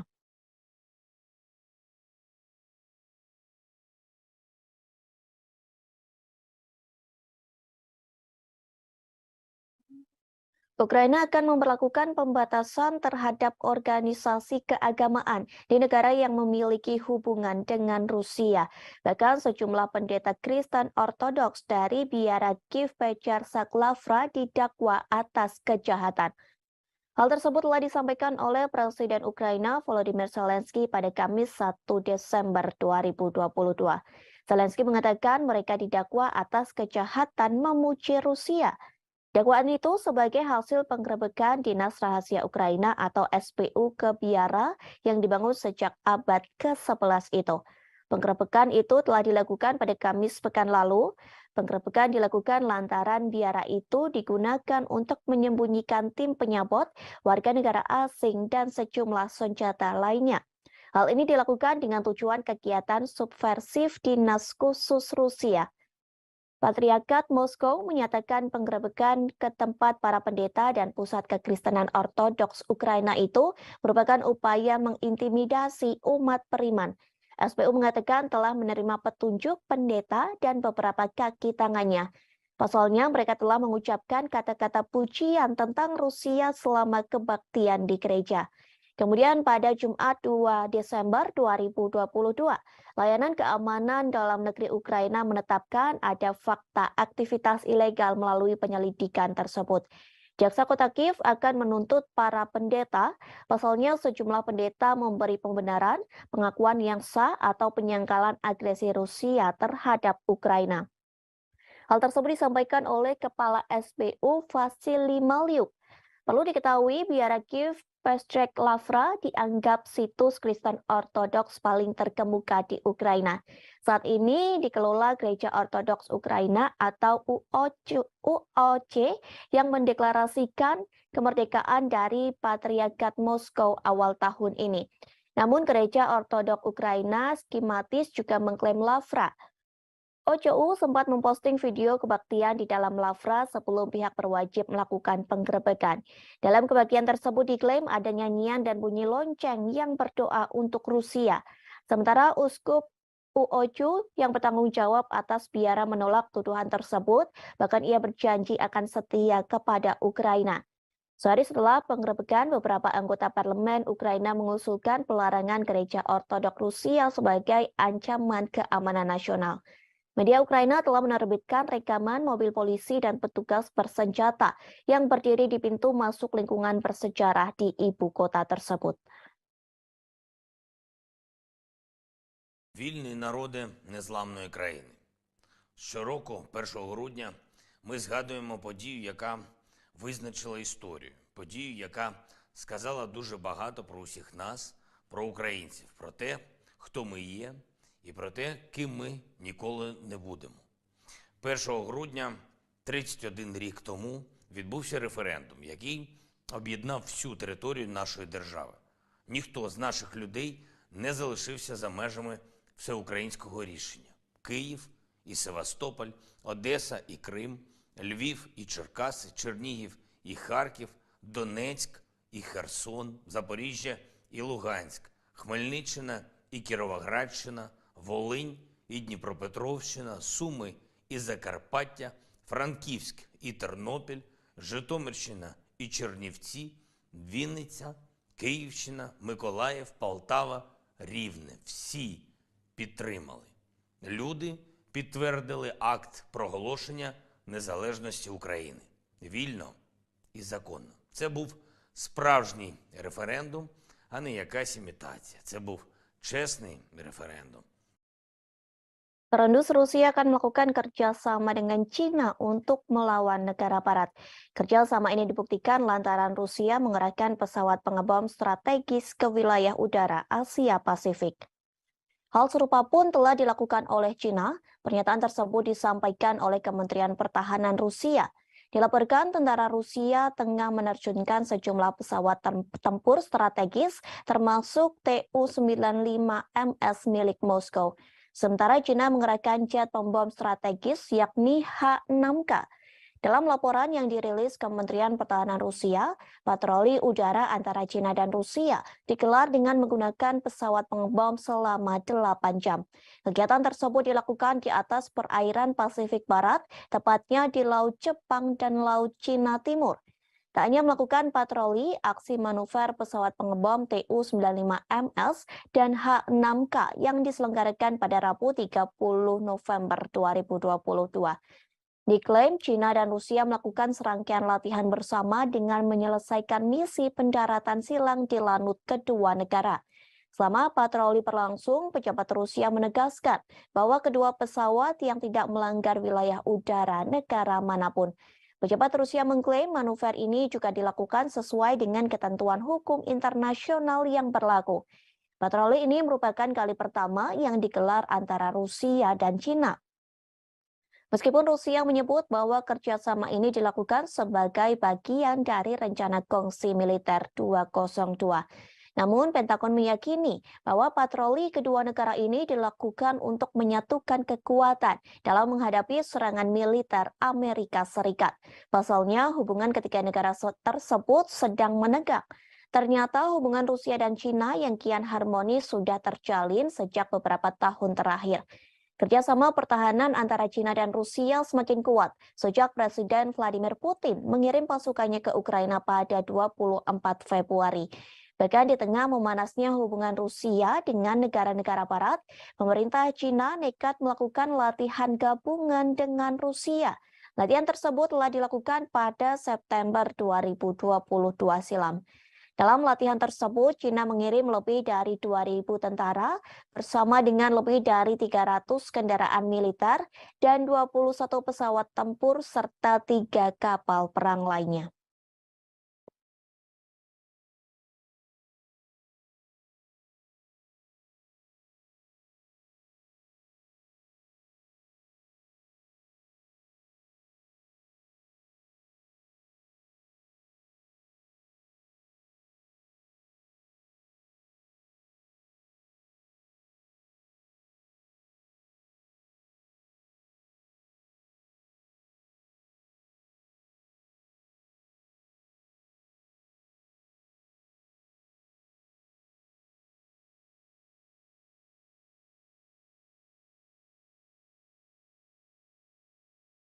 Tribuners, kita beralih ke berita selanjutnya. Prancis mengklaim tak akan lagi mengirim senjata ke Ukraina. Hal ini dikarenakan Prancis mengakui persediaan senjata di negaranya menipis. Meski begitu, Prancis berjanji akan membantu Kiev dengan cara lain. Hal tersebut disampaikan oleh seorang sumber anonim pada Kamis 1 Desember 2022. Sumber tersebut mengatakan Prancis berharap tetap menebus situasi lewat bantuan sipil. Prancis pun merasa sedih lantaran tak bisa mengirim senjata di tengah sebagian besar anggota NATO juga kehabisan senjata untuk dikirim ke Ukraina. Kini Prancis sedang berusaha untuk menyelenggarakan konferensi untuk ketahanan Ukraina bulan ini. Konferensi itu dilakukan sebagai bagian dari upayanya untuk mengatasi kurangnya bantuan militer. Sebelumnya, para pemimpin Barat berjanji membantu Kiev melalui musim dingin. Setidaknya, negara Barat akan mengirim selimut dan generator untuk membantu Ukraina pada musim dingin. Bantuan sederhana itu dilakukan lantaran anggota NATO telah kehabisan senjata. Setidaknya 20 dari 30 anggota blok tersebut telah menghabiskan stok amunisi dan senjata mereka di gudang untuk dikirim ke Ukraina.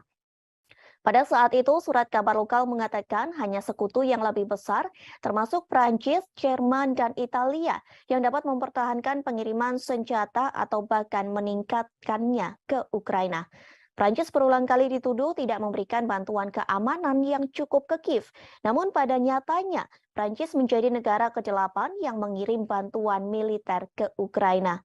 Menanggapi kritik tersebut, bulan lalu Menteri Pertahanan Prancis Sebastien Lecornu mengumumkan Prancis akan memasok 2 sistem peluncur roket ganda ke Kiev. Paris juga mengonfirmasi pengiriman 2 baterai sistem pertahanan udara. Ia juga mengatakan mereka sedang melihat permintaan dari Ukraina untuk radar pertahanan melawan serangan Rusia. Prancis telah menyediakan sejumlah senjata untuk Ukraina, yakni howitzer, self-propelled Caesar, rudal anti-tank Milan, dan perangkat keras militer lainnya untuk dikirim ke Kiev. Sementara Moskow telah berulang kali memperingatkan negara-negara Barat agar tidak mengirim senjata ke Ukraina. Pasalnya dengan bantuan dari negara Barat, sama saja mereka sedang memperpanjang konflik. Washington pun pernah cemas akan ketidakmampuannya secara cepat memasok Ukraina dengan sistem dan amunisi canggih di tengah konfliknya dengan Rusia. Selain persediaan senjata menipis, ada masalah kemampuan industri pertahanan untuk mengatasi lonjakan permintaan.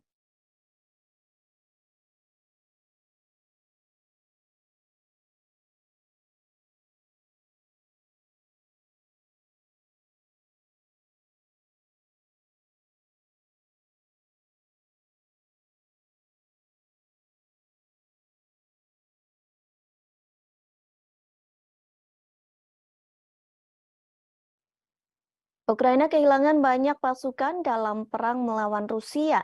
Dilaporkan sejauh ini, Ukraina kehilangan 10.000 hingga 13.000 tentara dalam perang tersebut. Hal ini telah dikatakan oleh penasehat Presiden Ukraina, yakni Mikhailo Podolyak. Ia mengatakan perkiraan angka ribuan tentara yang tewas itu sejak akhir Agustus 2022. Kala itu Panglima Angkatan Bersenjata mengatakan hampir 9.000 personil militer tewas, namun angkanya terus bertambah hingga awal Desember 2022. Meski banyak yang meninggal, namun sejatinya Podolyak mengatakan banyak tentara Rusia yang terluka. Tak hanya Ukraina, sebenarnya Rusia juga kehilangan ribuan pasukannya dalam perang melawan Ukraina. Dilaporkan Presiden Rusia Vladimir Putin telah kehilangan lebih dari 6.000 pasukannya hanya dalam 2 minggu. Angka ini menambah korban dari perkiraan jumlah orang Rusia yang tewas di Ukraina. Sementara staf umum Angkatan Bersenjata Ukraina turut mengomentari hal tersebut. Pihaknya memperkirakan Rusia telah kehilangan 88.000 personil sejak awal invasi. Selain kehilangan ribuan tentara, Rusia juga menghadapi kerugian artileri dan kendaraan yang cukup besar dalam periode 2 minggu. Hal tersebut pun telah disampaikan oleh staf umum Ukraina. Dikatakan Rusia kehilangan 43 tank, 75 kendaraan personil lapis baja, dan 69 kendaraan serta tangki bahan bakar. Jumlah tersebut lenyap hanya dalam kurun waktu 16 hingga 30 November 2022. Tentu setelah 9 bulan berperang, Putin mengharapkan adanya kemenangan yang cepat. Rusia juga pernah mengklaim kehilangan 1.000 tentaranya hanya dalam waktu sehari. Hal ini diyakini menjadi pukulan berat bagi Presiden Rusia Vladimir Putin. Menurut Ukraina, kondisi terparah yang terjadi pada Minggu 30 Oktober dengan jumlah pasukan tewas mencapai 950 orang dalam seharinya.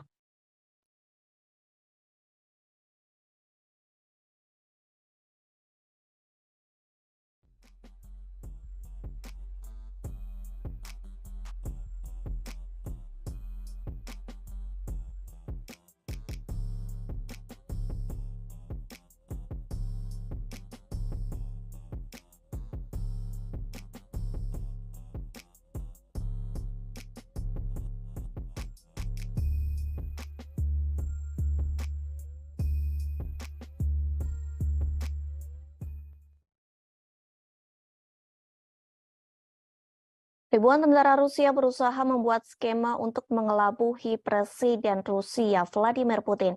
Hal ini dilakukan agar pasukan Rusia bisa terbebas dari perang melawan Ukraina.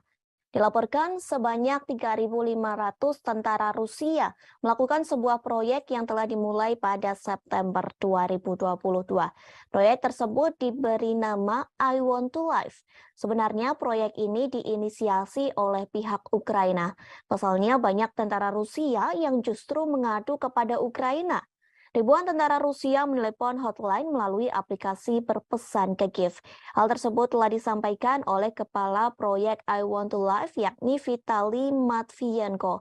Ia mengatakan lebih dari 3.500 tentara Rusia menelepon keluarganya yang berada di Ukraina.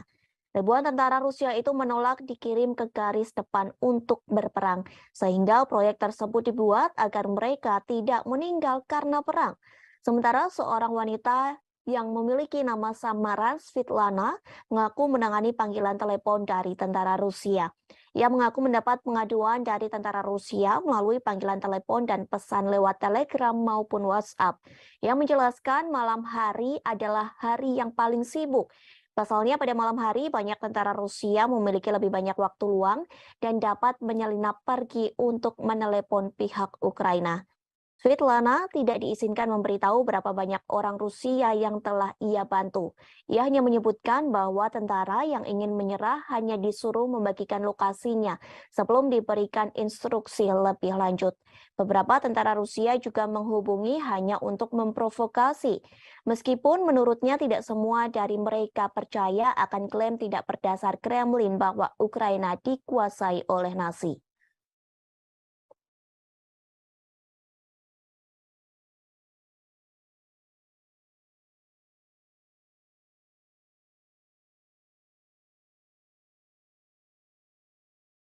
Rusia kembali memperingatkan NATO agar tidak memasok rudal Patriot ke Ukraina. Pasalnya, jika NATO tetap memasok senjata ke Ukraina, maka Rusia tidak akan tinggal diam.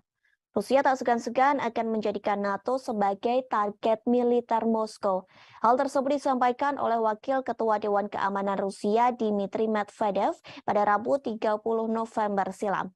Medvedev mengatakan hal tersebut kepada para pemimpin NATO secara langsung di Rumania.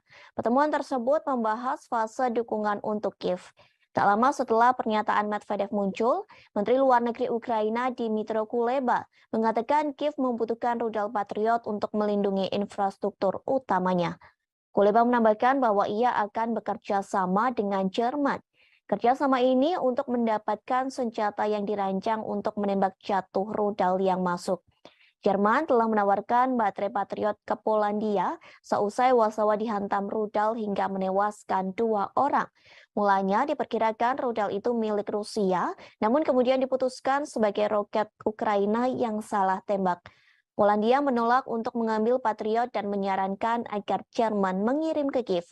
Menteri Pertahanan juga mengatakan komponen untuk memperbaiki jaringan listrik Ukraina yang rusak parah juga harus menjadi prioritas sekutu NATO. Di sisi lain, Menteri Luar Negeri Amerika Serikat Antony Blinken yang bertemu dengan Kuleba pada Rabu 30 November. melainkan mengatakan bahwa negaranya mendukung Ukraina. Dukungan tersebut dalam bentuk penyediaan rudal surface-to-air Patriot ke Ukraina. Bantuan ini menjadi tanda kemajuan besar dalam jenis sistem pertahanan udara yang dikirim Barat untuk membantu Ukraina. Sekretaris Jenderal NATO Jens Stoltenberg membenarkan pengiriman sistem rudal surface-to-air yang canggih seperti itu sedang dipertimbangkan.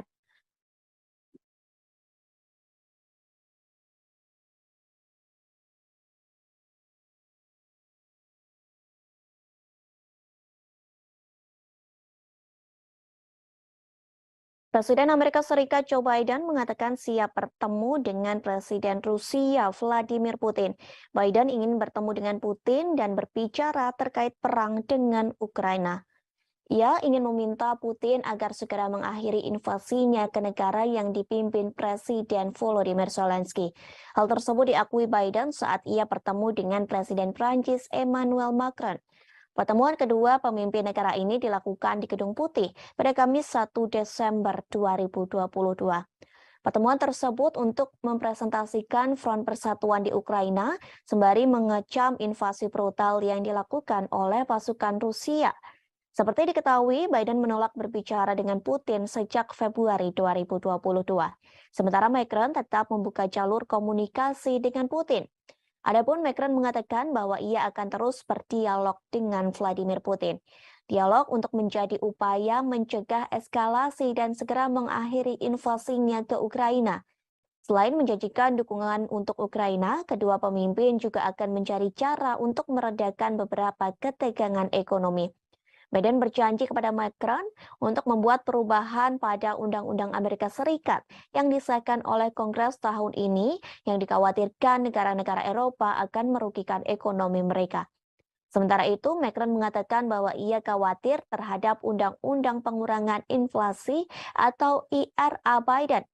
Isi IRA itu yakni menawarkan subsidi besar-besaran untuk produk-produk buatan Amerika Serikat dan ditujukan demi mengatasi krisis iklim serta mempromosikan energi terbarunya. Diketahui beberapa waktu lalu para pemimpin Eropa mengatakan bahwa paket legislatif yang ditandatangani Biden tidak adil bagi perusahaan non-Amerika.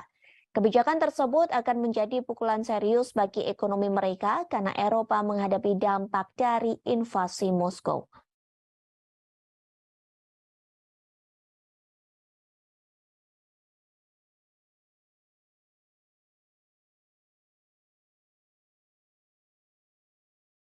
Tribuners, kita beralih ke berita selanjutnya. Amerika Serikat sedang dibuat geram dengan sikap Presiden Korea Utara yakni Kim Jong-un. Akibatnya, Amerika Serikat sedang menyiapkan sanksi lebih banyak untuk Korea Utara. Hal tersebut telah disampaikan oleh Penasihat Keamanan Nasional Amerika Serikat Jake Sullivan pada Kamis 1 Desember 2022. Ia mengungkap rencana negaranya yang akan meningkatkan sanksi pada Korea Utara. Langkah ini diambil sebagai bentuk kertakan bagi Kim Jong-un yang gencar melakukan uji coba nuklir. Sullivan tak mengungkap sanksi apa saja yang akan dijatuhkan Washington pada Pyongyang. Namun sejauh ini Amerika Serikat mulai meluncurkan sejumlah senjata utama seperti kapal induk dan pembom jarak jauh.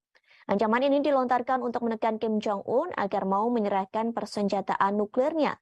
Sebelum Amerika Serikat melontarkan ancaman, pemerintah Biden beserta para mitranya, Amerika Serikat, Korea Selatan, dan Jepang, sudah terlebih dahulu menyerukan upaya negosiasi denuklirisasi di semenanjung Korea pada pimpinan Pyongyang. Namun sayangnya upaya tersebut tak dihiraukan oleh Kim Jong-un. Pemimpin otoriter itu menyebut Amerika Serikat harus mengeluarkan ancaman untuk menekan Korea Utara. Menanggapi gertakan dari Amerika dan para sekutunya, Korea Utara mengatakan bahwa pihaknya tidak akan melakukan denuklirisasi. Meski Amerika tidak memiliki niat buruk terhadap Korea Utara dan terbuka untuk pembicaraan tanpa prasyarat. Namun hal tersebut tak lantas membuat Korea Utara percaya. Presiden Kim Jong-un menganggap bahwa Amerika Serikat dan sekutunya secara diam-diam telah menyusun kebijakan permusuhan. Hal ini yang kemudian mendorong Korea Utara untuk memperluas militernya dengan meningkatkan penggunaan senjata nuklir. Sebagai informasi, sebelum Washington menjatuhkan lebih banyak sanksi pada Pyongyang pada Oktober silam, diketahui pemerintah otoritas Joe Biden telah menargetkan dua perusahaan yang terdaftar di Singapura dan sebuah perusahaan yang terdaftar di Kepulauan Marshall. Menurut Washington, keduanya secara aktif mendukung program senjata militer milik Pyongyang. Tak hanya itu, pemerintah Amerika Serikat bersama PBB beberapa kali turut menjatuhkan sanksi kepada Korea Utara. Sanksi itu berupa pemblokiran sejumlah akses pada Pyongyang. Namun sayangnya cara tersebut belum mampu menghentikan aktivitas uji coba nuklir Korea Utara. Rencana pemerintah Amerika Serikat akan terus menggelar pembicaraan untuk menghindari peningkatan bahaya kemanusiaan di kawasan Asia.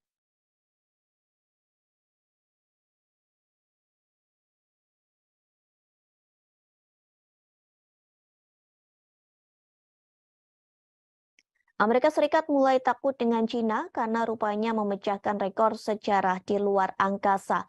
Pasalnya, Cina memiliki 6 taikonaut di stasiun luar angkasa. Keberadaan mereka di satu tempat bersama-sama mencatatkan dalam sejarah sebagai populasi terbesar manusia yang di luar angkasa. Pertemuan ke-6 itu terjadi pada Rabu 30 November 2022 pagi waktu setempat. China kini telah melampaui Amerika Serikat dan Rusia dalam hal memiliki populasi terbesar di luar angkasa. Membawa 3 taikonaut, pesawat luar angkasa berawak Shenzhou 15 diluncurkan pada Selasa 29 November malam. Lalu pesawat tersebut melakukan pertemuan otomatis cepat dan berlabuh dengan stasiun luar angkasa China di pelabuhan sekira pukul 5:42. Pada Rabu 30 November sekira pukul 7:33, anggota kru Shenzhou 14 yang telah tinggal dan bekerja di luar angkasa selama 6 bulan membuka pintu. Mereka yang tadinya menonton siaran langsung peluncuran Shenzhou 15 dari bumi pada Selasa malam akhirnya membuka pintu dan menyambut rekan kru Shenzhou 15 mereka. Kemudian ke-6 taikonaut dari 2 misi tersebut mengambil foto kelompok bersejarah untuk memperingati pertemuan antariksa mereka. Selanjutnya, kedua kru akan melakukan penyerahan langsung pertama stadion luar angkasa Cina di orbit. Mereka akan tinggal dan bekerja sama di stasiun luar angkasa selama sekira 5 hari. Hal ini juga menjadi tanda pertama dalam sejarah kedirgantaraan Cina. Stasiun luar angkasa telah mencapai kombinasi besar dari 6 bagian, 3 modul permanen, dan 3 pesawat luar angkasa. Masa total kombinasi telah mendekati 100 ton, yang merupakan struktur terbesar dari kombinasi stasiun luar angkasa Cina hingga saat ini. Ini menjadi pertama kalinya 2 pesawat ruang angkasa berawak Shenzhou berlabuh dengan modul inti Tianhe pada saat yang bersamaan. Pengembangan pesawat ruang angkasa menerangkan hal ini kepada media lokal. Struktur berbentuk T yang unik dari kombinasi stasiun luar angkasa Cina dengan 6 modul atau pesawat luar angkasa menunjukkan kepada dunia kemajuan dan keunggulan proyek luar angkasa berawak Cina. Hingga Rabu, ada 13 orang yang mengorbit planet bumi. Selain 6 taikonaut di stasiun luar angkasa Cina, ada 7 astronot yang tinggal dan bekerja di stasiun luar angkasa internasional. Itu berarti Cina saat ini memiliki populasi terbesar di luar angkasa. Serah terima langsung akan menjadi normal baru yang berarti bahwa pada tahap aplikasi dan pengembangan stasiun luar angkasa Cina, kemajuan ini mengubah landscape internasional ruang perawak karena Cina punya lebih banyak orang di luar angkasa daripada Amerika Serikat dan Rusia. Periode serah terima dengan 6 taikonaut tinggal dan bekerja di stasiun ruang angkasa juga memverifikasi kemampuan maksimum dan kinerja kontrol lingkungan. Keberadaan mereka akan menjadi sistem pendukung kehidupan di stasiun di bawah kondisi terisi penuh.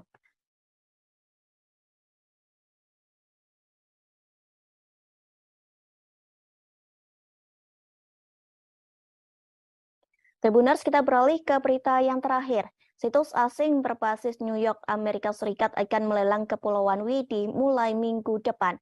Terdapat lebih dari 100 pulau di Kepulauan Widi yang tersebar di kawasan seluas 10.000 hektar. Dengan adanya lelang tersebut, Indonesia disebut akan menghadapi masalah lingkungan.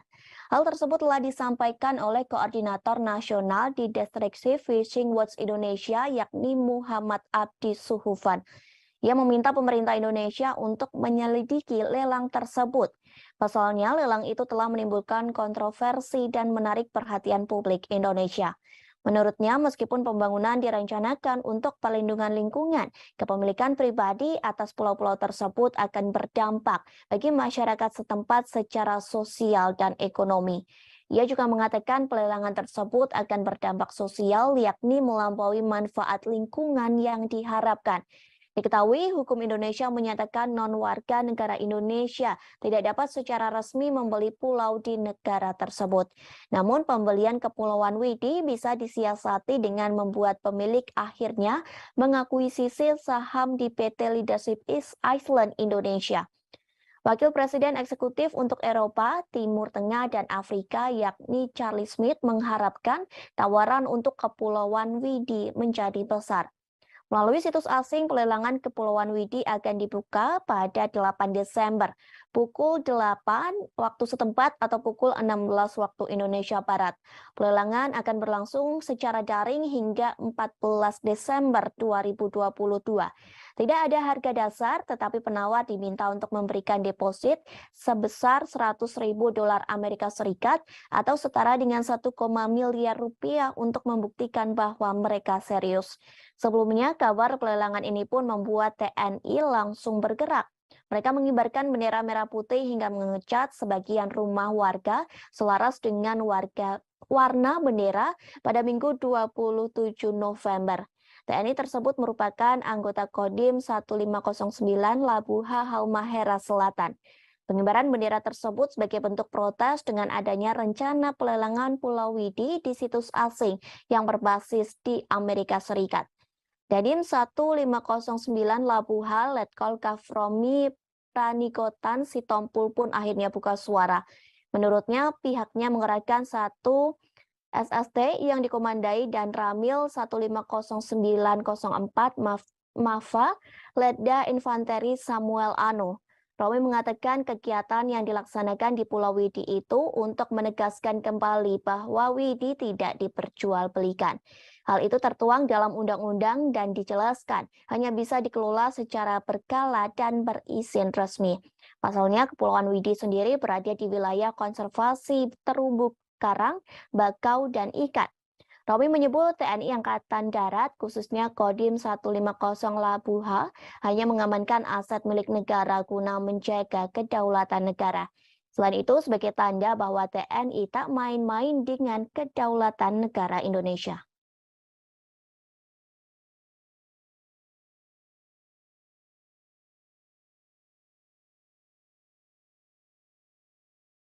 Pertempuran babak baru terjadi antara tentara Rusia dan Ukraina. Kali ini Rusia membombardir Bakhmut, Ukraina, hingga mengubah kota tersebut menjadi wilayah berdarah. Bahkan pasukan Rusia dan Ukraina berperang hingga di Parit. Perang Parit ini mengingatkan pada pertempuran yang terjadi di Perang Dunia I. Dalam perang tersebut tidak ada pihak yang menyerah, baik pasukan Rusia maupun Ukraina, sehingga perang tersebut menumpahkan darah antara kedua belah pihak. Sementara staf umum tentara Ukraina melaporkan, dalam satu hari terjadi pengeboman artileri dan tank di kota Bakhmut. Peristiwa itu terjadi pada Kamis 1 Desember 2022. Selain di kota Bakhmut, penembakan juga terjadi di pemukiman lainnya. Pertempuran kedua negara pun disebut sangat brutal hanya untuk menguasai kota kecil. Dilaporkan pasukan Rusia menembakkan artileri di kota Bakhmut pada siang hingga malam. Sementara Ukraina menggunakan kamera termal untuk memadamkan gerak maju Rusia sebelum mereka mendapat kesempatan untuk menyerang. Dari video yang beredar di media sosial, nampak parit-parit terbentuk di kota Bakhmut. Bahkan terdengar gemuruh tembakan dan ledakan artileri secara terus-menerus. Suara peperangan itu terus bergema di dataran yang tertutup salju. Video lain memperlihatkan kota Bakhmut telah dibombardir pasukan Rusia. Akibat serangan bertubi-tubi itu, bangunan di kota Bakhmut berubah menjadi kerikil. Bagi orang-orang Ukraina, menguasai kota itu berarti menyangkal posisi pendudukan terdalam musuh sejak dimulainya invasi Rusia ke Ukraina hampir 1 dekade lalu. Sementara bagi tentara Rusia, merebut Bakhmut akan memberi pasukan mereka moral yang lebih baik. Pasalnya, Rusia baru saja mengalami kekalahan memalukan di pusat-pusat Ukraina, satu di antaranya Kherson. Seorang penasehat Menteri Pertahanan Ukraina, Yuri Sak, mengomentari pertempuran tersebut. Ia mengatakan Bakhmut menjadi kota yang menjadi titik panas utama dalam peperangan. Rusia pun memberikan pernyataan bahwa pasukannya akan segera berhasil merebut kota Bakhmut. Bahkan pasukan Rusia mengklaim berhasil menewaskan banyak korban di kota tersebut. Namun pernyataan tersebut diragukan oleh Institute for the Study of War. Organisasi itu meragukan klaim Rusia yang memenangkan situasi di kota Bakhmut. Bahkan mereka mengatakan pasukan Rusia masih berada jauh di kata keberhasilan untuk merebut kota tersebut. Hingga kini masih belum diketahui jelas berapa banyak korban yang tewas dalam pertempuran tersebut. Namun Ukraina mengklaim sebanyak 10.000 orang tewas antara pertempuran yang terjadi pada bulan September hingga minggu terakhir di bulan November. Kementerian Pertahanan Luar Negeri Ukraina melaporkan 560 tentara Rusia tambahan tewas dalam semalam. Sementara Rusia masih bungkam terkait pasukannya yang tewas dalam pertempuran parit di Bakhmut.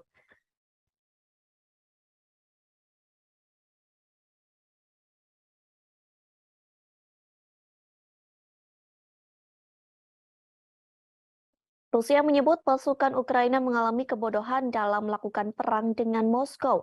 Pasalnya, militer Ukraina gagal menyerang rudal Rusia. Sebaliknya, serangan gagal itu justru menghancurkan senjata pertahanan milik Ukraina sendiri. Hal tersebut telah disampaikan oleh juru bicara Kementerian Pertahanan Rusia, Letnan Jenderal Igor Konasenkov. Ia mengatakan pasukan Rusia berhasil menembak jatuh pesawat tempur milik Ukraina. Jenis pesawat tempur Ukraina yang berhasil ditembak yakni Sukhoi Su-25. Peristiwa itu terjadi di wilayah Republik Rakyat Donetsk pada Rabu 30 November 2022. Igor Konasenkov mengatakan mulanya Ukraina hendak menyerang rudal pertahanan udara Rusia menggunakan Sukhoi Su-25. Namun serangan tersebut gagal total karena kebodohan militer Ukraina sendiri. Kegagalan tersebut lantaran unit artileri militer Rusia di Bakhmut selalu siap siaga, sehingga Rusia berhasil menggagalkan siasat dari pasukan Ukraina yang hendak menembak rudal udara Moskow. Rusia menggagalkan siasat itu dengan menembak jatuh pesawat tempur Sukhoi Su-25 milik Ukraina. Upaya penggagalan siasat Ukraina itu dilakukan oleh pasukan Dirgantara Rusia. Angkatan bersenjata Federasi Rusia dilaporkan berhasil menembak jatuh 8 unit drone tempur milik Ukraina. Bahkan pesawat tanpa awak Ukraina juga berjatuhan di LPR dan Republik Zaporozhia. Diketahui sebelumnya pasukan Rusia membombardir kota Bakhmut Ukraina hingga mengubah kota tersebut menjadi wilayah berdarah. Bahkan pasukan Rusia dan Ukraina berperang hingga parit. Perang parit ini mengingatkan pada pertempuran yang terjadi di Perang Dunia Pertama. Dalam perang tersebut tidak ada pihak yang menyerah baik pasukan Rusia maupun Ukraina, sehingga perang tersebut menumpahkan darah antara kedua belah pihak. Sementara staf umum tentara Ukraina melaporkan dalam 1 hari terjadi pengeboman artileri dan tank di kota Bakhmut. Peristiwa tersebut terjadi pada Kamis 1 Desember 2022. Selain di kota Bakhmut, penembakan juga terjadi di pemukiman lainnya.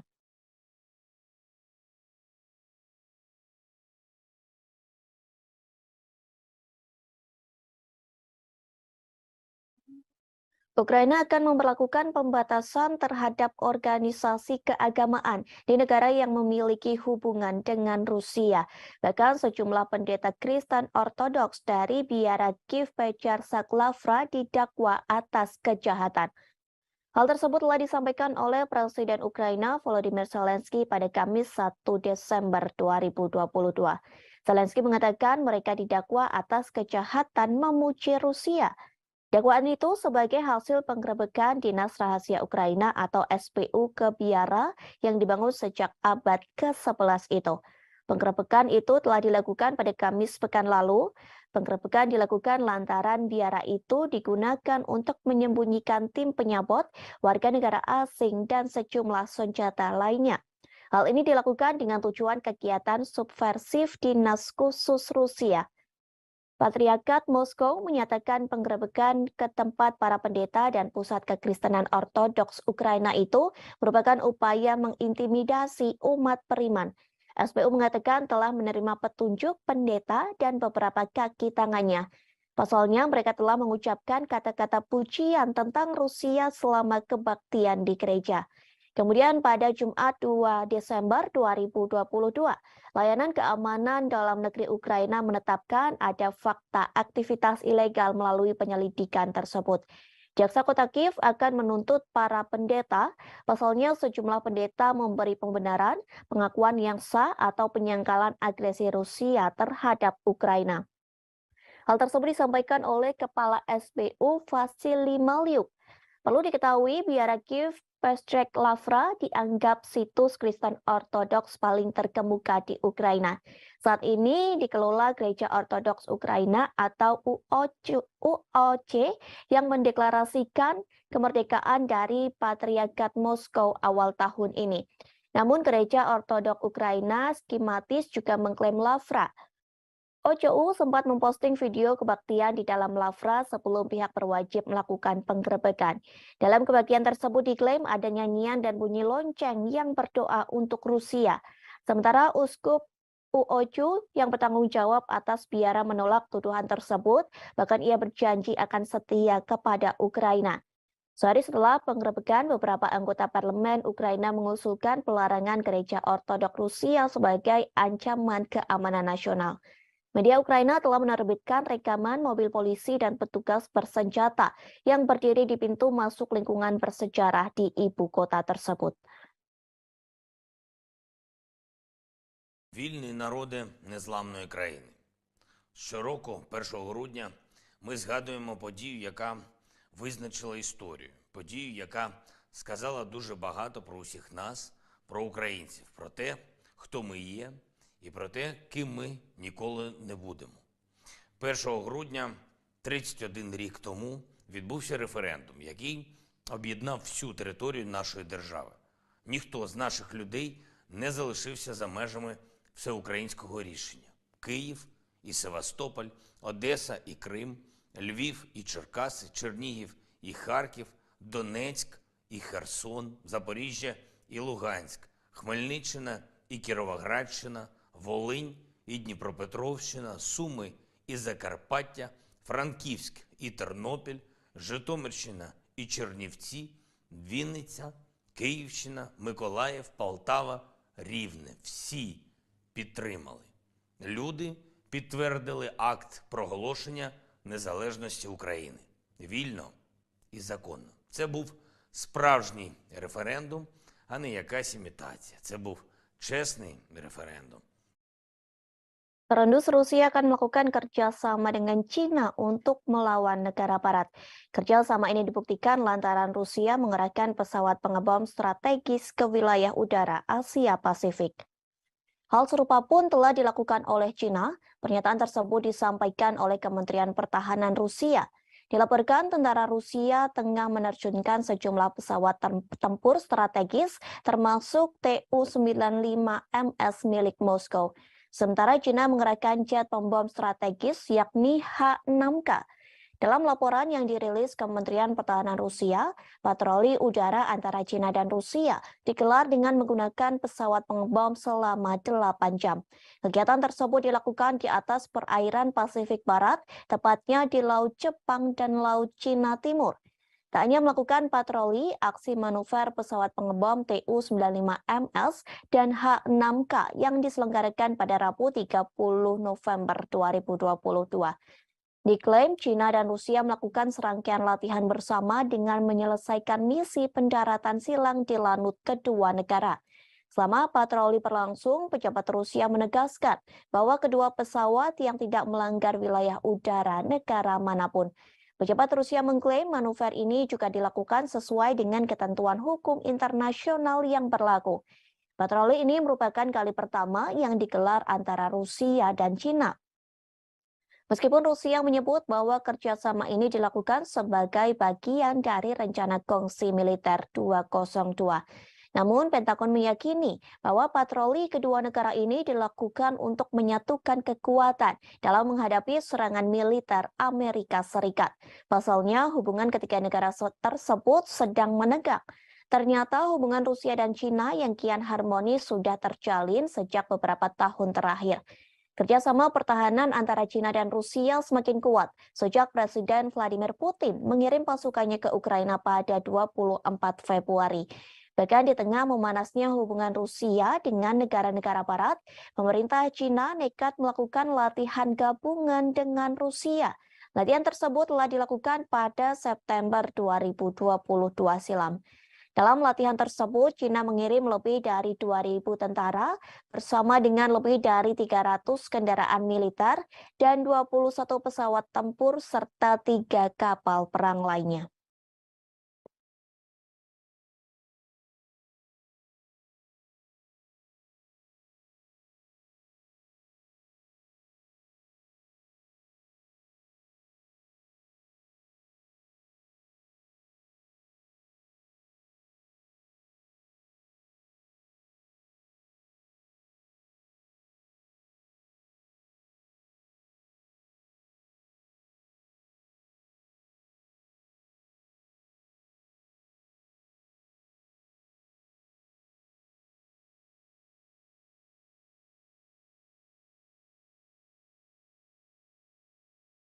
Tribuners, kita beralih ke berita selanjutnya.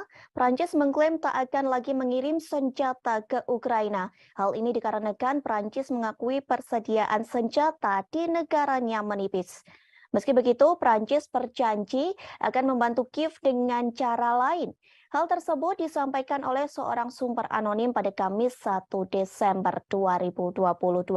Sumber tersebut mengatakan Prancis berharap tetap menebus situasi lewat bantuan sipil.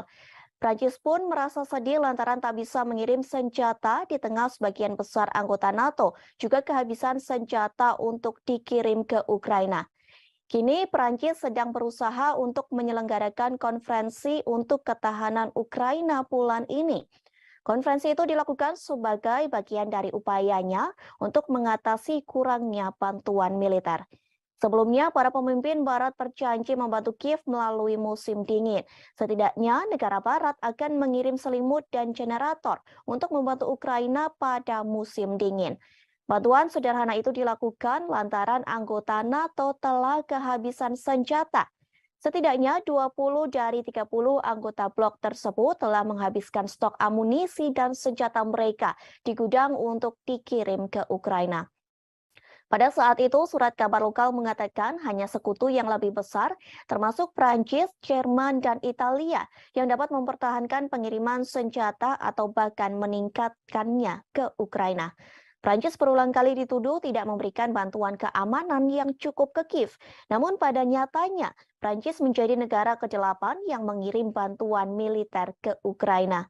Menanggapi kritik tersebut, bulan lalu Menteri Pertahanan Prancis Sebastien Lecornu mengumumkan Prancis akan memasok 2 sistem peluncur roket ganda ke Kiev. Paris juga mengonfirmasi pengiriman 2 baterai sistem pertahanan udara. Ia juga mengatakan mereka sedang melihat permintaan dari Ukraina untuk radar pertahanan melawan serangan Rusia.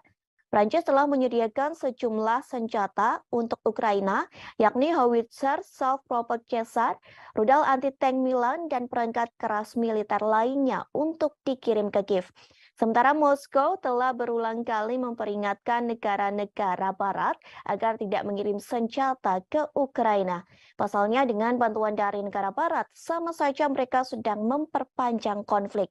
Washington pun pernah cemas akan ketidakmampuannya secara cepat memasok Ukraina dengan sistem dan amunisi canggih di tengah konfliknya dengan Rusia. Selain persediaan senjata menipis, ada masalah kemampuan industri pertahanan untuk mengatasi lonjakan permintaan.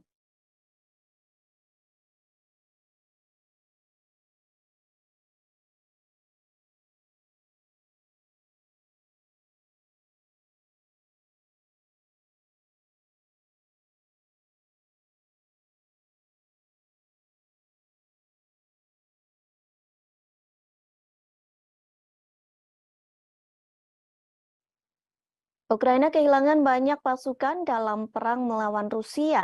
Dilaporkan sejauh ini, Ukraina kehilangan 10.000 hingga 13.000 tentara dalam perang tersebut. Hal ini telah dikatakan oleh penasehat Presiden Ukraina, yakni Mikhailo Podolyak. Ia mengatakan perkiraan angka ribuan tentara yang tewas itu sejak akhir Agustus 2022. Kala itu Panglima Angkatan Bersenjata mengatakan hampir 9.000 personil militer tewas, namun angkanya terus bertambah hingga awal Desember 2022. Meski banyak yang meninggal, namun sejatinya Podolyak mengatakan banyak tentara Rusia yang terluka. Tak hanya Ukraina, sebenarnya Rusia juga kehilangan ribuan pasukannya dalam perang melawan Ukraina. Dilaporkan Presiden Rusia Vladimir Putin telah kehilangan lebih dari 6.000 pasukannya hanya dalam 2 minggu. Angka ini menambah korban dari perkiraan jumlah orang Rusia yang tewas di Ukraina. Sementara staf umum Angkatan Bersenjata Ukraina turut mengomentari hal tersebut. Pihaknya memperkirakan Rusia telah kehilangan 88.000 personil sejak awal invasi. Selain kehilangan ribuan tentara, Rusia juga menghadapi kerugian artileri dan kendaraan yang cukup besar dalam periode 2 minggu. Hal tersebut pun telah disampaikan oleh staf umum Ukraina. Dikatakan Rusia kehilangan 43 tank, 75 kendaraan personil lapis baja, dan 69 kendaraan serta tangki bahan bakar. Jumlah tersebut lenyap hanya dalam kurun waktu 16 hingga 30 November 2022. Tentu setelah 9 bulan berperang, Putin mengharapkan adanya kemenangan yang cepat. Rusia juga pernah mengklaim kehilangan 1.000 tentaranya hanya dalam waktu sehari. Hal ini diyakini menjadi pukulan berat bagi Presiden Rusia Vladimir Putin. Menurut Ukraina, kondisi terparah yang terjadi pada Minggu 30 Oktober dengan jumlah pasukan tewas mencapai 950 orang dalam seharinya.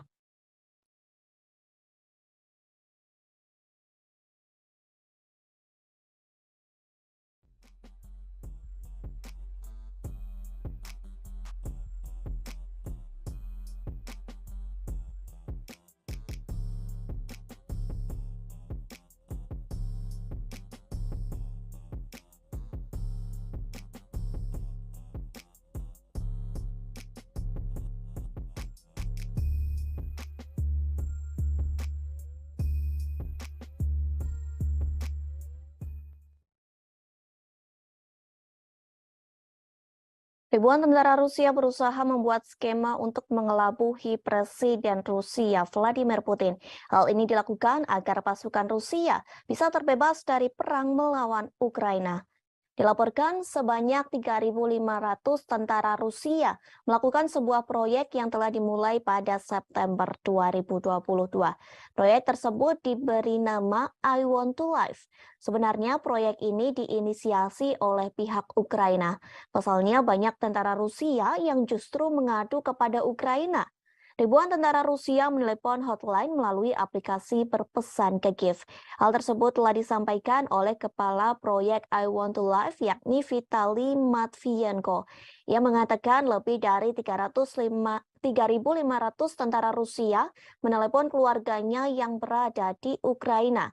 Ribuan tentara Rusia itu menolak dikirim ke garis depan untuk berperang, sehingga proyek tersebut dibuat agar mereka tidak meninggal karena perang. Sementara seorang wanita yang memiliki nama samaran Svetlana mengaku menangani panggilan telepon dari tentara Rusia. Ia mengaku mendapat pengaduan dari tentara Rusia melalui panggilan telepon dan pesan lewat Telegram maupun WhatsApp. Ia menjelaskan malam hari adalah hari yang paling sibuk. Pasalnya pada malam hari banyak tentara Rusia memiliki lebih banyak waktu luang dan dapat menyelinap pergi untuk menelepon pihak Ukraina. Svetlana tidak diizinkan memberitahu berapa banyak orang Rusia yang telah ia bantu. Ia hanya menyebutkan bahwa tentara yang ingin menyerah hanya disuruh membagikan lokasinya sebelum diberikan instruksi lebih lanjut. Beberapa tentara Rusia juga menghubungi hanya untuk memprovokasi. Meskipun menurutnya tidak semua dari mereka percaya akan klaim tidak berdasar Kremlin bahwa Ukraina dikuasai oleh Nazi.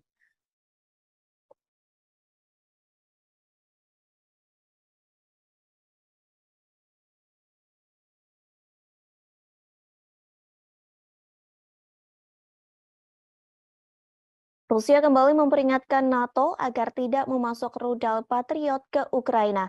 Pasalnya, jika NATO tetap memasok senjata ke Ukraina, maka Rusia tidak akan tinggal diam. Rusia tak segan-segan akan menjadikan NATO sebagai target militer Moskow. Hal tersebut disampaikan oleh Wakil Ketua Dewan Keamanan Rusia Dmitry Medvedev pada Rabu 30 November silam. Medvedev mengatakan hal tersebut kepada para pemimpin NATO secara langsung di Rumania. Pertemuan tersebut membahas fase dukungan untuk Kiev. Tak lama setelah pernyataan Medvedev muncul, Menteri Luar Negeri Ukraina Dmytro Kuleba mengatakan Kiev membutuhkan rudal Patriot untuk melindungi infrastruktur utamanya. Kuleba menambahkan bahwa ia akan bekerja sama dengan Jerman. Kerjasama ini untuk mendapatkan senjata yang dirancang untuk menembak jatuh rudal yang masuk. Jerman telah menawarkan baterai Patriot ke Polandia seusai Warsawa dihantam rudal hingga menewaskan 2 orang. Mulanya diperkirakan rudal itu milik Rusia, namun kemudian diputuskan sebagai roket Ukraina yang salah tembak. Polandia menolak untuk mengambil Patriot dan menyarankan agar Jerman mengirim ke Kiev. Menteri Pertahanan juga mengatakan komponen untuk memperbaiki jaringan listrik Ukraina yang rusak parah juga harus menjadi prioritas sekutu NATO. Di sisi lain, Menteri Luar Negeri Amerika Serikat Antony Blinken yang bertemu dengan Kuleba pada Rabu 30 November. Blinken mengatakan bahwa negaranya mendukung Ukraina. Dukungan tersebut dalam bentuk penyediaan rudal surface-to-air Patriot ke Ukraina. Bantuan ini menjadi tanda kemajuan besar dalam jenis sistem pertahanan udara yang dikirim Barat untuk membantu Ukraina. Sekretaris Jenderal NATO Jens Stoltenberg membenarkan pengiriman sistem rudal surface-to-air yang canggih seperti itu sedang dipertimbangkan.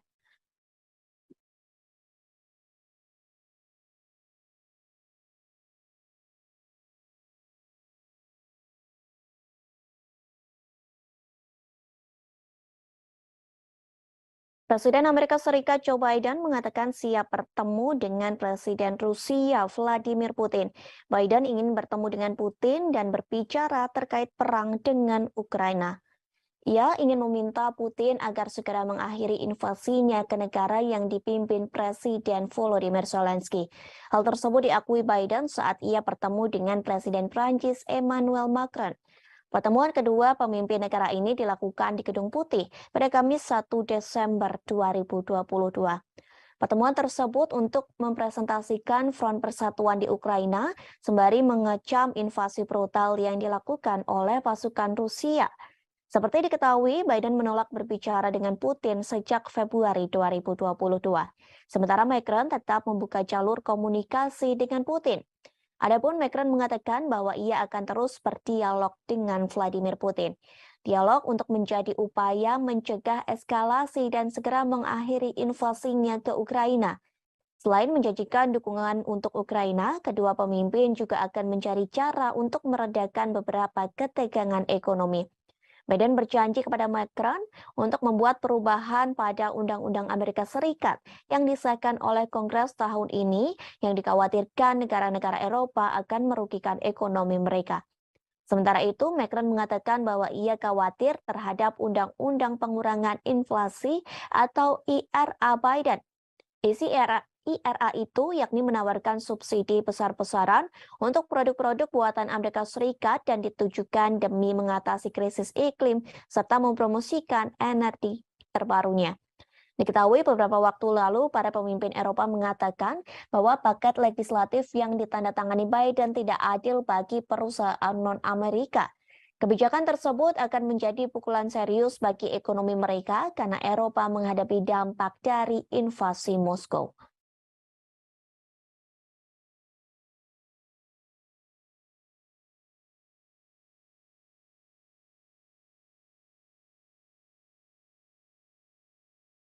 Tribuners, kita beralih ke berita selanjutnya. Amerika Serikat sedang dibuat geram dengan sikap Presiden Korea Utara yakni Kim Jong-un. Akibatnya, Amerika Serikat sedang menyiapkan sanksi lebih banyak untuk Korea Utara. Hal tersebut telah disampaikan oleh Penasihat Keamanan Nasional Amerika Serikat Jake Sullivan pada Kamis 1 Desember 2022. Ia mengungkap rencana negaranya yang akan meningkatkan sanksi pada Korea Utara. Langkah ini diambil sebagai bentuk kertakan bagi Kim Jong-un yang gencar melakukan uji coba nuklir. Sullivan tak mengungkap sanksi apa saja yang akan dijatuhkan Washington pada Pyongyang. Namun sejauh ini Amerika Serikat mulai meluncurkan sejumlah senjata utama seperti kapal induk dan pembom jarak jauh. Ancaman ini dilontarkan untuk menekan Kim Jong-un agar mau menyerahkan persenjataan nuklirnya. Sebelum Amerika Serikat melontarkan ancaman, pemerintah Biden beserta para mitranya, Amerika Serikat, Korea Selatan, dan Jepang, sudah terlebih dahulu menyerukan upaya negosiasi denuklirisasi di semenanjung Korea pada pimpinan Pyongyang. Namun sayangnya upaya tersebut tak dihiraukan oleh Kim Jong-un. Pemimpin otoriter itu menyebut Amerika Serikat harus mengeluarkan ancaman untuk menekan Korea Utara. Menanggapi gertakan dari Amerika dan para sekutunya, Korea Utara mengatakan bahwa pihaknya tidak akan melakukan denuklirisasi. Meski Amerika tidak memiliki niat buruk terhadap Korea Utara dan terbuka untuk pembicaraan tanpa prasyarat. Namun hal tersebut tak lantas membuat Korea Utara percaya. Presiden Kim Jong-un menganggap bahwa Amerika Serikat dan sekutunya secara diam-diam telah menyusun kebijakan permusuhan. Hal ini yang kemudian mendorong Korea Utara untuk memperluas militernya dengan meningkatkan penggunaan senjata nuklir. Sebagai informasi, sebelum Washington menjatuhkan lebih banyak sanksi pada Pyongyang pada Oktober silam, diketahui pemerintah otoritas Joe Biden telah menargetkan 2 perusahaan yang terdaftar di Singapura dan sebuah perusahaan yang terdaftar di Kepulauan Marshall. Menurut Washington, keduanya secara aktif mendukung program senjata militer milik Pyongyang. Tak hanya itu, pemerintah Amerika Serikat bersama PBB beberapa kali turut menjatuhkan sanksi kepada Korea Utara. Sanksi itu berupa pemblokiran sejumlah akses pada Pyongyang. Namun sayangnya cara tersebut belum mampu menghentikan aktivitas uji coba nuklir Korea Utara. Rencana pemerintah Amerika Serikat akan terus menggelar pembicaraan untuk menghindari peningkatan bahaya kemanusiaan di kawasan Asia.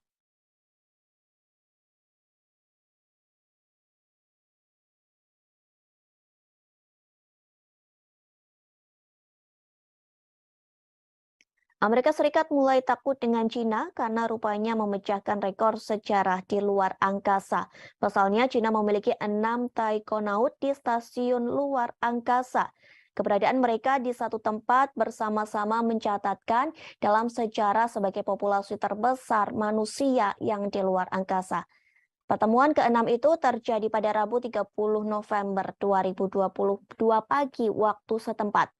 China kini telah melampaui Amerika Serikat dan Rusia dalam hal memiliki populasi terbesar di luar angkasa. Membawa 3 taikonaut, pesawat luar angkasa berawak Shenzhou 15 diluncurkan pada Selasa 29 November malam. Lalu pesawat tersebut melakukan pertemuan otomatis cepat dan berlabuh dengan stasiun luar angkasa China di pelabuhan sekira pukul 5:42. Pada Rabu 30 November sekira pukul 7:33, anggota kru Shenzhou 14 yang telah tinggal dan bekerja di luar angkasa selama 6 bulan membuka pintu. Mereka yang tadinya menonton siaran langsung peluncuran Shenzhou 15 dari bumi pada Selasa malam akhirnya membuka pintu dan menyambut rekan kru Shenzhou 15 mereka. Kemudian ke-6 taikonaut dari 2 misi tersebut mengambil foto kelompok bersejarah untuk memperingati pertemuan antariksa mereka. Selanjutnya, kedua kru akan melakukan penyerahan langsung pertama stadion luar angkasa Cina di orbit. Mereka akan tinggal dan bekerja sama di stasiun luar angkasa selama sekira 5 hari. Hal ini juga menjadi tanda pertama dalam sejarah kedirgantaraan Cina. Stasiun luar angkasa telah mencapai kombinasi besar dari 6 bagian, 3 modul permanen, dan 3 pesawat luar angkasa. Masa total kombinasi telah mendekati 100 ton, yang merupakan struktur terbesar dari kombinasi stasiun luar angkasa Cina hingga saat ini. Ini menjadi pertama kalinya 2 pesawat ruang angkasa berawak Shenzhou berlabuh dengan modul inti Tianhe pada saat yang bersamaan. Pengembangan pesawat ruang angkasa menerangkan hal ini kepada media lokal. Struktur berbentuk T yang unik dari kombinasi stasiun luar angkasa Cina dengan 6 modul atau pesawat luar angkasa menunjukkan kepada dunia kemajuan dan keunggulan proyek luar angkasa perawak Cina.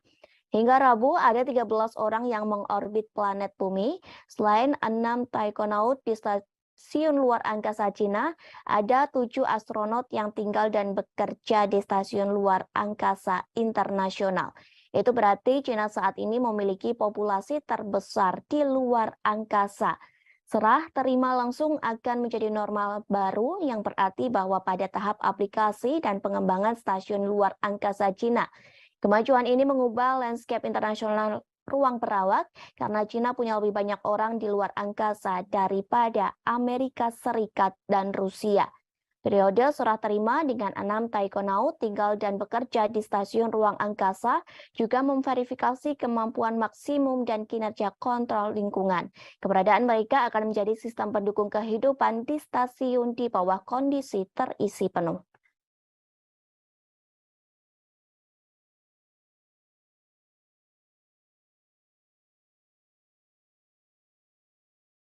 Tribuners, kita beralih ke berita yang terakhir. Situs asing berbasis New York, Amerika Serikat akan melelang Kepulauan Widi mulai minggu depan. Terdapat lebih dari 100 pulau di Kepulauan Widi yang tersebar di kawasan seluas 10.000 hektar. Dengan adanya lelang tersebut, Indonesia disebut akan menghadapi masalah lingkungan. Hal tersebut telah disampaikan oleh Koordinator Nasional di Destruksi Fishing Watch Indonesia, yakni Muhammad Abdi Suhufan.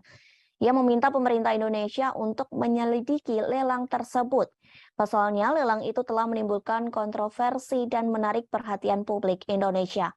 Menurutnya, meskipun pembangunan direncanakan untuk perlindungan lingkungan, kepemilikan pribadi atas pulau-pulau tersebut akan berdampak bagi masyarakat setempat secara sosial dan ekonomi.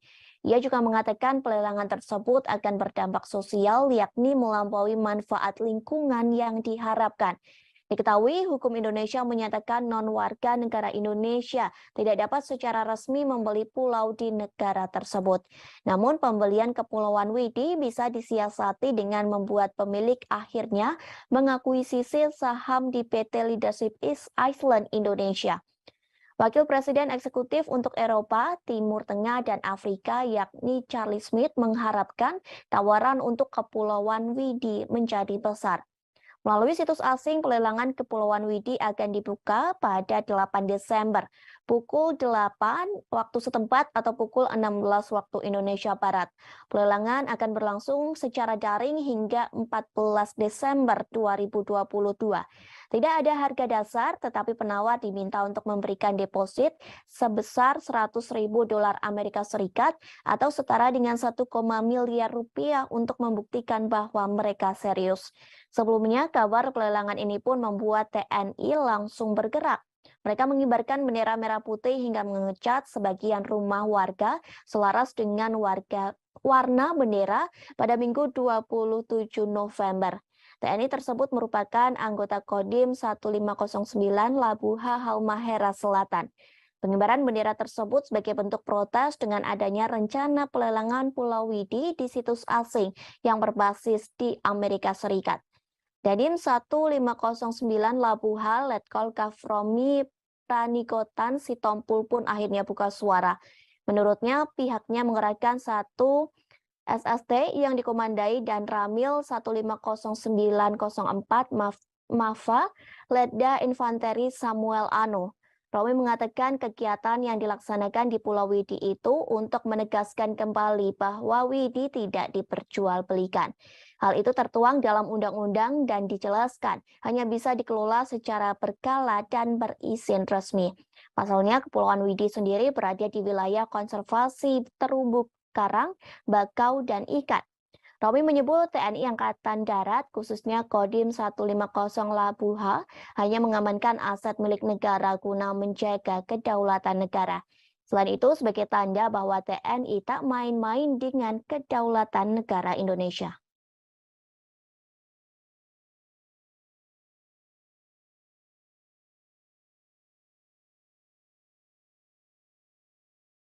Pertempuran babak baru terjadi antara tentara Rusia dan Ukraina. Kali ini Rusia membombardir Bakhmut, Ukraina, hingga mengubah kota tersebut menjadi wilayah berdarah. Bahkan pasukan Rusia dan Ukraina berperang hingga di Parit. Perang Parit ini mengingatkan pada pertempuran yang terjadi di Perang Dunia I. Dalam perang tersebut tidak ada pihak yang menyerah, baik pasukan Rusia maupun Ukraina, sehingga perang tersebut menumpahkan darah antara kedua belah pihak. Sementara staf umum tentara Ukraina melaporkan, dalam satu hari terjadi pengeboman artileri dan tank di kota Bakhmut. Peristiwa itu terjadi pada Kamis 1 Desember 2022. Selain di kota Bakhmut, penembakan juga terjadi di pemukiman lainnya. Pertempuran kedua negara pun disebut sangat brutal hanya untuk menguasai kota kecil. Dilaporkan pasukan Rusia menembakkan artileri di kota Bakhmut pada siang hingga malam. Sementara Ukraina menggunakan kamera termal untuk memadamkan gerak maju Rusia sebelum mereka mendapat kesempatan untuk menyerang. Dari video yang beredar di media sosial, nampak parit-parit terbentuk di kota Bakhmut. Bahkan terdengar gemuruh tembakan dan ledakan artileri secara terus-menerus. Suara peperangan itu terus bergema di dataran yang tertutup salju. Video lain memperlihatkan kota Bakhmut telah dibombardir pasukan Rusia. Akibat serangan bertubi-tubi itu, bangunan di kota Bakhmut berubah menjadi kerikil. Bagi orang-orang Ukraina, menguasai kota itu berarti menyangkal posisi pendudukan terdalam musuh sejak dimulainya invasi Rusia ke Ukraina hampir 1 dekade lalu. Sementara bagi tentara Rusia, merebut Bakhmut akan memberi pasukan mereka moral yang lebih baik. Pasalnya, Rusia baru saja mengalami kekalahan memalukan di pusat-pusat Ukraina, satu di antaranya Kherson. Seorang penasehat Menteri Pertahanan Ukraina, Yuri Sak, mengomentari pertempuran tersebut. Ia mengatakan Bakhmut menjadi kota yang menjadi titik panas utama dalam peperangan. Rusia pun memberikan pernyataan bahwa pasukannya akan segera berhasil merebut kota Bakhmut. Bahkan pasukan Rusia mengklaim berhasil menewaskan banyak korban di kota tersebut. Namun pernyataan tersebut diragukan oleh Institute for the Study of War. Organisasi itu meragukan klaim Rusia yang memenangkan situasi di kota Bakhmut. Bahkan mereka mengatakan pasukan Rusia masih berada jauh di kata keberhasilan untuk merebut kota tersebut. Hingga kini masih belum diketahui jelas berapa banyak korban yang tewas dalam pertempuran tersebut. Namun Ukraina mengklaim sebanyak 10.000 orang tewas antara pertempuran yang terjadi pada bulan September hingga minggu terakhir di bulan November. Kementerian Pertahanan Luar Negeri Ukraina melaporkan 560 tentara Rusia tambahan tewas dalam semalam. Sementara Rusia masih bungkam terkait pasukannya yang tewas dalam pertempuran Parit di Bakhmut.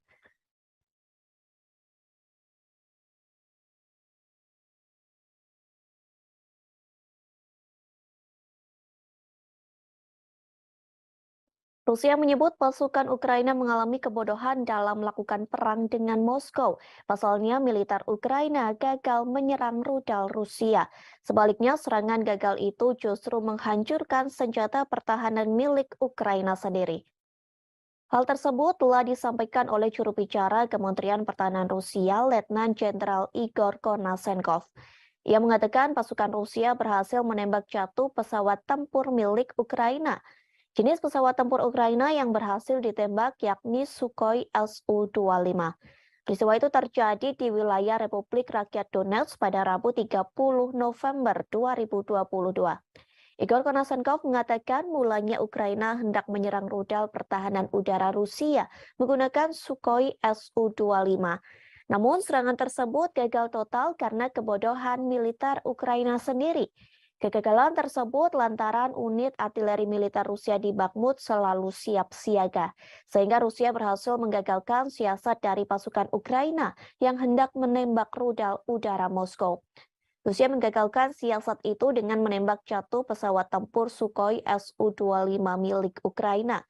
Upaya penggagalan siasat Ukraina itu dilakukan oleh pasukan Dirgantara Rusia.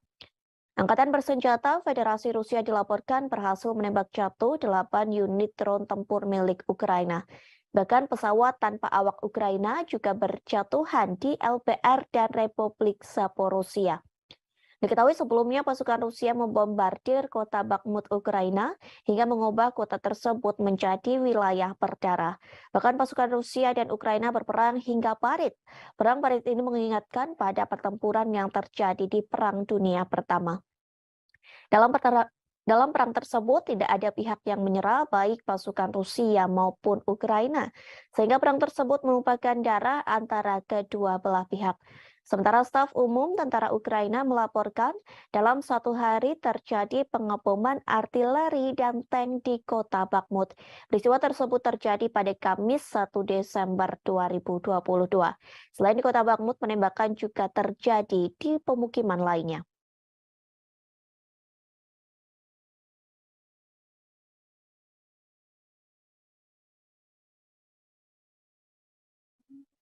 Ukraina akan memperlakukan pembatasan terhadap organisasi keagamaan di negara yang memiliki hubungan dengan Rusia. Bahkan sejumlah pendeta Kristen Ortodoks dari biara Kiev Pechersk-Lavra didakwa atas kejahatan. Hal tersebut telah disampaikan oleh Presiden Ukraina Volodymyr Zelensky pada Kamis 1 Desember 2022. Zelensky mengatakan mereka didakwa atas kejahatan memuji Rusia. Dakwaan itu sebagai hasil penggerebekan Dinas Rahasia Ukraina atau SPU ke biara yang dibangun sejak abad ke-11 itu. Penggerebekan itu telah dilakukan pada Kamis pekan lalu. Penggerebekan dilakukan lantaran biara itu digunakan untuk menyembunyikan tim penyabot, warga negara asing, dan sejumlah senjata lainnya. Hal ini dilakukan dengan tujuan kegiatan subversif Dinas Khusus Rusia. Patriarkat Moskow menyatakan penggerebekan ke tempat para pendeta dan pusat kekristenan Ortodoks Ukraina itu merupakan upaya mengintimidasi umat beriman. SPU mengatakan telah menerima petunjuk pendeta dan beberapa kaki tangannya. Pasalnya mereka telah mengucapkan kata-kata pujian tentang Rusia selama kebaktian di gereja. Kemudian pada Jumat 2 Desember 2022, Layanan Keamanan Dalam Negeri Ukraina menetapkan ada fakta aktivitas ilegal melalui penyelidikan tersebut. Jaksa Kota Kiev akan menuntut para pendeta, pasalnya sejumlah pendeta memberi pembenaran, pengakuan yang sah atau penyangkalan agresi Rusia terhadap Ukraina. Hal tersebut disampaikan oleh Kepala SPU Vasily Maliuk. Perlu diketahui, biara Kiev Pechersk-Lavra dianggap situs Kristen Ortodoks paling terkemuka di Ukraina. Saat ini dikelola Gereja Ortodoks Ukraina atau UOC yang mendeklarasikan kemerdekaan dari Patriarkat Moskow awal tahun ini. Namun Gereja Ortodoks Ukraina skematis juga mengklaim Lavra. OCU sempat memposting video kebaktian di dalam Lavra sebelum pihak berwajib melakukan penggerebekan. Dalam kebaktian tersebut diklaim ada nyanyian dan bunyi lonceng yang berdoa untuk Rusia. Sementara Uskup UOCU yang bertanggung jawab atas biara menolak tuduhan tersebut, bahkan ia berjanji akan setia kepada Ukraina. Sehari setelah penggerebekan, beberapa anggota parlemen Ukraina mengusulkan pelarangan gereja Ortodoks Rusia sebagai ancaman keamanan nasional.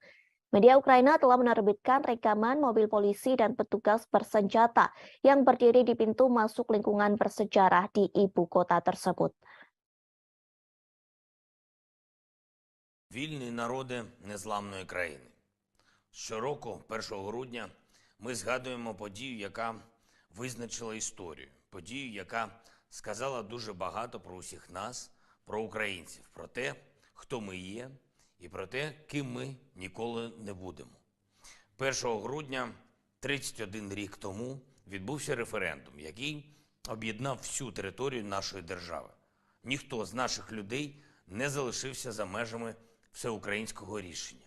Київ і Севастополь, Одеса і Крим, Львів і Черкаси, Чернігів і Харків, Донецьк і Херсон, Запоріжжя і Луганськ, Хмельниччина і Кіровоградщина, Волинь і Дніпропетровщина, Суми і Закарпаття, Франківськ і Тернопіль, Житомирщина і Чернівці, Вінниця, Київщина, Миколаїв, Полтава, Рівне. Всі підтримали. Люди підтвердили акт проголошення незалежності України.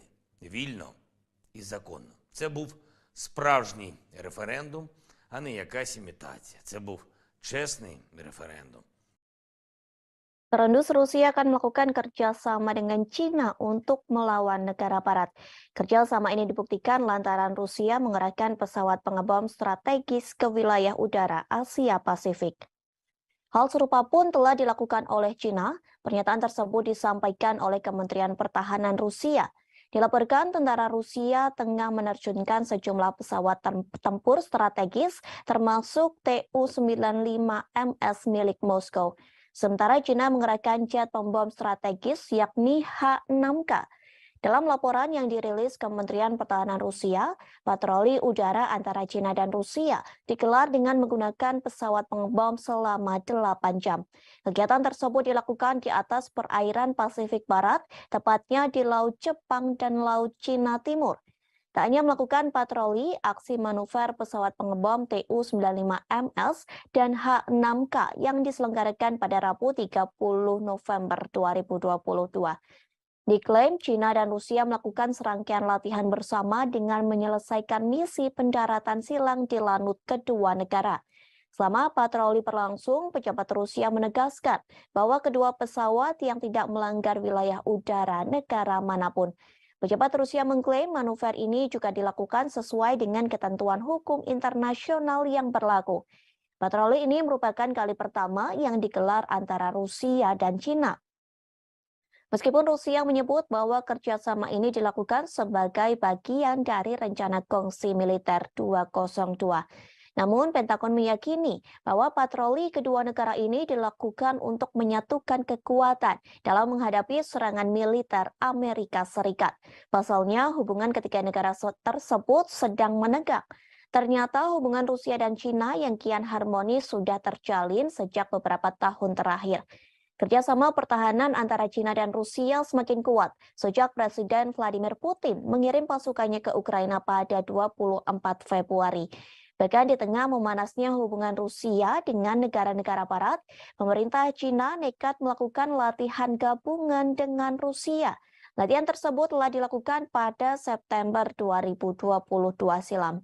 Dalam latihan tersebut, China mengirim lebih dari 2.000 tentara bersama dengan lebih dari 300 kendaraan militer dan 21 pesawat tempur serta 3 kapal perang lainnya.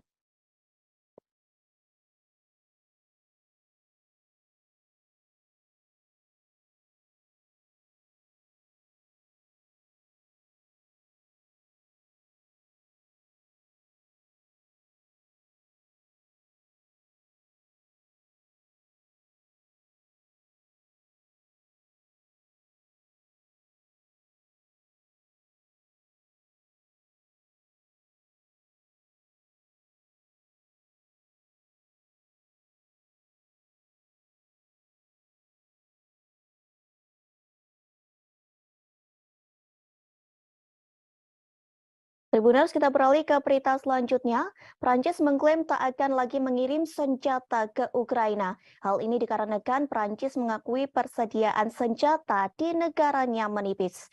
Meski begitu, Prancis berjanji akan membantu Kiev dengan cara lain.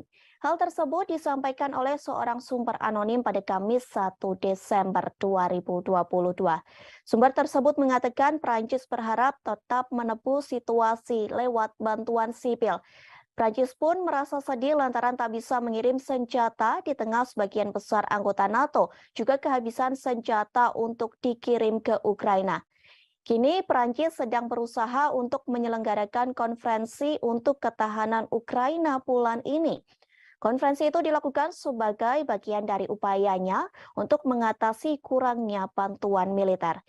Sebelumnya, para pemimpin Barat berjanji membantu Kiev melalui musim dingin.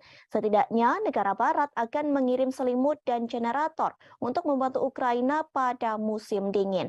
Bantuan sederhana itu dilakukan lantaran anggota NATO telah kehabisan senjata. Setidaknya 20 dari 30 anggota blok tersebut telah menghabiskan stok amunisi dan senjata mereka di gudang untuk dikirim ke Ukraina. Pada saat itu, surat kabar lokal mengatakan hanya sekutu yang lebih besar, termasuk Prancis, Jerman, dan Italia, yang dapat mempertahankan pengiriman senjata atau bahkan meningkatkannya ke Ukraina. Prancis berulang kali dituduh tidak memberikan bantuan keamanan yang cukup ke Kiev. Namun pada nyatanya, Prancis menjadi negara ke-8 yang mengirim bantuan militer ke Ukraina. Menanggapi kritik tersebut, bulan lalu Menteri Pertahanan Prancis Sebastien Lecornu mengumumkan Prancis akan memasok 2 sistem peluncur roket ganda ke Kiev. Paris juga mengonfirmasi pengiriman 2 baterai sistem pertahanan udara. Ia juga mengatakan mereka sedang melihat permintaan dari Ukraina untuk radar pertahanan melawan serangan Rusia. Prancis telah menyediakan sejumlah senjata untuk Ukraina, yakni howitzer self-propelled Caesar, rudal anti-tank Milan, dan perangkat keras militer lainnya untuk dikirim ke Kiev. Sementara Moskow telah berulang kali memperingatkan negara-negara barat agar tidak mengirim senjata ke Ukraina. Pasalnya dengan bantuan dari negara barat, sama saja mereka sedang memperpanjang konflik. Washington pun pernah cemas akan ketidakmampuannya secara cepat memasok Ukraina dengan sistem dan amunisi canggih di tengah konfliknya dengan Rusia. Selain persediaan senjata menipis, ada masalah kemampuan industri pertahanan untuk mengatasi lonjakan permintaan.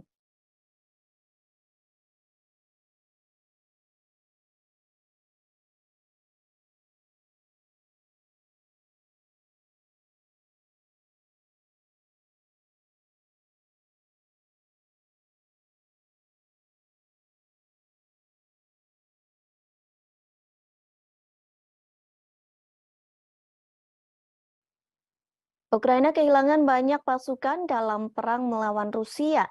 Dilaporkan sejauh ini, Ukraina kehilangan 10.000 hingga 13.000 tentara dalam perang tersebut. Hal ini telah dikatakan oleh penasehat Presiden Ukraina, yakni Mikhailo Podolyak. Ia mengatakan perkiraan angka ribuan tentara yang tewas itu sejak akhir Agustus 2022. Kala itu Panglima Angkatan Bersenjata mengatakan hampir 9.000 personil militer tewas, namun angkanya terus bertambah hingga awal Desember 2022. Meski banyak yang meninggal, namun sejatinya Podolyak mengatakan banyak tentara Rusia yang terluka. Tak hanya Ukraina, sebenarnya Rusia juga kehilangan ribuan pasukannya dalam perang melawan Ukraina. Dilaporkan Presiden Rusia Vladimir Putin telah kehilangan lebih dari 6.000 pasukannya hanya dalam 2 minggu. Angka ini menambah korban dari perkiraan jumlah orang Rusia yang tewas di Ukraina. Sementara staf umum Angkatan Bersenjata Ukraina turut mengomentari hal tersebut. Pihaknya memperkirakan Rusia telah kehilangan 88.000 personil sejak awal invasi. Selain kehilangan ribuan tentara, Rusia juga menghadapi kerugian artileri dan kendaraan yang cukup besar dalam periode 2 minggu. Hal tersebut pun telah disampaikan oleh staf umum Ukraina. Dikatakan Rusia kehilangan 43 tank, 75 kendaraan personil lapis baja, dan 69 kendaraan serta tangki bahan bakar.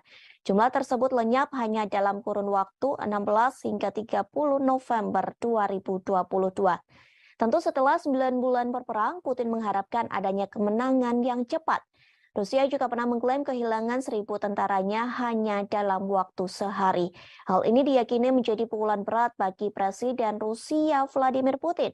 Menurut Ukraina, kondisi terparah yang terjadi pada Minggu 30 Oktober dengan jumlah pasukan tewas mencapai 950 orang dalam seharinya.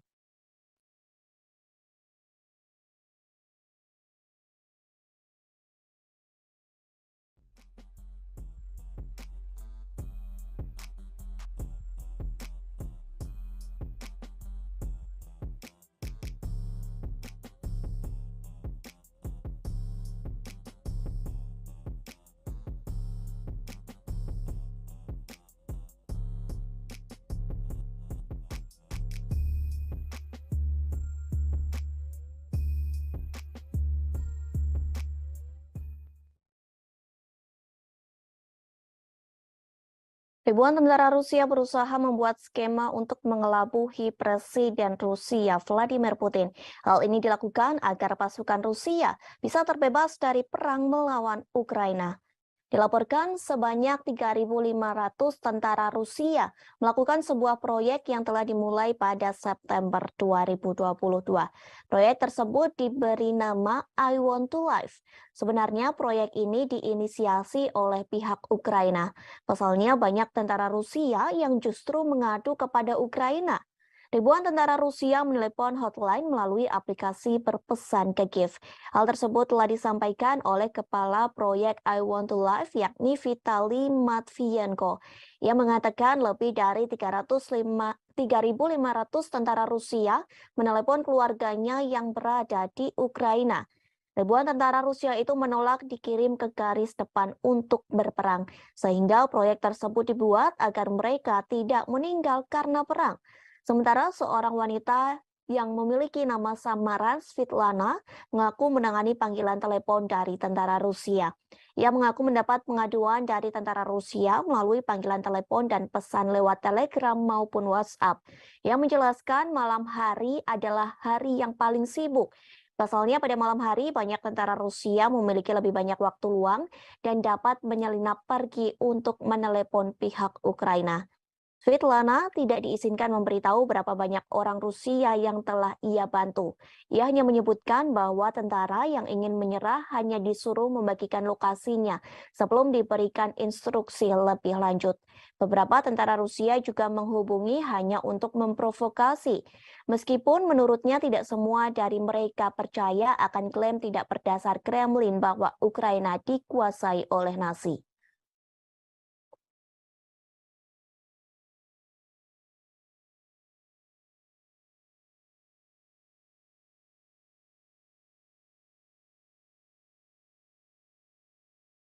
Rusia kembali memperingatkan NATO agar tidak memasok rudal Patriot ke Ukraina.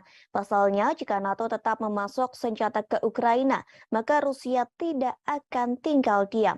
Rusia tak segan-segan akan menjadikan NATO sebagai target militer Moskow. Hal tersebut disampaikan oleh Wakil Ketua Dewan Keamanan Rusia Dmitry Medvedev pada Rabu 30 November silam.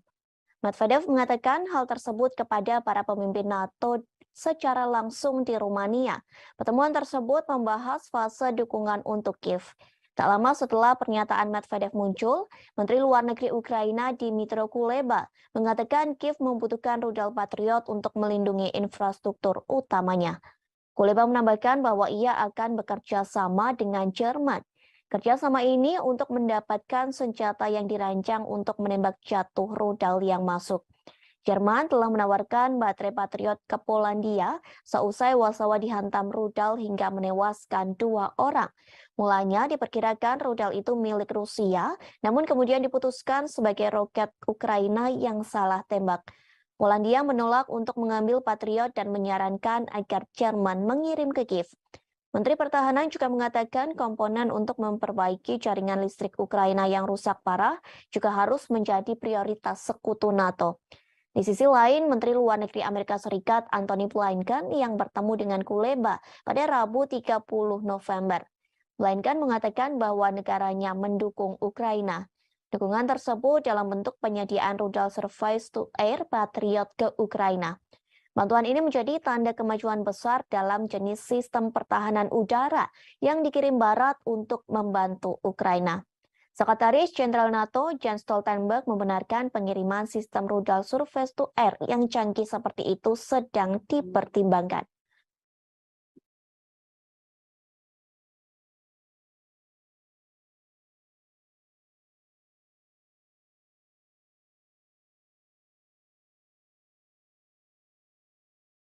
Presiden Amerika Serikat Joe Biden mengatakan siap bertemu dengan Presiden Rusia Vladimir Putin. Biden ingin bertemu dengan Putin dan berbicara terkait perang dengan Ukraina. Ia ingin meminta Putin agar segera mengakhiri invasinya ke negara yang dipimpin Presiden Volodymyr Zelensky. Hal tersebut diakui Biden saat ia bertemu dengan Presiden Prancis Emmanuel Macron. Pertemuan kedua pemimpin negara ini dilakukan di Gedung Putih pada Kamis 1 Desember 2022. Pertemuan tersebut untuk mempresentasikan front persatuan di Ukraina sembari mengecam invasi brutal yang dilakukan oleh pasukan Rusia. Seperti diketahui, Biden menolak berbicara dengan Putin sejak Februari 2022. Sementara Macron tetap membuka jalur komunikasi dengan Putin. Adapun Macron mengatakan bahwa ia akan terus berdialog dengan Vladimir Putin. Dialog untuk menjadi upaya mencegah eskalasi dan segera mengakhiri invasinya ke Ukraina. Selain menjanjikan dukungan untuk Ukraina, kedua pemimpin juga akan mencari cara untuk meredakan beberapa ketegangan ekonomi. Biden berjanji kepada Macron untuk membuat perubahan pada Undang-Undang Amerika Serikat yang disahkan oleh Kongres tahun ini yang dikhawatirkan negara-negara Eropa akan merugikan ekonomi mereka. Sementara itu, Macron mengatakan bahwa ia khawatir terhadap Undang-Undang Pengurangan Inflasi atau IRA Biden. Isi IRA itu yakni menawarkan subsidi besar-besaran untuk produk-produk buatan Amerika Serikat dan ditujukan demi mengatasi krisis iklim serta mempromosikan energi terbarunya. Diketahui beberapa waktu lalu, para pemimpin Eropa mengatakan bahwa paket legislatif yang ditandatangani Biden tidak adil bagi perusahaan non-Amerika. Kebijakan tersebut akan menjadi pukulan serius bagi ekonomi mereka karena Eropa menghadapi dampak dari invasi Moskow.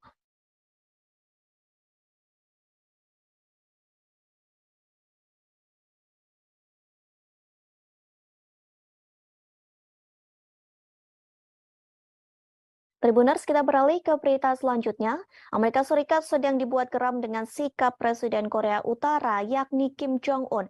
Akibatnya, Amerika Serikat sedang menyiapkan sanksi lebih banyak untuk Korea Utara. Hal tersebut telah disampaikan oleh Penasihat Keamanan Nasional Amerika Serikat, Jake Sullivan, pada Kamis 1 Desember 2022. Ia mengungkap rencana negaranya yang akan meningkatkan sanksi pada Korea Utara. Langkah ini diambil sebagai bentuk kertakan bagi Kim Jong-un yang gencar melakukan uji coba nuklir. Sullivan tak mengungkap sanksi apa saja yang akan dijatuhkan Washington pada Pyongyang. Namun sejauh ini Amerika Serikat mulai meluncurkan sejumlah senjata utama seperti kapal induk dan pembom jarak jauh. Ancaman ini dilontarkan untuk menekan Kim Jong-un agar mau menyerahkan persenjataan nuklirnya. Sebelum Amerika Serikat melontarkan ancaman, pemerintah Biden beserta para mitranya, Amerika Serikat, Korea Selatan, dan Jepang, sudah terlebih dahulu menyerukan upaya negosiasi denuklirisasi di semenanjung Korea pada pimpinan Pyongyang. Namun sayangnya upaya tersebut tak dihiraukan oleh Kim Jong-un. Pemimpin otoriter itu menyebut Amerika Serikat harus mengeluarkan ancaman untuk menekan Korea Utara. Menanggapi gertakan dari Amerika dan para sekutunya, Korea Utara mengatakan bahwa pihaknya tidak akan melakukan denuklirisasi. Meski Amerika tidak memiliki niat buruk terhadap Korea Utara dan terbuka untuk pembicaraan tanpa prasyarat. Namun hal tersebut tak lantas membuat Korea Utara percaya. Presiden Kim Jong-un menganggap bahwa Amerika Serikat dan sekutunya secara diam-diam telah menyusun kebijakan permusuhan. Hal ini yang kemudian mendorong Korea Utara untuk memperluas militernya dengan meningkatkan penggunaan senjata nuklir. Sebagai informasi, sebelum Washington menjatuhkan lebih banyak sanksi pada Pyongyang pada Oktober silam, diketahui pemerintah otoritas Joe Biden telah menargetkan 2 perusahaan yang terdaftar di Singapura dan sebuah perusahaan yang terdaftar di Kepulauan Marshall. Menurut Washington, keduanya secara aktif mendukung program senjata militer milik Pyongyang. Tak hanya itu, pemerintah Amerika Serikat bersama PBB beberapa kali turut menjatuhkan sanksi kepada Korea Utara. Sanksi itu berupa pemblokiran sejumlah akses pada Pyongyang. Namun sayangnya cara tersebut belum mampu menghentikan aktivitas uji coba nuklir Korea Utara. Rencana pemerintah Amerika Serikat akan terus menggelar pembicaraan untuk menghindari peningkatan bahaya kemanusiaan di kawasan Asia.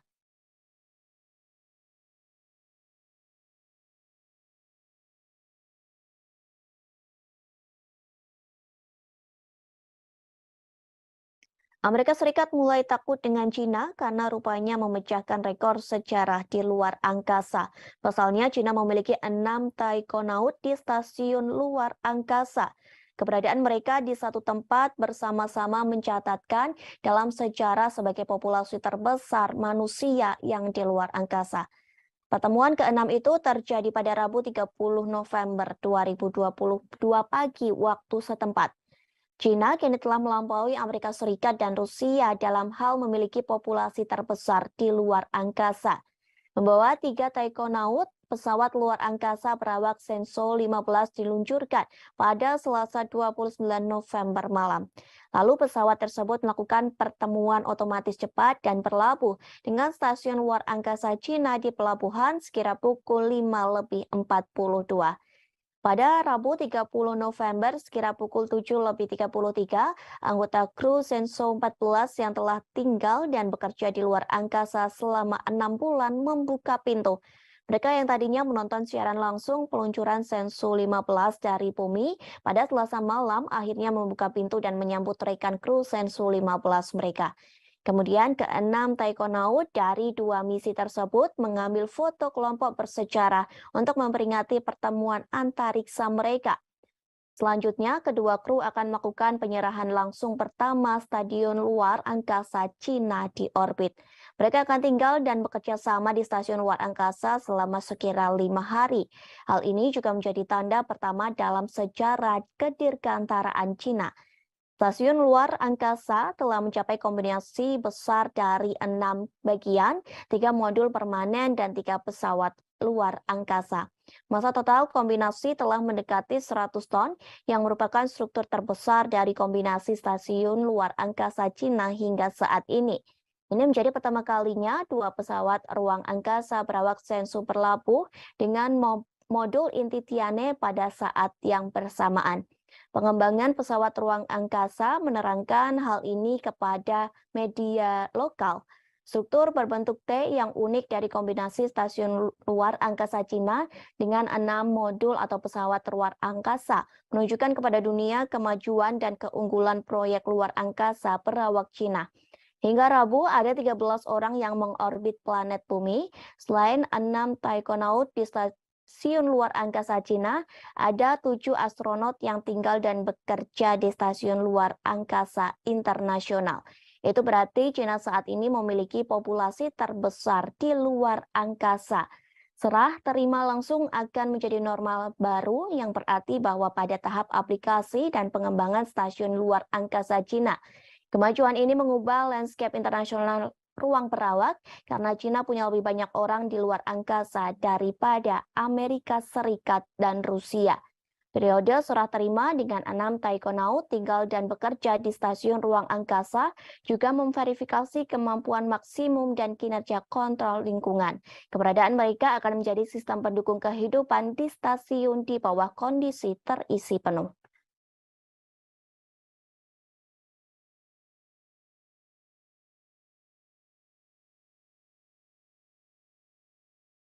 Tribuners, kita beralih ke berita yang terakhir. Situs asing berbasis New York, Amerika Serikat akan melelang Kepulauan Widi mulai minggu depan. Terdapat lebih dari 100 pulau di Kepulauan Widi yang tersebar di kawasan seluas 10.000 hektar. Dengan adanya lelang tersebut, Indonesia disebut akan menghadapi masalah lingkungan. Hal tersebut telah disampaikan oleh Koordinator Nasional di Destructive Fishing Watch Indonesia, yakni Muhammad Abdi Suhufan. Ia meminta pemerintah Indonesia untuk menyelidiki lelang tersebut. Pasalnya, lelang itu telah menimbulkan kontroversi dan menarik perhatian publik Indonesia. Menurutnya, meskipun pembangunan direncanakan untuk perlindungan lingkungan, kepemilikan pribadi atas pulau-pulau tersebut akan berdampak bagi masyarakat setempat secara sosial dan ekonomi. Ia juga mengatakan pelelangan tersebut akan berdampak sosial, yakni melampaui manfaat lingkungan yang diharapkan. Diketahui, hukum Indonesia menyatakan non-warga negara Indonesia tidak dapat secara resmi membeli pulau di negara tersebut. Namun, pembelian Kepulauan Widi bisa disiasati dengan membuat pemilik akhirnya mengakuisisi saham di PT Leadership East Island Indonesia. Wakil Presiden Eksekutif untuk Eropa, Timur Tengah, dan Afrika, yakni Charlie Smith, mengharapkan tawaran untuk Kepulauan Widi menjadi besar. Melalui situs asing, pelelangan Kepulauan Widi akan dibuka pada 8 Desember, pukul 8 waktu setempat atau pukul 16 waktu Indonesia Barat. Pelelangan akan berlangsung secara daring hingga 14 Desember 2022.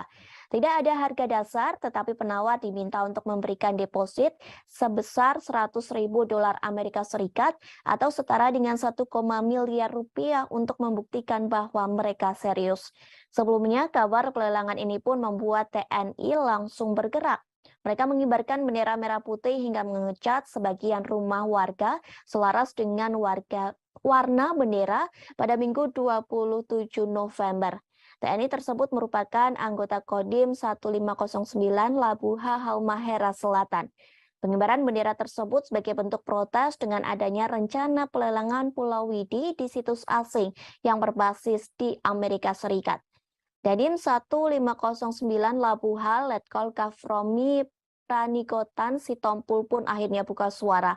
Menurutnya, pihaknya mengerahkan satu SST yang dikomandai dan Ramil 150904 Mafa Letda Infanteri Samuel Ano.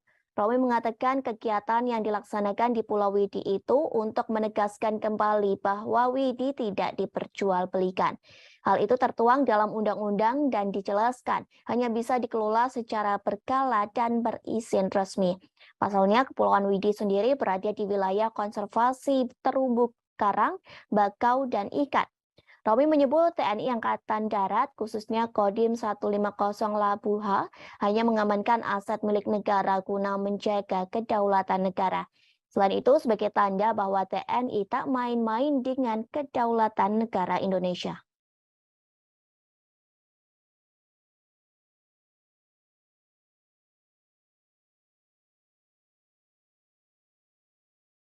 Pertempuran babak baru terjadi antara tentara Rusia dan Ukraina. Kali ini Rusia membombardir Bakhmut, Ukraina, hingga mengubah kota tersebut menjadi wilayah berdarah.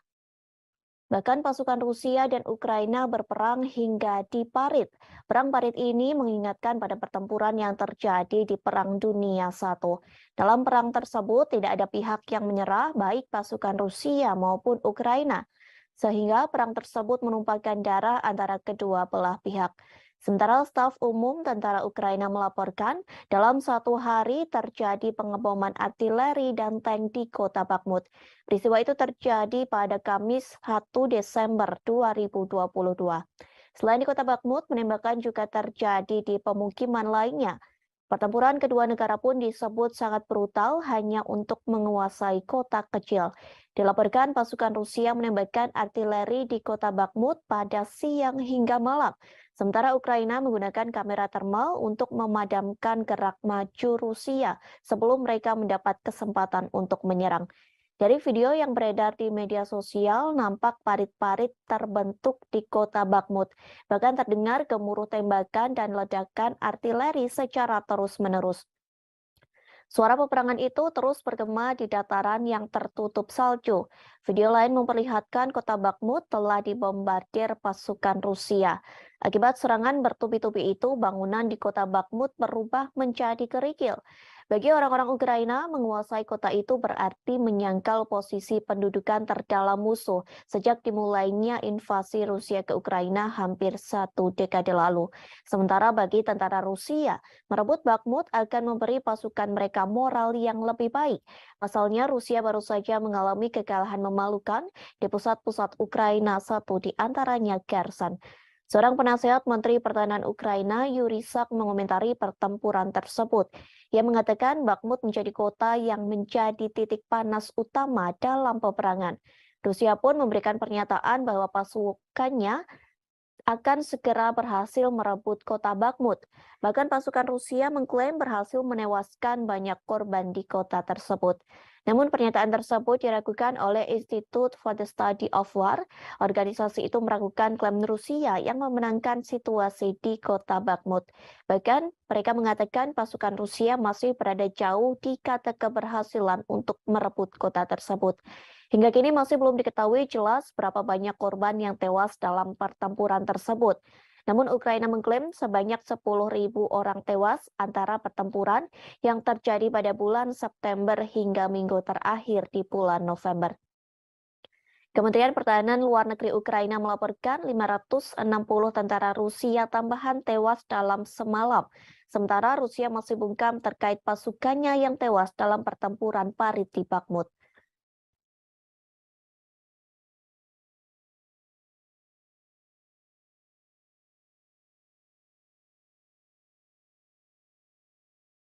Rusia menyebut pasukan Ukraina mengalami kebodohan dalam melakukan perang dengan Moskow. Pasalnya, militer Ukraina gagal menyerang rudal Rusia. Sebaliknya, serangan gagal itu justru menghancurkan senjata pertahanan milik Ukraina sendiri. Hal tersebut telah disampaikan oleh juru bicara Kementerian Pertahanan Rusia, Letnan Jenderal Igor Konasenkov. Ia mengatakan pasukan Rusia berhasil menembak jatuh pesawat tempur milik Ukraina. Jenis pesawat tempur Ukraina yang berhasil ditembak yakni Sukhoi Su-25. Peristiwa itu terjadi di wilayah Republik Rakyat Donetsk pada Rabu 30 November 2022. Igor Konasenkov mengatakan mulanya Ukraina hendak menyerang rudal pertahanan udara Rusia menggunakan Sukhoi Su-25. Namun serangan tersebut gagal total karena kebodohan militer Ukraina sendiri. Kegagalan tersebut lantaran unit artileri militer Rusia di Bakhmut selalu siap siaga, sehingga Rusia berhasil menggagalkan siasat dari pasukan Ukraina yang hendak menembak rudal udara Moskow. Rusia menggagalkan siasat itu dengan menembak jatuh pesawat tempur Sukhoi Su-25 milik Ukraina. Upaya penggagalan siasat Ukraina itu dilakukan oleh pasukan Dirgantara Rusia. Angkatan bersenjata Federasi Rusia dilaporkan berhasil menembak jatuh 8 unit drone tempur milik Ukraina. Bahkan pesawat tanpa awak Ukraina juga berjatuhan di LPR dan Republik Zaporozhia. Diketahui sebelumnya pasukan Rusia membombardir kota Bakhmut Ukraina hingga mengubah kota tersebut menjadi wilayah berdarah. Bahkan pasukan Rusia dan Ukraina berperang hingga parit. Perang parit ini mengingatkan pada pertempuran yang terjadi di Perang Dunia Pertama. Dalam perang tersebut tidak ada pihak yang menyerah baik pasukan Rusia maupun Ukraina, sehingga perang tersebut menumpahkan darah antara kedua belah pihak. Sementara staf umum tentara Ukraina melaporkan dalam satu hari terjadi pengeboman artileri dan tank di kota Bakhmut. Peristiwa tersebut terjadi pada Kamis 1 Desember 2022. Selain di kota Bakhmut, penembakan juga terjadi di pemukiman lainnya.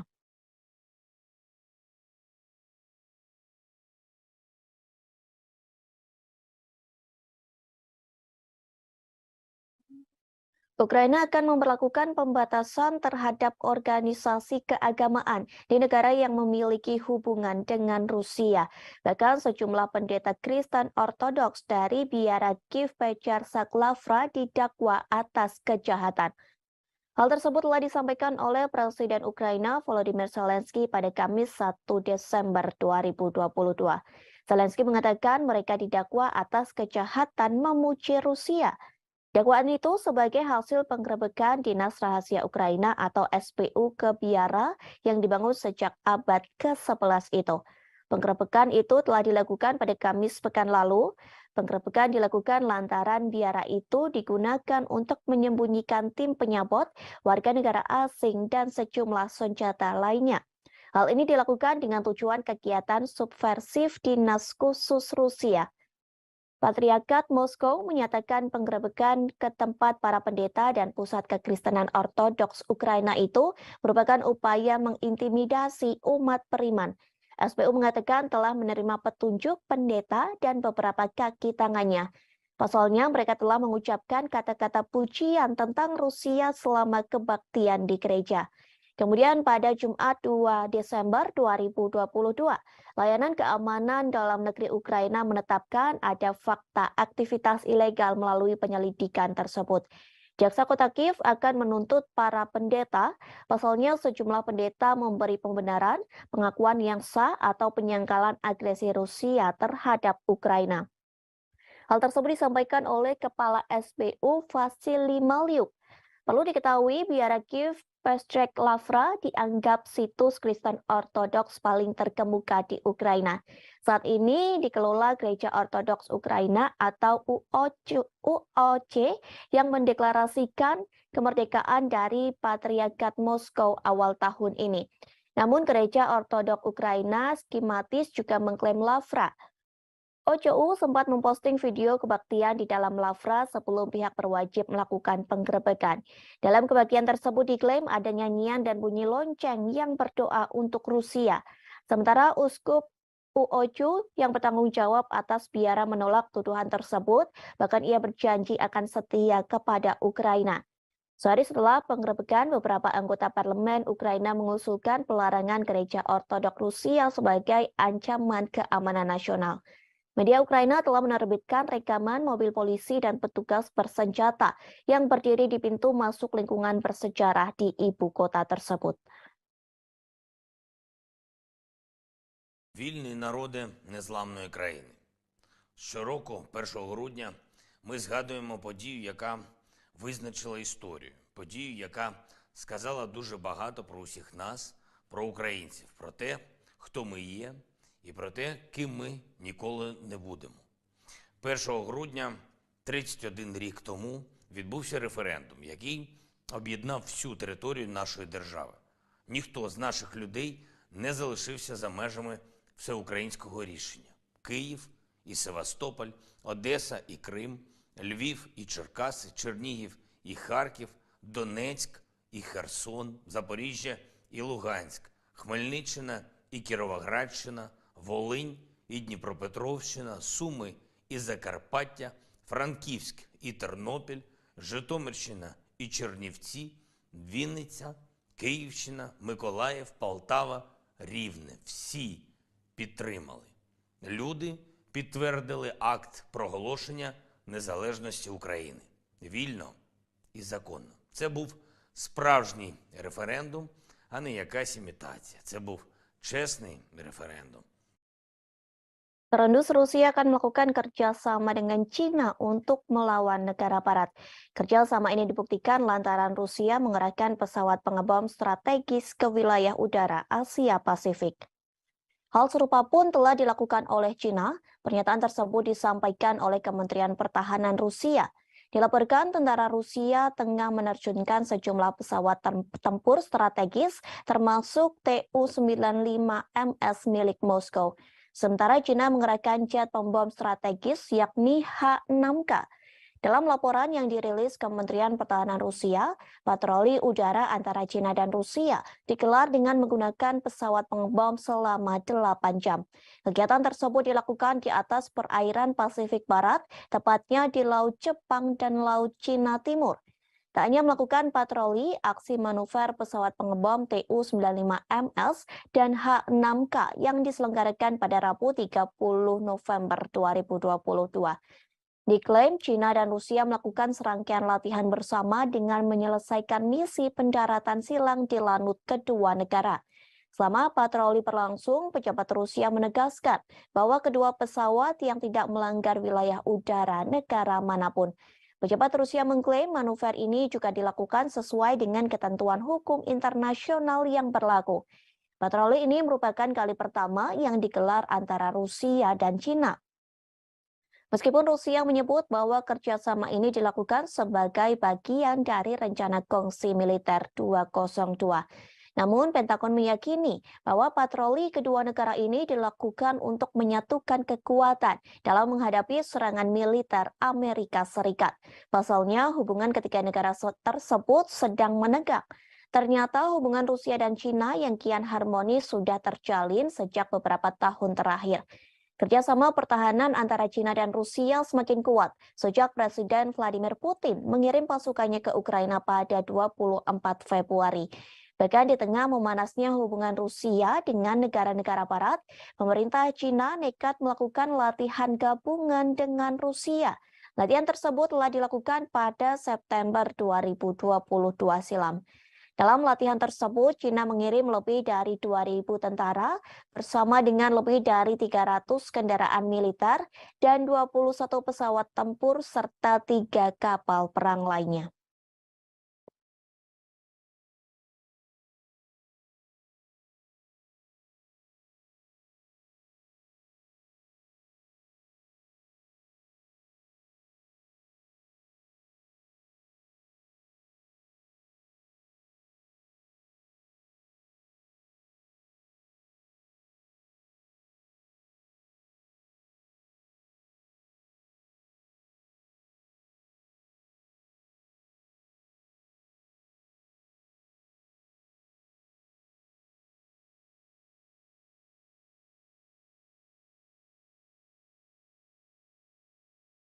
Tribuners, kita beralih ke berita selanjutnya. Prancis mengklaim tak akan lagi mengirim senjata ke Ukraina. Hal ini dikarenakan Prancis mengakui persediaan senjata di negaranya menipis. Meski begitu, Prancis berjanji akan membantu Kiev dengan cara lain. Hal tersebut disampaikan oleh seorang sumber anonim pada Kamis 1 Desember 2022. Sumber tersebut mengatakan Prancis berharap tetap menebus situasi lewat bantuan sipil. Prancis pun merasa sedih lantaran tak bisa mengirim senjata di tengah sebagian besar anggota NATO juga kehabisan senjata untuk dikirim ke Ukraina. Kini Prancis sedang berusaha untuk menyelenggarakan konferensi untuk ketahanan Ukraina bulan ini. Konferensi itu dilakukan sebagai bagian dari upayanya untuk mengatasi kurangnya bantuan militer. Sebelumnya, para pemimpin Barat berjanji membantu Kiev melalui musim dingin. Setidaknya, negara Barat akan mengirim selimut dan generator untuk membantu Ukraina pada musim dingin. Bantuan sederhana itu dilakukan lantaran anggota NATO telah kehabisan senjata. Setidaknya 20 dari 30 anggota blok tersebut telah menghabiskan stok amunisi dan senjata mereka di gudang untuk dikirim ke Ukraina. Pada saat itu, surat kabar lokal mengatakan hanya sekutu yang lebih besar, termasuk Prancis, Jerman, dan Italia, yang dapat mempertahankan pengiriman senjata atau bahkan meningkatkannya ke Ukraina. Prancis berulang kali dituduh tidak memberikan bantuan keamanan yang cukup ke Kiev. Namun pada nyatanya, Prancis menjadi negara ke-8 yang mengirim bantuan militer ke Ukraina. Menanggapi kritik tersebut, bulan lalu Menteri Pertahanan Prancis Sebastien Lecornu mengumumkan Prancis akan memasok 2 sistem peluncur roket ganda ke Kiev. Paris juga mengonfirmasi pengiriman 2 baterai sistem pertahanan udara. Ia juga mengatakan mereka sedang melihat permintaan dari Ukraina untuk radar pertahanan melawan serangan Rusia. Prancis telah menyediakan sejumlah senjata untuk Ukraina, yakni howitzer, self-propelled Caesar, rudal anti-tank Milan, dan perangkat keras militer lainnya untuk dikirim ke Kiev. Sementara Moskow telah berulang kali memperingatkan negara-negara Barat agar tidak mengirim senjata ke Ukraina. Pasalnya dengan bantuan dari negara Barat, sama saja mereka sedang memperpanjang konflik. Washington pun pernah cemas akan ketidakmampuannya secara cepat memasok Ukraina dengan sistem dan amunisi canggih di tengah konfliknya dengan Rusia. Selain persediaan senjata menipis, ada masalah kemampuan industri pertahanan untuk mengatasi lonjakan permintaan.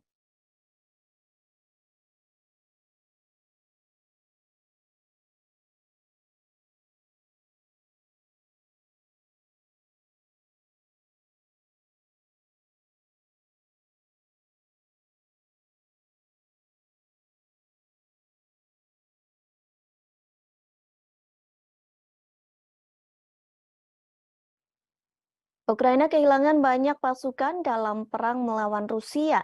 Dilaporkan sejauh ini, Ukraina kehilangan 10.000 hingga 13.000 tentara dalam perang tersebut.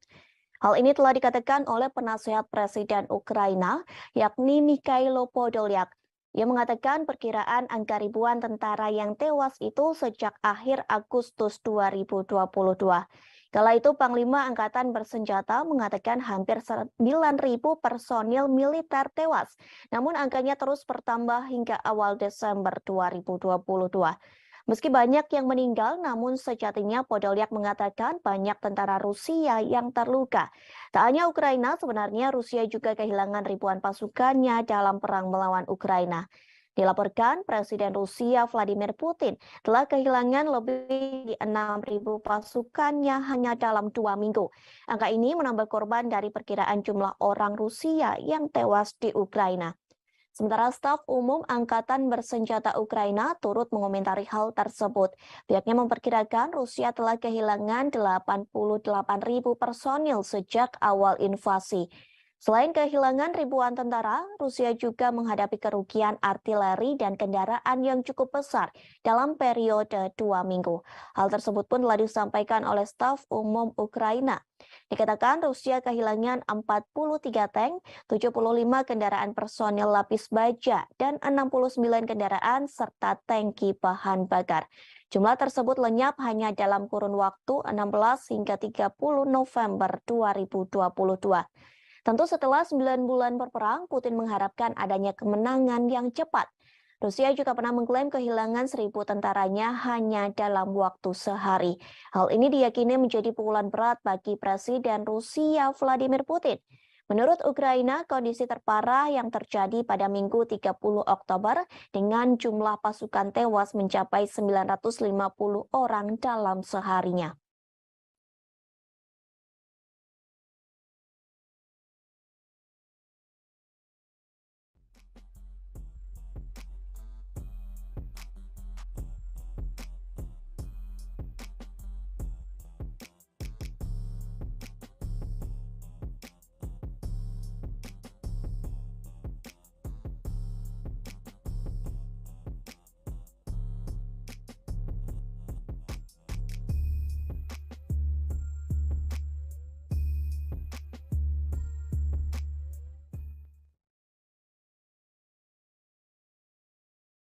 Ribuan tentara Rusia berusaha membuat skema untuk mengelabuhi Presiden Rusia Vladimir Putin. Hal ini dilakukan agar pasukan Rusia bisa terbebas dari perang melawan Ukraina. Dilaporkan sebanyak 3.500 tentara Rusia melakukan sebuah proyek yang telah dimulai pada September 2022. Proyek tersebut diberi nama I Want to Live. Sebenarnya proyek ini diinisiasi oleh pihak Ukraina. Pasalnya banyak tentara Rusia yang justru mengadu kepada Ukraina. Ribuan tentara Rusia menelepon hotline melalui aplikasi berpesan ke Kiev. Hal tersebut telah disampaikan oleh Kepala Proyek I Want to Live yakni Vitaly Matvienko. Ia mengatakan lebih dari 3.500 tentara Rusia menelepon keluarganya yang berada di Ukraina. Ribuan tentara Rusia itu menolak dikirim ke garis depan untuk berperang, sehingga proyek tersebut dibuat agar mereka tidak meninggal karena perang. Sementara seorang wanita yang memiliki nama samaran Svitlana mengaku menangani panggilan telepon dari tentara Rusia. Ia mengaku mendapat pengaduan dari tentara Rusia melalui panggilan telepon dan pesan lewat Telegram maupun WhatsApp. Ia menjelaskan malam hari adalah hari yang paling sibuk. Pasalnya pada malam hari banyak tentara Rusia memiliki lebih banyak waktu luang dan dapat menyelinap pergi untuk menelepon pihak Ukraina. Svitlana tidak diizinkan memberitahu berapa banyak orang Rusia yang telah ia bantu. Ia hanya menyebutkan bahwa tentara yang ingin menyerah hanya disuruh membagikan lokasinya sebelum diberikan instruksi lebih lanjut. Beberapa tentara Rusia juga menghubungi hanya untuk memprovokasi. Meskipun menurutnya tidak semua dari mereka percaya akan klaim tidak berdasar Kremlin bahwa Ukraina dikuasai oleh Nazi.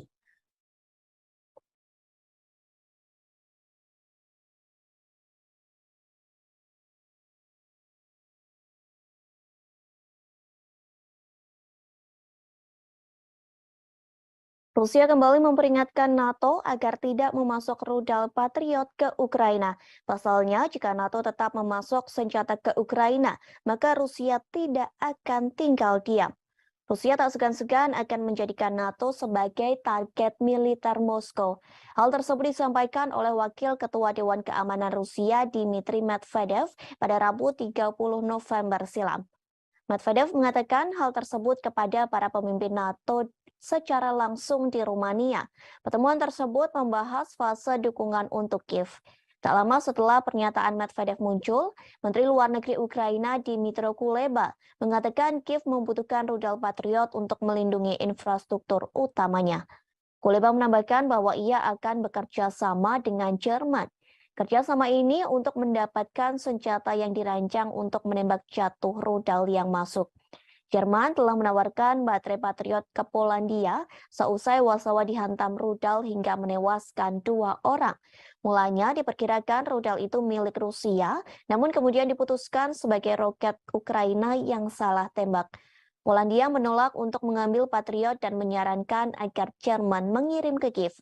Menteri Pertahanan juga mengatakan komponen untuk memperbaiki jaringan listrik Ukraina yang rusak parah juga harus menjadi prioritas sekutu NATO. Di sisi lain, Menteri Luar Negeri Amerika Serikat Antony Blinken yang bertemu dengan Kuleba pada Rabu 30 November. Blinken mengatakan bahwa negaranya mendukung Ukraina. Dukungan tersebut dalam bentuk penyediaan rudal surface-to-air Patriot ke Ukraina. Bantuan ini menjadi tanda kemajuan besar dalam jenis sistem pertahanan udara yang dikirim Barat untuk membantu Ukraina. Sekretaris Jenderal NATO Jens Stoltenberg membenarkan pengiriman sistem rudal surface-to-air yang canggih seperti itu sedang dipertimbangkan.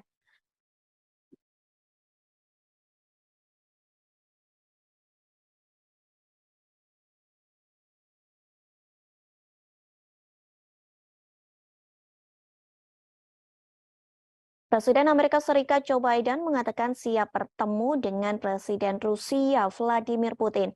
Biden ingin bertemu dengan Putin dan berbicara terkait perang dengan Ukraina. Ia ingin meminta Putin agar segera mengakhiri invasinya ke negara yang dipimpin Presiden Volodymyr Zelensky.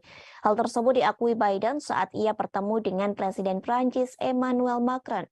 Pertemuan kedua pemimpin negara ini dilakukan di Gedung Putih pada Kamis 1 Desember 2022. Pertemuan tersebut untuk mempresentasikan Front Persatuan di Ukraina sembari mengecam invasi brutal yang dilakukan oleh pasukan Rusia. Seperti diketahui, Biden menolak berbicara dengan Putin sejak Februari 2022. Sementara Macron tetap membuka jalur komunikasi dengan Putin. Adapun Macron mengatakan bahwa ia akan terus berdialog dengan Vladimir Putin. Dialog untuk menjadi upaya mencegah eskalasi dan segera mengakhiri invasinya ke Ukraina. Selain menjanjikan dukungan untuk Ukraina, kedua pemimpin juga akan mencari cara untuk meredakan beberapa ketegangan ekonomi. Biden berjanji kepada Macron untuk membuat perubahan pada Undang-Undang Amerika Serikat yang disahkan oleh Kongres tahun ini yang dikhawatirkan negara-negara Eropa akan merugikan ekonomi mereka. Sementara itu, Macron mengatakan bahwa ia khawatir terhadap Undang-Undang Pengurangan Inflasi atau IRA Biden. Isi IRA itu yakni menawarkan subsidi besar-besaran untuk produk-produk buatan Amerika Serikat dan ditujukan demi mengatasi krisis iklim serta mempromosikan energi terbarunya. Diketahui beberapa waktu lalu para pemimpin Eropa mengatakan bahwa paket legislatif yang ditandatangani Biden tidak adil bagi perusahaan non-Amerika. Kebijakan tersebut akan menjadi pukulan serius bagi ekonomi mereka karena Eropa menghadapi dampak dari invasi Moskow.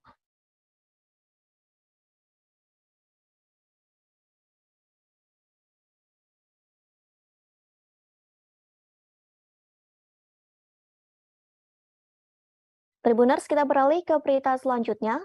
Amerika Serikat sedang dibuat geram dengan sikap Presiden Korea Utara yakni Kim Jong-un. Akibatnya, Amerika Serikat sedang menyiapkan sanksi lebih banyak untuk Korea Utara.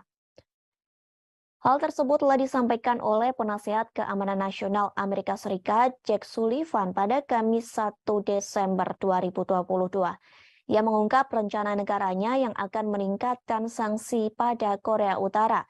Langkah ini diambil sebagai bentuk kertakan bagi Kim Jong-un yang gencar melakukan uji coba nuklir. Sullivan tak mengungkap sanksi apa saja yang akan dijatuhkan Washington pada Pyongyang. Namun sejauh ini Amerika Serikat mulai meluncurkan sejumlah senjata utama seperti kapal induk dan pembom jarak jauh. Ancaman ini dilontarkan untuk menekan Kim Jong-un agar mau menyerahkan persenjataan nuklirnya. Sebelum Amerika Serikat melontarkan ancaman, pemerintah Biden beserta para mitranya, Amerika Serikat, Korea Selatan, dan Jepang, sudah terlebih dahulu menyerukan upaya negosiasi denuklirisasi di semenanjung Korea pada pimpinan Pyongyang. Namun sayangnya upaya tersebut tak dihiraukan oleh Kim Jong-un. Pemimpin otoriter itu menyebut Amerika Serikat harus mengeluarkan ancaman untuk menekan Korea Utara. Menanggapi gertakan dari Amerika dan para sekutunya, Korea Utara mengatakan bahwa pihaknya tidak akan melakukan denuklirisasi. Meski Amerika tidak memiliki niat buruk terhadap Korea Utara dan terbuka untuk pembicaraan tanpa prasyarat. Namun hal tersebut tak lantas membuat Korea Utara percaya. Presiden Kim Jong-un menganggap bahwa Amerika Serikat dan sekutunya secara diam-diam telah menyusun kebijakan permusuhan. Hal ini yang kemudian mendorong Korea Utara untuk memperluas militernya dengan meningkatkan penggunaan senjata nuklir. Sebagai informasi, sebelum Washington menjatuhkan lebih banyak sanksi pada Pyongyang pada Oktober silam, diketahui pemerintah otoritas Joe Biden telah menargetkan 2 perusahaan yang terdaftar di Singapura dan sebuah perusahaan yang terdaftar di Kepulauan Marshall. Menurut Washington, keduanya secara aktif mendukung program senjata militer milik Pyongyang. Tak hanya itu, pemerintah Amerika Serikat bersama PBB beberapa kali turut menjatuhkan sanksi kepada Korea Utara. Sanksi itu berupa pemblokiran sejumlah akses pada Pyongyang. Namun sayangnya cara tersebut belum mampu menghentikan aktivitas uji coba nuklir Korea Utara. Rencana pemerintah Amerika Serikat akan terus menggelar pembicaraan untuk menghindari peningkatan bahaya kemanusiaan di kawasan Asia.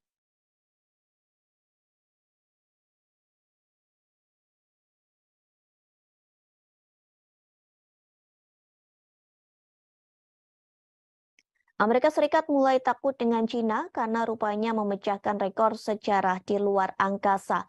Pasalnya, Cina memiliki 6 taikonaut di stasiun luar angkasa.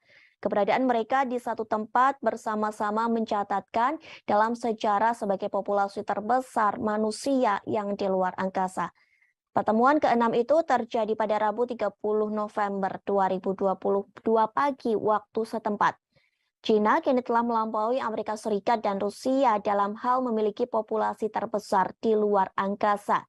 Membawa 3 taikonaut, pesawat luar angkasa berawak Shenzhou 15 diluncurkan pada Selasa 29 November malam. Lalu pesawat tersebut melakukan pertemuan otomatis cepat dan berlabuh dengan stasiun luar angkasa China di pelabuhan sekira pukul 5:42. Pada Rabu 30 November sekira pukul 7:33, anggota kru Shenzhou 14 yang telah tinggal dan bekerja di luar angkasa selama 6 bulan membuka pintu.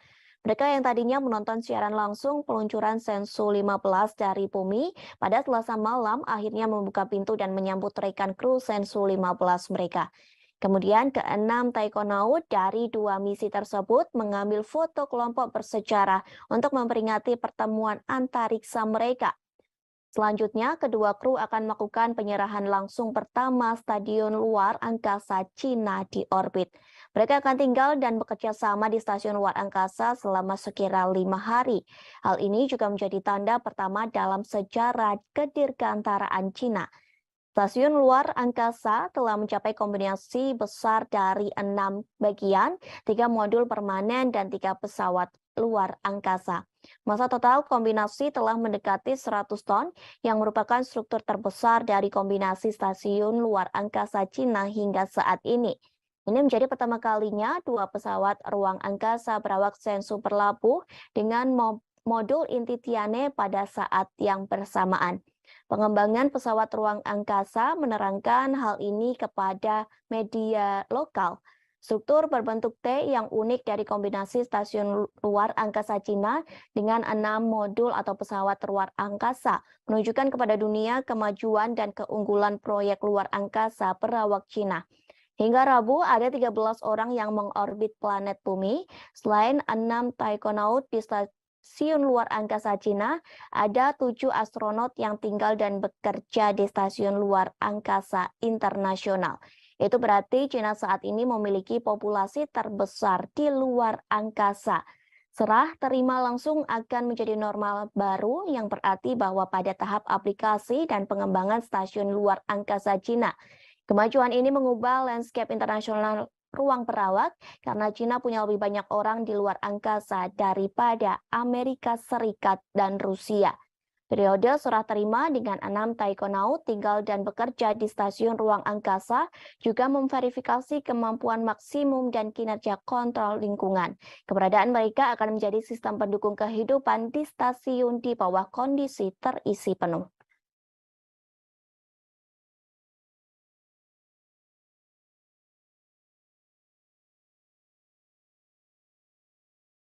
Tribuners, kita beralih ke berita yang terakhir. Situs asing berbasis New York, Amerika Serikat akan melelang Kepulauan Widi mulai minggu depan. Terdapat lebih dari 100 pulau di Kepulauan Widi yang tersebar di kawasan seluas 10.000 hektar. Dengan adanya lelang tersebut, Indonesia disebut akan menghadapi masalah lingkungan. Hal tersebut telah disampaikan oleh Koordinator Nasional di Destructive Fishing Watch Indonesia, yakni Muhammad Abdi Suhufan.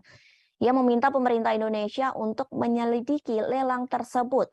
Pasalnya, lelang itu telah menimbulkan kontroversi dan menarik perhatian publik Indonesia. Menurutnya, meskipun pembangunan direncanakan untuk perlindungan lingkungan, kepemilikan pribadi atas pulau-pulau tersebut akan berdampak bagi masyarakat setempat secara sosial dan ekonomi. Ia juga mengatakan pelelangan tersebut akan berdampak sosial, yakni melampaui manfaat lingkungan yang diharapkan. Diketahui, hukum Indonesia menyatakan non-warga negara Indonesia tidak dapat secara resmi membeli pulau di negara tersebut. Namun, pembelian Kepulauan Widi bisa disiasati dengan membuat pemilik akhirnya mengakuisisi saham di PT Leadership East Island Indonesia. Wakil Presiden Eksekutif untuk Eropa, Timur Tengah, dan Afrika, yakni Charlie Smith, mengharapkan tawaran untuk Kepulauan Widi menjadi besar. Melalui situs asing, pelelangan Kepulauan Widi akan dibuka pada 8 Desember, pukul 8 waktu setempat atau pukul 16 waktu Indonesia Barat. Pelelangan akan berlangsung secara daring hingga 14 Desember 2022. Tidak ada harga dasar, tetapi penawar diminta untuk memberikan deposit sebesar 100.000 dolar Amerika Serikat atau setara dengan 1, miliar rupiah untuk membuktikan bahwa mereka serius. Sebelumnya, kabar pelelangan ini pun membuat TNI langsung bergerak. Mereka mengibarkan bendera merah putih hingga mengecat sebagian rumah warga selaras dengan warna bendera pada Minggu 27 November. TNI tersebut merupakan anggota Kodim 1509 Labuha Halmahera Selatan. Pengibaran bendera tersebut sebagai bentuk protes dengan adanya rencana pelelangan Pulau Widi di situs asing yang berbasis di Amerika Serikat. Dadim 1509 Labuha Letkol Kafromi Pranikotan Sitompul pun akhirnya buka suara. Menurutnya, pihaknya mengerahkan satu SST yang dikomandai dan Ramil 150904 MAFA Letda Infanteri Samuel Ano. Romi mengatakan kegiatan yang dilaksanakan di Pulau Widi itu untuk menegaskan kembali bahwa Widi tidak diperjualbelikan. Hal itu tertuang dalam undang-undang dan dijelaskan hanya bisa dikelola secara berkala dan berizin resmi. Pasalnya, Kepulauan Widi sendiri berada di wilayah konservasi terumbu karang, bakau, dan ikan. Romi menyebut TNI Angkatan Darat, khususnya Kodim 150 Labuha, hanya mengamankan aset milik negara guna menjaga kedaulatan negara. Selain itu, sebagai tanda bahwa TNI tak main-main dengan kedaulatan negara Indonesia.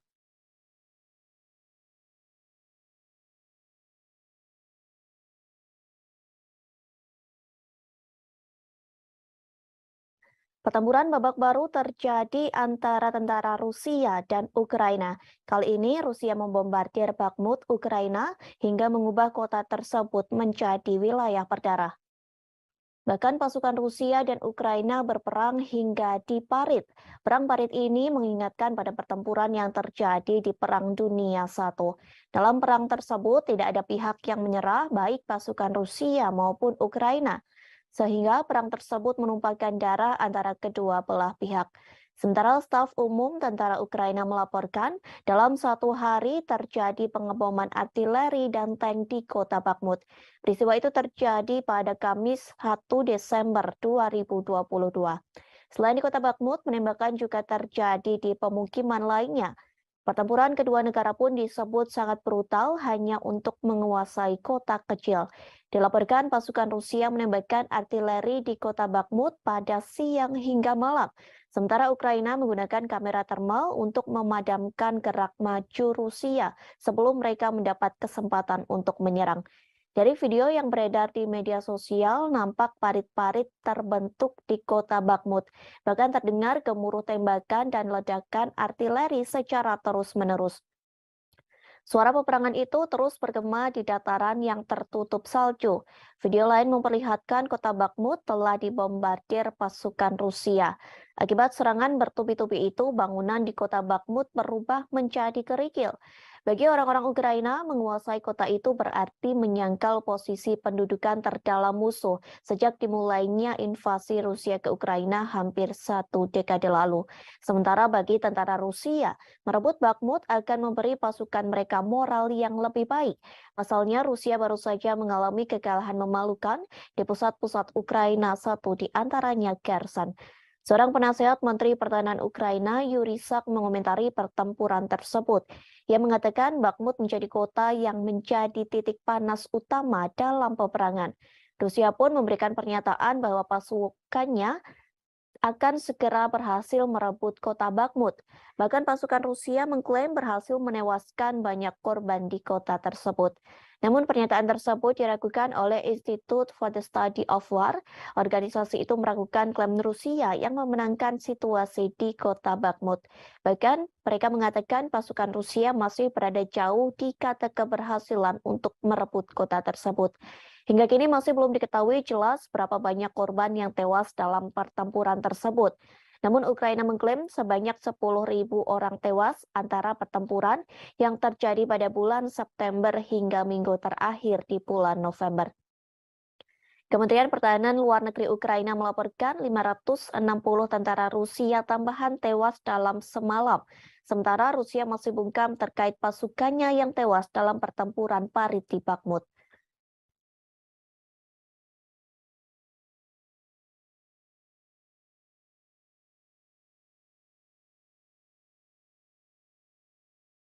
Rusia menyebut pasukan Ukraina mengalami kebodohan dalam melakukan perang dengan Moskow. Pasalnya, militer Ukraina gagal menyerang rudal Rusia. Sebaliknya, serangan gagal itu justru menghancurkan senjata pertahanan milik Ukraina sendiri. Hal tersebut telah disampaikan oleh juru bicara Kementerian Pertahanan Rusia, Letnan Jenderal Igor Konasenkov. Ia mengatakan pasukan Rusia berhasil menembak jatuh pesawat tempur milik Ukraina. Jenis pesawat tempur Ukraina yang berhasil ditembak yakni Sukhoi Su-25. Peristiwa itu terjadi di wilayah Republik Rakyat Donetsk pada Rabu 30 November 2022. Igor Konasenkov mengatakan mulanya Ukraina hendak menyerang rudal pertahanan udara Rusia menggunakan Sukhoi Su-25. Namun serangan tersebut gagal total karena kebodohan militer Ukraina sendiri. Kegagalan tersebut lantaran unit artileri militer Rusia di Bakhmut selalu siap siaga, sehingga Rusia berhasil menggagalkan siasat dari pasukan Ukraina yang hendak menembak rudal udara Moskow.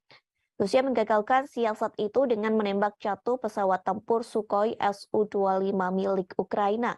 Upaya penggagalan siasat Ukraina itu dilakukan oleh pasukan Dirgantara Rusia.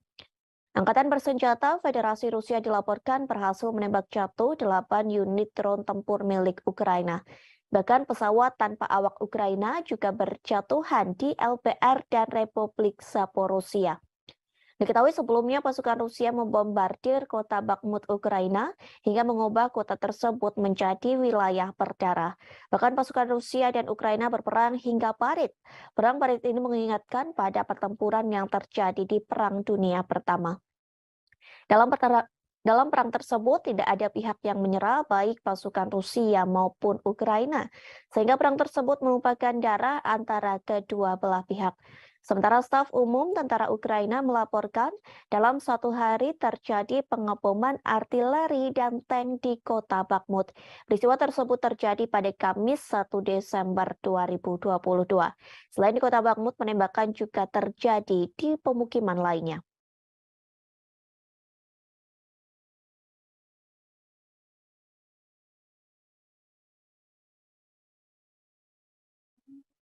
Ukraina akan memberlakukan pembatasan terhadap organisasi keagamaan di negara yang memiliki hubungan dengan Rusia.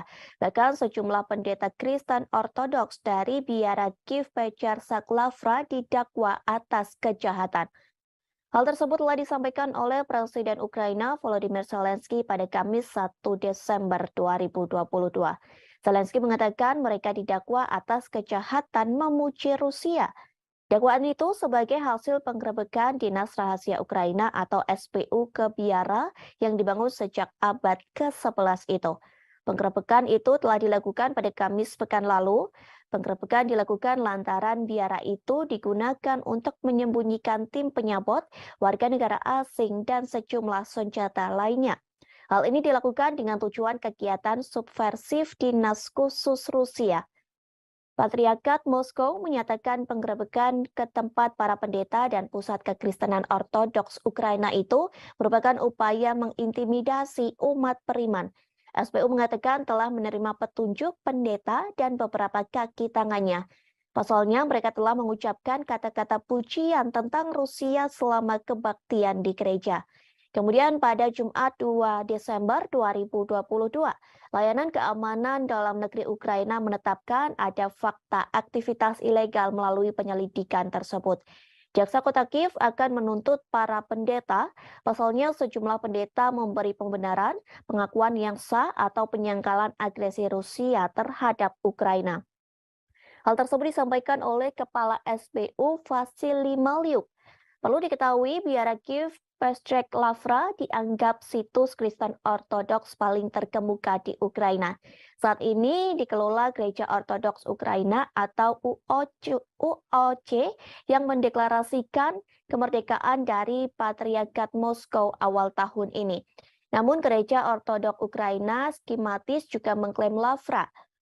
OCU sempat memposting video kebaktian di dalam Lavra sebelum pihak berwajib melakukan penggerebekan.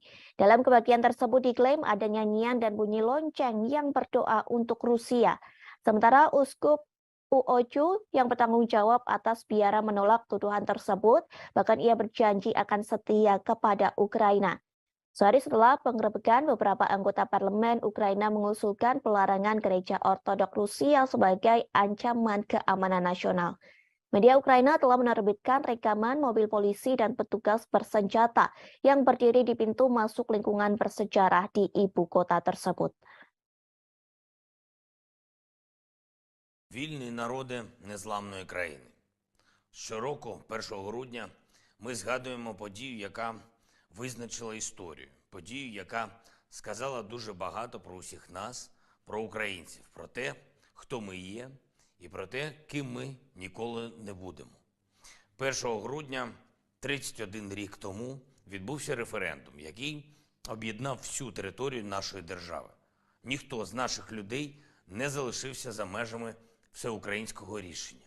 Київ і Севастополь, Одеса і Крим, Львів і Черкаси, Чернігів і Харків, Донецьк і Херсон, Запоріжжя і Луганськ, Хмельниччина і Кіровоградщина, Волинь і Дніпропетровщина, Суми і Закарпаття, Франківськ і Тернопіль, Житомирщина і Чернівці, Вінниця, Київщина, Миколаїв, Полтава, Рівне. Всі підтримали.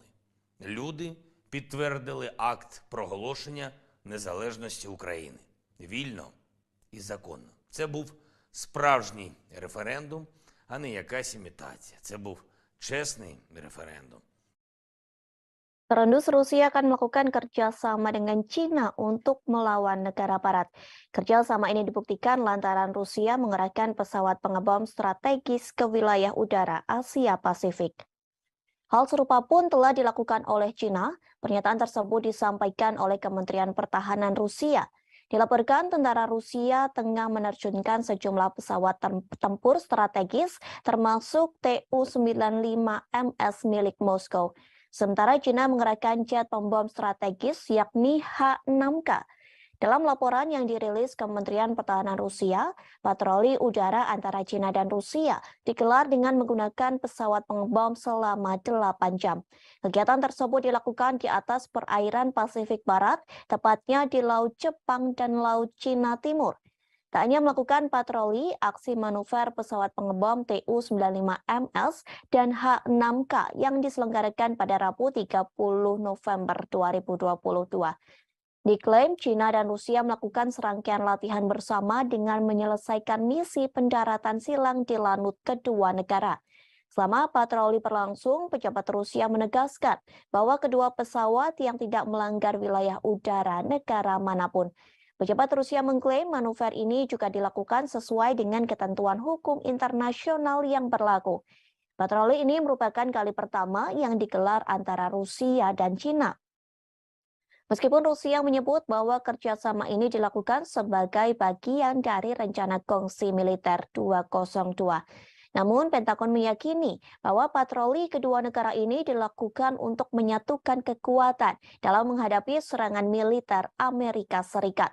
Pasalnya, hubungan ketiga negara tersebut sedang menegang. Ternyata hubungan Rusia dan China yang kian harmonis sudah terjalin sejak beberapa tahun terakhir. Kerjasama pertahanan antara China dan Rusia semakin kuat sejak Presiden Vladimir Putin mengirim pasukannya ke Ukraina pada 24 Februari. Bahkan di tengah memanasnya hubungan Rusia dengan negara-negara barat, pemerintah China nekat melakukan latihan gabungan dengan Rusia. Latihan tersebut telah dilakukan pada September 2022 silam. Dalam latihan tersebut, China mengirim lebih dari 2.000 tentara bersama dengan lebih dari 300 kendaraan militer dan 21 pesawat tempur serta 3 kapal perang lainnya.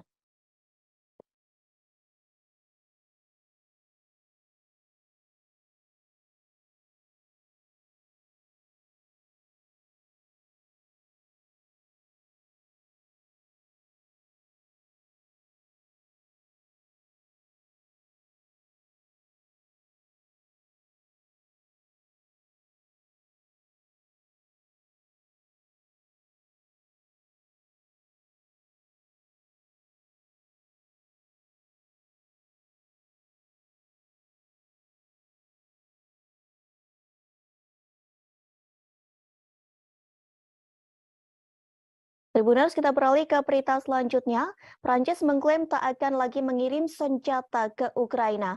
Hal ini dikarenakan Prancis mengakui persediaan senjata di negaranya menipis. Meski begitu, Prancis berjanji akan membantu Kiev dengan cara lain. Hal tersebut disampaikan oleh seorang sumber anonim pada Kamis 1 Desember 2022. Sumber tersebut mengatakan Prancis berharap tetap menebus situasi lewat bantuan sipil. Prancis pun merasa sedih lantaran tak bisa mengirim senjata di tengah sebagian besar anggota NATO juga kehabisan senjata untuk dikirim ke Ukraina. Kini Prancis sedang berusaha untuk menyelenggarakan konferensi untuk ketahanan Ukraina bulan ini. Konferensi itu dilakukan sebagai bagian dari upayanya untuk mengatasi kurangnya bantuan militer. Sebelumnya, para pemimpin Barat berjanji membantu Kiev melalui musim dingin.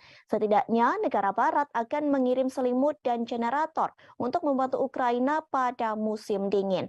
Bantuan sederhana itu dilakukan lantaran anggota NATO telah kehabisan senjata. Setidaknya 20 dari 30 anggota blok tersebut telah menghabiskan stok amunisi dan senjata mereka di gudang untuk dikirim ke Ukraina. Pada saat itu, surat kabar lokal mengatakan hanya sekutu yang lebih besar, termasuk Prancis, Jerman, dan Italia, yang dapat mempertahankan pengiriman senjata atau bahkan meningkatkannya ke Ukraina. Prancis berulang kali dituduh tidak memberikan bantuan keamanan yang cukup ke Kiev.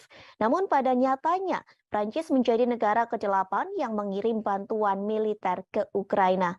Menanggapi kritik tersebut, bulan lalu Menteri Pertahanan Prancis Sébastien Lecornu mengumumkan Prancis akan memasok 2 sistem peluncur roket ganda ke Kiev. Paris juga mengonfirmasi pengiriman 2 baterai sistem pertahanan udara. Ia juga mengatakan mereka sedang melihat permintaan dari Ukraina untuk radar pertahanan melawan serangan Rusia. Prancis telah menyediakan sejumlah senjata untuk Ukraina, yakni howitzer, self-propelled Caesar, rudal anti-tank Milan, dan perangkat keras militer lainnya untuk dikirim ke Kiev. Sementara Moskow telah berulang kali memperingatkan negara-negara barat agar tidak mengirim senjata ke Ukraina. Pasalnya dengan bantuan dari negara barat, sama saja mereka sedang memperpanjang konflik. Washington pun pernah cemas akan ketidakmampuannya secara cepat memasok Ukraina dengan sistem dan amunisi canggih di tengah konfliknya dengan Rusia. Selain persediaan senjata menipis, ada masalah kemampuan industri pertahanan untuk mengatasi lonjakan permintaan.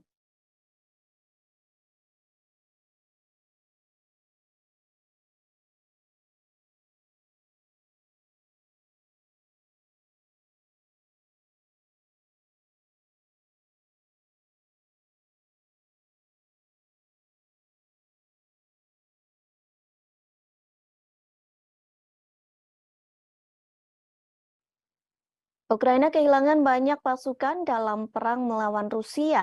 Dilaporkan sejauh ini, Ukraina kehilangan 10.000 hingga 13.000 tentara dalam perang tersebut. Hal ini telah dikatakan oleh penasehat Presiden Ukraina, yakni Mikhailo Podolyak. Ia mengatakan perkiraan angka ribuan tentara yang tewas itu sejak akhir Agustus 2022. Kala itu Panglima Angkatan Bersenjata mengatakan hampir 9.000 personil militer tewas, namun angkanya terus bertambah hingga awal Desember 2022. Meski banyak yang meninggal, namun sejatinya Podolyak mengatakan banyak tentara Rusia yang terluka. Tak hanya Ukraina, sebenarnya Rusia juga kehilangan ribuan pasukannya dalam perang melawan Ukraina. Dilaporkan Presiden Rusia Vladimir Putin telah kehilangan lebih di 6.000 pasukannya hanya dalam 2 minggu.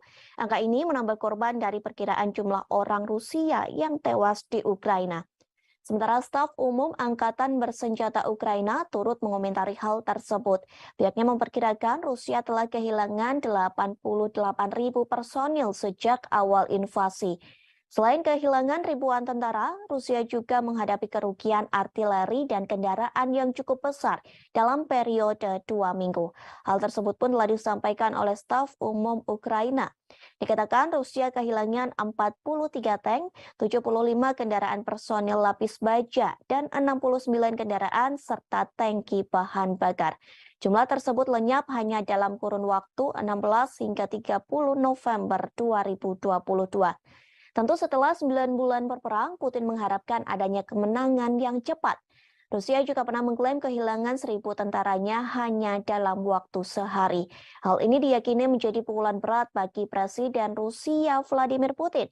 Menurut Ukraina, kondisi terparah yang terjadi pada Minggu 30 Oktober dengan jumlah pasukan tewas mencapai 950 orang dalam seharinya.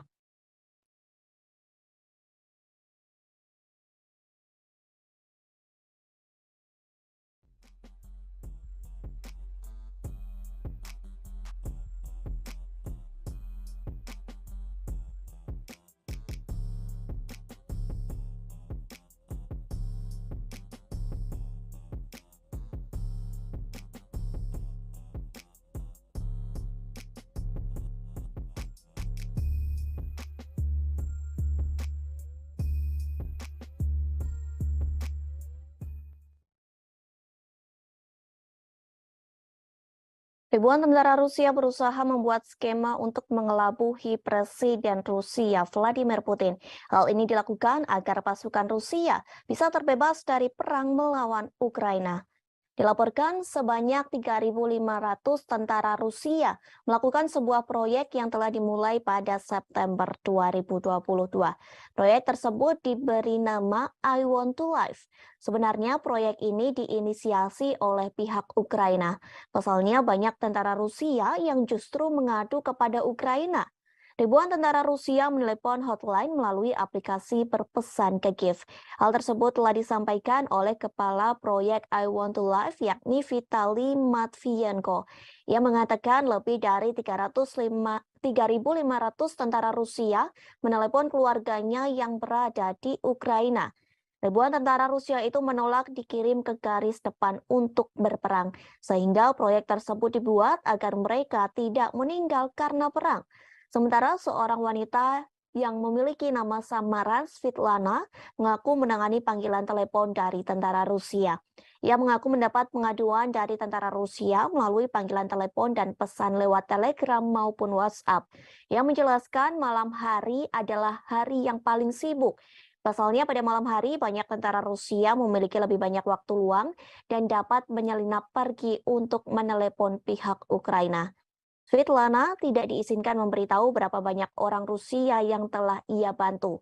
Ia hanya menyebutkan bahwa tentara yang ingin menyerah hanya disuruh membagikan lokasinya sebelum diberikan instruksi lebih lanjut.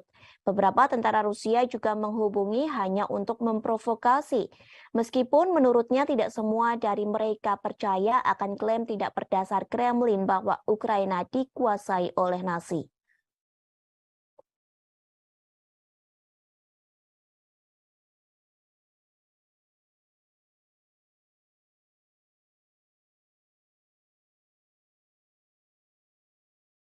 Rusia kembali memperingatkan NATO agar tidak memasok rudal Patriot ke Ukraina. Pasalnya, jika NATO tetap memasok senjata ke Ukraina, maka Rusia tidak akan tinggal diam. Rusia tak segan-segan akan menjadikan NATO sebagai target militer Moskow. Hal tersebut disampaikan oleh Wakil Ketua Dewan Keamanan Rusia Dmitry Medvedev pada Rabu 30 November silam. Medvedev mengatakan hal tersebut kepada para pemimpin NATO secara langsung di Rumania. Pertemuan tersebut membahas fase dukungan untuk Kiev. Tak lama setelah pernyataan Medvedev muncul, Menteri Luar Negeri Ukraina Dmytro Kuleba mengatakan Kiev membutuhkan rudal Patriot untuk melindungi infrastruktur utamanya. Kuleba menambahkan bahwa ia akan bekerja sama dengan Jerman. Kerjasama ini untuk mendapatkan senjata yang dirancang untuk menembak jatuh rudal yang masuk. Jerman telah menawarkan baterai Patriot ke Polandia seusai Warsawa dihantam rudal hingga menewaskan 2 orang. Mulanya diperkirakan rudal itu milik Rusia, namun kemudian diputuskan sebagai roket Ukraina yang salah tembak. Polandia menolak untuk mengambil Patriot dan menyarankan agar Jerman mengirim ke Kiev. Menteri Pertahanan juga mengatakan komponen untuk memperbaiki jaringan listrik Ukraina yang rusak parah juga harus menjadi prioritas sekutu NATO. Di sisi lain, Menteri Luar Negeri Amerika Serikat Antony Blinken yang bertemu dengan Kuleba pada Rabu 30 November. Blinken mengatakan bahwa negaranya mendukung Ukraina. Dukungan tersebut dalam bentuk penyediaan rudal surface-to-air Patriot ke Ukraina. Bantuan ini menjadi tanda kemajuan besar dalam jenis sistem pertahanan udara yang dikirim Barat untuk membantu Ukraina. Sekretaris Jenderal NATO Jens Stoltenberg membenarkan pengiriman sistem rudal surface-to-air yang canggih seperti itu sedang dipertimbangkan.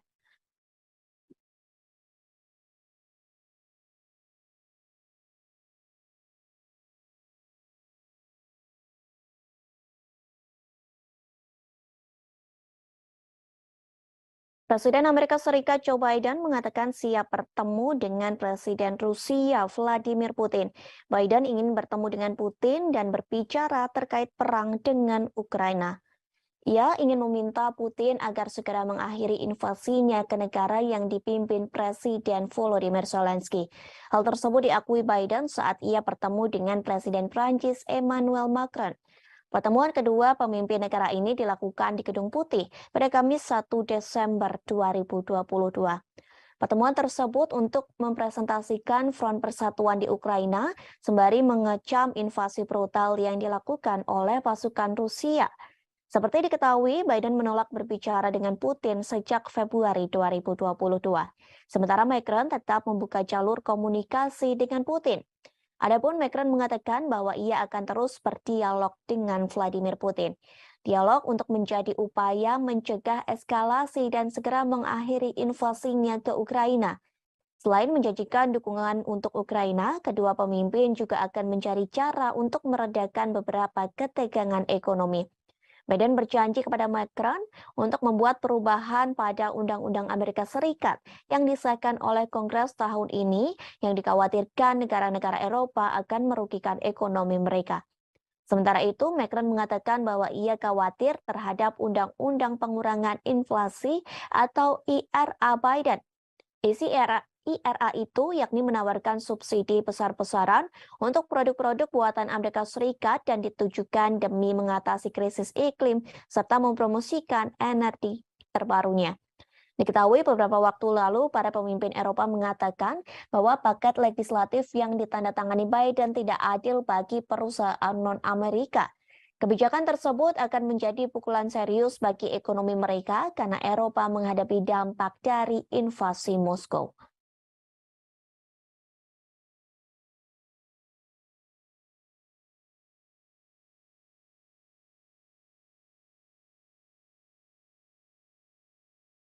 Tribuners, kita beralih ke berita selanjutnya. Amerika Serikat sedang dibuat geram dengan sikap Presiden Korea Utara, yakni Kim Jong-un. Akibatnya, Amerika Serikat sedang menyiapkan sanksi lebih banyak untuk Korea Utara. Hal tersebut telah disampaikan oleh Penasihat Keamanan Nasional Amerika Serikat, Jake Sullivan, pada Kamis 1 Desember 2022. Ia mengungkap rencana negaranya yang akan meningkatkan sanksi pada Korea Utara. Langkah ini diambil sebagai bentuk kertakan bagi Kim Jong-un yang gencar melakukan uji coba nuklir. Sullivan tak mengungkap sanksi apa saja yang akan dijatuhkan Washington pada Pyongyang. Namun sejauh ini Amerika Serikat mulai meluncurkan sejumlah senjata utama seperti kapal induk dan pembom jarak jauh. Ancaman ini dilontarkan untuk menekan Kim Jong-un agar mau menyerahkan persenjataan nuklirnya. Sebelum Amerika Serikat melontarkan ancaman, pemerintah Biden beserta para mitranya, Amerika Serikat, Korea Selatan, dan Jepang, sudah terlebih dahulu menyerukan upaya negosiasi denuklirisasi di semenanjung Korea pada pimpinan Pyongyang. Namun sayangnya upaya tersebut tak dihiraukan oleh Kim Jong-un. Pemimpin otoriter itu menyebut Amerika Serikat harus mengeluarkan ancaman untuk menekan Korea Utara. Menanggapi gertakan dari Amerika dan para sekutunya, Korea Utara mengatakan bahwa pihaknya tidak akan melakukan denuklirisasi. Meski Amerika tidak memiliki niat buruk terhadap Korea Utara dan terbuka untuk pembicaraan tanpa prasyarat. Namun hal tersebut tak lantas membuat Korea Utara percaya. Presiden Kim Jong-un menganggap bahwa Amerika Serikat dan sekutunya secara diam-diam telah menyusun kebijakan permusuhan. Hal ini yang kemudian mendorong Korea Utara untuk memperluas militernya dengan meningkatkan penggunaan senjata nuklir. Sebagai informasi, sebelum Washington menjatuhkan lebih banyak sanksi pada Pyongyang pada Oktober silam, diketahui pemerintah otoritas Joe Biden telah menargetkan 2 perusahaan yang terdaftar di Singapura dan sebuah perusahaan yang terdaftar di Kepulauan Marshall. Menurut Washington, keduanya secara aktif mendukung program senjata militer milik Pyongyang. Tak hanya itu, pemerintah Amerika Serikat bersama PBB beberapa kali turut menjatuhkan sanksi kepada Korea Utara. Sanksi itu berupa pemblokiran sejumlah akses pada Pyongyang. Namun sayangnya cara tersebut belum mampu menghentikan aktivitas uji coba nuklir Korea Utara. Rencana pemerintah Amerika Serikat akan terus menggelar pembicaraan untuk menghindari peningkatan bahaya kemanusiaan di kawasan Asia.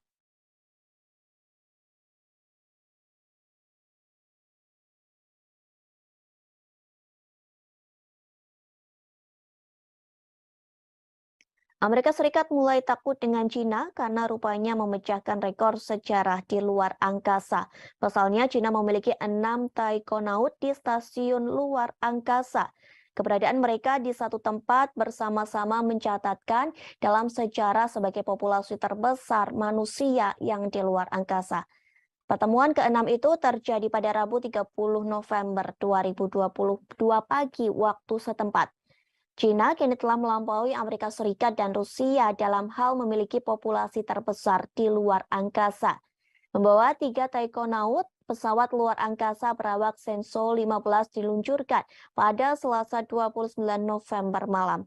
Lalu pesawat tersebut melakukan pertemuan otomatis cepat dan berlabuh dengan stasiun luar angkasa China di pelabuhan sekira pukul 5:42. Pada Rabu 30 November sekira pukul 7:33, anggota kru Shenzhou 14 yang telah tinggal dan bekerja di luar angkasa selama 6 bulan membuka pintu. Mereka yang tadinya menonton siaran langsung peluncuran Shenzhou 15 dari bumi pada Selasa malam akhirnya membuka pintu dan menyambut rekan kru Shenzhou 15 mereka. Kemudian keenam taikonaut dari dua misi tersebut mengambil foto kelompok bersejarah untuk memperingati pertemuan antariksa mereka. Selanjutnya, kedua kru akan melakukan penyerahan langsung pertama stadion luar angkasa Cina di orbit. Mereka akan tinggal dan bekerja sama di stasiun luar angkasa selama sekira 5 hari. Hal ini juga menjadi tanda pertama dalam sejarah kedirgantaraan Cina.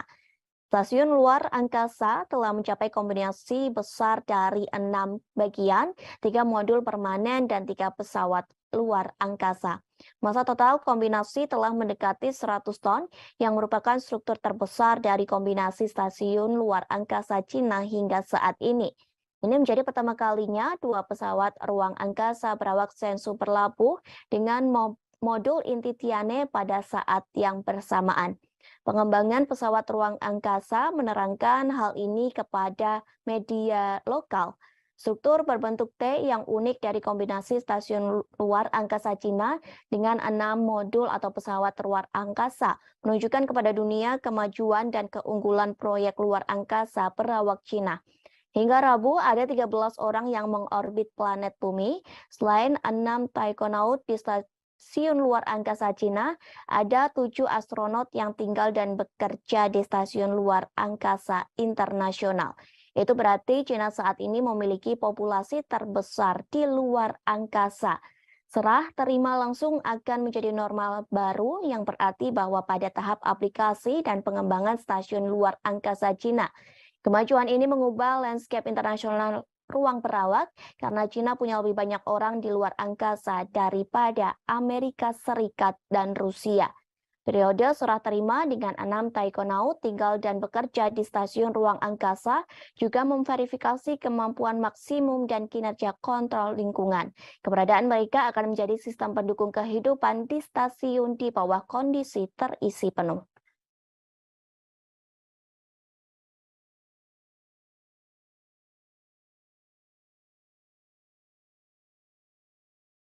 Tribuners, kita beralih ke berita yang terakhir. Situs asing berbasis New York, Amerika Serikat akan melelang Kepulauan Widi mulai minggu depan. Terdapat lebih dari 100 pulau di Kepulauan Widi yang tersebar di kawasan seluas 10.000 hektar. Dengan adanya lelang tersebut, Indonesia disebut akan menghadapi masalah lingkungan. Hal tersebut telah disampaikan oleh Koordinator Nasional di Destruksi Fishing Watch Indonesia, yakni Muhammad Abdi Suhufan. Ia meminta pemerintah Indonesia untuk menyelidiki lelang tersebut.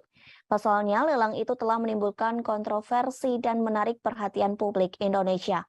Menurutnya, meskipun pembangunan direncanakan untuk perlindungan lingkungan, kepemilikan pribadi atas pulau-pulau tersebut akan berdampak bagi masyarakat setempat secara sosial dan ekonomi. Ia juga mengatakan pelelangan tersebut akan berdampak sosial, yakni melampaui manfaat lingkungan yang diharapkan. Diketahui, hukum Indonesia menyatakan non-warga negara Indonesia tidak dapat secara resmi membeli pulau di negara tersebut. Namun, pembelian Kepulauan Widi bisa disiasati dengan membuat pemilik akhirnya mengakuisisi saham di PT Leadership East Island Indonesia. Wakil Presiden Eksekutif untuk Eropa, Timur Tengah, dan Afrika, yakni Charlie Smith, mengharapkan tawaran untuk Kepulauan Widi menjadi besar. Melalui situs asing, pelelangan Kepulauan Widi akan dibuka pada 8 Desember, pukul 8 waktu setempat atau pukul 16 waktu Indonesia Barat. Pelelangan akan berlangsung secara daring hingga 14 Desember 2022. Tidak ada harga dasar, tetapi penawar diminta untuk memberikan deposit sebesar 100.000 dolar Amerika Serikat atau setara dengan 1, miliar rupiah untuk membuktikan bahwa mereka serius. Sebelumnya, kabar pelelangan ini pun membuat TNI langsung bergerak. Mereka mengibarkan bendera merah putih hingga mengecat sebagian rumah warga selaras dengan warna bendera pada Minggu 27 November. TNI tersebut merupakan anggota Kodim 1509 Labuha Halmahera Selatan. Pengibaran bendera tersebut sebagai bentuk protes dengan adanya rencana pelelangan Pulau Widi di situs asing yang berbasis di Amerika Serikat. Dadim 1509 Labuha Letkol Kafromi Pranikotan Sitompul pun akhirnya buka suara. Menurutnya, pihaknya mengerahkan 1 SST yang dikomandai dan Ramil 150904 Mava, Letda Infanteri Samuel Ano. Romi mengatakan kegiatan yang dilaksanakan di Pulau Widi itu untuk menegaskan kembali bahwa Widi tidak diperjualbelikan. Hal itu tertuang dalam undang-undang dan dijelaskan hanya bisa dikelola secara berkala dan berizin resmi. Pasalnya, Kepulauan Widi sendiri berada di wilayah konservasi terumbu karang, bakau, dan ikan.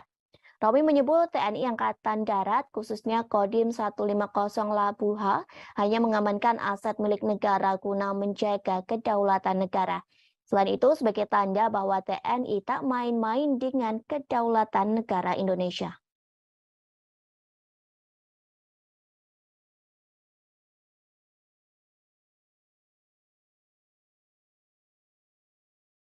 Pertempuran babak baru terjadi antara tentara Rusia dan Ukraina. Kali ini Rusia membombardir Bakhmut, Ukraina, hingga mengubah kota tersebut menjadi wilayah berdarah. Bahkan pasukan Rusia dan Ukraina berperang hingga di Parit. Perang Parit ini mengingatkan pada pertempuran yang terjadi di Perang Dunia I. Dalam perang tersebut tidak ada pihak yang menyerah, baik pasukan Rusia maupun Ukraina, sehingga perang tersebut menumpahkan darah antara kedua belah pihak. Sementara staf umum tentara Ukraina melaporkan, dalam satu hari terjadi pengeboman artileri dan tank di kota Bakhmut.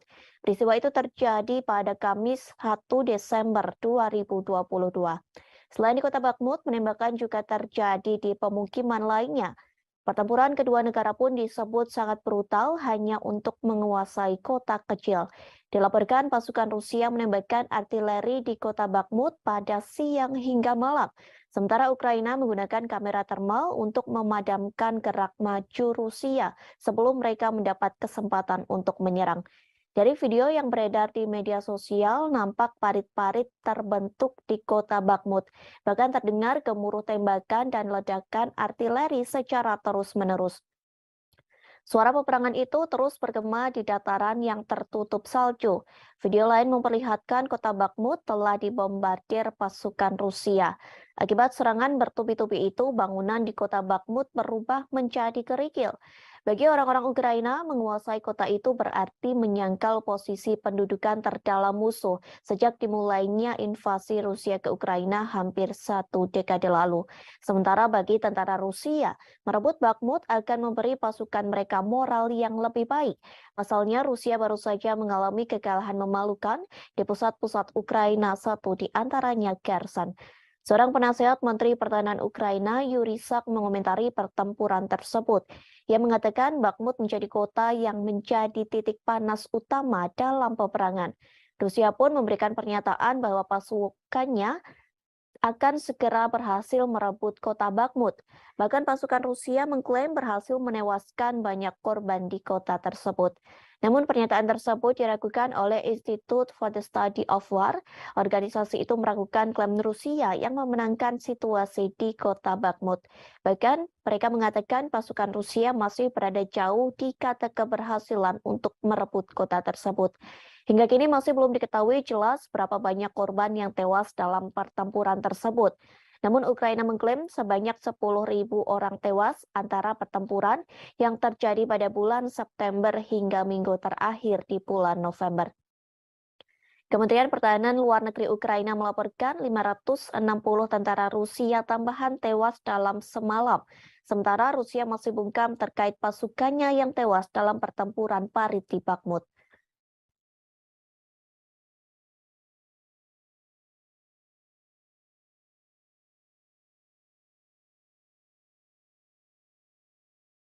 Rusia menyebut pasukan Ukraina mengalami kebodohan dalam melakukan perang dengan Moskow. Pasalnya, militer Ukraina gagal menyerang rudal Rusia. Sebaliknya, serangan gagal itu justru menghancurkan senjata pertahanan milik Ukraina sendiri. Hal tersebut telah disampaikan oleh juru bicara Kementerian Pertahanan Rusia, Letnan Jenderal Igor Konasenkov. Ia mengatakan pasukan Rusia berhasil menembak jatuh pesawat tempur milik Ukraina. Jenis pesawat tempur Ukraina yang berhasil ditembak yakni Sukhoi Su-25. Peristiwa itu terjadi di wilayah Republik Rakyat Donetsk pada Rabu 30 November 2022. Igor Konashenkov mengatakan mulanya Ukraina hendak menyerang rudal pertahanan udara Rusia menggunakan Sukhoi Su-25. Namun serangan tersebut gagal total karena kebodohan militer Ukraina sendiri. Kegagalan tersebut lantaran unit artileri militer Rusia di Bakhmut selalu siap siaga, sehingga Rusia berhasil menggagalkan siasat dari pasukan Ukraina yang hendak menembak rudal udara Moskow. Rusia menggagalkan siasat itu dengan menembak jatuh pesawat tempur Sukhoi Su-25 milik Ukraina. Upaya penggagalan siasat Ukraina itu dilakukan oleh pasukan Dirgantara Rusia. Angkatan bersenjata Federasi Rusia dilaporkan berhasil menembak jatuh 8 unit drone tempur milik Ukraina. Bahkan pesawat tanpa awak Ukraina juga berjatuhan di LPR dan Republik Zaporozhia. Diketahui sebelumnya pasukan Rusia membombardir kota Bakhmut Ukraina hingga mengubah kota tersebut menjadi wilayah berdarah. Bahkan pasukan Rusia dan Ukraina berperang hingga parit. Perang parit ini mengingatkan pada pertempuran yang terjadi di Perang Dunia Pertama.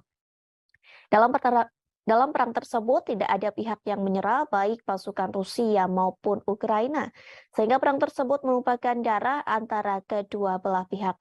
Sementara staf umum tentara Ukraina melaporkan dalam satu hari terjadi pengeboman artileri dan tank di kota Bakhmut. Peristiwa tersebut terjadi pada Kamis 1 Desember 2022. Selain di kota Bakhmut, penembakan juga terjadi di pemukiman lainnya.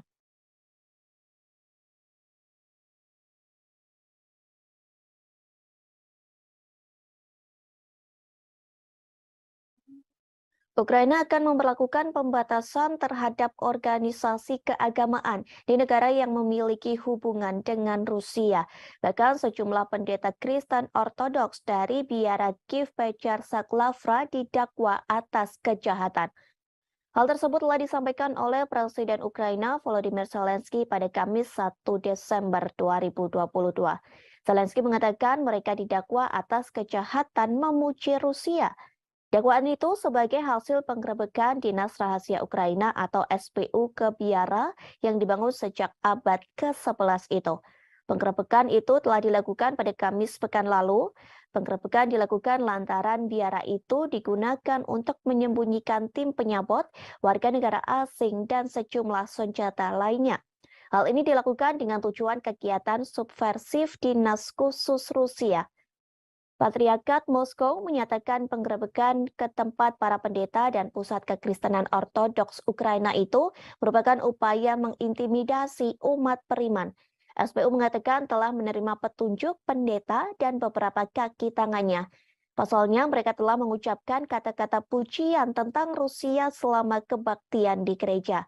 Kemudian pada Jumat 2 Desember 2022, Layanan Keamanan Dalam Negeri Ukraina menetapkan ada fakta aktivitas ilegal melalui penyelidikan tersebut. Jaksa Kota Kiev akan menuntut para pendeta, pasalnya sejumlah pendeta memberi pembenaran, pengakuan yang sah atau penyangkalan agresi Rusia terhadap Ukraina. Hal tersebut disampaikan oleh Kepala SBU Vasily Malyuk. Perlu diketahui, biara Kiev Petr Lavra dianggap situs Kristen Ortodoks paling terkemuka di Ukraina.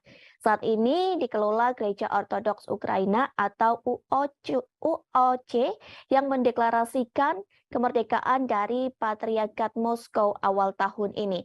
Namun Gereja Ortodoks Ukraina skematis juga mengklaim Lavra.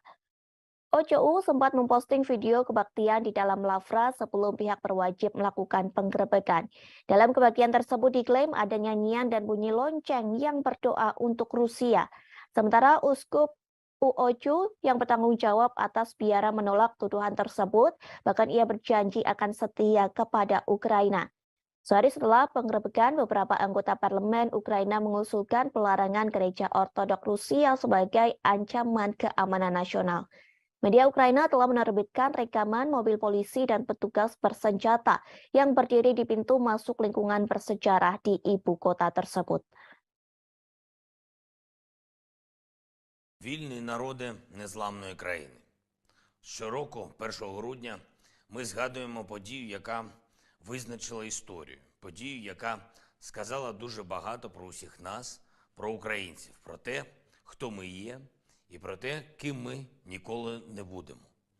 1 грудня 31 рік тому відбувся референдум, який об'єднав всю територію нашої держави.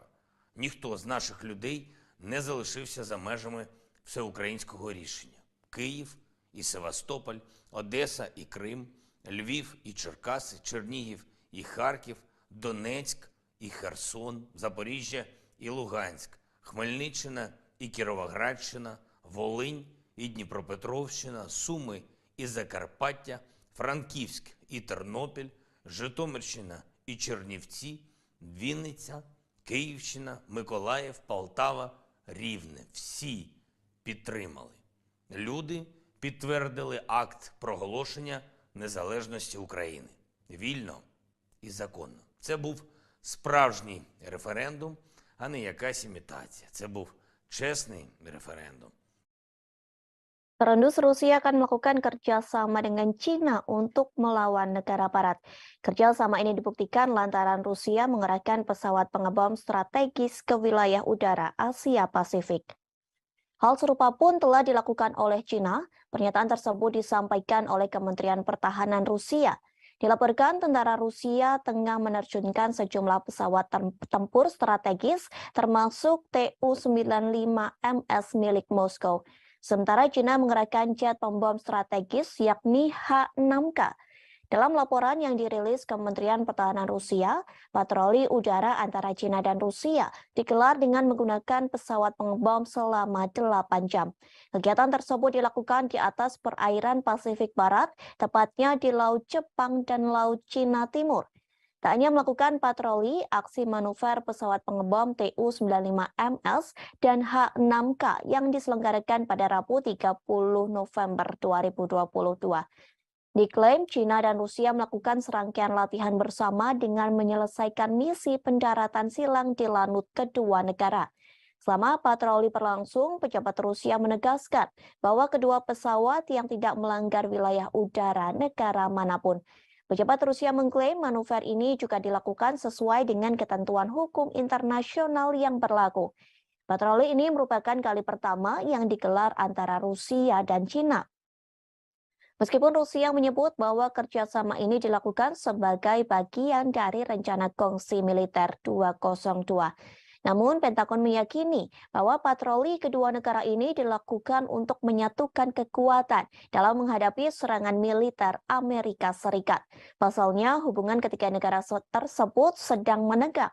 Ternyata hubungan Rusia dan Cina yang kian harmonis sudah terjalin sejak beberapa tahun terakhir.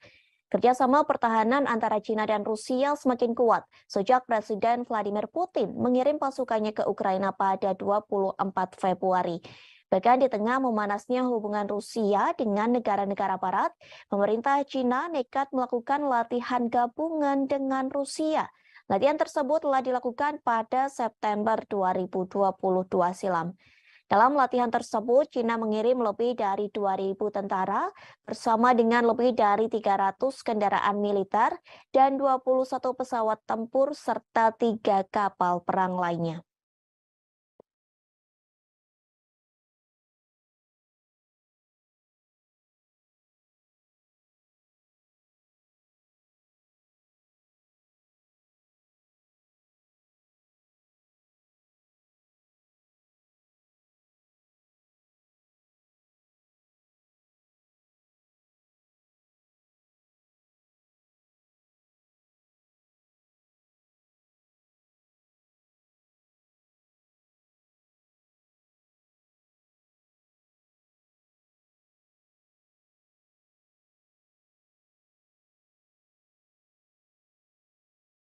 Tribuners, kita beralih ke berita selanjutnya. Prancis mengklaim tak akan lagi mengirim senjata ke Ukraina. Hal ini dikarenakan Prancis mengakui persediaan senjata di negaranya menipis.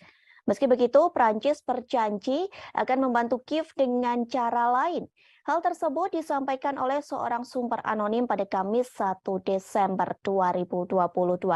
Sumber tersebut mengatakan Prancis berharap tetap menebus situasi lewat bantuan sipil.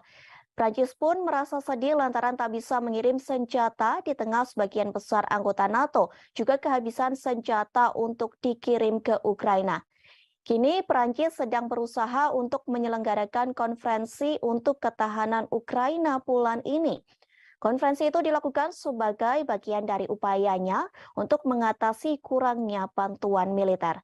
Sebelumnya, para pemimpin Barat berjanji membantu Kiev melalui musim dingin. Setidaknya, negara Barat akan mengirim selimut dan generator untuk membantu Ukraina pada musim dingin. Bantuan sederhana itu dilakukan lantaran anggota NATO telah kehabisan senjata. Setidaknya 20 dari 30 anggota blok tersebut telah menghabiskan stok amunisi dan senjata mereka di gudang untuk dikirim ke Ukraina. Pada saat itu, surat kabar lokal mengatakan hanya sekutu yang lebih besar, termasuk Prancis, Jerman, dan Italia, yang dapat mempertahankan pengiriman senjata atau bahkan meningkatkannya ke Ukraina. Prancis berulang kali dituduh tidak memberikan bantuan keamanan yang cukup ke Kiev. Namun pada nyatanya, Prancis menjadi negara ke-8 yang mengirim bantuan militer ke Ukraina. Menanggapi kritik tersebut, bulan lalu Menteri Pertahanan Prancis Sebastien Lecornu mengumumkan Prancis akan memasok 2 sistem peluncur roket ganda ke Kiev. Paris juga mengonfirmasi pengiriman 2 baterai sistem pertahanan udara. Ia juga mengatakan mereka sedang melihat permintaan dari Ukraina untuk radar pertahanan melawan serangan Rusia. Prancis telah menyediakan sejumlah senjata untuk Ukraina, yakni howitzer, self-propelled Caesar, rudal anti-tank Milan, dan perangkat keras militer lainnya untuk dikirim ke Kiev. Sementara Moskow telah berulang kali memperingatkan negara-negara Barat agar tidak mengirim senjata ke Ukraina. Pasalnya dengan bantuan dari negara Barat, sama saja mereka sedang memperpanjang konflik. Washington pun pernah cemas akan ketidakmampuannya secara cepat memasok Ukraina dengan sistem dan amunisi canggih di tengah konfliknya dengan Rusia. Selain persediaan senjata menipis, ada masalah kemampuan industri pertahanan untuk mengatasi lonjakan permintaan.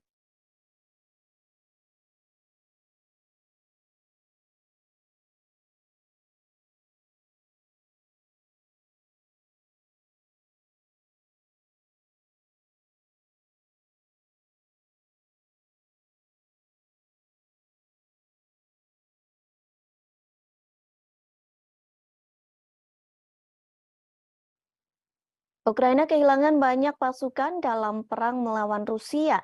Dilaporkan sejauh ini, Ukraina kehilangan 10.000 hingga 13.000 tentara dalam perang tersebut. Hal ini telah dikatakan oleh penasehat Presiden Ukraina, yakni Mikhailo Podolyak. Ia mengatakan perkiraan angka ribuan tentara yang tewas itu sejak akhir Agustus 2022. Kala itu Panglima Angkatan Bersenjata mengatakan hampir 9.000 personil militer tewas, namun angkanya terus bertambah hingga awal Desember 2022. Meski banyak yang meninggal, namun sejatinya Podolyak mengatakan banyak tentara Rusia yang terluka. Tak hanya Ukraina, sebenarnya Rusia juga kehilangan ribuan pasukannya dalam perang melawan Ukraina. Dilaporkan Presiden Rusia Vladimir Putin telah kehilangan lebih dari 6.000 pasukannya hanya dalam 2 minggu. Angka ini menambah korban dari perkiraan jumlah orang Rusia yang tewas di Ukraina. Sementara staf umum Angkatan Bersenjata Ukraina turut mengomentari hal tersebut. Pihaknya memperkirakan Rusia telah kehilangan 88.000 personil sejak awal invasi. Selain kehilangan ribuan tentara, Rusia juga menghadapi kerugian artileri dan kendaraan yang cukup besar dalam periode 2 minggu. Hal tersebut pun telah disampaikan oleh staf umum Ukraina. Dikatakan Rusia kehilangan 43 tank, 75 kendaraan personil lapis baja, dan 69 kendaraan serta tangki bahan bakar. Jumlah tersebut lenyap hanya dalam kurun waktu 16 hingga 30 November 2022. Tentu setelah 9 bulan berperang, Putin mengharapkan adanya kemenangan yang cepat. Rusia juga pernah mengklaim kehilangan 1.000 tentaranya hanya dalam waktu sehari. Hal ini diyakini menjadi pukulan berat bagi Presiden Rusia Vladimir Putin. Menurut Ukraina, kondisi terparah yang terjadi pada Minggu 30 Oktober dengan jumlah pasukan tewas mencapai 950 orang dalam seharinya.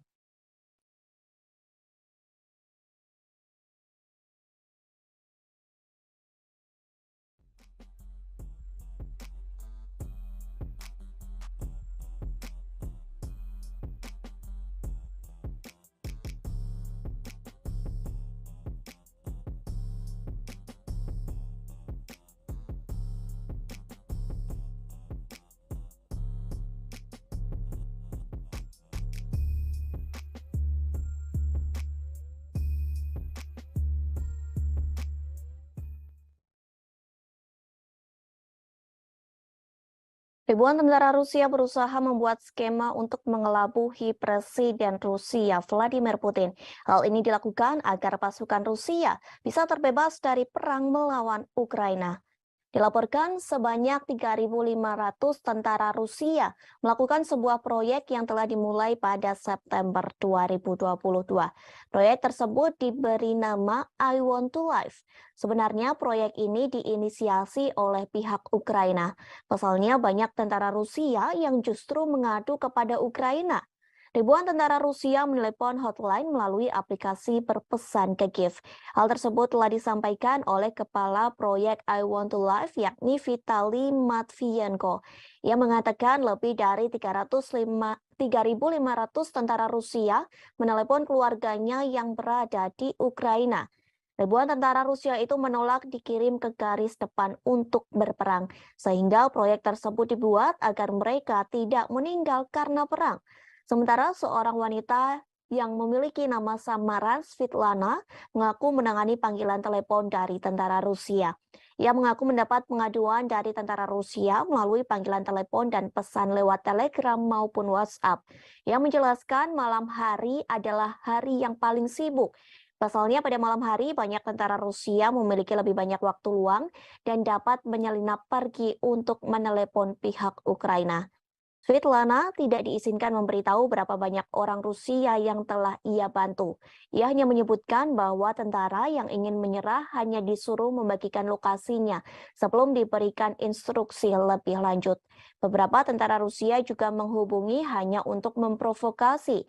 Meskipun menurutnya tidak semua dari mereka percaya akan klaim tidak berdasar Kremlin bahwa Ukraina dikuasai oleh Nazi.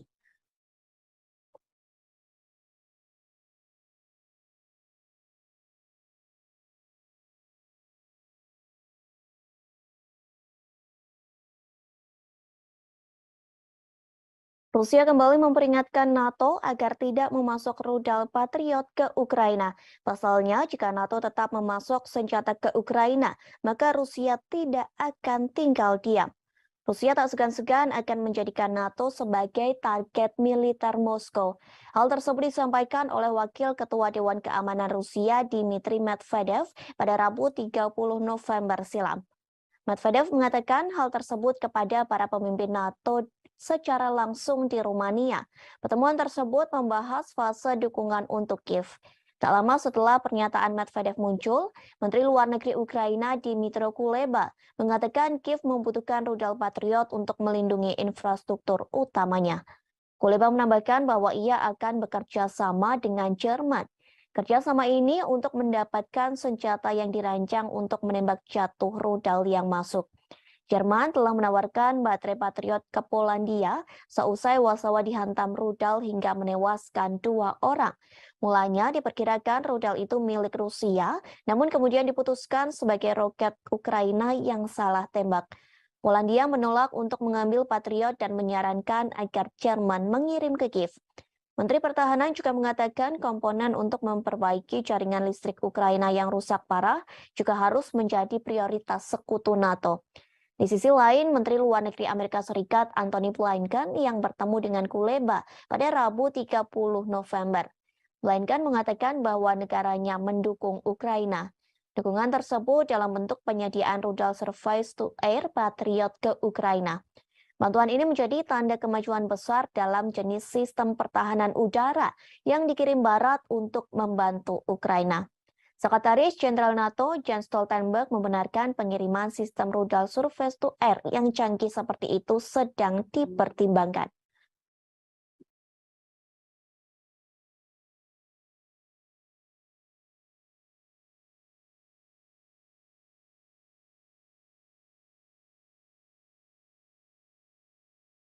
Presiden Amerika Serikat Joe Biden mengatakan siap bertemu dengan Presiden Rusia Vladimir Putin. Biden ingin bertemu dengan Putin dan berbicara terkait perang dengan Ukraina. Ia ingin meminta Putin agar segera mengakhiri invasinya ke negara yang dipimpin Presiden Volodymyr Zelensky. Hal tersebut diakui Biden saat ia bertemu dengan Presiden Prancis Emmanuel Macron. Pertemuan kedua pemimpin negara ini dilakukan di Gedung Putih pada Kamis 1 Desember 2022. Pertemuan tersebut untuk mempresentasikan Front Persatuan di Ukraina sembari mengecam invasi brutal yang dilakukan oleh pasukan Rusia. Seperti diketahui, Biden menolak berbicara dengan Putin sejak Februari 2022. Sementara Macron tetap membuka jalur komunikasi dengan Putin. Adapun Macron mengatakan bahwa ia akan terus berdialog dengan Vladimir Putin. Dialog untuk menjadi upaya mencegah eskalasi dan segera mengakhiri invasinya ke Ukraina. Selain menjanjikan dukungan untuk Ukraina, kedua pemimpin juga akan mencari cara untuk meredakan beberapa ketegangan ekonomi. Biden berjanji kepada Macron untuk membuat perubahan pada Undang-Undang Amerika Serikat yang disahkan oleh Kongres tahun ini yang dikhawatirkan negara-negara Eropa akan merugikan ekonomi mereka.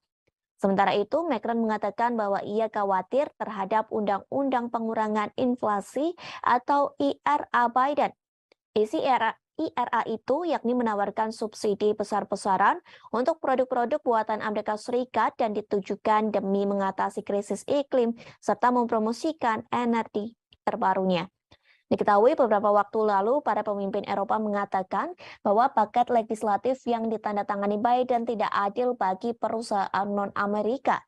Kebijakan tersebut akan menjadi pukulan serius bagi ekonomi mereka karena Eropa menghadapi dampak dari invasi Moskow.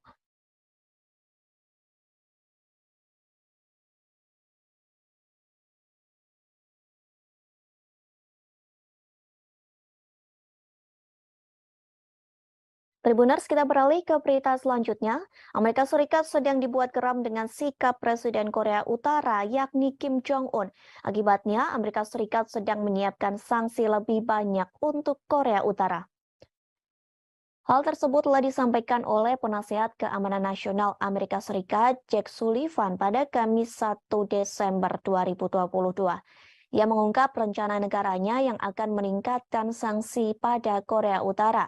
Langkah ini diambil sebagai bentuk kertakan bagi Kim Jong-un yang gencar melakukan uji coba nuklir. Sullivan tak mengungkap sanksi apa saja yang akan dijatuhkan Washington pada Pyongyang. Namun sejauh ini Amerika Serikat mulai meluncurkan sejumlah senjata utama seperti kapal induk dan pembom jarak jauh. Ancaman ini dilontarkan untuk menekan Kim Jong-un agar mau menyerahkan persenjataan nuklirnya. Sebelum Amerika Serikat melontarkan ancaman, pemerintah Biden beserta para mitranya, Amerika Serikat, Korea Selatan, dan Jepang, sudah terlebih dahulu menyerukan upaya negosiasi denuklirisasi di semenanjung Korea pada pimpinan Pyongyang. Namun sayangnya upaya tersebut tak dihiraukan oleh Kim Jong-un. Pemimpin otoriter itu menyebut Amerika Serikat harus mengeluarkan ancaman untuk menekan Korea Utara. Menanggapi gertakan dari Amerika dan para sekutunya, Korea Utara mengatakan bahwa pihaknya tidak akan melakukan denuklirisasi. Meski Amerika tidak memiliki niat buruk terhadap Korea Utara dan terbuka untuk pembicaraan tanpa prasyarat. Namun hal tersebut tak lantas membuat Korea Utara percaya. Presiden Kim Jong-un menganggap bahwa Amerika Serikat dan sekutunya secara diam-diam telah menyusun kebijakan permusuhan. Hal ini yang kemudian mendorong Korea Utara untuk memperluas militernya dengan meningkatkan penggunaan senjata nuklir. Sebagai informasi, sebelum Washington menjatuhkan lebih banyak sanksi pada Pyongyang pada Oktober silam, diketahui pemerintah otoritas Joe Biden telah menargetkan 2 perusahaan yang terdaftar di Singapura dan sebuah perusahaan yang terdaftar di Kepulauan Marshall. Menurut Washington, keduanya secara aktif mendukung program senjata militer milik Pyongyang. Tak hanya itu, pemerintah Amerika Serikat bersama PBB beberapa kali turut menjatuhkan sanksi kepada Korea Utara. Sanksi itu berupa pemblokiran sejumlah akses pada Pyongyang. Namun sayangnya cara tersebut belum mampu menghentikan aktivitas uji coba nuklir Korea Utara. Rencana pemerintah Amerika Serikat akan terus menggelar pembicaraan untuk menghindari peningkatan bahaya kemanusiaan di kawasan Asia.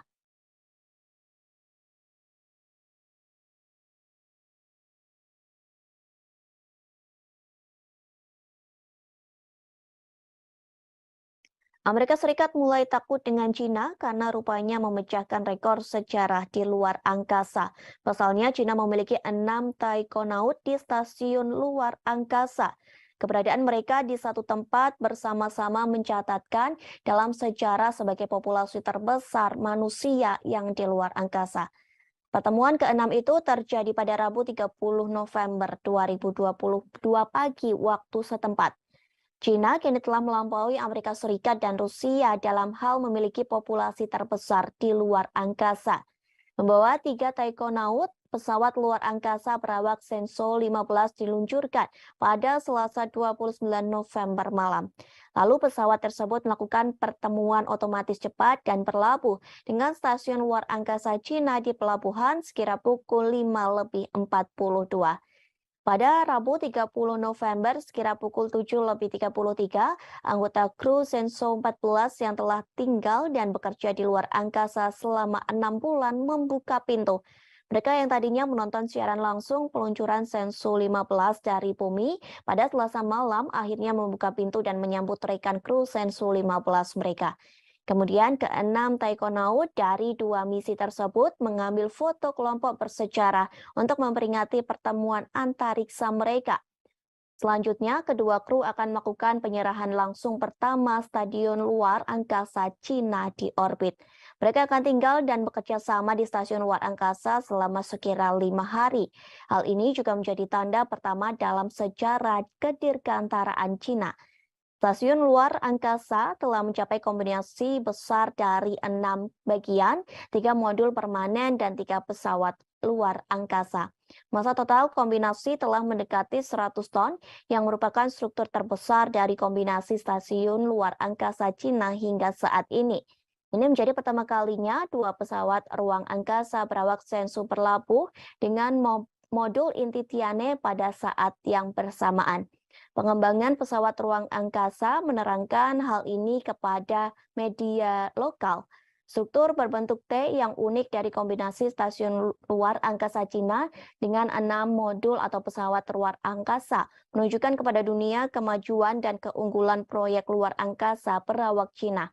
Hingga Rabu, ada 13 orang yang mengorbit planet bumi. Selain 6 taikonaut di stasiun luar angkasa Cina, ada 7 astronot yang tinggal dan bekerja di stasiun luar angkasa internasional. Itu berarti Cina saat ini memiliki populasi terbesar di luar angkasa. Serah terima langsung akan menjadi normal baru yang berarti bahwa pada tahap aplikasi dan pengembangan stasiun luar angkasa Cina, kemajuan ini mengubah landscape internasional ruang perawak karena Cina punya lebih banyak orang di luar angkasa daripada Amerika Serikat dan Rusia. Periode serah terima dengan 6 taikonaut tinggal dan bekerja di stasiun ruang angkasa juga memverifikasi kemampuan maksimum dan kinerja kontrol lingkungan. Keberadaan mereka akan menjadi sistem pendukung kehidupan di stasiun di bawah kondisi terisi penuh.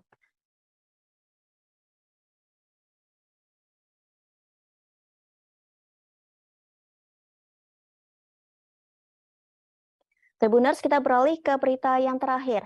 Situs asing berbasis New York, Amerika Serikat akan melelang Kepulauan Widi mulai minggu depan. Terdapat lebih dari 100 pulau di Kepulauan Widi yang tersebar di kawasan seluas 10.000 hektar. Dengan adanya lelang tersebut, Indonesia disebut akan menghadapi masalah lingkungan. Hal tersebut telah disampaikan oleh Koordinator Nasional di Destructive Fishing Watch Indonesia, yakni Muhammad Abdi Suhufan. Ia meminta pemerintah Indonesia untuk menyelidiki lelang tersebut. Pasalnya, lelang itu telah menimbulkan kontroversi dan menarik perhatian publik Indonesia. Menurutnya, meskipun pembangunan direncanakan untuk perlindungan lingkungan, kepemilikan pribadi atas pulau-pulau tersebut akan berdampak bagi masyarakat setempat secara sosial dan ekonomi. Ia juga mengatakan pelelangan tersebut akan berdampak sosial, yakni melampaui manfaat lingkungan yang diharapkan. Diketahui, hukum Indonesia menyatakan non-warga negara Indonesia tidak dapat secara resmi membeli pulau di negara tersebut. Namun, pembelian Kepulauan Widi bisa disiasati dengan membuat pemilik akhirnya mengakuisisi saham di PT Leadership East Island Indonesia. Wakil Presiden Eksekutif untuk Eropa, Timur Tengah, dan Afrika, yakni Charlie Smith, mengharapkan tawaran untuk Kepulauan Widi menjadi besar. Melalui situs asing, pelelangan Kepulauan Widi akan dibuka pada 8 Desember, pukul 8 waktu setempat atau pukul 16 waktu Indonesia Barat. Pelelangan akan berlangsung secara daring hingga 14 Desember 2022. Tidak ada harga dasar, tetapi penawar diminta untuk memberikan deposit sebesar 100.000 dolar Amerika Serikat atau setara dengan 1, miliar rupiah untuk membuktikan bahwa mereka serius. Sebelumnya, kabar pelelangan ini pun membuat TNI langsung bergerak. Mereka mengibarkan bendera merah putih hingga mengecat sebagian rumah warga selaras dengan warna bendera pada Minggu 27 November. TNI tersebut merupakan anggota Kodim 1509 Labuha Halmahera Selatan. Pengibaran bendera tersebut sebagai bentuk protes dengan adanya rencana pelelangan Pulau Widi di situs asing yang berbasis di Amerika Serikat. Dadim 1509 Labuha Letkol Kafromi Pranikotan Sitompul pun akhirnya buka suara. Menurutnya, pihaknya mengerahkan satu SST yang dikomandai dan Ramil 150904 MAFA Letda Infanteri Samuel Ano. Romi mengatakan kegiatan yang dilaksanakan di Pulau Widi itu untuk menegaskan kembali bahwa Widi tidak diperjualbelikan. Hal itu tertuang dalam undang-undang dan dijelaskan hanya bisa dikelola secara berkala dan berizin resmi. Pasalnya, Kepulauan Widi sendiri berada di wilayah konservasi terumbu karang, bakau, dan ikan. Romi menyebut TNI Angkatan Darat, khususnya Kodim 150 Labuha, hanya mengamankan aset milik negara guna menjaga kedaulatan negara. Selain itu, sebagai tanda bahwa TNI tak main-main dengan kedaulatan negara Indonesia.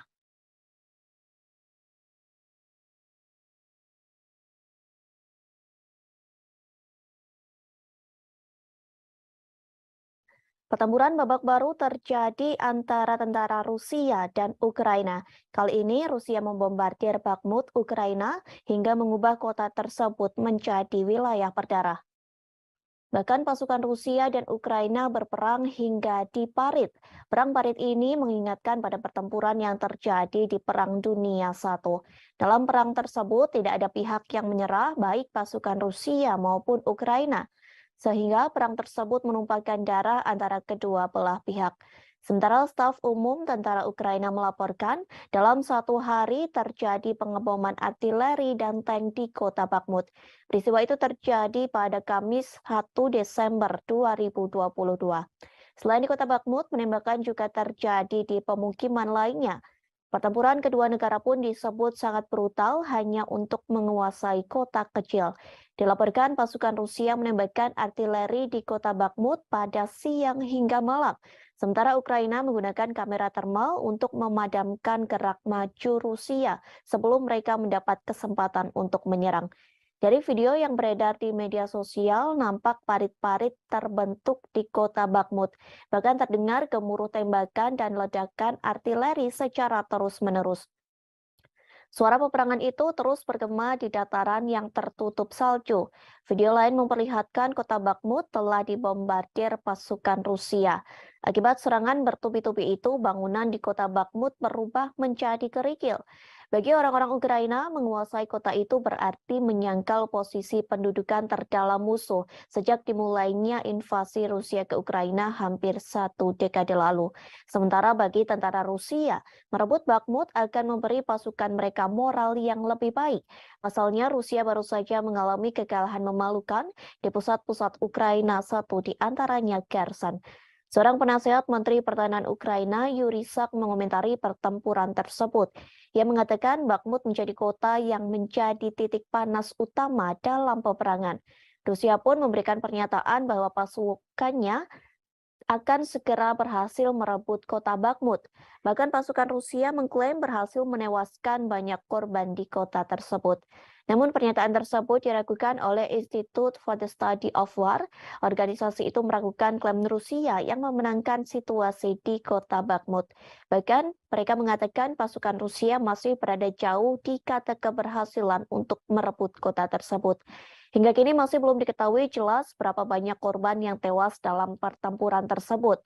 Namun Ukraina mengklaim sebanyak 10.000 orang tewas antara pertempuran yang terjadi pada bulan September hingga minggu terakhir di bulan November.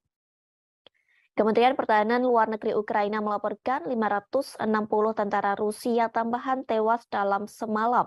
Sementara Rusia masih bungkam terkait pasukannya yang tewas dalam pertempuran parit di Bakhmut.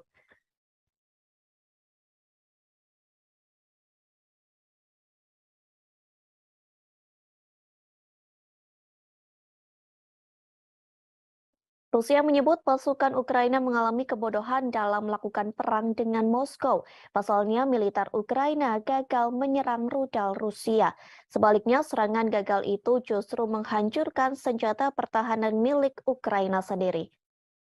Hal tersebut telah disampaikan oleh juru bicara Kementerian Pertahanan Rusia, Letnan Jenderal Igor Konasenkov. Ia mengatakan pasukan Rusia berhasil menembak jatuh pesawat tempur milik Ukraina. Jenis pesawat tempur Ukraina yang berhasil ditembak yakni Sukhoi Su-25. Peristiwa itu terjadi di wilayah Republik Rakyat Donetsk pada Rabu 30 November 2022. Igor Konasenkov mengatakan mulanya Ukraina hendak menyerang rudal pertahanan udara Rusia menggunakan Sukhoi Su-25. Namun serangan tersebut gagal total karena kebodohan militer Ukraina sendiri. Kegagalan tersebut lantaran unit artileri militer Rusia di Bakhmut selalu siap siaga, sehingga Rusia berhasil menggagalkan siasat dari pasukan Ukraina yang hendak menembak rudal udara Moskow. Rusia menggagalkan siasat itu dengan menembak jatuh pesawat tempur Sukhoi Su-25 milik Ukraina. Upaya penggagalan siasat Ukraina itu dilakukan oleh pasukan Dirgantara Rusia. Angkatan bersenjata Federasi Rusia dilaporkan berhasil menembak jatuh 8 unit drone tempur milik Ukraina. Bahkan pesawat tanpa awak Ukraina juga berjatuhan di LPR dan Republik Zaporozhia. Diketahui sebelumnya pasukan Rusia membombardir kota Bakhmut Ukraina hingga mengubah kota tersebut menjadi wilayah berdarah. Bahkan pasukan Rusia dan Ukraina berperang hingga parit. Perang parit ini mengingatkan pada pertempuran yang terjadi di Perang Dunia Pertama. Dalam perang tersebut tidak ada pihak yang menyerah baik pasukan Rusia maupun Ukraina, sehingga perang tersebut menumpahkan darah antara kedua belah pihak. Sementara staf umum tentara Ukraina melaporkan dalam satu hari terjadi pengeboman artileri dan tank di kota Bakhmut. Peristiwa tersebut terjadi pada Kamis 1 Desember 2022. Selain di kota Bakhmut, penembakan juga terjadi di pemukiman lainnya.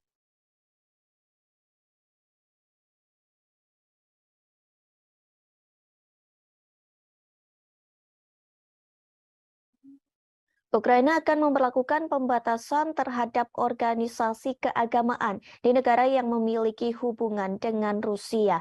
Bahkan sejumlah pendeta Kristen Ortodoks dari biara Kiev Pechersk-Lavra didakwa atas kejahatan. Hal tersebut telah disampaikan oleh Presiden Ukraina Volodymyr Zelensky pada Kamis 1 Desember 2022. Zelensky mengatakan mereka didakwa atas kejahatan memuji Rusia. Dakwaan itu sebagai hasil penggerebekan Dinas Rahasia Ukraina atau SPU ke biara yang dibangun sejak abad ke-11 itu. Penggerebekan itu telah dilakukan pada Kamis pekan lalu. Penggerebekan dilakukan lantaran biara itu digunakan untuk menyembunyikan tim penyabot, warga negara asing, dan sejumlah senjata lainnya. Hal ini dilakukan dengan tujuan kegiatan subversif Dinas Khusus Rusia. Patriarkat Moskow menyatakan penggerebekan ke tempat para pendeta dan pusat kekristenan Ortodoks Ukraina itu merupakan upaya mengintimidasi umat beriman. SPU mengatakan telah menerima petunjuk pendeta dan beberapa kaki tangannya. Pasalnya mereka telah mengucapkan kata-kata pujian tentang Rusia selama kebaktian di gereja. Kemudian pada Jumat 2 Desember 2022, Layanan Keamanan Dalam Negeri Ukraina menetapkan ada fakta aktivitas ilegal melalui penyelidikan tersebut. Jaksa Kota Kiev akan menuntut para pendeta, pasalnya sejumlah pendeta memberi pembenaran, pengakuan yang sah atau penyangkalan agresi Rusia terhadap Ukraina. Hal tersebut disampaikan oleh Kepala SBU Vasily Malyuk. Perlu diketahui, Biara Kiev Pestrek Lavra dianggap situs Kristen Ortodoks paling terkemuka di Ukraina. Saat ini dikelola Gereja Ortodoks Ukraina atau UOC yang mendeklarasikan kemerdekaan dari Patriarkat Moskow awal tahun ini. Namun Gereja Ortodoks Ukraina skematis juga mengklaim Lavra. OCU sempat memposting video kebaktian di dalam Lavra sebelum pihak berwajib melakukan penggerebekan. Dalam kebagian tersebut diklaim ada nyanyian dan bunyi lonceng yang berdoa untuk Rusia. Sementara Uskup UOCU yang bertanggung jawab atas biara menolak tuduhan tersebut, bahkan ia berjanji akan setia kepada Ukraina. Sehari setelah penggerebekan, beberapa anggota parlemen Ukraina mengusulkan pelarangan gereja Ortodoks Rusia sebagai ancaman keamanan nasional. Media Ukraina telah menerbitkan rekaman mobil polisi dan petugas bersenjata yang berdiri di pintu masuk lingkungan bersejarah di ibu kota tersebut. Вільні народи незламної країни. Щороку, 1 грудня, ми згадуємо подію, яка визначила історію. Подію, яка сказала дуже багато про усіх нас, про українців, про те, хто ми є, і про те, ким ми ніколи не будемо. 1 грудня 31 рік тому відбувся референдум, який об'єднав всю територію нашої держави. Ніхто з наших людей не залишився за межами всеукраїнського рішення. Київ і Севастополь, Одеса і Крим, Львів і Черкаси, Чернігів і Харків, Донецьк і Херсон, Запоріжжя і Луганськ, Хмельниччина і Кіровоградщина, Волинь і Дніпропетровщина, Суми і Закарпаття, Франківськ і Тернопіль, Житомирщина і Чернівці, Вінниця, Київщина, Миколаїв, Полтава, Рівне. Всі підтримали. Люди підтвердили акт проголошення незалежності України.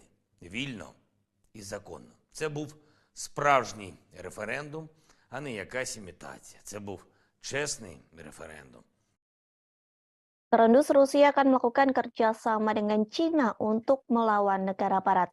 Kerjasama ini dibuktikan lantaran Rusia mengerahkan pesawat pengebom strategis ke wilayah udara Asia Pasifik.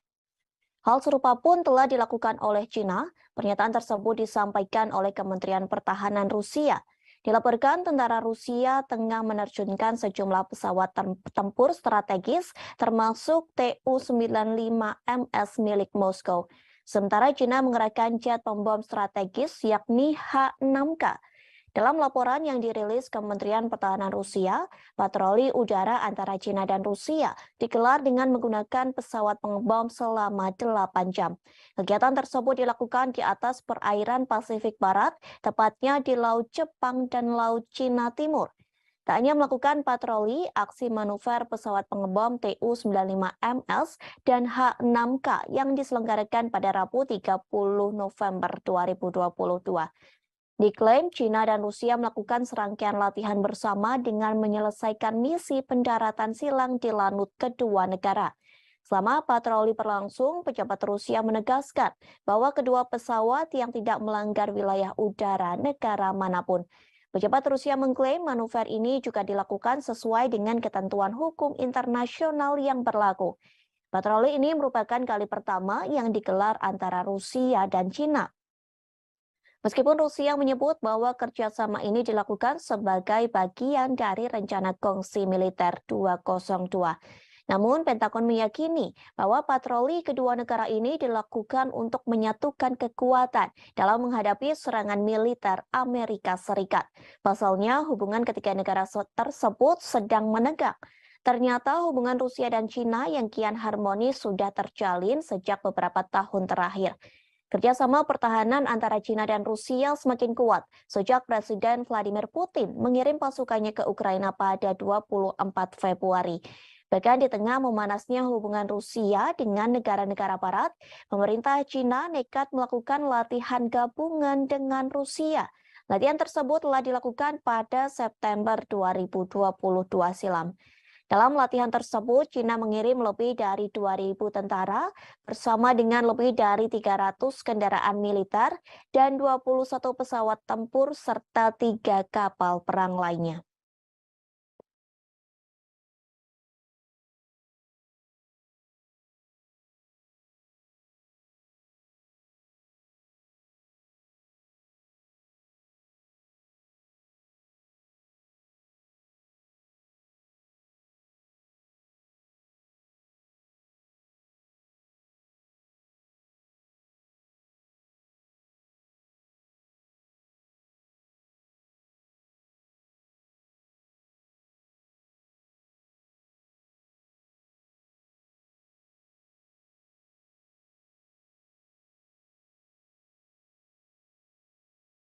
Tribuners, kita beralih ke berita selanjutnya. Prancis mengklaim tak akan lagi mengirim senjata ke Ukraina. Hal ini dikarenakan Prancis mengakui persediaan senjata di negaranya menipis. Meski begitu, Prancis berjanji akan membantu Kiev dengan cara lain. Hal tersebut disampaikan oleh seorang sumber anonim pada Kamis 1 Desember 2022. Sumber tersebut mengatakan Prancis berharap tetap menebus situasi lewat bantuan sipil. Prancis pun merasa sedih lantaran tak bisa mengirim senjata di tengah sebagian besar anggota NATO juga kehabisan senjata untuk dikirim ke Ukraina. Kini Prancis sedang berusaha untuk menyelenggarakan konferensi untuk ketahanan Ukraina bulan ini. Konferensi itu dilakukan sebagai bagian dari upayanya untuk mengatasi kurangnya bantuan militer. Sebelumnya, para pemimpin Barat berjanji membantu Kiev melalui musim dingin. Setidaknya, negara Barat akan mengirim selimut dan generator untuk membantu Ukraina pada musim dingin. Bantuan sederhana itu dilakukan lantaran anggota NATO telah kehabisan senjata. Setidaknya 20 dari 30 anggota blok tersebut telah menghabiskan stok amunisi dan senjata mereka di gudang untuk dikirim ke Ukraina. Pada saat itu, surat kabar lokal mengatakan hanya sekutu yang lebih besar, termasuk Prancis, Jerman, dan Italia, yang dapat mempertahankan pengiriman senjata atau bahkan meningkatkannya ke Ukraina. Prancis berulang kali dituduh tidak memberikan bantuan keamanan yang cukup ke Kiev. Namun pada nyatanya, Prancis menjadi negara ke-8 yang mengirim bantuan militer ke Ukraina. Menanggapi kritik tersebut, bulan lalu Menteri Pertahanan Prancis Sebastien Lecornu mengumumkan Prancis akan memasok 2 sistem peluncur roket ganda ke Kiev. Paris juga mengonfirmasi pengiriman 2 baterai sistem pertahanan udara. Ia juga mengatakan mereka sedang melihat permintaan dari Ukraina untuk radar pertahanan melawan serangan Rusia. Prancis telah menyediakan sejumlah senjata untuk Ukraina, yakni howitzer, self-propelled Caesar, rudal anti-tank Milan, dan perangkat keras militer lainnya untuk dikirim ke Kiev.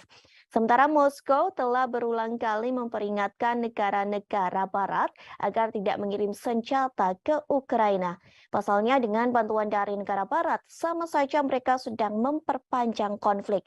Washington pun pernah cemas akan ketidakmampuannya secara cepat memasok Ukraina dengan sistem dan amunisi canggih di tengah konfliknya dengan Rusia. Selain persediaan senjata menipis, ada masalah kemampuan industri pertahanan untuk mengatasi lonjakan permintaan.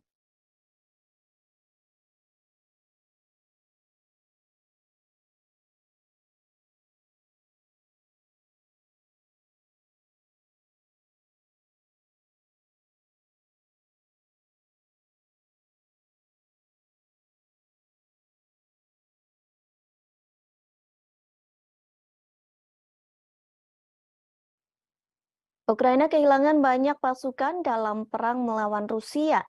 Dilaporkan sejauh ini, Ukraina kehilangan 10.000 hingga 13.000 tentara dalam perang tersebut. Hal ini telah dikatakan oleh penasehat Presiden Ukraina, yakni Mikhailo Podolyak. Ia mengatakan perkiraan angka ribuan tentara yang tewas itu sejak akhir Agustus 2022. Kala itu Panglima Angkatan Bersenjata mengatakan hampir 9.000 personil militer tewas, namun angkanya terus bertambah hingga awal Desember 2022. Meski banyak yang meninggal, namun sejatinya Podolyak mengatakan banyak tentara Rusia yang terluka. Tak hanya Ukraina, sebenarnya Rusia juga kehilangan ribuan pasukannya dalam perang melawan Ukraina. Dilaporkan Presiden Rusia Vladimir Putin telah kehilangan lebih dari 6.000 pasukannya hanya dalam 2 minggu. Angka ini menambah korban dari perkiraan jumlah orang Rusia yang tewas di Ukraina. Sementara staf umum Angkatan Bersenjata Ukraina turut mengomentari hal tersebut. Pihaknya memperkirakan Rusia telah kehilangan 88.000 personil sejak awal invasi. Selain kehilangan ribuan tentara, Rusia juga menghadapi kerugian artileri dan kendaraan yang cukup besar dalam periode 2 minggu. Hal tersebut pun telah disampaikan oleh staf umum Ukraina. Dikatakan Rusia kehilangan 43 tank, 75 kendaraan personil lapis baja, dan 69 kendaraan serta tangki bahan bakar. Jumlah tersebut lenyap hanya dalam kurun waktu 16 hingga 30 November 2022. Tentu setelah 9 bulan berperang, Putin mengharapkan adanya kemenangan yang cepat. Rusia juga pernah mengklaim kehilangan 1.000 tentaranya hanya dalam waktu sehari. Hal ini diyakini menjadi pukulan berat bagi Presiden Rusia Vladimir Putin. Menurut Ukraina, kondisi terparah yang terjadi pada Minggu 30 Oktober dengan jumlah pasukan tewas mencapai 950 orang dalam seharinya.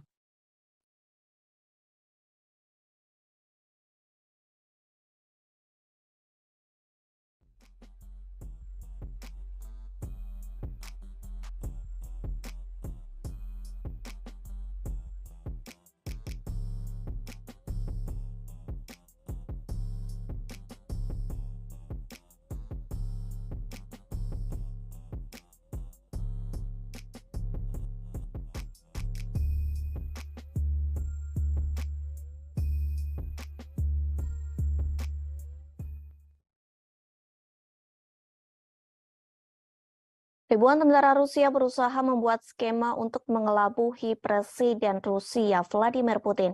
Hal ini dilakukan agar pasukan Rusia bisa terbebas dari perang melawan Ukraina. Dilaporkan sebanyak 3.500 tentara Rusia melakukan sebuah proyek yang telah dimulai pada September 2022. Proyek tersebut diberi nama I Want to Live. Sebenarnya proyek ini diinisiasi oleh pihak Ukraina. Pasalnya banyak tentara Rusia yang justru mengadu kepada Ukraina. Ribuan tentara Rusia menelepon hotline melalui aplikasi berpesan ke Kiev. Hal tersebut telah disampaikan oleh Kepala Proyek I Want to Live yakni Vitali Matvienko. Ia mengatakan lebih dari 3.500 tentara Rusia menelepon keluarganya yang berada di Ukraina. Ribuan tentara Rusia itu menolak dikirim ke garis depan untuk berperang, sehingga proyek tersebut dibuat agar mereka tidak meninggal karena perang. Sementara seorang wanita yang memiliki nama samaran Svetlana mengaku menangani panggilan telepon dari tentara Rusia. Ia mengaku mendapat pengaduan dari tentara Rusia melalui panggilan telepon dan pesan lewat Telegram maupun WhatsApp. Ia menjelaskan malam hari adalah hari yang paling sibuk. Pasalnya pada malam hari banyak tentara Rusia memiliki lebih banyak waktu luang dan dapat menyelinap pergi untuk menelepon pihak Ukraina. Svetlana tidak diizinkan memberitahu berapa banyak orang Rusia yang telah ia bantu. Ia hanya menyebutkan bahwa tentara yang ingin menyerah hanya disuruh membagikan lokasinya sebelum diberikan instruksi lebih lanjut. Beberapa tentara Rusia juga menghubungi hanya untuk memprovokasi. Meskipun menurutnya tidak semua dari mereka percaya akan klaim tidak berdasar Kremlin bahwa Ukraina dikuasai oleh Nazi.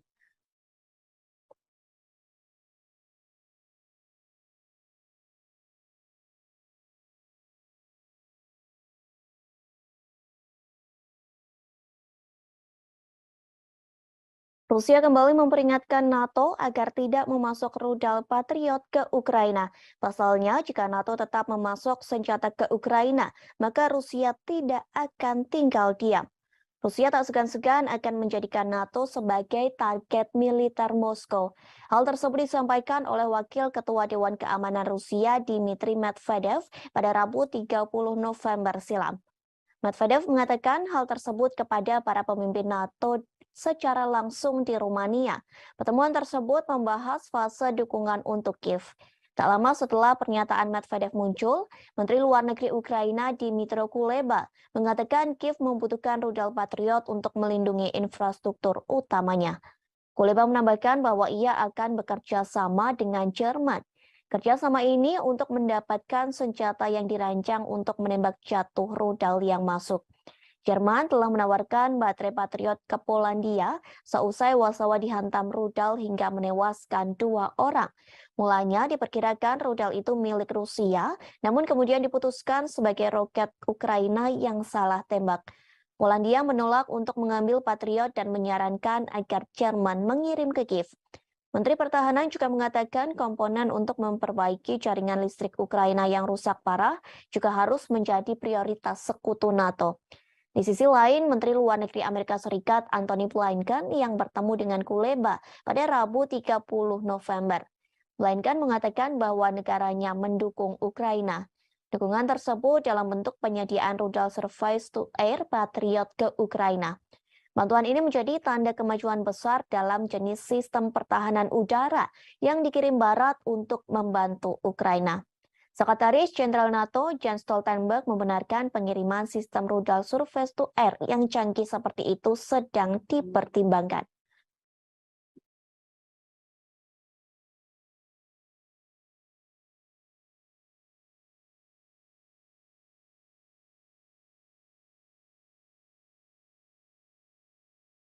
Presiden Amerika Serikat Joe Biden mengatakan siap bertemu dengan Presiden Rusia Vladimir Putin. Biden ingin bertemu dengan Putin dan berbicara terkait perang dengan Ukraina. Ia ingin meminta Putin agar segera mengakhiri invasinya ke negara yang dipimpin Presiden Volodymyr Zelensky. Hal tersebut diakui Biden saat ia bertemu dengan Presiden Prancis Emmanuel Macron. Pertemuan kedua pemimpin negara ini dilakukan di Gedung Putih pada Kamis 1 Desember 2022. Pertemuan tersebut untuk mempresentasikan front persatuan di Ukraina sembari mengecam invasi brutal yang dilakukan oleh pasukan Rusia. Seperti diketahui, Biden menolak berbicara dengan Putin sejak Februari 2022. Sementara Macron tetap membuka jalur komunikasi dengan Putin. Adapun Macron mengatakan bahwa ia akan terus berdialog dengan Vladimir Putin. Dialog untuk menjadi upaya mencegah eskalasi dan segera mengakhiri invasinya ke Ukraina. Selain menjanjikan dukungan untuk Ukraina, kedua pemimpin juga akan mencari cara untuk meredakan beberapa ketegangan ekonomi. Biden berjanji kepada Macron untuk membuat perubahan pada Undang-Undang Amerika Serikat yang disahkan oleh Kongres tahun ini yang dikhawatirkan negara-negara Eropa akan merugikan ekonomi mereka. Sementara itu, Macron mengatakan bahwa ia khawatir terhadap Undang-Undang Pengurangan Inflasi atau IRA Biden. Isi IRA itu yakni menawarkan subsidi besar-besaran untuk produk-produk buatan Amerika Serikat dan ditujukan demi mengatasi krisis iklim serta mempromosikan energi terbarunya. Diketahui beberapa waktu lalu para pemimpin Eropa mengatakan bahwa paket legislatif yang ditandatangani Biden tidak adil bagi perusahaan non-Amerika. Kebijakan tersebut akan menjadi pukulan serius bagi ekonomi mereka karena Eropa menghadapi dampak dari invasi Moskow.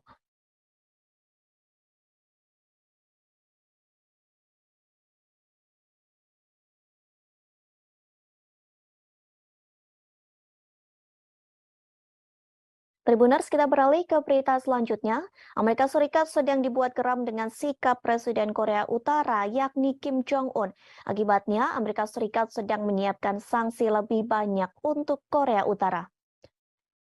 Hal tersebut telah disampaikan oleh Penasihat Keamanan Nasional Amerika Serikat Jake Sullivan pada Kamis 1 Desember 2022. Ia mengungkap rencana negaranya yang akan meningkatkan sanksi pada Korea Utara. Langkah ini diambil sebagai bentuk kertakan bagi Kim Jong-un yang gencar melakukan uji coba nuklir. Sullivan tak mengungkap sanksi apa saja yang akan dijatuhkan Washington pada Pyongyang. Namun sejauh ini Amerika Serikat mulai meluncurkan sejumlah senjata utama seperti kapal induk dan pembom jarak jauh. Ancaman ini dilontarkan untuk menekan Kim Jong-un agar mau menyerahkan persenjataan nuklirnya. Sebelum Amerika Serikat melontarkan ancaman, pemerintah Biden beserta para mitranya, Amerika Serikat, Korea Selatan, dan Jepang, sudah terlebih dahulu menyerukan upaya negosiasi denuklirisasi di semenanjung Korea pada pimpinan Pyongyang. Namun sayangnya upaya tersebut tak dihiraukan oleh Kim Jong-un. Pemimpin otoriter itu menyebut Amerika Serikat harus mengeluarkan ancaman untuk menekan Korea Utara. Menanggapi gertakan dari Amerika dan para sekutunya, Korea Utara mengatakan bahwa pihaknya tidak akan melakukan denuklirisasi. Meski Amerika tidak memiliki niat buruk terhadap Korea Utara dan terbuka untuk pembicaraan tanpa prasyarat. Namun hal tersebut tak lantas membuat Korea Utara percaya. Presiden Kim Jong-un menganggap bahwa Amerika Serikat dan sekutunya secara diam-diam telah menyusun kebijakan permusuhan. Hal ini yang kemudian mendorong Korea Utara untuk memperluas militernya dengan meningkatkan penggunaan senjata nuklir. Sebagai informasi, sebelum Washington menjatuhkan lebih banyak sanksi pada Pyongyang pada Oktober silam, diketahui pemerintah otoritas Joe Biden telah menargetkan 2 perusahaan yang terdaftar di Singapura dan sebuah perusahaan yang terdaftar di Kepulauan Marshall. Menurut Washington, keduanya secara aktif mendukung program senjata militer milik Pyongyang.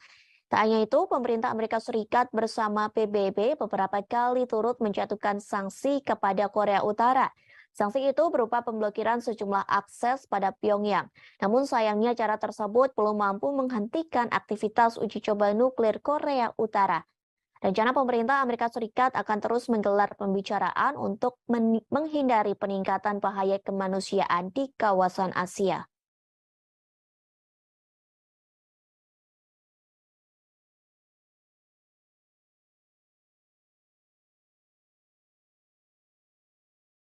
Amerika Serikat mulai takut dengan Cina karena rupanya memecahkan rekor sejarah di luar angkasa. Pasalnya, Cina memiliki 6 taikonaut di stasiun luar angkasa. Keberadaan mereka di satu tempat bersama-sama mencatatkan dalam sejarah sebagai populasi terbesar manusia yang di luar angkasa. Pertemuan ke-6 itu terjadi pada Rabu 30 November 2022 pagi waktu setempat. China kini telah melampaui Amerika Serikat dan Rusia dalam hal memiliki populasi terbesar di luar angkasa. Membawa 3 taikonaut, pesawat luar angkasa berawak Shenzhou 15 diluncurkan pada Selasa 29 November malam. Lalu pesawat tersebut melakukan pertemuan otomatis cepat dan berlabuh dengan stasiun luar angkasa China di pelabuhan sekira pukul 5:42. Pada Rabu 30 November sekira pukul 7:33, anggota kru Shenzhou 14 yang telah tinggal dan bekerja di luar angkasa selama 6 bulan membuka pintu. Mereka yang tadinya menonton siaran langsung peluncuran Shenzhou 15 dari bumi pada Selasa malam akhirnya membuka pintu dan menyambut rekan kru Shenzhou 15 mereka. Kemudian ke-6 taikonaut dari 2 misi tersebut mengambil foto kelompok bersejarah untuk memperingati pertemuan antariksa mereka. Selanjutnya, kedua kru akan melakukan penyerahan langsung pertama stadion luar angkasa Cina di orbit. Mereka akan tinggal dan bekerja sama di stasiun luar angkasa selama sekira 5 hari. Hal ini juga menjadi tanda pertama dalam sejarah kedirgantaraan Cina. Stasiun luar angkasa telah mencapai kombinasi besar dari 6 bagian, 3 modul permanen, dan 3 pesawat luar angkasa. Masa total kombinasi telah mendekati 100 ton, yang merupakan struktur terbesar dari kombinasi stasiun luar angkasa Cina hingga saat ini. Ini menjadi pertama kalinya 2 pesawat ruang angkasa berawak Shenzhou berlabuh dengan modul inti Tianhe pada saat yang bersamaan. Pengembangan pesawat ruang angkasa menerangkan hal ini kepada media lokal. Struktur berbentuk T yang unik dari kombinasi stasiun luar angkasa Cina dengan 6 modul atau pesawat luar angkasa menunjukkan kepada dunia kemajuan dan keunggulan proyek luar angkasa berawak Cina. Hingga Rabu, ada 13 orang yang mengorbit planet bumi. Selain 6 taikonaut di stasiun luar angkasa Cina, ada 7 astronot yang tinggal dan bekerja di stasiun luar angkasa internasional. Itu berarti Cina saat ini memiliki populasi terbesar di luar angkasa. Serah terima langsung akan menjadi normal baru yang berarti bahwa pada tahap aplikasi dan pengembangan stasiun luar angkasa Cina, kemajuan ini mengubah landscape internasional ruang perawak karena Cina punya lebih banyak orang di luar angkasa daripada Amerika Serikat dan Rusia. Periode serah terima dengan 6 taikonaut tinggal dan bekerja di stasiun ruang angkasa juga memverifikasi kemampuan maksimum dan kinerja kontrol lingkungan. Keberadaan mereka akan menjadi sistem pendukung kehidupan di stasiun di bawah kondisi terisi penuh.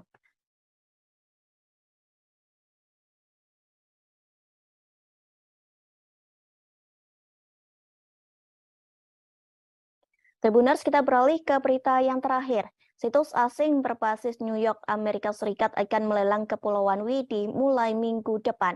Terdapat lebih dari 100 pulau di Kepulauan Widi yang tersebar di kawasan seluas 10.000 hektar. Dengan adanya lelang tersebut, Indonesia disebut akan menghadapi masalah lingkungan. Hal tersebut telah disampaikan oleh Koordinator Nasional di Destruksi Fishing Watch Indonesia, yakni Muhammad Abdi Suhufan. Ia meminta pemerintah Indonesia untuk menyelidiki lelang tersebut.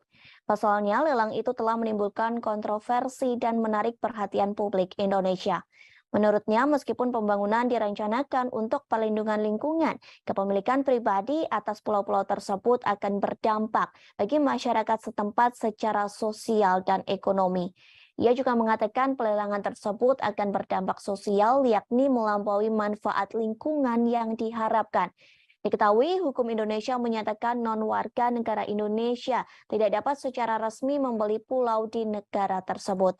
Namun, pembelian Kepulauan Widi bisa disiasati dengan membuat pemilik akhirnya mengakuisisi saham di PT Leadership East Island Indonesia. Wakil Presiden Eksekutif untuk Eropa, Timur Tengah, dan Afrika, yakni Charlie Smith, mengharapkan tawaran untuk Kepulauan Widi menjadi besar. Melalui situs asing, pelelangan Kepulauan Widi akan dibuka pada 8 Desember, pukul 8 waktu setempat atau pukul 16 waktu Indonesia Barat. Pelelangan akan berlangsung secara daring hingga 14 Desember 2022. Tidak ada harga dasar, tetapi penawar diminta untuk memberikan deposit sebesar 100.000 dolar Amerika Serikat atau setara dengan 1, miliar rupiah untuk membuktikan bahwa mereka serius. Sebelumnya, kabar pelelangan ini pun membuat TNI langsung bergerak.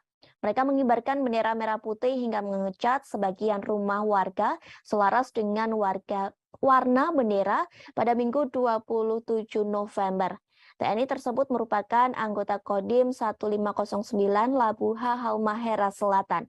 Pengibaran bendera tersebut sebagai bentuk protes dengan adanya rencana pelelangan Pulau Widi di situs asing yang berbasis di Amerika Serikat.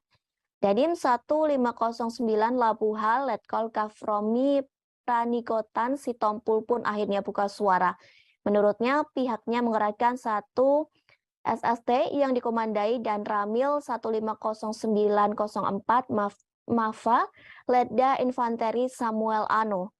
Romi mengatakan kegiatan yang dilaksanakan di Pulau Widi itu untuk menegaskan kembali bahwa Widi tidak diperjualbelikan. Hal itu tertuang dalam undang-undang dan dijelaskan hanya bisa dikelola secara berkala dan berizin resmi. Pasalnya, Kepulauan Widi sendiri berada di wilayah konservasi terumbu karang, bakau, dan ikan. Romi menyebut TNI Angkatan Darat, khususnya Kodim 150 Labuha, hanya mengamankan aset milik negara guna menjaga kedaulatan negara. Selain itu, sebagai tanda bahwa TNI tak main-main dengan kedaulatan negara Indonesia.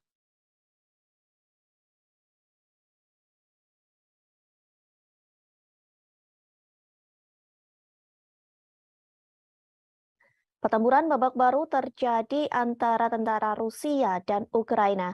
Kali ini Rusia membombardir Bakhmut, Ukraina, hingga mengubah kota tersebut menjadi wilayah berdarah.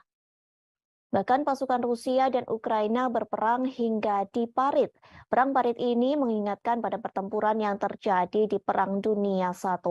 Dalam perang tersebut tidak ada pihak yang menyerah, baik pasukan Rusia maupun Ukraina, sehingga perang tersebut menumpahkan darah antara kedua belah pihak. Sementara staf umum tentara Ukraina melaporkan, dalam satu hari terjadi pengeboman artileri dan tank di kota Bakhmut. Peristiwa itu terjadi pada Kamis 1 Desember 2022. Selain di kota Bakhmut, penembakan juga terjadi di pemukiman lainnya. Pertempuran kedua negara pun disebut sangat brutal hanya untuk menguasai kota kecil. Dilaporkan pasukan Rusia menembakkan artileri di kota Bakhmut pada siang hingga malam. Sementara Ukraina menggunakan kamera termal untuk memadamkan gerak maju Rusia sebelum mereka mendapat kesempatan untuk menyerang. Dari video yang beredar di media sosial, nampak parit-parit terbentuk di kota Bakhmut. Bahkan terdengar gemuruh tembakan dan ledakan artileri secara terus-menerus. Suara peperangan itu terus bergema di dataran yang tertutup salju. Video lain memperlihatkan kota Bakhmut telah dibombardir pasukan Rusia. Akibat serangan bertubi-tubi itu, bangunan di kota Bakhmut berubah menjadi kerikil. Bagi orang-orang Ukraina, menguasai kota itu berarti menyangkal posisi pendudukan terdalam musuh sejak dimulainya invasi Rusia ke Ukraina hampir 1 dekade lalu. Sementara bagi tentara Rusia, merebut Bakhmut akan memberi pasukan mereka moral yang lebih baik. Pasalnya, Rusia baru saja mengalami kekalahan memalukan di pusat-pusat Ukraina, satu di antaranya Kherson. Seorang penasehat Menteri Pertahanan Ukraina, Yuri Sak, mengomentari pertempuran tersebut. Ia mengatakan Bakhmut menjadi kota yang menjadi titik panas utama dalam peperangan. Rusia pun memberikan pernyataan bahwa pasukannya akan segera berhasil merebut kota Bakhmut. Bahkan pasukan Rusia mengklaim berhasil menewaskan banyak korban di kota tersebut. Namun pernyataan tersebut diragukan oleh Institute for the Study of War. Organisasi itu meragukan klaim Rusia yang memenangkan situasi di kota Bakhmut. Bahkan mereka mengatakan pasukan Rusia masih berada jauh di kata keberhasilan untuk merebut kota tersebut. Hingga kini masih belum diketahui jelas berapa banyak korban yang tewas dalam pertempuran tersebut. Namun Ukraina mengklaim sebanyak 10.000 orang tewas antara pertempuran yang terjadi pada bulan September hingga minggu terakhir di bulan November. Kementerian Pertahanan Luar Negeri Ukraina melaporkan 560 tentara Rusia tambahan tewas dalam semalam. Sementara Rusia masih bungkam terkait pasukannya yang tewas dalam pertempuran parit di Bakhmut.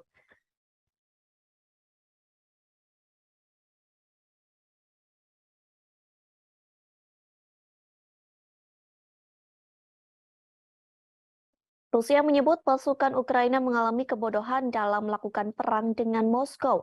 Pasalnya, militer Ukraina gagal menyerang rudal Rusia. Sebaliknya, serangan gagal itu justru menghancurkan senjata pertahanan milik Ukraina sendiri. Hal tersebut telah disampaikan oleh juru bicara Kementerian Pertahanan Rusia, Letnan Jenderal Igor Konasenkov. Ia mengatakan pasukan Rusia berhasil menembak jatuh pesawat tempur milik Ukraina. Jenis pesawat tempur Ukraina yang berhasil ditembak yakni Sukhoi Su-25. Peristiwa itu terjadi di wilayah Republik Rakyat Donetsk pada Rabu 30 November 2022. Igor Konasenkov mengatakan mulanya Ukraina hendak menyerang rudal pertahanan udara Rusia menggunakan Sukhoi Su-25. Namun serangan tersebut gagal total karena kebodohan militer Ukraina sendiri. Kegagalan tersebut lantaran unit artileri militer Rusia di Bakhmut selalu siap siaga, sehingga Rusia berhasil menggagalkan siasat dari pasukan Ukraina yang hendak menembak rudal udara Moskow. Rusia menggagalkan siasat itu dengan menembak jatuh pesawat tempur Sukhoi Su-25 milik Ukraina. Upaya penggagalan siasat Ukraina itu dilakukan oleh pasukan Dirgantara Rusia. Angkatan bersenjata Federasi Rusia dilaporkan berhasil menembak jatuh 8 unit drone tempur milik Ukraina. Bahkan pesawat tanpa awak Ukraina juga berjatuhan di LPR dan Republik Zaporozhia. Diketahui sebelumnya pasukan Rusia membombardir kota Bakhmut Ukraina hingga mengubah kota tersebut menjadi wilayah berdarah. Bahkan pasukan Rusia dan Ukraina berperang hingga parit. Perang parit ini mengingatkan pada pertempuran yang terjadi di Perang Dunia Pertama. Dalam perang tersebut tidak ada pihak yang menyerah baik pasukan Rusia maupun Ukraina, sehingga perang tersebut merupakan darah antara kedua belah pihak. Sementara staf umum tentara Ukraina melaporkan dalam 1 hari terjadi pengeboman artileri dan tank di kota Bakhmut. Peristiwa tersebut terjadi pada Kamis 1 Desember 2022. Selain di kota Bakhmut, penembakan juga terjadi di pemukiman lainnya.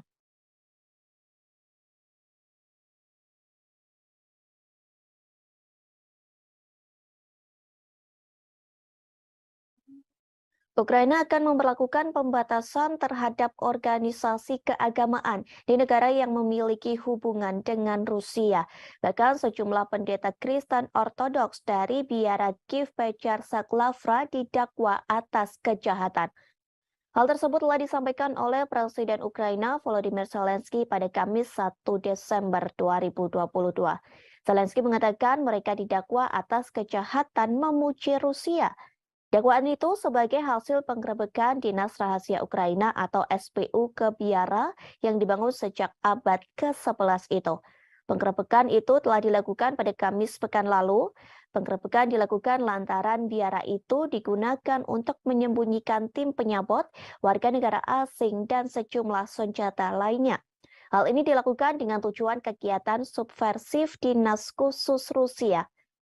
Patriarkat Moskow menyatakan penggerebekan ke tempat para pendeta dan pusat kekristenan Ortodoks Ukraina itu merupakan upaya mengintimidasi umat beriman. SPU mengatakan telah menerima petunjuk pendeta dan beberapa kaki tangannya.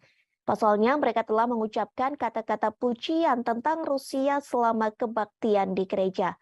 Kemudian pada Jumat 2 Desember 2022, Layanan Keamanan Dalam Negeri Ukraina menetapkan ada fakta aktivitas ilegal melalui penyelidikan tersebut.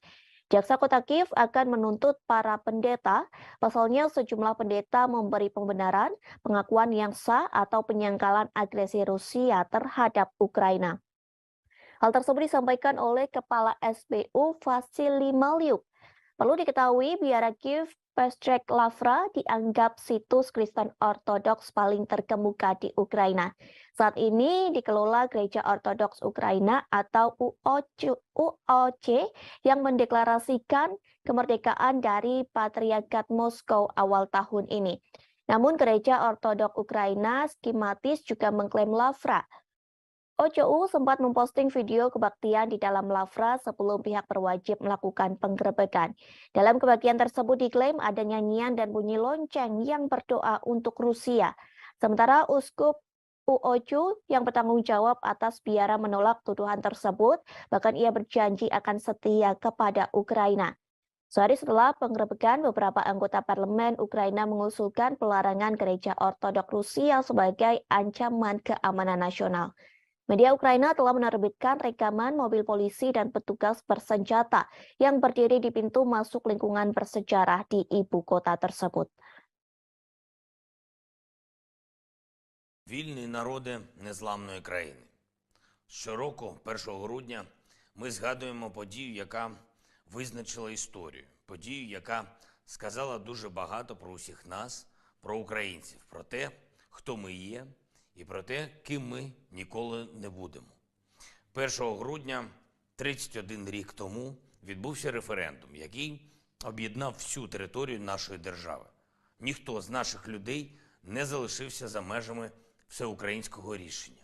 Київ і Севастополь, Одеса і Крим, Львів і Черкаси, Чернігів і Харків, Донецьк і Херсон, Запоріжжя і Луганськ, Хмельниччина і Кіровоградщина, Волинь і Дніпропетровщина, Суми і Закарпаття, Франківськ і Тернопіль, Житомирщина і Чернівці, Вінниця, Київщина, Миколаїв, Полтава, Рівне. Всі підтримали.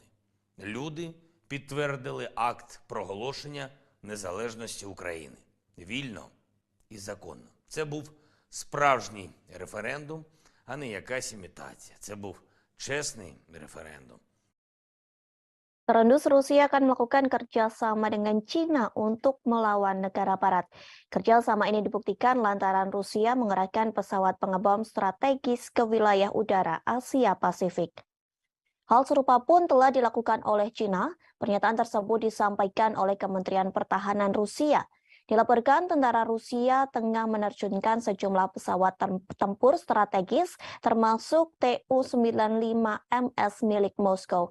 Sementara China mengerahkan jet pembom strategis yakni H-6K. Dalam laporan yang dirilis Kementerian Pertahanan Rusia, patroli udara antara China dan Rusia digelar dengan menggunakan pesawat pengebom selama 8 jam. Kegiatan tersebut dilakukan di atas perairan Pasifik Barat, tepatnya di Laut Jepang dan Laut Cina Timur.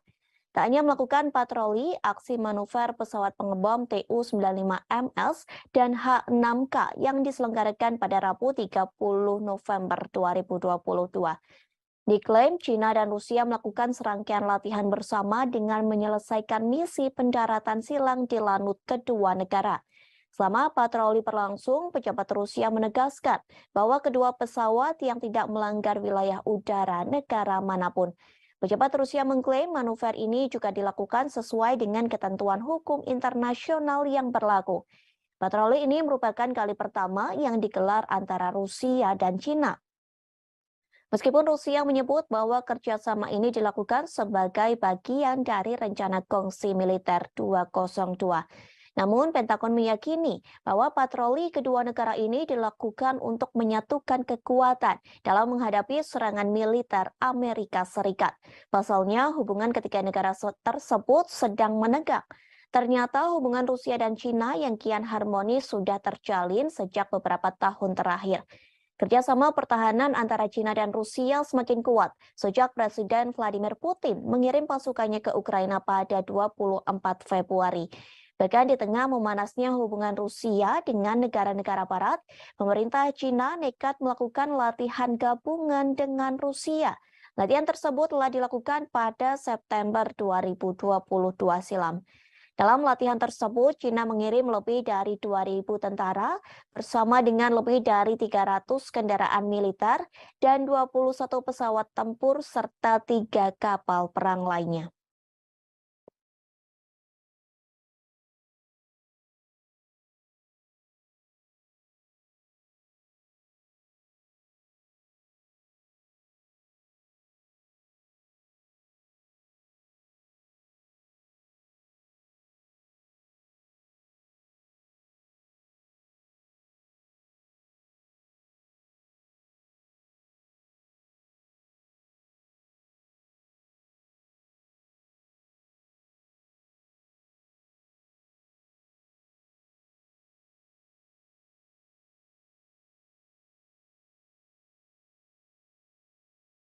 Tribuners, kita beralih ke berita selanjutnya. Prancis mengklaim tak akan lagi mengirim senjata ke Ukraina. Hal ini dikarenakan Prancis mengakui persediaan senjata di negaranya menipis. Meski begitu, Prancis berjanji akan membantu Kiev dengan cara lain. Hal tersebut disampaikan oleh seorang sumber anonim pada Kamis 1 Desember 2022. Sumber tersebut mengatakan Prancis berharap tetap menebus situasi lewat bantuan sipil. Prancis pun merasa sedih lantaran tak bisa mengirim senjata di tengah sebagian besar anggota NATO juga kehabisan senjata untuk dikirim ke Ukraina. Kini Prancis sedang berusaha untuk menyelenggarakan konferensi untuk ketahanan Ukraina bulan ini. Konferensi itu dilakukan sebagai bagian dari upayanya untuk mengatasi kurangnya bantuan militer. Sebelumnya, para pemimpin Barat berjanji membantu Kiev melalui musim dingin. Setidaknya, negara Barat akan mengirim selimut dan generator untuk membantu Ukraina pada musim dingin. Bantuan sederhana itu dilakukan lantaran anggota NATO telah kehabisan senjata. Setidaknya 20 dari 30 anggota blok tersebut telah menghabiskan stok amunisi dan senjata mereka di gudang untuk dikirim ke Ukraina. Pada saat itu, surat kabar lokal mengatakan hanya sekutu yang lebih besar, termasuk Prancis, Jerman, dan Italia, yang dapat mempertahankan pengiriman senjata atau bahkan meningkatkannya ke Ukraina. Prancis berulang kali dituduh tidak memberikan bantuan keamanan yang cukup ke Kiev. Namun pada nyatanya, Prancis menjadi negara ke-8 yang mengirim bantuan militer ke Ukraina.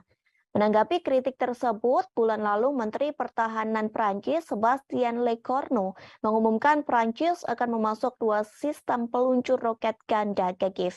Paris juga mengonfirmasi pengiriman 2 baterai sistem pertahanan udara.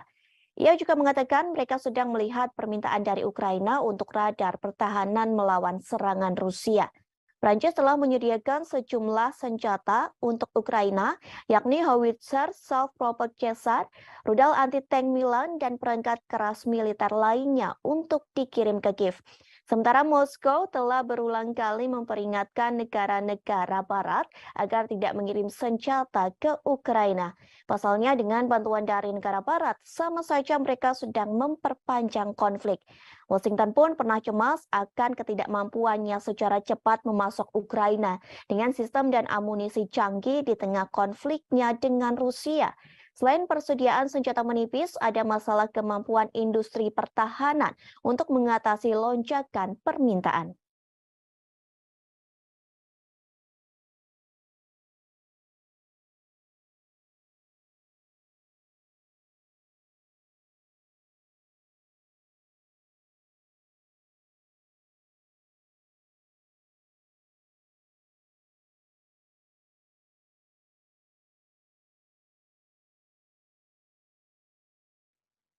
Ukraina kehilangan banyak pasukan dalam perang melawan Rusia. Dilaporkan sejauh ini, Ukraina kehilangan 10.000 hingga 13.000 tentara dalam perang tersebut. Hal ini telah dikatakan oleh penasehat Presiden Ukraina, yakni Mikhailo Podolyak. Ia mengatakan perkiraan angka ribuan tentara yang tewas itu sejak akhir Agustus 2022. Kala itu, Panglima Angkatan Bersenjata mengatakan hampir 9.000 personil militer tewas, namun angkanya terus bertambah hingga awal Desember 2022. Meski banyak yang meninggal, namun sejatinya Podolyak mengatakan banyak tentara Rusia yang terluka. Tak hanya Ukraina, sebenarnya Rusia juga kehilangan ribuan pasukannya dalam perang melawan Ukraina. Dilaporkan Presiden Rusia Vladimir Putin telah kehilangan lebih di 6.000 pasukannya hanya dalam 2 minggu. Angka ini menambah korban dari perkiraan jumlah orang Rusia yang tewas di Ukraina. Sementara staf umum Angkatan Bersenjata Ukraina turut mengomentari hal tersebut. Pihaknya memperkirakan Rusia telah kehilangan 88.000 personil sejak awal invasi. Selain kehilangan ribuan tentara, Rusia juga menghadapi kerugian artileri dan kendaraan yang cukup besar dalam periode 2 minggu. Hal tersebut pun telah disampaikan oleh staf umum Ukraina. Dikatakan Rusia kehilangan 43 tank, 75 kendaraan personil lapis baja, dan 69 kendaraan serta tangki bahan bakar. Jumlah tersebut lenyap hanya dalam kurun waktu 16 hingga 30 November 2022. Tentu setelah 9 bulan berperang, Putin mengharapkan adanya kemenangan yang cepat. Rusia juga pernah mengklaim kehilangan 1.000 tentaranya hanya dalam waktu sehari. Hal ini diyakini menjadi pukulan berat bagi Presiden Rusia Vladimir Putin. Menurut Ukraina, kondisi terparah yang terjadi pada Minggu 30 Oktober dengan jumlah pasukan tewas mencapai 950 orang dalam seharinya.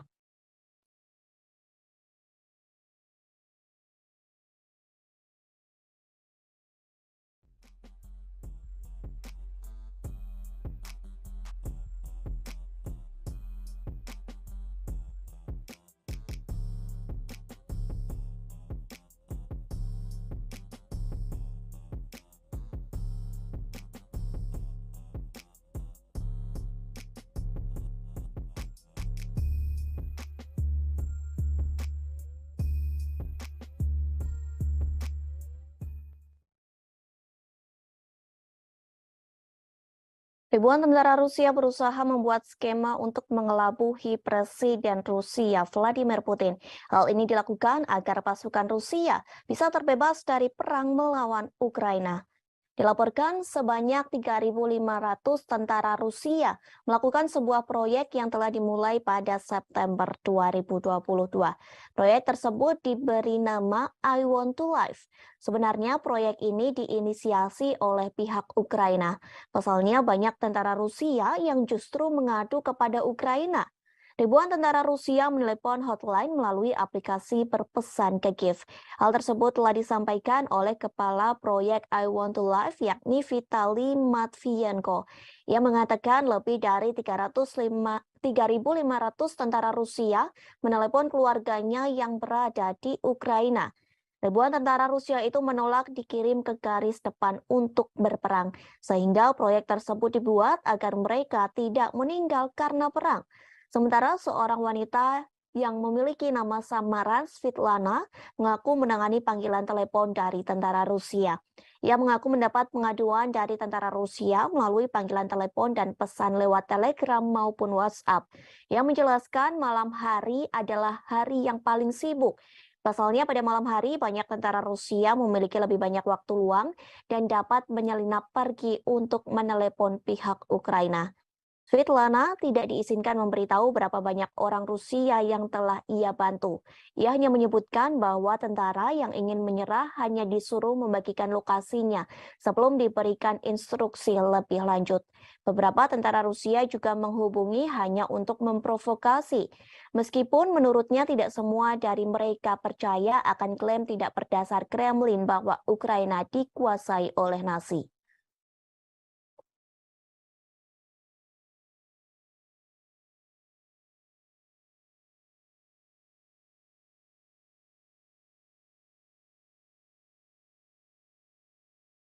Rusia kembali memperingatkan NATO agar tidak memasok rudal Patriot ke Ukraina. Pasalnya, jika NATO tetap memasok senjata ke Ukraina, maka Rusia tidak akan tinggal diam. Rusia tak segan-segan akan menjadikan NATO sebagai target militer Moskow. Hal tersebut disampaikan oleh Wakil Ketua Dewan Keamanan Rusia Dmitry Medvedev pada Rabu 30 November silam. Medvedev mengatakan hal tersebut kepada para pemimpin NATO secara langsung di Rumania. Pertemuan tersebut membahas fase dukungan untuk Kiev. Tak lama setelah pernyataan Medvedev muncul, Menteri Luar Negeri Ukraina Dmytro Kuleba mengatakan Kiev membutuhkan rudal Patriot untuk melindungi infrastruktur utamanya. Kuleba menambahkan bahwa ia akan bekerja sama dengan Jerman. Kerjasama ini untuk mendapatkan senjata yang dirancang untuk menembak jatuh rudal yang masuk. Jerman telah menawarkan baterai Patriot ke Polandia seusai Warsawa dihantam rudal hingga menewaskan 2 orang. Mulanya diperkirakan rudal itu milik Rusia, namun kemudian diputuskan sebagai roket Ukraina yang salah tembak. Polandia menolak untuk mengambil Patriot dan menyarankan agar Jerman mengirim ke Kiev. Menteri Pertahanan juga mengatakan komponen untuk memperbaiki jaringan listrik Ukraina yang rusak parah juga harus menjadi prioritas sekutu NATO. Di sisi lain, Menteri Luar Negeri Amerika Serikat Antony Blinken yang bertemu dengan Kuleba pada Rabu 30 November. Blinken mengatakan bahwa negaranya mendukung Ukraina. Dukungan tersebut dalam bentuk penyediaan rudal surface-to-air Patriot ke Ukraina. Bantuan ini menjadi tanda kemajuan besar dalam jenis sistem pertahanan udara yang dikirim Barat untuk membantu Ukraina. Sekretaris Jenderal NATO Jens Stoltenberg membenarkan pengiriman sistem rudal surface-to-air yang canggih seperti itu sedang dipertimbangkan.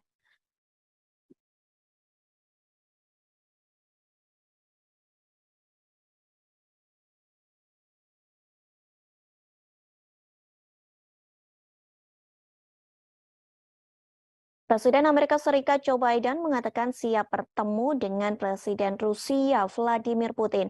Biden ingin bertemu dengan Putin dan berbicara terkait perang dengan Ukraina. Ia ingin meminta Putin agar segera mengakhiri invasinya ke negara yang dipimpin Presiden Volodymyr Zelensky. Hal tersebut diakui Biden saat ia bertemu dengan Presiden Prancis Emmanuel Macron. Pertemuan kedua pemimpin negara ini dilakukan di Gedung Putih pada Kamis 1 Desember 2022. Pertemuan tersebut untuk mempresentasikan front persatuan di Ukraina sembari mengecam invasi brutal yang dilakukan oleh pasukan Rusia. Seperti diketahui, Biden menolak berbicara dengan Putin sejak Februari 2022. Sementara Macron tetap membuka jalur komunikasi dengan Putin. Adapun Macron mengatakan bahwa ia akan terus berdialog dengan Vladimir Putin. Dialog untuk menjadi upaya mencegah eskalasi dan segera mengakhiri invasinya ke Ukraina. Selain menjanjikan dukungan untuk Ukraina, kedua pemimpin juga akan mencari cara untuk meredakan beberapa ketegangan ekonomi. Biden berjanji kepada Macron untuk membuat perubahan pada Undang-Undang Amerika Serikat yang disahkan oleh Kongres tahun ini yang dikhawatirkan negara-negara Eropa akan merugikan ekonomi mereka. Sementara itu, Macron mengatakan bahwa ia khawatir terhadap Undang-Undang Pengurangan Inflasi atau IRA Biden. Isi IRA itu yakni menawarkan subsidi besar-besaran untuk produk-produk buatan Amerika Serikat dan ditujukan demi mengatasi krisis iklim serta mempromosikan energi terbarunya. Diketahui beberapa waktu lalu, para pemimpin Eropa mengatakan bahwa paket legislatif yang ditandatangani Biden tidak adil bagi perusahaan non-Amerika. Kebijakan tersebut akan menjadi pukulan serius bagi ekonomi mereka karena Eropa menghadapi dampak dari invasi Moskow.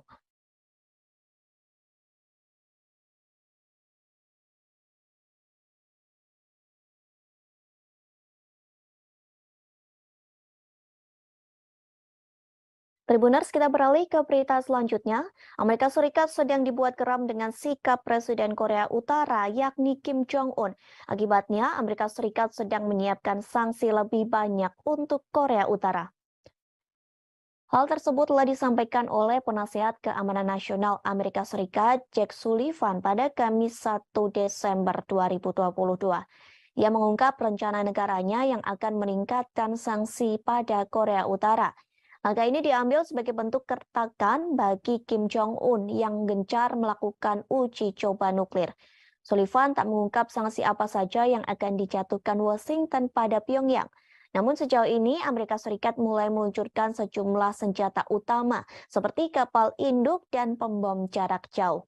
Ancaman ini dilontarkan untuk menekan Kim Jong-un agar mau menyerahkan persenjataan nuklirnya.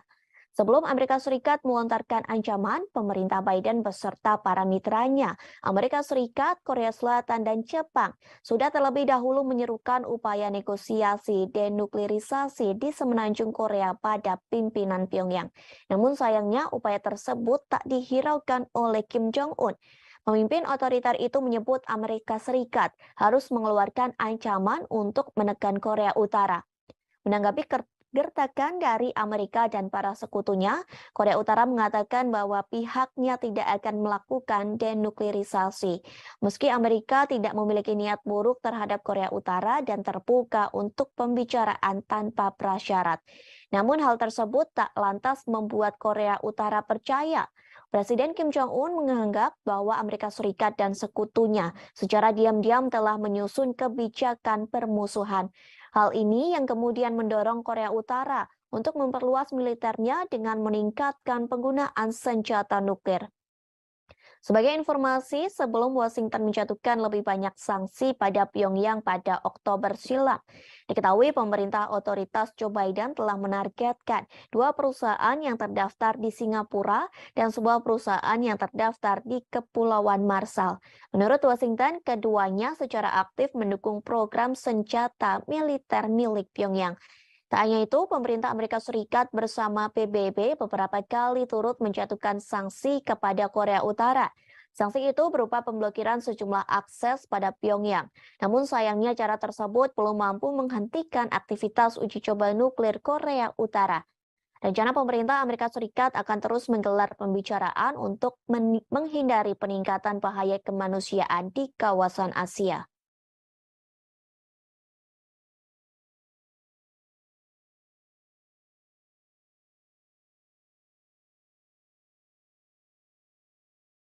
Amerika Serikat mulai takut dengan Cina karena rupanya memecahkan rekor sejarah di luar angkasa.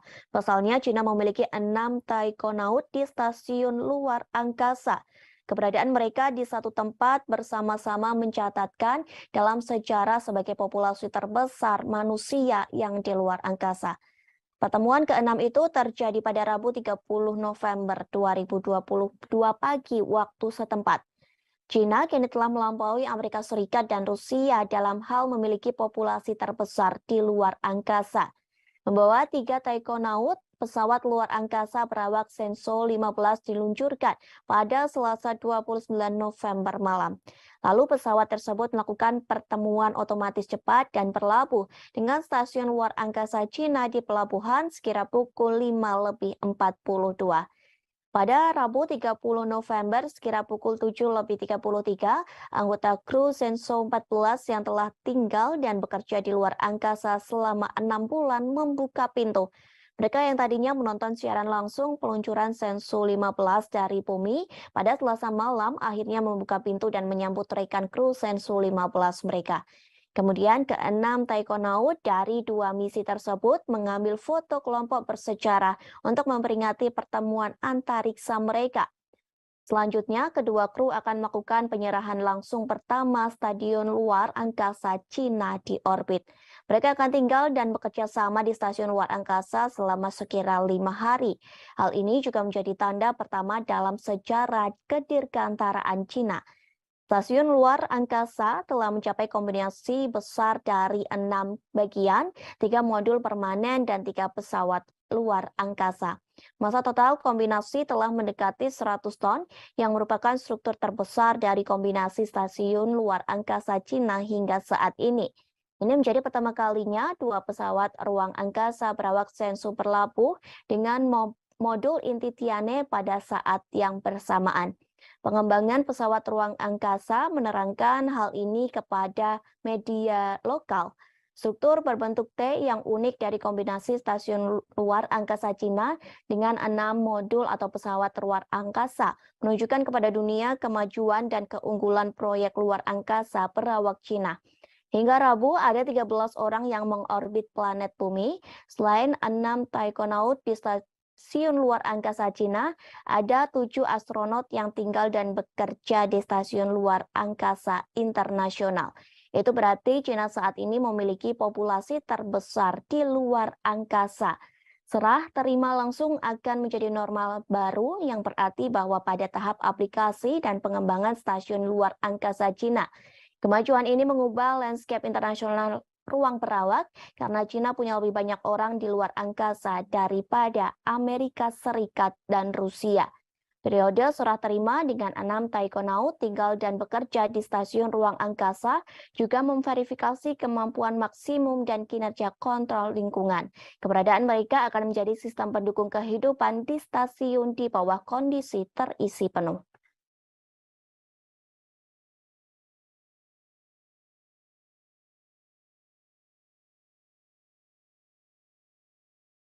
Tribuners, kita beralih ke berita yang terakhir. Situs asing berbasis New York, Amerika Serikat akan melelang Kepulauan Widi mulai minggu depan. Terdapat lebih dari 100 pulau di Kepulauan Widi yang tersebar di kawasan seluas 10.000 hektar. Dengan adanya lelang tersebut, Indonesia disebut akan menghadapi masalah lingkungan. Hal tersebut telah disampaikan oleh Koordinator Nasional di Destruksi Fishing Watch Indonesia, yakni Muhammad Abdi Suhufan. Ia meminta pemerintah Indonesia untuk menyelidiki lelang tersebut. Pasalnya, lelang itu telah menimbulkan kontroversi dan menarik perhatian publik Indonesia. Menurutnya, meskipun pembangunan direncanakan untuk perlindungan lingkungan, kepemilikan pribadi atas pulau-pulau tersebut akan berdampak bagi masyarakat setempat secara sosial dan ekonomi. Ia juga mengatakan pelelangan tersebut akan berdampak sosial, yakni melampaui manfaat lingkungan yang diharapkan. Diketahui, hukum Indonesia menyatakan non-warga negara Indonesia tidak dapat secara resmi membeli pulau di negara tersebut. Namun, pembelian Kepulauan Widi bisa disiasati dengan membuat pemilik akhirnya mengakuisisi saham di PT Leadership East Island Indonesia. Wakil Presiden Eksekutif untuk Eropa, Timur Tengah, dan Afrika, yakni Charlie Smith, mengharapkan tawaran untuk Kepulauan Widi menjadi besar. Melalui situs asing, pelelangan Kepulauan Widi akan dibuka pada 8 Desember, pukul 8 waktu setempat atau pukul 16 waktu Indonesia Barat. Pelelangan akan berlangsung secara daring hingga 14 Desember 2022. Tidak ada harga dasar, tetapi penawar diminta untuk memberikan deposit sebesar 100.000 dolar Amerika Serikat atau setara dengan 1, miliar rupiah untuk membuktikan bahwa mereka serius. Sebelumnya, kabar pelelangan ini pun membuat TNI langsung bergerak. Mereka mengibarkan bendera merah putih hingga mengecat sebagian rumah warga selaras dengan warna bendera pada Minggu 27 November. TNI tersebut merupakan anggota Kodim 1509 Labuha Halmahera Selatan. Pengibaran bendera tersebut sebagai bentuk protes dengan adanya rencana pelelangan Pulau Widi di situs asing yang berbasis di Amerika Serikat. Dadim 1509 Labuha Letkol Kafromi Pranikotan Sitompul pun akhirnya buka suara. Menurutnya, pihaknya mengerahkan 1 SST yang dikomandai dan Ramil 1509004 Mava, Letda Infanteri Samuel Ano. Romi mengatakan kegiatan yang dilaksanakan di Pulau Widi itu untuk menegaskan kembali bahwa Widi tidak diperjualbelikan. Hal itu tertuang dalam undang-undang dan dijelaskan hanya bisa dikelola secara berkala dan berizin resmi. Pasalnya, Kepulauan Widi sendiri berada di wilayah konservasi terumbu karang, bakau, dan ikan. Romi menyebut TNI Angkatan Darat, khususnya Kodim 150 Labuha, hanya mengamankan aset milik negara guna menjaga kedaulatan negara. Selain itu, sebagai tanda bahwa TNI tak main-main dengan kedaulatan negara Indonesia.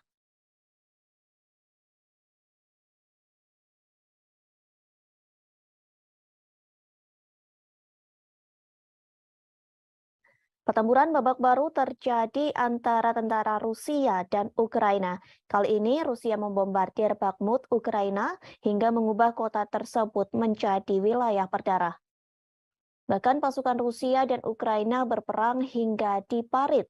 Perang Parit ini mengingatkan pada pertempuran yang terjadi di Perang Dunia I.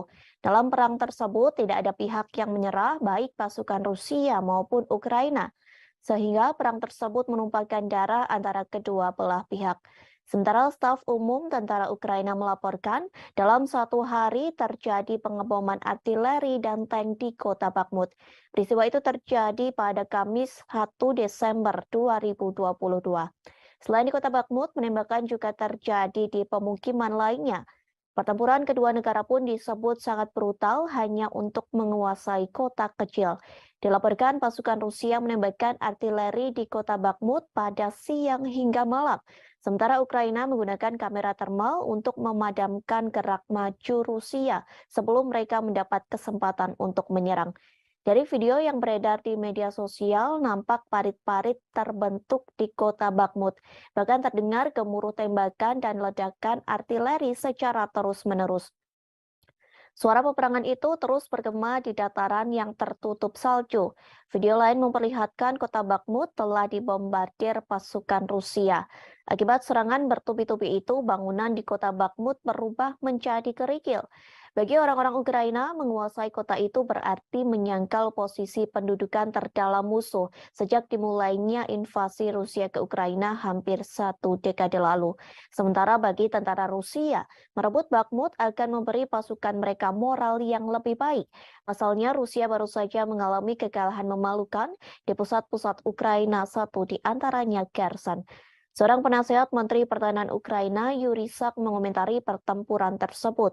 Ia mengatakan Bakhmut menjadi kota yang menjadi titik panas utama dalam peperangan. Rusia pun memberikan pernyataan bahwa pasukannya akan segera berhasil merebut kota Bakhmut. Bahkan pasukan Rusia mengklaim berhasil menewaskan banyak korban di kota tersebut. Namun pernyataan tersebut diragukan oleh Institute for the Study of War. Organisasi itu meragukan klaim Rusia yang memenangkan situasi di kota Bakhmut. Bahkan mereka mengatakan pasukan Rusia masih berada jauh di kata keberhasilan untuk merebut kota tersebut. Hingga kini masih belum diketahui jelas berapa banyak korban yang tewas dalam pertempuran tersebut. Namun Ukraina mengklaim sebanyak 10.000 orang tewas antara pertempuran yang terjadi pada bulan September hingga minggu terakhir di bulan November. Kementerian Pertahanan Luar Negeri Ukraina melaporkan 560 tentara Rusia tambahan tewas dalam semalam. Sementara Rusia masih bungkam terkait pasukannya yang tewas dalam pertempuran Parit di Bakhmut.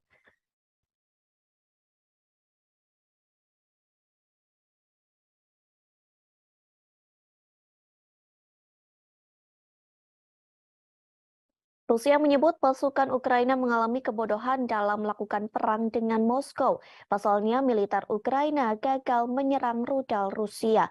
Sebaliknya, serangan gagal itu justru menghancurkan senjata pertahanan milik Ukraina sendiri. Hal tersebut telah disampaikan oleh juru bicara Kementerian Pertahanan Rusia, Letnan Jenderal Igor Konasenkov. Ia mengatakan pasukan Rusia berhasil menembak jatuh pesawat tempur milik Ukraina. Jenis pesawat tempur Ukraina yang berhasil ditembak yakni Sukhoi Su-25. Peristiwa itu terjadi di wilayah Republik Rakyat Donetsk pada Rabu 30 November 2022. Igor Konashenkov mengatakan mulanya Ukraina hendak menyerang rudal pertahanan udara Rusia menggunakan Sukhoi Su-25. Namun serangan tersebut gagal total karena kebodohan militer Ukraina sendiri. Kegagalan tersebut lantaran unit artileri militer Rusia di Bakhmut selalu siap siaga, sehingga Rusia berhasil menggagalkan siasat dari pasukan Ukraina yang hendak menembak rudal udara Moskow. Rusia menggagalkan siasat itu dengan menembak jatuh pesawat tempur Sukhoi Su-25 milik Ukraina. Upaya penggagalan siasat Ukraina itu dilakukan oleh pasukan Dirgantara Rusia. Angkatan bersenjata Federasi Rusia dilaporkan berhasil menembak jatuh 8 unit drone tempur milik Ukraina. Bahkan pesawat tanpa awak Ukraina juga berjatuhan di LPR dan Republik Zaporozhia. Diketahui sebelumnya pasukan Rusia membombardir kota Bakhmut Ukraina hingga mengubah kota tersebut menjadi wilayah berdarah. Bahkan pasukan Rusia dan Ukraina berperang hingga parit. Perang parit ini mengingatkan pada pertempuran yang terjadi di Perang Dunia Pertama. Dalam perang tersebut tidak ada pihak yang menyerah baik pasukan Rusia maupun Ukraina, sehingga perang tersebut merupakan darah antara kedua belah pihak. Sementara staf umum tentara Ukraina melaporkan dalam satu hari terjadi pengeboman artileri dan tank di kota Bakhmut. Peristiwa tersebut terjadi pada Kamis 1 Desember 2022. Selain di kota Bakhmut, penembakan juga terjadi di pemukiman lainnya.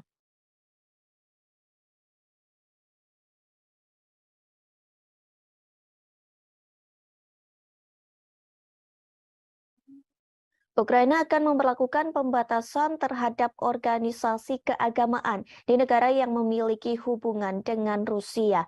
Bahkan sejumlah pendeta Kristen Ortodoks dari biara Kiev Petchersk-Lavra didakwa atas kejahatan. Hal tersebut telah disampaikan oleh Presiden Ukraina Volodymyr Zelensky pada Kamis 1 Desember 2022. Zelensky mengatakan mereka didakwa atas kejahatan memuji Rusia. Dakwaan itu sebagai hasil penggerebekan Dinas Rahasia Ukraina atau SPU ke biara yang dibangun sejak abad ke-11 itu. Penggerebekan itu telah dilakukan pada Kamis pekan lalu. Penggerebekan dilakukan lantaran biara itu digunakan untuk menyembunyikan tim penyabot, warga negara asing, dan sejumlah senjata lainnya. Hal ini dilakukan dengan tujuan kegiatan subversif Dinas Khusus Rusia. Patriarkat Moskow menyatakan penggerebekan ke tempat para pendeta dan pusat kekristenan Ortodoks Ukraina itu merupakan upaya mengintimidasi umat beriman. SPU mengatakan telah menerima petunjuk pendeta dan beberapa kaki tangannya. Pasalnya mereka telah mengucapkan kata-kata pujian tentang Rusia selama kebaktian di gereja. Kemudian pada Jumat 2 Desember 2022, Layanan Keamanan Dalam Negeri Ukraina menetapkan ada fakta aktivitas ilegal melalui penyelidikan tersebut. Jaksa Kota Kiev akan menuntut para pendeta, pasalnya sejumlah pendeta memberi pembenaran, pengakuan yang sah atau penyangkalan agresi Rusia terhadap Ukraina. Hal tersebut disampaikan oleh Kepala SBU Vasily Malyuk. Perlu diketahui, biara Kiev Petchersk-Lavra dianggap situs Kristen Ortodoks paling terkemuka di Ukraina. Saat ini dikelola Gereja Ortodoks Ukraina atau UOC yang mendeklarasikan kemerdekaan dari Patriarkat Moskow awal tahun ini. Namun Gereja Ortodoks Ukraina skematis juga mengklaim Lavra. OCU sempat memposting video kebaktian di dalam Lavra sebelum pihak berwajib melakukan penggerebekan. Dalam kebaktian tersebut diklaim ada nyanyian dan bunyi lonceng yang berdoa untuk Rusia. Sementara Uskup UOCU yang bertanggung jawab atas biara menolak tuduhan tersebut, bahkan ia berjanji akan setia kepada Ukraina. Sehari setelah penggerebekan, beberapa anggota parlemen Ukraina mengusulkan pelarangan gereja Ortodoks Rusia sebagai ancaman keamanan nasional. Media Ukraina telah menerbitkan rekaman mobil polisi dan petugas bersenjata yang berdiri di pintu masuk lingkungan bersejarah di ibu kota tersebut. Вільні народи незламної країни. Щороку, 1 грудня, ми згадуємо подію, яка визначила історію. Подію, яка сказала дуже багато про усіх нас, про українців, про те, хто ми є, і про те, ким ми ніколи не будемо. 1 грудня 31 рік тому відбувся референдум, який об'єднав всю територію нашої держави. Ніхто з наших людей не залишився за межами всеукраїнського рішення. Київ і Севастополь, Одеса і Крим, Львів і Черкаси, Чернігів і Харків, Донецьк і Херсон, Запоріжжя і Луганськ, Хмельниччина і Кіровоградщина, Волинь і Дніпропетровщина, Суми і Закарпаття, Франківськ і Тернопіль, Житомирщина і Чернівці, Вінниця, Київщина, Миколаїв, Полтава, Рівне. Всі підтримали.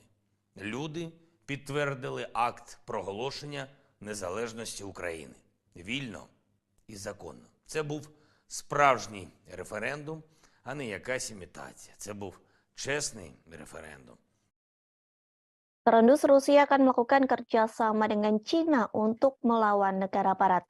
Kerjasama ini dibuktikan lantaran Rusia mengerahkan pesawat pengebom strategis ke wilayah udara Asia Pasifik. Hal serupa pun telah dilakukan oleh China. Pernyataan tersebut disampaikan oleh Kementerian Pertahanan Rusia. Dilaporkan tentara Rusia tengah menerjunkan sejumlah pesawat tempur strategis termasuk Tu-95MS milik Moskow.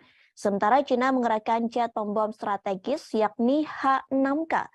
Dalam laporan yang dirilis Kementerian Pertahanan Rusia, patroli udara antara China dan Rusia digelar dengan menggunakan pesawat pengebom selama 8 jam.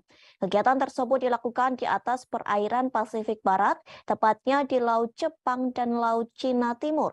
Tak hanya melakukan patroli, aksi manuver pesawat pengebom Tu-95MS dan H-6K yang diselenggarakan pada Rabu 30 November 2022. Diklaim China dan Rusia melakukan serangkaian latihan bersama dengan menyelesaikan misi pendaratan silang di lanut kedua negara. Selama patroli berlangsung, pejabat Rusia menegaskan bahwa kedua pesawat yang tidak melanggar wilayah udara negara manapun. Pejabat Rusia mengklaim manuver ini juga dilakukan sesuai dengan ketentuan hukum internasional yang berlaku. Patroli ini merupakan kali pertama yang digelar antara Rusia dan China. Meskipun Rusia menyebut bahwa kerjasama ini dilakukan sebagai bagian dari rencana kongsi militer 202. Namun, Pentagon meyakini bahwa patroli kedua negara ini dilakukan untuk menyatukan kekuatan dalam menghadapi serangan militer Amerika Serikat. Pasalnya, hubungan ketiga negara tersebut sedang menegang. Ternyata hubungan Rusia dan China yang kian harmonis sudah terjalin sejak beberapa tahun terakhir. Kerjasama pertahanan antara China dan Rusia semakin kuat sejak Presiden Vladimir Putin mengirim pasukannya ke Ukraina pada 24 Februari. Bahkan di tengah memanasnya hubungan Rusia dengan negara-negara barat, pemerintah China nekat melakukan latihan gabungan dengan Rusia. Latihan tersebut telah dilakukan pada September 2022 silam. Dalam latihan tersebut, China mengirim lebih dari 2.000 tentara bersama dengan lebih dari 300 kendaraan militer dan 21 pesawat tempur serta 3 kapal perang lainnya.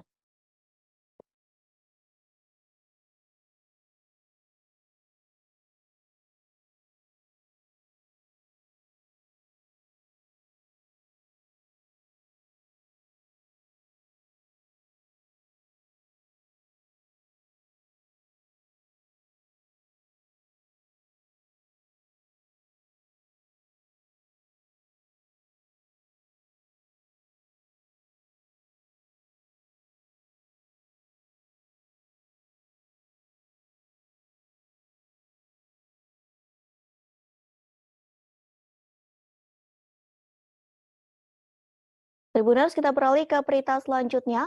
Prancis mengklaim tak akan lagi mengirim senjata ke Ukraina. Hal ini dikarenakan Prancis mengakui persediaan senjata di negaranya menipis. Meski begitu, Prancis berjanji akan membantu Kiev dengan cara lain.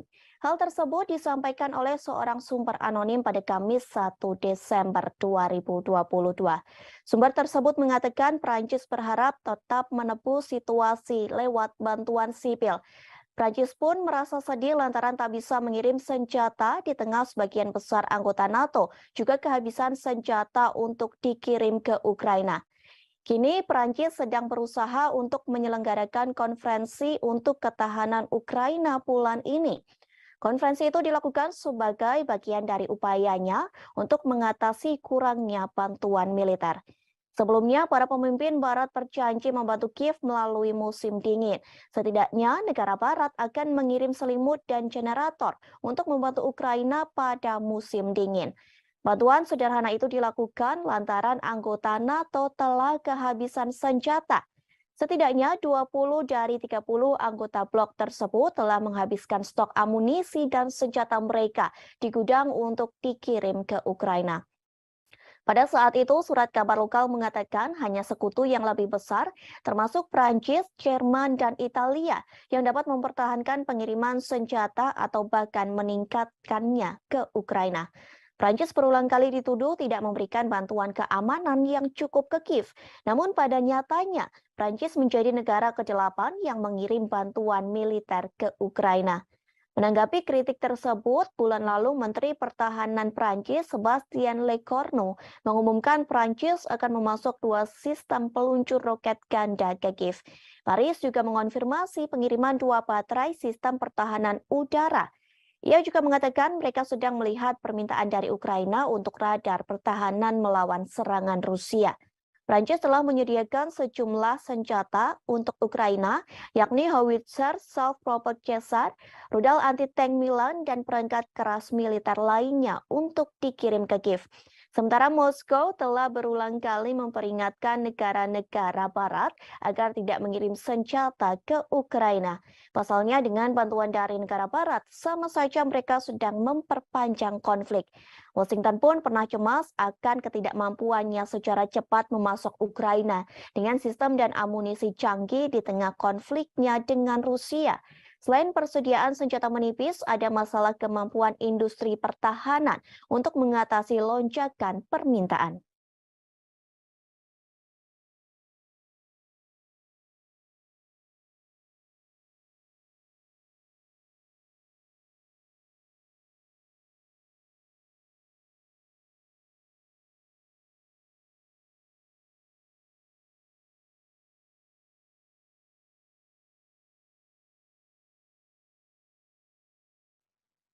Ukraina kehilangan banyak pasukan dalam perang melawan Rusia. Dilaporkan sejauh ini, Ukraina kehilangan 10.000 hingga 13.000 tentara dalam perang tersebut. Hal ini telah dikatakan oleh penasehat Presiden Ukraina, yakni Mikhailo Podolyak. Ia mengatakan perkiraan angka ribuan tentara yang tewas itu sejak akhir Agustus 2022.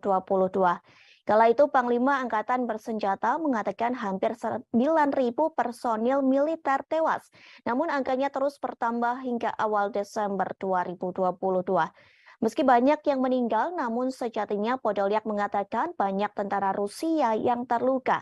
Tak hanya Ukraina, sebenarnya Rusia juga kehilangan ribuan pasukannya dalam perang melawan Ukraina. Dilaporkan Presiden Rusia Vladimir Putin telah kehilangan lebih dari 6.000 pasukannya hanya dalam 2 minggu. Angka ini menambah korban dari perkiraan jumlah orang Rusia yang tewas di Ukraina. Sementara staf umum Angkatan Bersenjata Ukraina turut mengomentari hal tersebut. Pihaknya memperkirakan Rusia telah kehilangan 88.000 personil sejak awal invasi.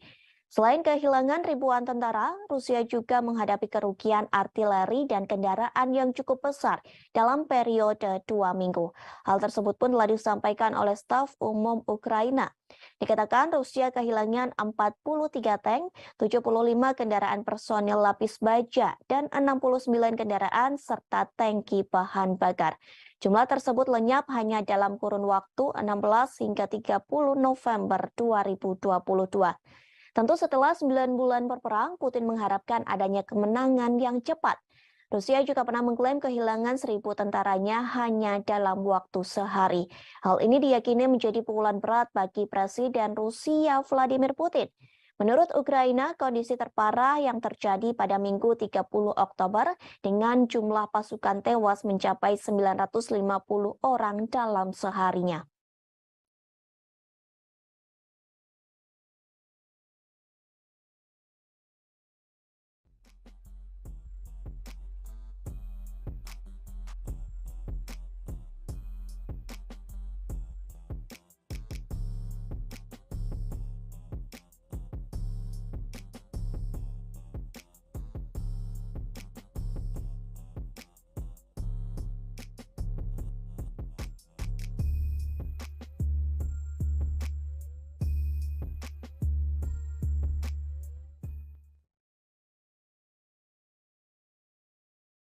Ribuan tentara Rusia berusaha membuat skema untuk mengelabuhi Presiden Rusia Vladimir Putin.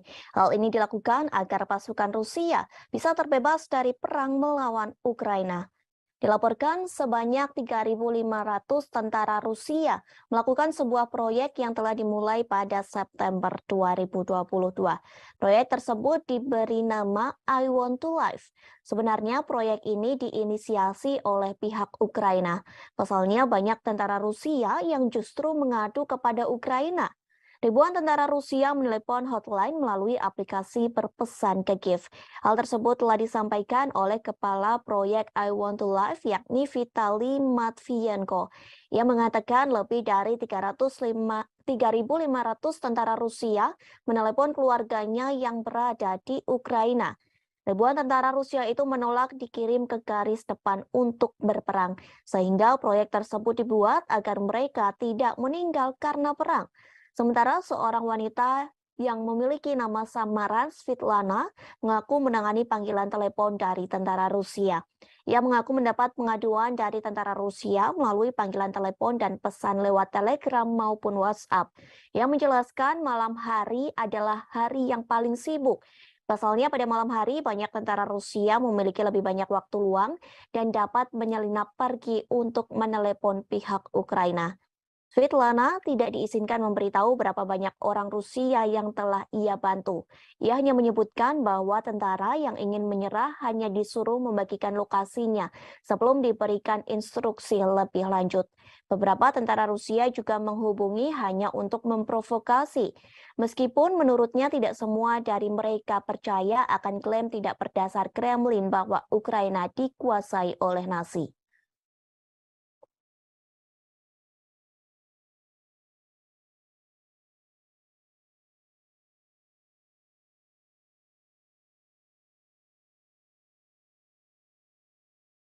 Rusia kembali memperingatkan NATO agar tidak memasok rudal Patriot ke Ukraina. Pasalnya, jika NATO tetap memasok senjata ke Ukraina, maka Rusia tidak akan tinggal diam.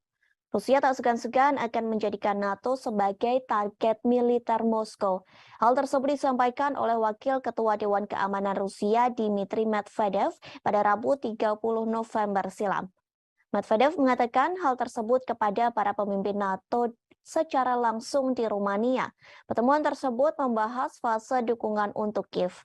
Tak lama setelah pernyataan Medvedev muncul, Menteri Luar Negeri Ukraina Dmytro Kuleba mengatakan Kiev membutuhkan rudal Patriot untuk melindungi infrastruktur utamanya. Kuleba menambahkan bahwa ia akan bekerja sama dengan Jerman.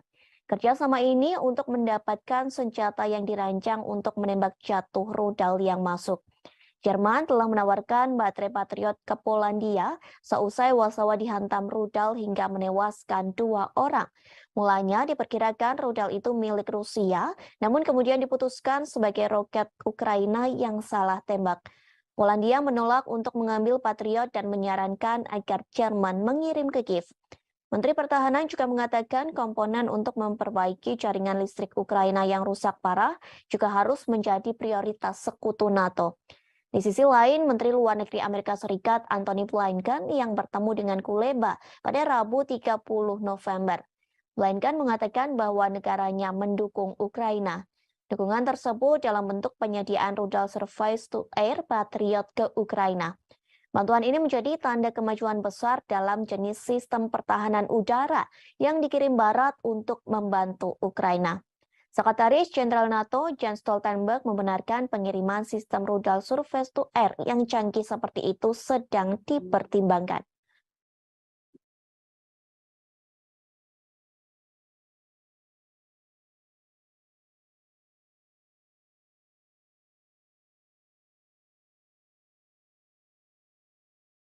Presiden Amerika Serikat Joe Biden mengatakan siap bertemu dengan Presiden Rusia Vladimir Putin.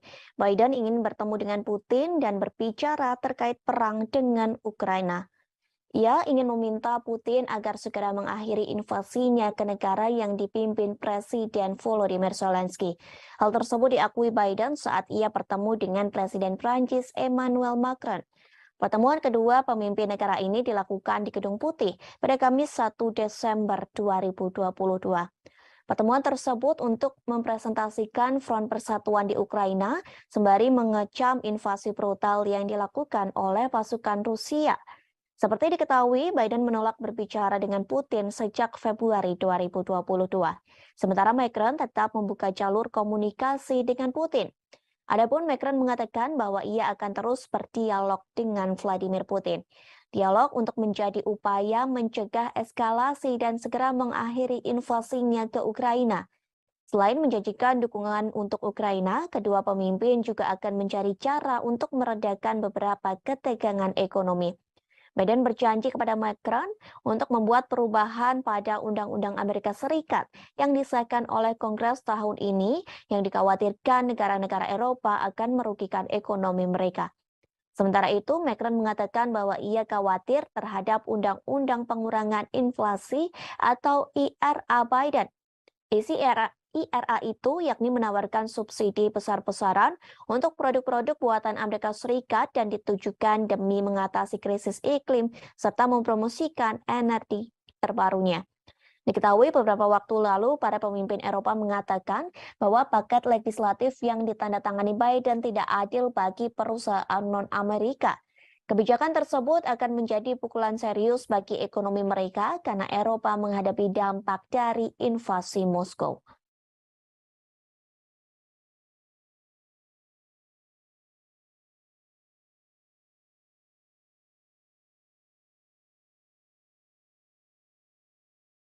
Tribuners, kita beralih ke berita selanjutnya. Amerika Serikat sedang dibuat geram dengan sikap Presiden Korea Utara, yakni Kim Jong-un. Akibatnya, Amerika Serikat sedang menyiapkan sanksi lebih banyak untuk Korea Utara.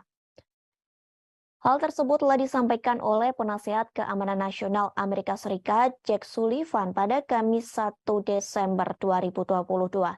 Ia mengungkap rencana negaranya yang akan meningkatkan sanksi pada Korea Utara. Langkah ini diambil sebagai bentuk kertakan bagi Kim Jong-un yang gencar melakukan uji coba nuklir. Sullivan tak mengungkap sanksi apa saja yang akan dijatuhkan Washington pada Pyongyang. Namun sejauh ini Amerika Serikat mulai meluncurkan sejumlah senjata utama seperti kapal induk dan pembom jarak jauh. Ancaman ini dilontarkan untuk menekan Kim Jong-un agar mau menyerahkan persenjataan nuklirnya. Sebelum Amerika Serikat melontarkan ancaman, pemerintah Biden beserta para mitranya, Amerika Serikat, Korea Selatan, dan Jepang, sudah terlebih dahulu menyerukan upaya negosiasi denuklirisasi di semenanjung Korea pada pimpinan Pyongyang. Namun sayangnya upaya tersebut tak dihiraukan oleh Kim Jong-un. Pemimpin otoriter itu menyebut Amerika Serikat harus mengeluarkan ancaman untuk menekan Korea Utara.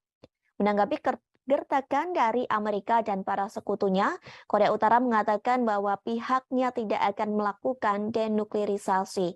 Meski Amerika tidak memiliki niat buruk terhadap Korea Utara dan terbuka untuk pembicaraan tanpa prasyarat.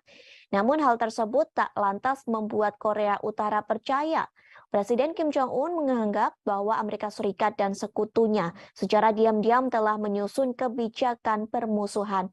Hal ini yang kemudian mendorong Korea Utara untuk memperluas militernya dengan meningkatkan penggunaan senjata nuklir.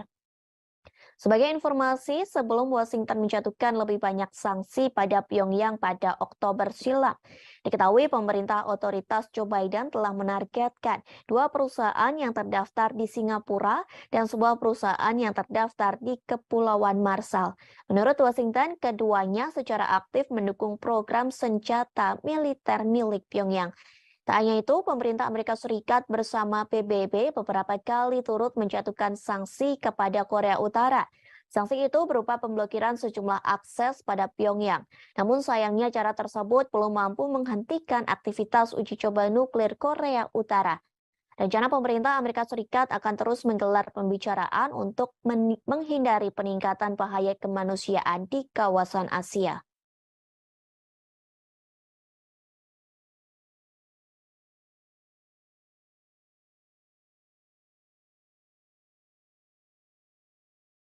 Amerika Serikat mulai takut dengan Cina karena rupanya memecahkan rekor sejarah di luar angkasa. Pasalnya, Cina memiliki 6 taikonaut di stasiun luar angkasa. Keberadaan mereka di satu tempat bersama-sama mencatatkan dalam sejarah sebagai populasi terbesar manusia yang di luar angkasa.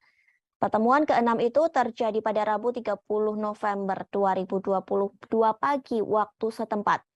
China kini telah melampaui Amerika Serikat dan Rusia dalam hal memiliki populasi terbesar di luar angkasa. Membawa 3 taikonaut, pesawat luar angkasa berawak Shenzhou 15 diluncurkan pada Selasa 29 November malam. Lalu pesawat tersebut melakukan pertemuan otomatis cepat dan berlabuh dengan stasiun luar angkasa China di pelabuhan sekira pukul 5:42.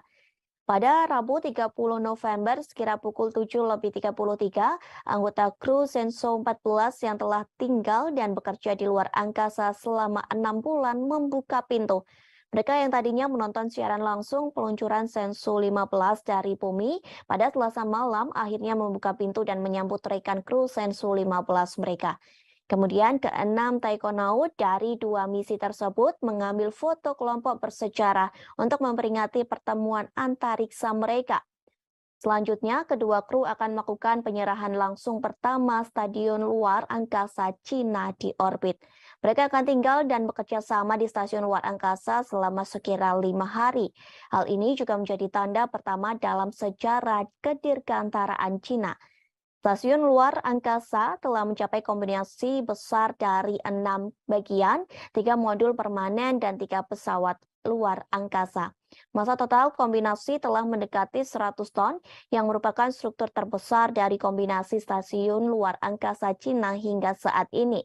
Ini menjadi pertama kalinya 2 pesawat ruang angkasa berawak Shenzhou berlabuh dengan modul inti Tianhe pada saat yang bersamaan. Pengembangan pesawat ruang angkasa menerangkan hal ini kepada media lokal. Struktur berbentuk T yang unik dari kombinasi stasiun luar angkasa Cina dengan 6 modul atau pesawat luar angkasa menunjukkan kepada dunia kemajuan dan keunggulan proyek luar angkasa berawak Cina. Hingga Rabu, ada 13 orang yang mengorbit planet bumi. Selain 6 taikonaut di stasiun luar angkasa Cina, ada 7 astronot yang tinggal dan bekerja di stasiun luar angkasa internasional. Itu berarti Cina saat ini memiliki populasi terbesar di luar angkasa.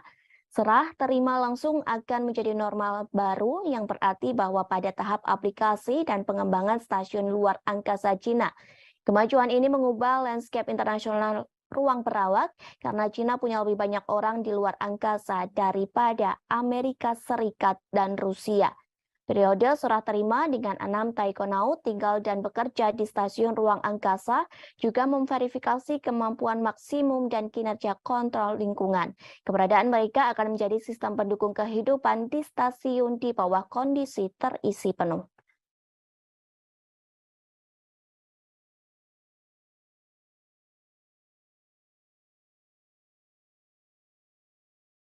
Tribuners, kita beralih ke berita yang terakhir. Situs asing berbasis New York, Amerika Serikat akan melelang Kepulauan Widi mulai minggu depan.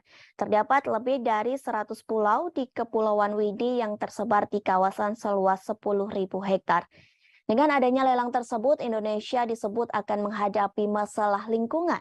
Hal tersebut telah disampaikan oleh Koordinator Nasional di Destructive Fishing Watch Indonesia, yakni Muhammad Abdi Suhufan. Ia meminta pemerintah Indonesia untuk menyelidiki lelang tersebut. Pasalnya, lelang itu telah menimbulkan kontroversi dan menarik perhatian publik Indonesia. Menurutnya, meskipun pembangunan direncanakan untuk perlindungan lingkungan, kepemilikan pribadi atas pulau-pulau tersebut akan berdampak bagi masyarakat setempat secara sosial dan ekonomi. Ia juga mengatakan pelelangan tersebut akan berdampak sosial, yakni melampaui manfaat lingkungan yang diharapkan. Diketahui, hukum Indonesia menyatakan non-warga negara Indonesia tidak dapat secara resmi membeli pulau di negara tersebut. Namun, pembelian Kepulauan Widi bisa disiasati dengan membuat pemilik akhirnya mengakuisisi saham di PT Leadership East Island Indonesia. Wakil Presiden Eksekutif untuk Eropa, Timur Tengah, dan Afrika, yakni Charlie Smith, mengharapkan tawaran untuk Kepulauan Widi menjadi besar. Melalui situs asing, pelelangan Kepulauan Widi akan dibuka pada 8 Desember. pukul 8 waktu setempat atau pukul 16 waktu Indonesia Barat. Pelelangan akan berlangsung secara daring hingga 14 Desember 2022. Tidak ada harga dasar, tetapi penawar diminta untuk memberikan deposit sebesar 100.000 dolar Amerika Serikat atau setara dengan 1, miliar rupiah untuk membuktikan bahwa mereka serius. Sebelumnya, kabar pelelangan ini pun membuat TNI langsung bergerak. Mereka mengibarkan bendera merah putih hingga mengecat sebagian rumah warga selaras dengan warna bendera pada Minggu 27 November. TNI tersebut merupakan anggota Kodim 1509 Labuha Halmahera Selatan. Pengibaran bendera tersebut sebagai bentuk protes dengan adanya rencana pelelangan Pulau Widi di situs asing yang berbasis di Amerika Serikat. Dadim 1509 Labuha Letkol Kafromi Pranikotan Sitompul pun akhirnya buka suara. Menurutnya, pihaknya mengerahkan satu SST yang dikomandai dan Ramil 150904 Mafa Letda Infanteri Samuel Ano. Romi mengatakan kegiatan yang dilaksanakan di Pulau Widi itu untuk menegaskan kembali bahwa Widi tidak diperjualbelikan. Hal itu tertuang dalam undang-undang dan dijelaskan hanya bisa dikelola secara berkala dan berizin resmi. Pasalnya, Kepulauan Widi sendiri berada di wilayah konservasi terumbu karang, bakau, dan ikan. Romi menyebut TNI Angkatan Darat, khususnya Kodim 150 Labuha, hanya mengamankan aset milik negara guna menjaga kedaulatan negara. Selain itu, sebagai tanda bahwa TNI tak main-main dengan kedaulatan negara Indonesia.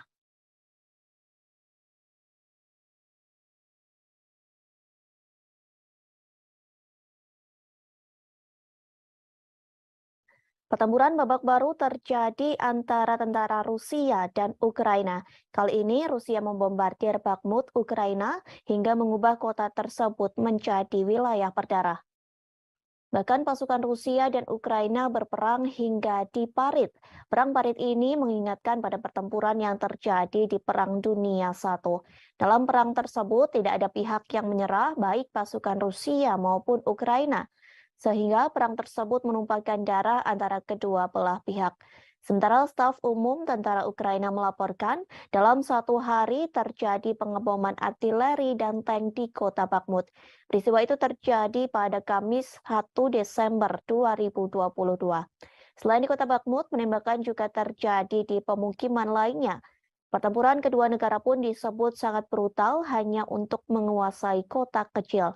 Dilaporkan pasukan Rusia menembakkan artileri di kota Bakhmut pada siang hingga malam. Sementara Ukraina menggunakan kamera termal untuk memadamkan gerak maju Rusia sebelum mereka mendapat kesempatan untuk menyerang. Dari video yang beredar di media sosial, nampak parit-parit terbentuk di kota Bakhmut. Bahkan terdengar gemuruh tembakan dan ledakan artileri secara terus-menerus. Suara peperangan itu terus bergema di dataran yang tertutup salju. Video lain memperlihatkan kota Bakhmut telah dibombardir pasukan Rusia. Akibat serangan bertubi-tubi itu, bangunan di kota Bakhmut berubah menjadi kerikil. Bagi orang-orang Ukraina, menguasai kota itu berarti menyangkal posisi pendudukan terdalam musuh sejak dimulainya invasi Rusia ke Ukraina hampir 1 dekade lalu. Sementara bagi tentara Rusia, merebut Bakhmut akan memberi pasukan mereka moral yang lebih baik. Pasalnya, Rusia baru saja mengalami kekalahan memalukan di pusat-pusat Ukraina, satu di antaranya Kherson. Seorang penasehat Menteri Pertahanan Ukraina, Yuri Sak, mengomentari pertempuran tersebut. Ia mengatakan Bakhmut menjadi kota yang menjadi titik panas utama dalam peperangan. Rusia pun memberikan pernyataan bahwa pasukannya akan segera berhasil merebut kota Bakhmut. Bahkan pasukan Rusia mengklaim berhasil menewaskan banyak korban di kota tersebut. Namun pernyataan tersebut diragukan oleh Institute for the Study of War. Organisasi itu meragukan klaim Rusia yang memenangkan situasi di kota Bakhmut. Bahkan mereka mengatakan pasukan Rusia masih berada jauh di kata keberhasilan untuk merebut kota tersebut. Hingga kini masih belum diketahui jelas berapa banyak korban yang tewas dalam pertempuran tersebut. Namun Ukraina mengklaim sebanyak 10.000 orang tewas antara pertempuran yang terjadi pada bulan September hingga minggu terakhir di bulan November. Kementerian Pertahanan Luar Negeri Ukraina melaporkan 560 tentara Rusia tambahan tewas dalam semalam. Sementara Rusia masih bungkam terkait pasukannya yang tewas dalam pertempuran parit di Bakhmut.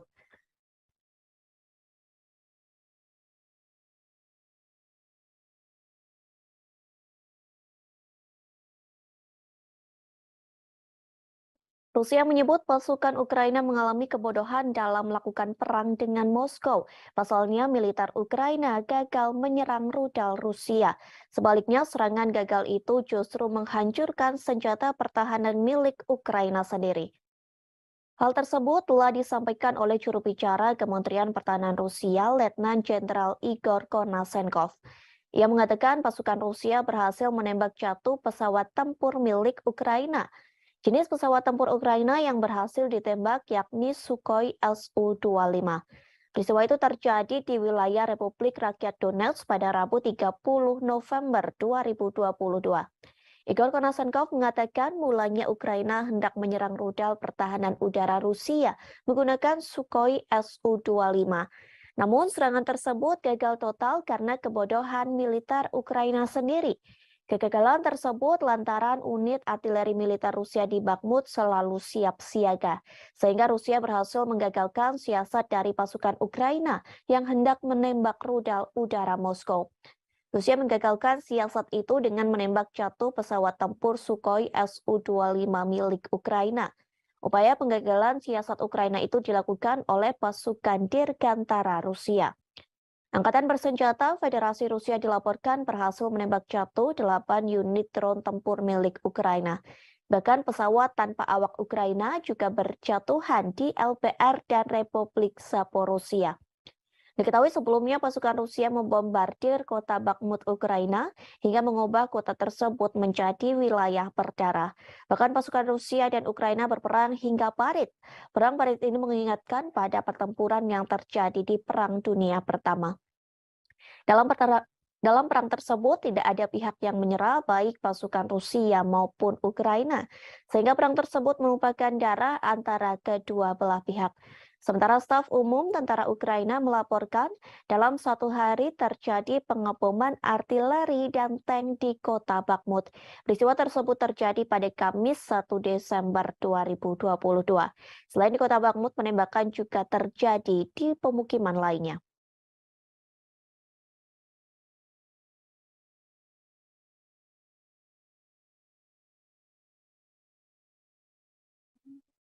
Ukraina akan memperlakukan pembatasan terhadap organisasi keagamaan di negara yang memiliki hubungan dengan Rusia.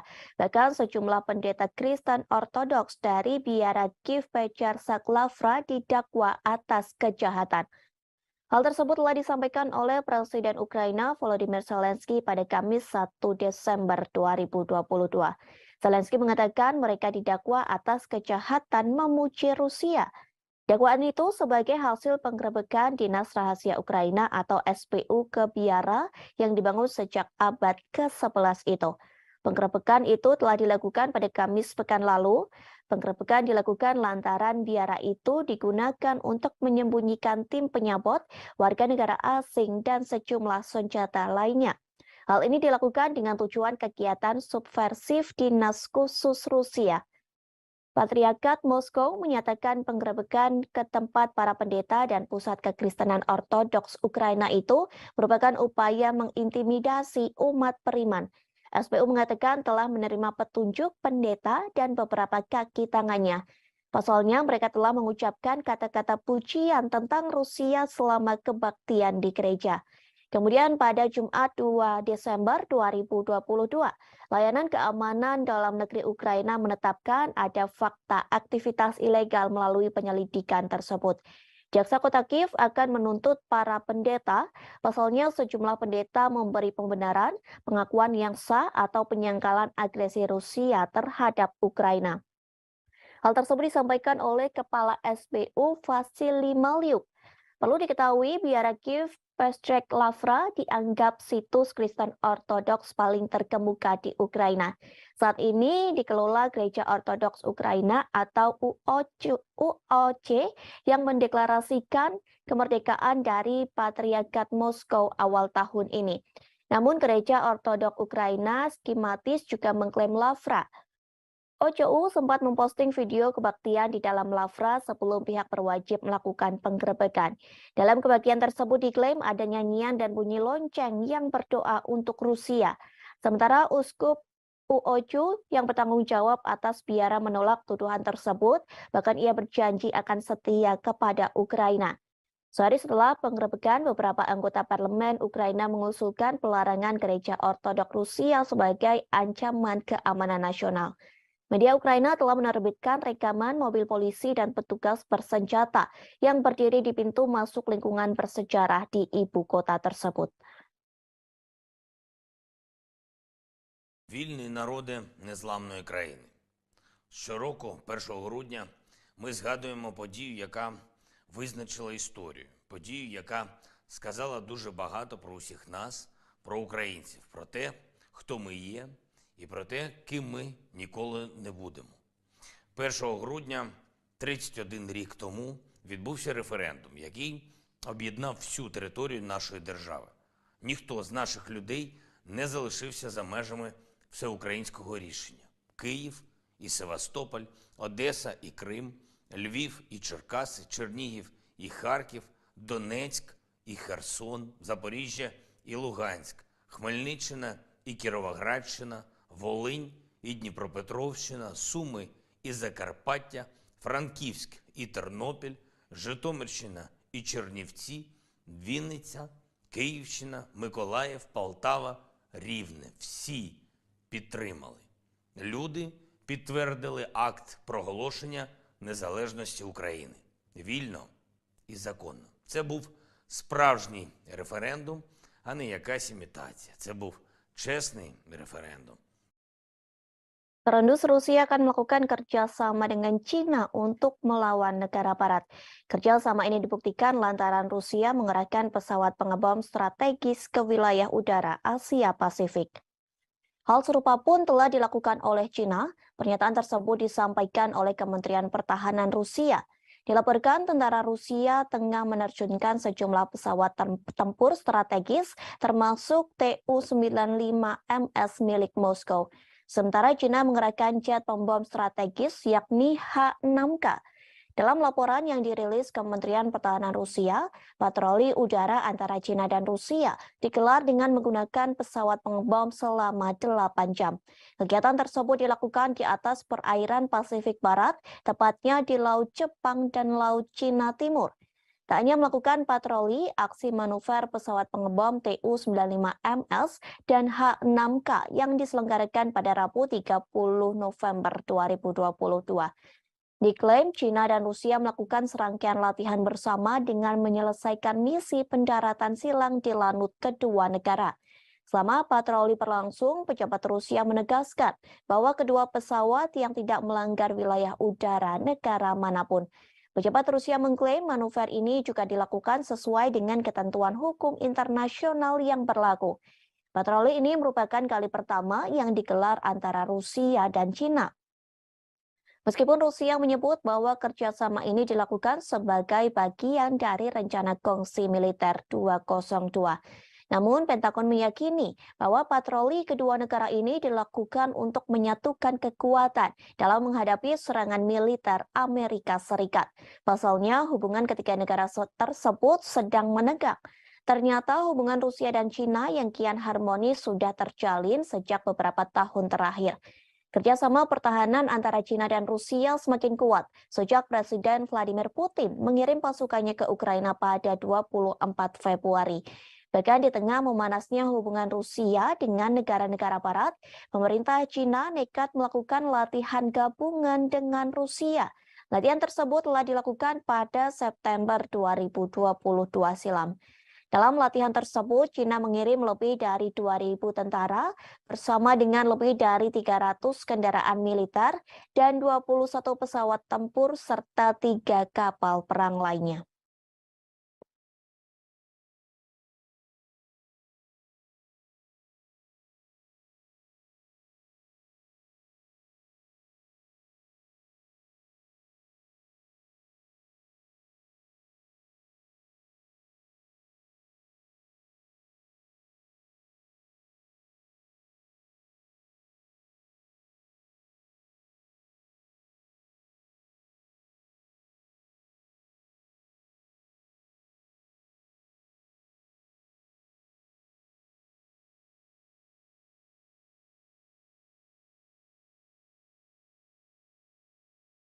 Tribuners, kita beralih ke berita selanjutnya. Prancis mengklaim tak akan lagi mengirim senjata ke Ukraina. Hal ini dikarenakan Prancis mengakui persediaan senjata di negaranya menipis. Meski begitu, Prancis berjanji akan membantu Kiev dengan cara lain. Hal tersebut disampaikan oleh seorang sumber anonim pada Kamis 1 Desember 2022. Sumber tersebut mengatakan Prancis berharap tetap menebus situasi lewat bantuan sipil. Prancis pun merasa sedih lantaran tak bisa mengirim senjata di tengah sebagian besar anggota NATO juga kehabisan senjata untuk dikirim ke Ukraina. Kini Prancis sedang berusaha untuk menyelenggarakan konferensi untuk ketahanan Ukraina bulan ini. Konferensi itu dilakukan sebagai bagian dari upayanya untuk mengatasi kurangnya bantuan militer. Sebelumnya, para pemimpin Barat berjanji membantu Kiev melalui musim dingin. Setidaknya, negara Barat akan mengirim selimut dan generator untuk membantu Ukraina pada musim dingin. Bantuan sederhana itu dilakukan lantaran anggota NATO telah kehabisan senjata. Setidaknya 20 dari 30 anggota blok tersebut telah menghabiskan stok amunisi dan senjata mereka di gudang untuk dikirim ke Ukraina. Pada saat itu, surat kabar lokal mengatakan hanya sekutu yang lebih besar, termasuk Prancis, Jerman, dan Italia, yang dapat mempertahankan pengiriman senjata atau bahkan meningkatkannya ke Ukraina. Prancis berulang kali dituduh tidak memberikan bantuan keamanan yang cukup ke Kiev. Namun pada nyatanya, Prancis menjadi negara ke-8 yang mengirim bantuan militer ke Ukraina. Menanggapi kritik tersebut, bulan lalu Menteri Pertahanan Prancis Sebastien Lecornu mengumumkan Prancis akan memasok 2 sistem peluncur roket ganda ke Kiev. Paris juga mengonfirmasi pengiriman 2 baterai sistem pertahanan udara. Ia juga mengatakan mereka sedang melihat permintaan dari Ukraina untuk radar pertahanan melawan serangan Rusia. Prancis telah menyediakan sejumlah senjata untuk Ukraina, yakni howitzer, self-propelled Caesar, rudal anti-tank Milan, dan perangkat keras militer lainnya untuk dikirim ke Kiev. Sementara Moskow telah berulang kali memperingatkan negara-negara Barat agar tidak mengirim senjata ke Ukraina. Pasalnya dengan bantuan dari negara Barat, sama saja mereka sedang memperpanjang konflik. Washington pun pernah cemas akan ketidakmampuannya secara cepat memasok Ukraina dengan sistem dan amunisi canggih di tengah konfliknya dengan Rusia.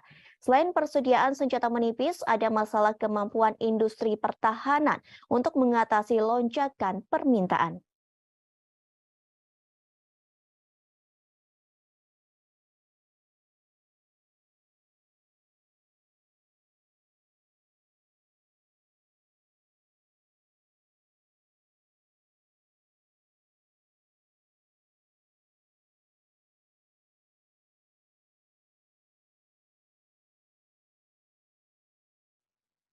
Ukraina kehilangan banyak pasukan dalam perang melawan Rusia. Dilaporkan sejauh ini, Ukraina kehilangan 10.000 hingga 13.000 tentara dalam perang tersebut. Hal ini telah dikatakan oleh penasehat Presiden Ukraina, yakni Mikhailo Podolyak.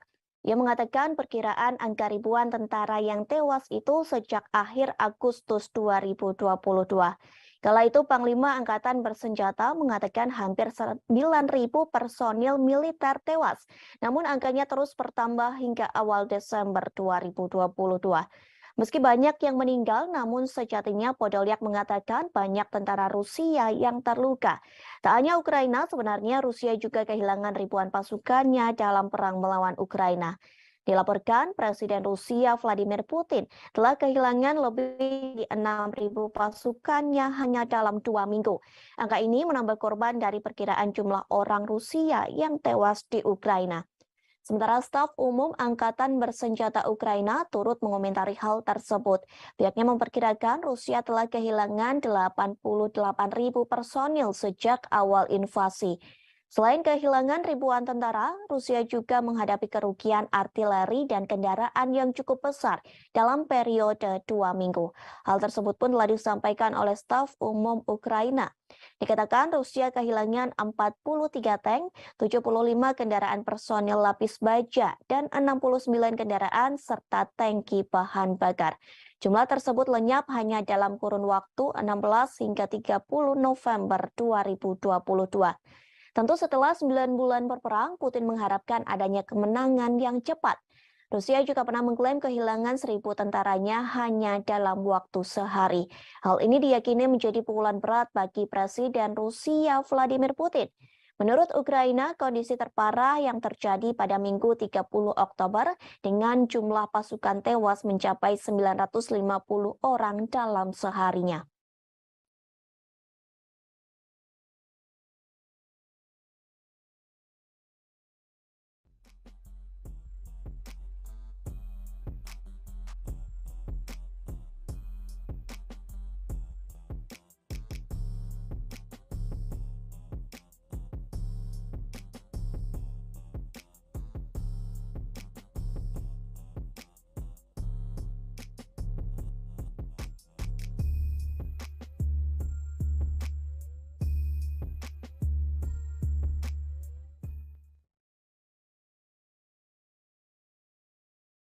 Ribuan tentara Rusia berusaha membuat skema untuk mengelabuhi Presiden Rusia Vladimir Putin. Hal ini dilakukan agar pasukan Rusia bisa terbebas dari perang melawan Ukraina. Dilaporkan sebanyak 3.500 tentara Rusia melakukan sebuah proyek yang telah dimulai pada September 2022. Proyek tersebut diberi nama I Want to Live. Sebenarnya proyek ini diinisiasi oleh pihak Ukraina. Pasalnya banyak tentara Rusia yang justru mengadu kepada Ukraina. Ribuan tentara Rusia menelepon hotline melalui aplikasi berpesan ke Kiev. Hal tersebut telah disampaikan oleh Kepala Proyek I Want to Live yakni Vitali Matvienko. Ia mengatakan lebih dari 3.500 tentara Rusia menelepon keluarganya yang berada di Ukraina. Ribuan tentara Rusia itu menolak dikirim ke garis depan untuk berperang, sehingga proyek tersebut dibuat agar mereka tidak meninggal karena perang. Sementara seorang wanita yang memiliki nama samaran Svetlana mengaku menangani panggilan telepon dari tentara Rusia. Ia mengaku mendapat pengaduan dari tentara Rusia melalui panggilan telepon dan pesan lewat Telegram maupun WhatsApp. Ia menjelaskan malam hari adalah hari yang paling sibuk. Pasalnya pada malam hari banyak tentara Rusia memiliki lebih banyak waktu luang dan dapat menyelinap pergi untuk menelepon pihak Ukraina. Svetlana tidak diizinkan memberitahu berapa banyak orang Rusia yang telah ia bantu. Ia hanya menyebutkan bahwa tentara yang ingin menyerah hanya disuruh membagikan lokasinya sebelum diberikan instruksi lebih lanjut. Beberapa tentara Rusia juga menghubungi hanya untuk memprovokasi. Meskipun menurutnya tidak semua dari mereka percaya akan klaim tidak berdasar Kremlin bahwa Ukraina dikuasai oleh Nazi.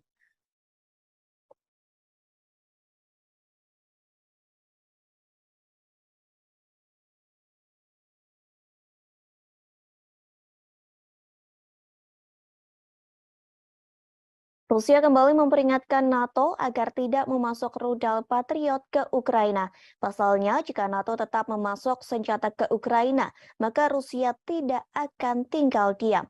Rusia tak segan-segan akan menjadikan NATO sebagai target militer Moskow. Hal tersebut disampaikan oleh Wakil Ketua Dewan Keamanan Rusia Dmitry Medvedev pada Rabu 30 November silam. Medvedev mengatakan hal tersebut kepada para pemimpin NATO secara langsung di Rumania. Pertemuan tersebut membahas fase dukungan untuk Kiev. Tak lama setelah pernyataan Medvedev muncul, Menteri Luar Negeri Ukraina Dmytro Kuleba mengatakan Kiev membutuhkan rudal Patriot untuk melindungi infrastruktur utamanya. Kuleba menambahkan bahwa ia akan bekerja sama dengan Jerman.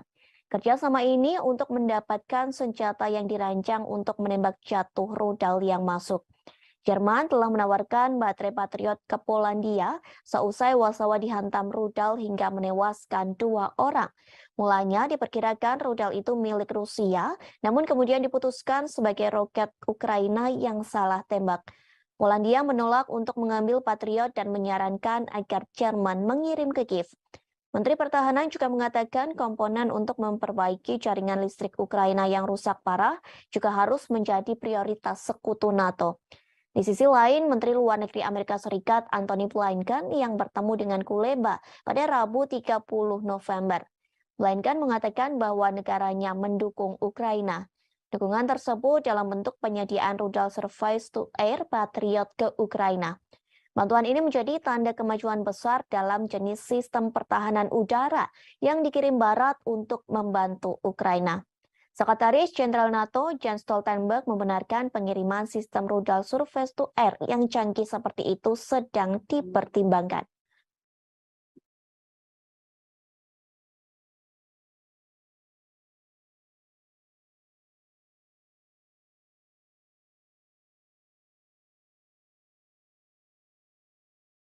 Presiden Amerika Serikat Joe Biden mengatakan siap bertemu dengan Presiden Rusia Vladimir Putin. Biden ingin bertemu dengan Putin dan berbicara terkait perang dengan Ukraina. Ia ingin meminta Putin agar segera mengakhiri invasinya ke negara yang dipimpin Presiden Volodymyr Zelensky.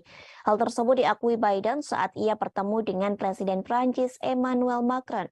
Pertemuan kedua pemimpin negara ini dilakukan di Gedung Putih pada Kamis 1 Desember 2022. Pertemuan tersebut untuk mempresentasikan front persatuan di Ukraina sembari mengecam invasi brutal yang dilakukan oleh pasukan Rusia. Seperti diketahui, Biden menolak berbicara dengan Putin sejak Februari 2022. Sementara Macron tetap membuka jalur komunikasi dengan Putin. Adapun Macron mengatakan bahwa ia akan terus berdialog dengan Vladimir Putin. Dialog untuk menjadi upaya mencegah eskalasi dan segera mengakhiri invasinya ke Ukraina. Selain menjanjikan dukungan untuk Ukraina, kedua pemimpin juga akan mencari cara untuk meredakan beberapa ketegangan ekonomi. Biden berjanji kepada Macron untuk membuat perubahan pada Undang-Undang Amerika Serikat yang disahkan oleh Kongres tahun ini yang dikhawatirkan negara-negara Eropa akan merugikan ekonomi mereka. Sementara itu, Macron mengatakan bahwa ia khawatir terhadap Undang-Undang Pengurangan Inflasi atau IRA Biden. Isi IRA itu yakni menawarkan subsidi besar-besaran untuk produk-produk buatan Amerika Serikat dan ditujukan demi mengatasi krisis iklim serta mempromosikan energi terbarunya. Diketahui beberapa waktu lalu para pemimpin Eropa mengatakan bahwa paket legislatif yang ditandatangani Biden tidak adil bagi perusahaan non-Amerika. Kebijakan tersebut akan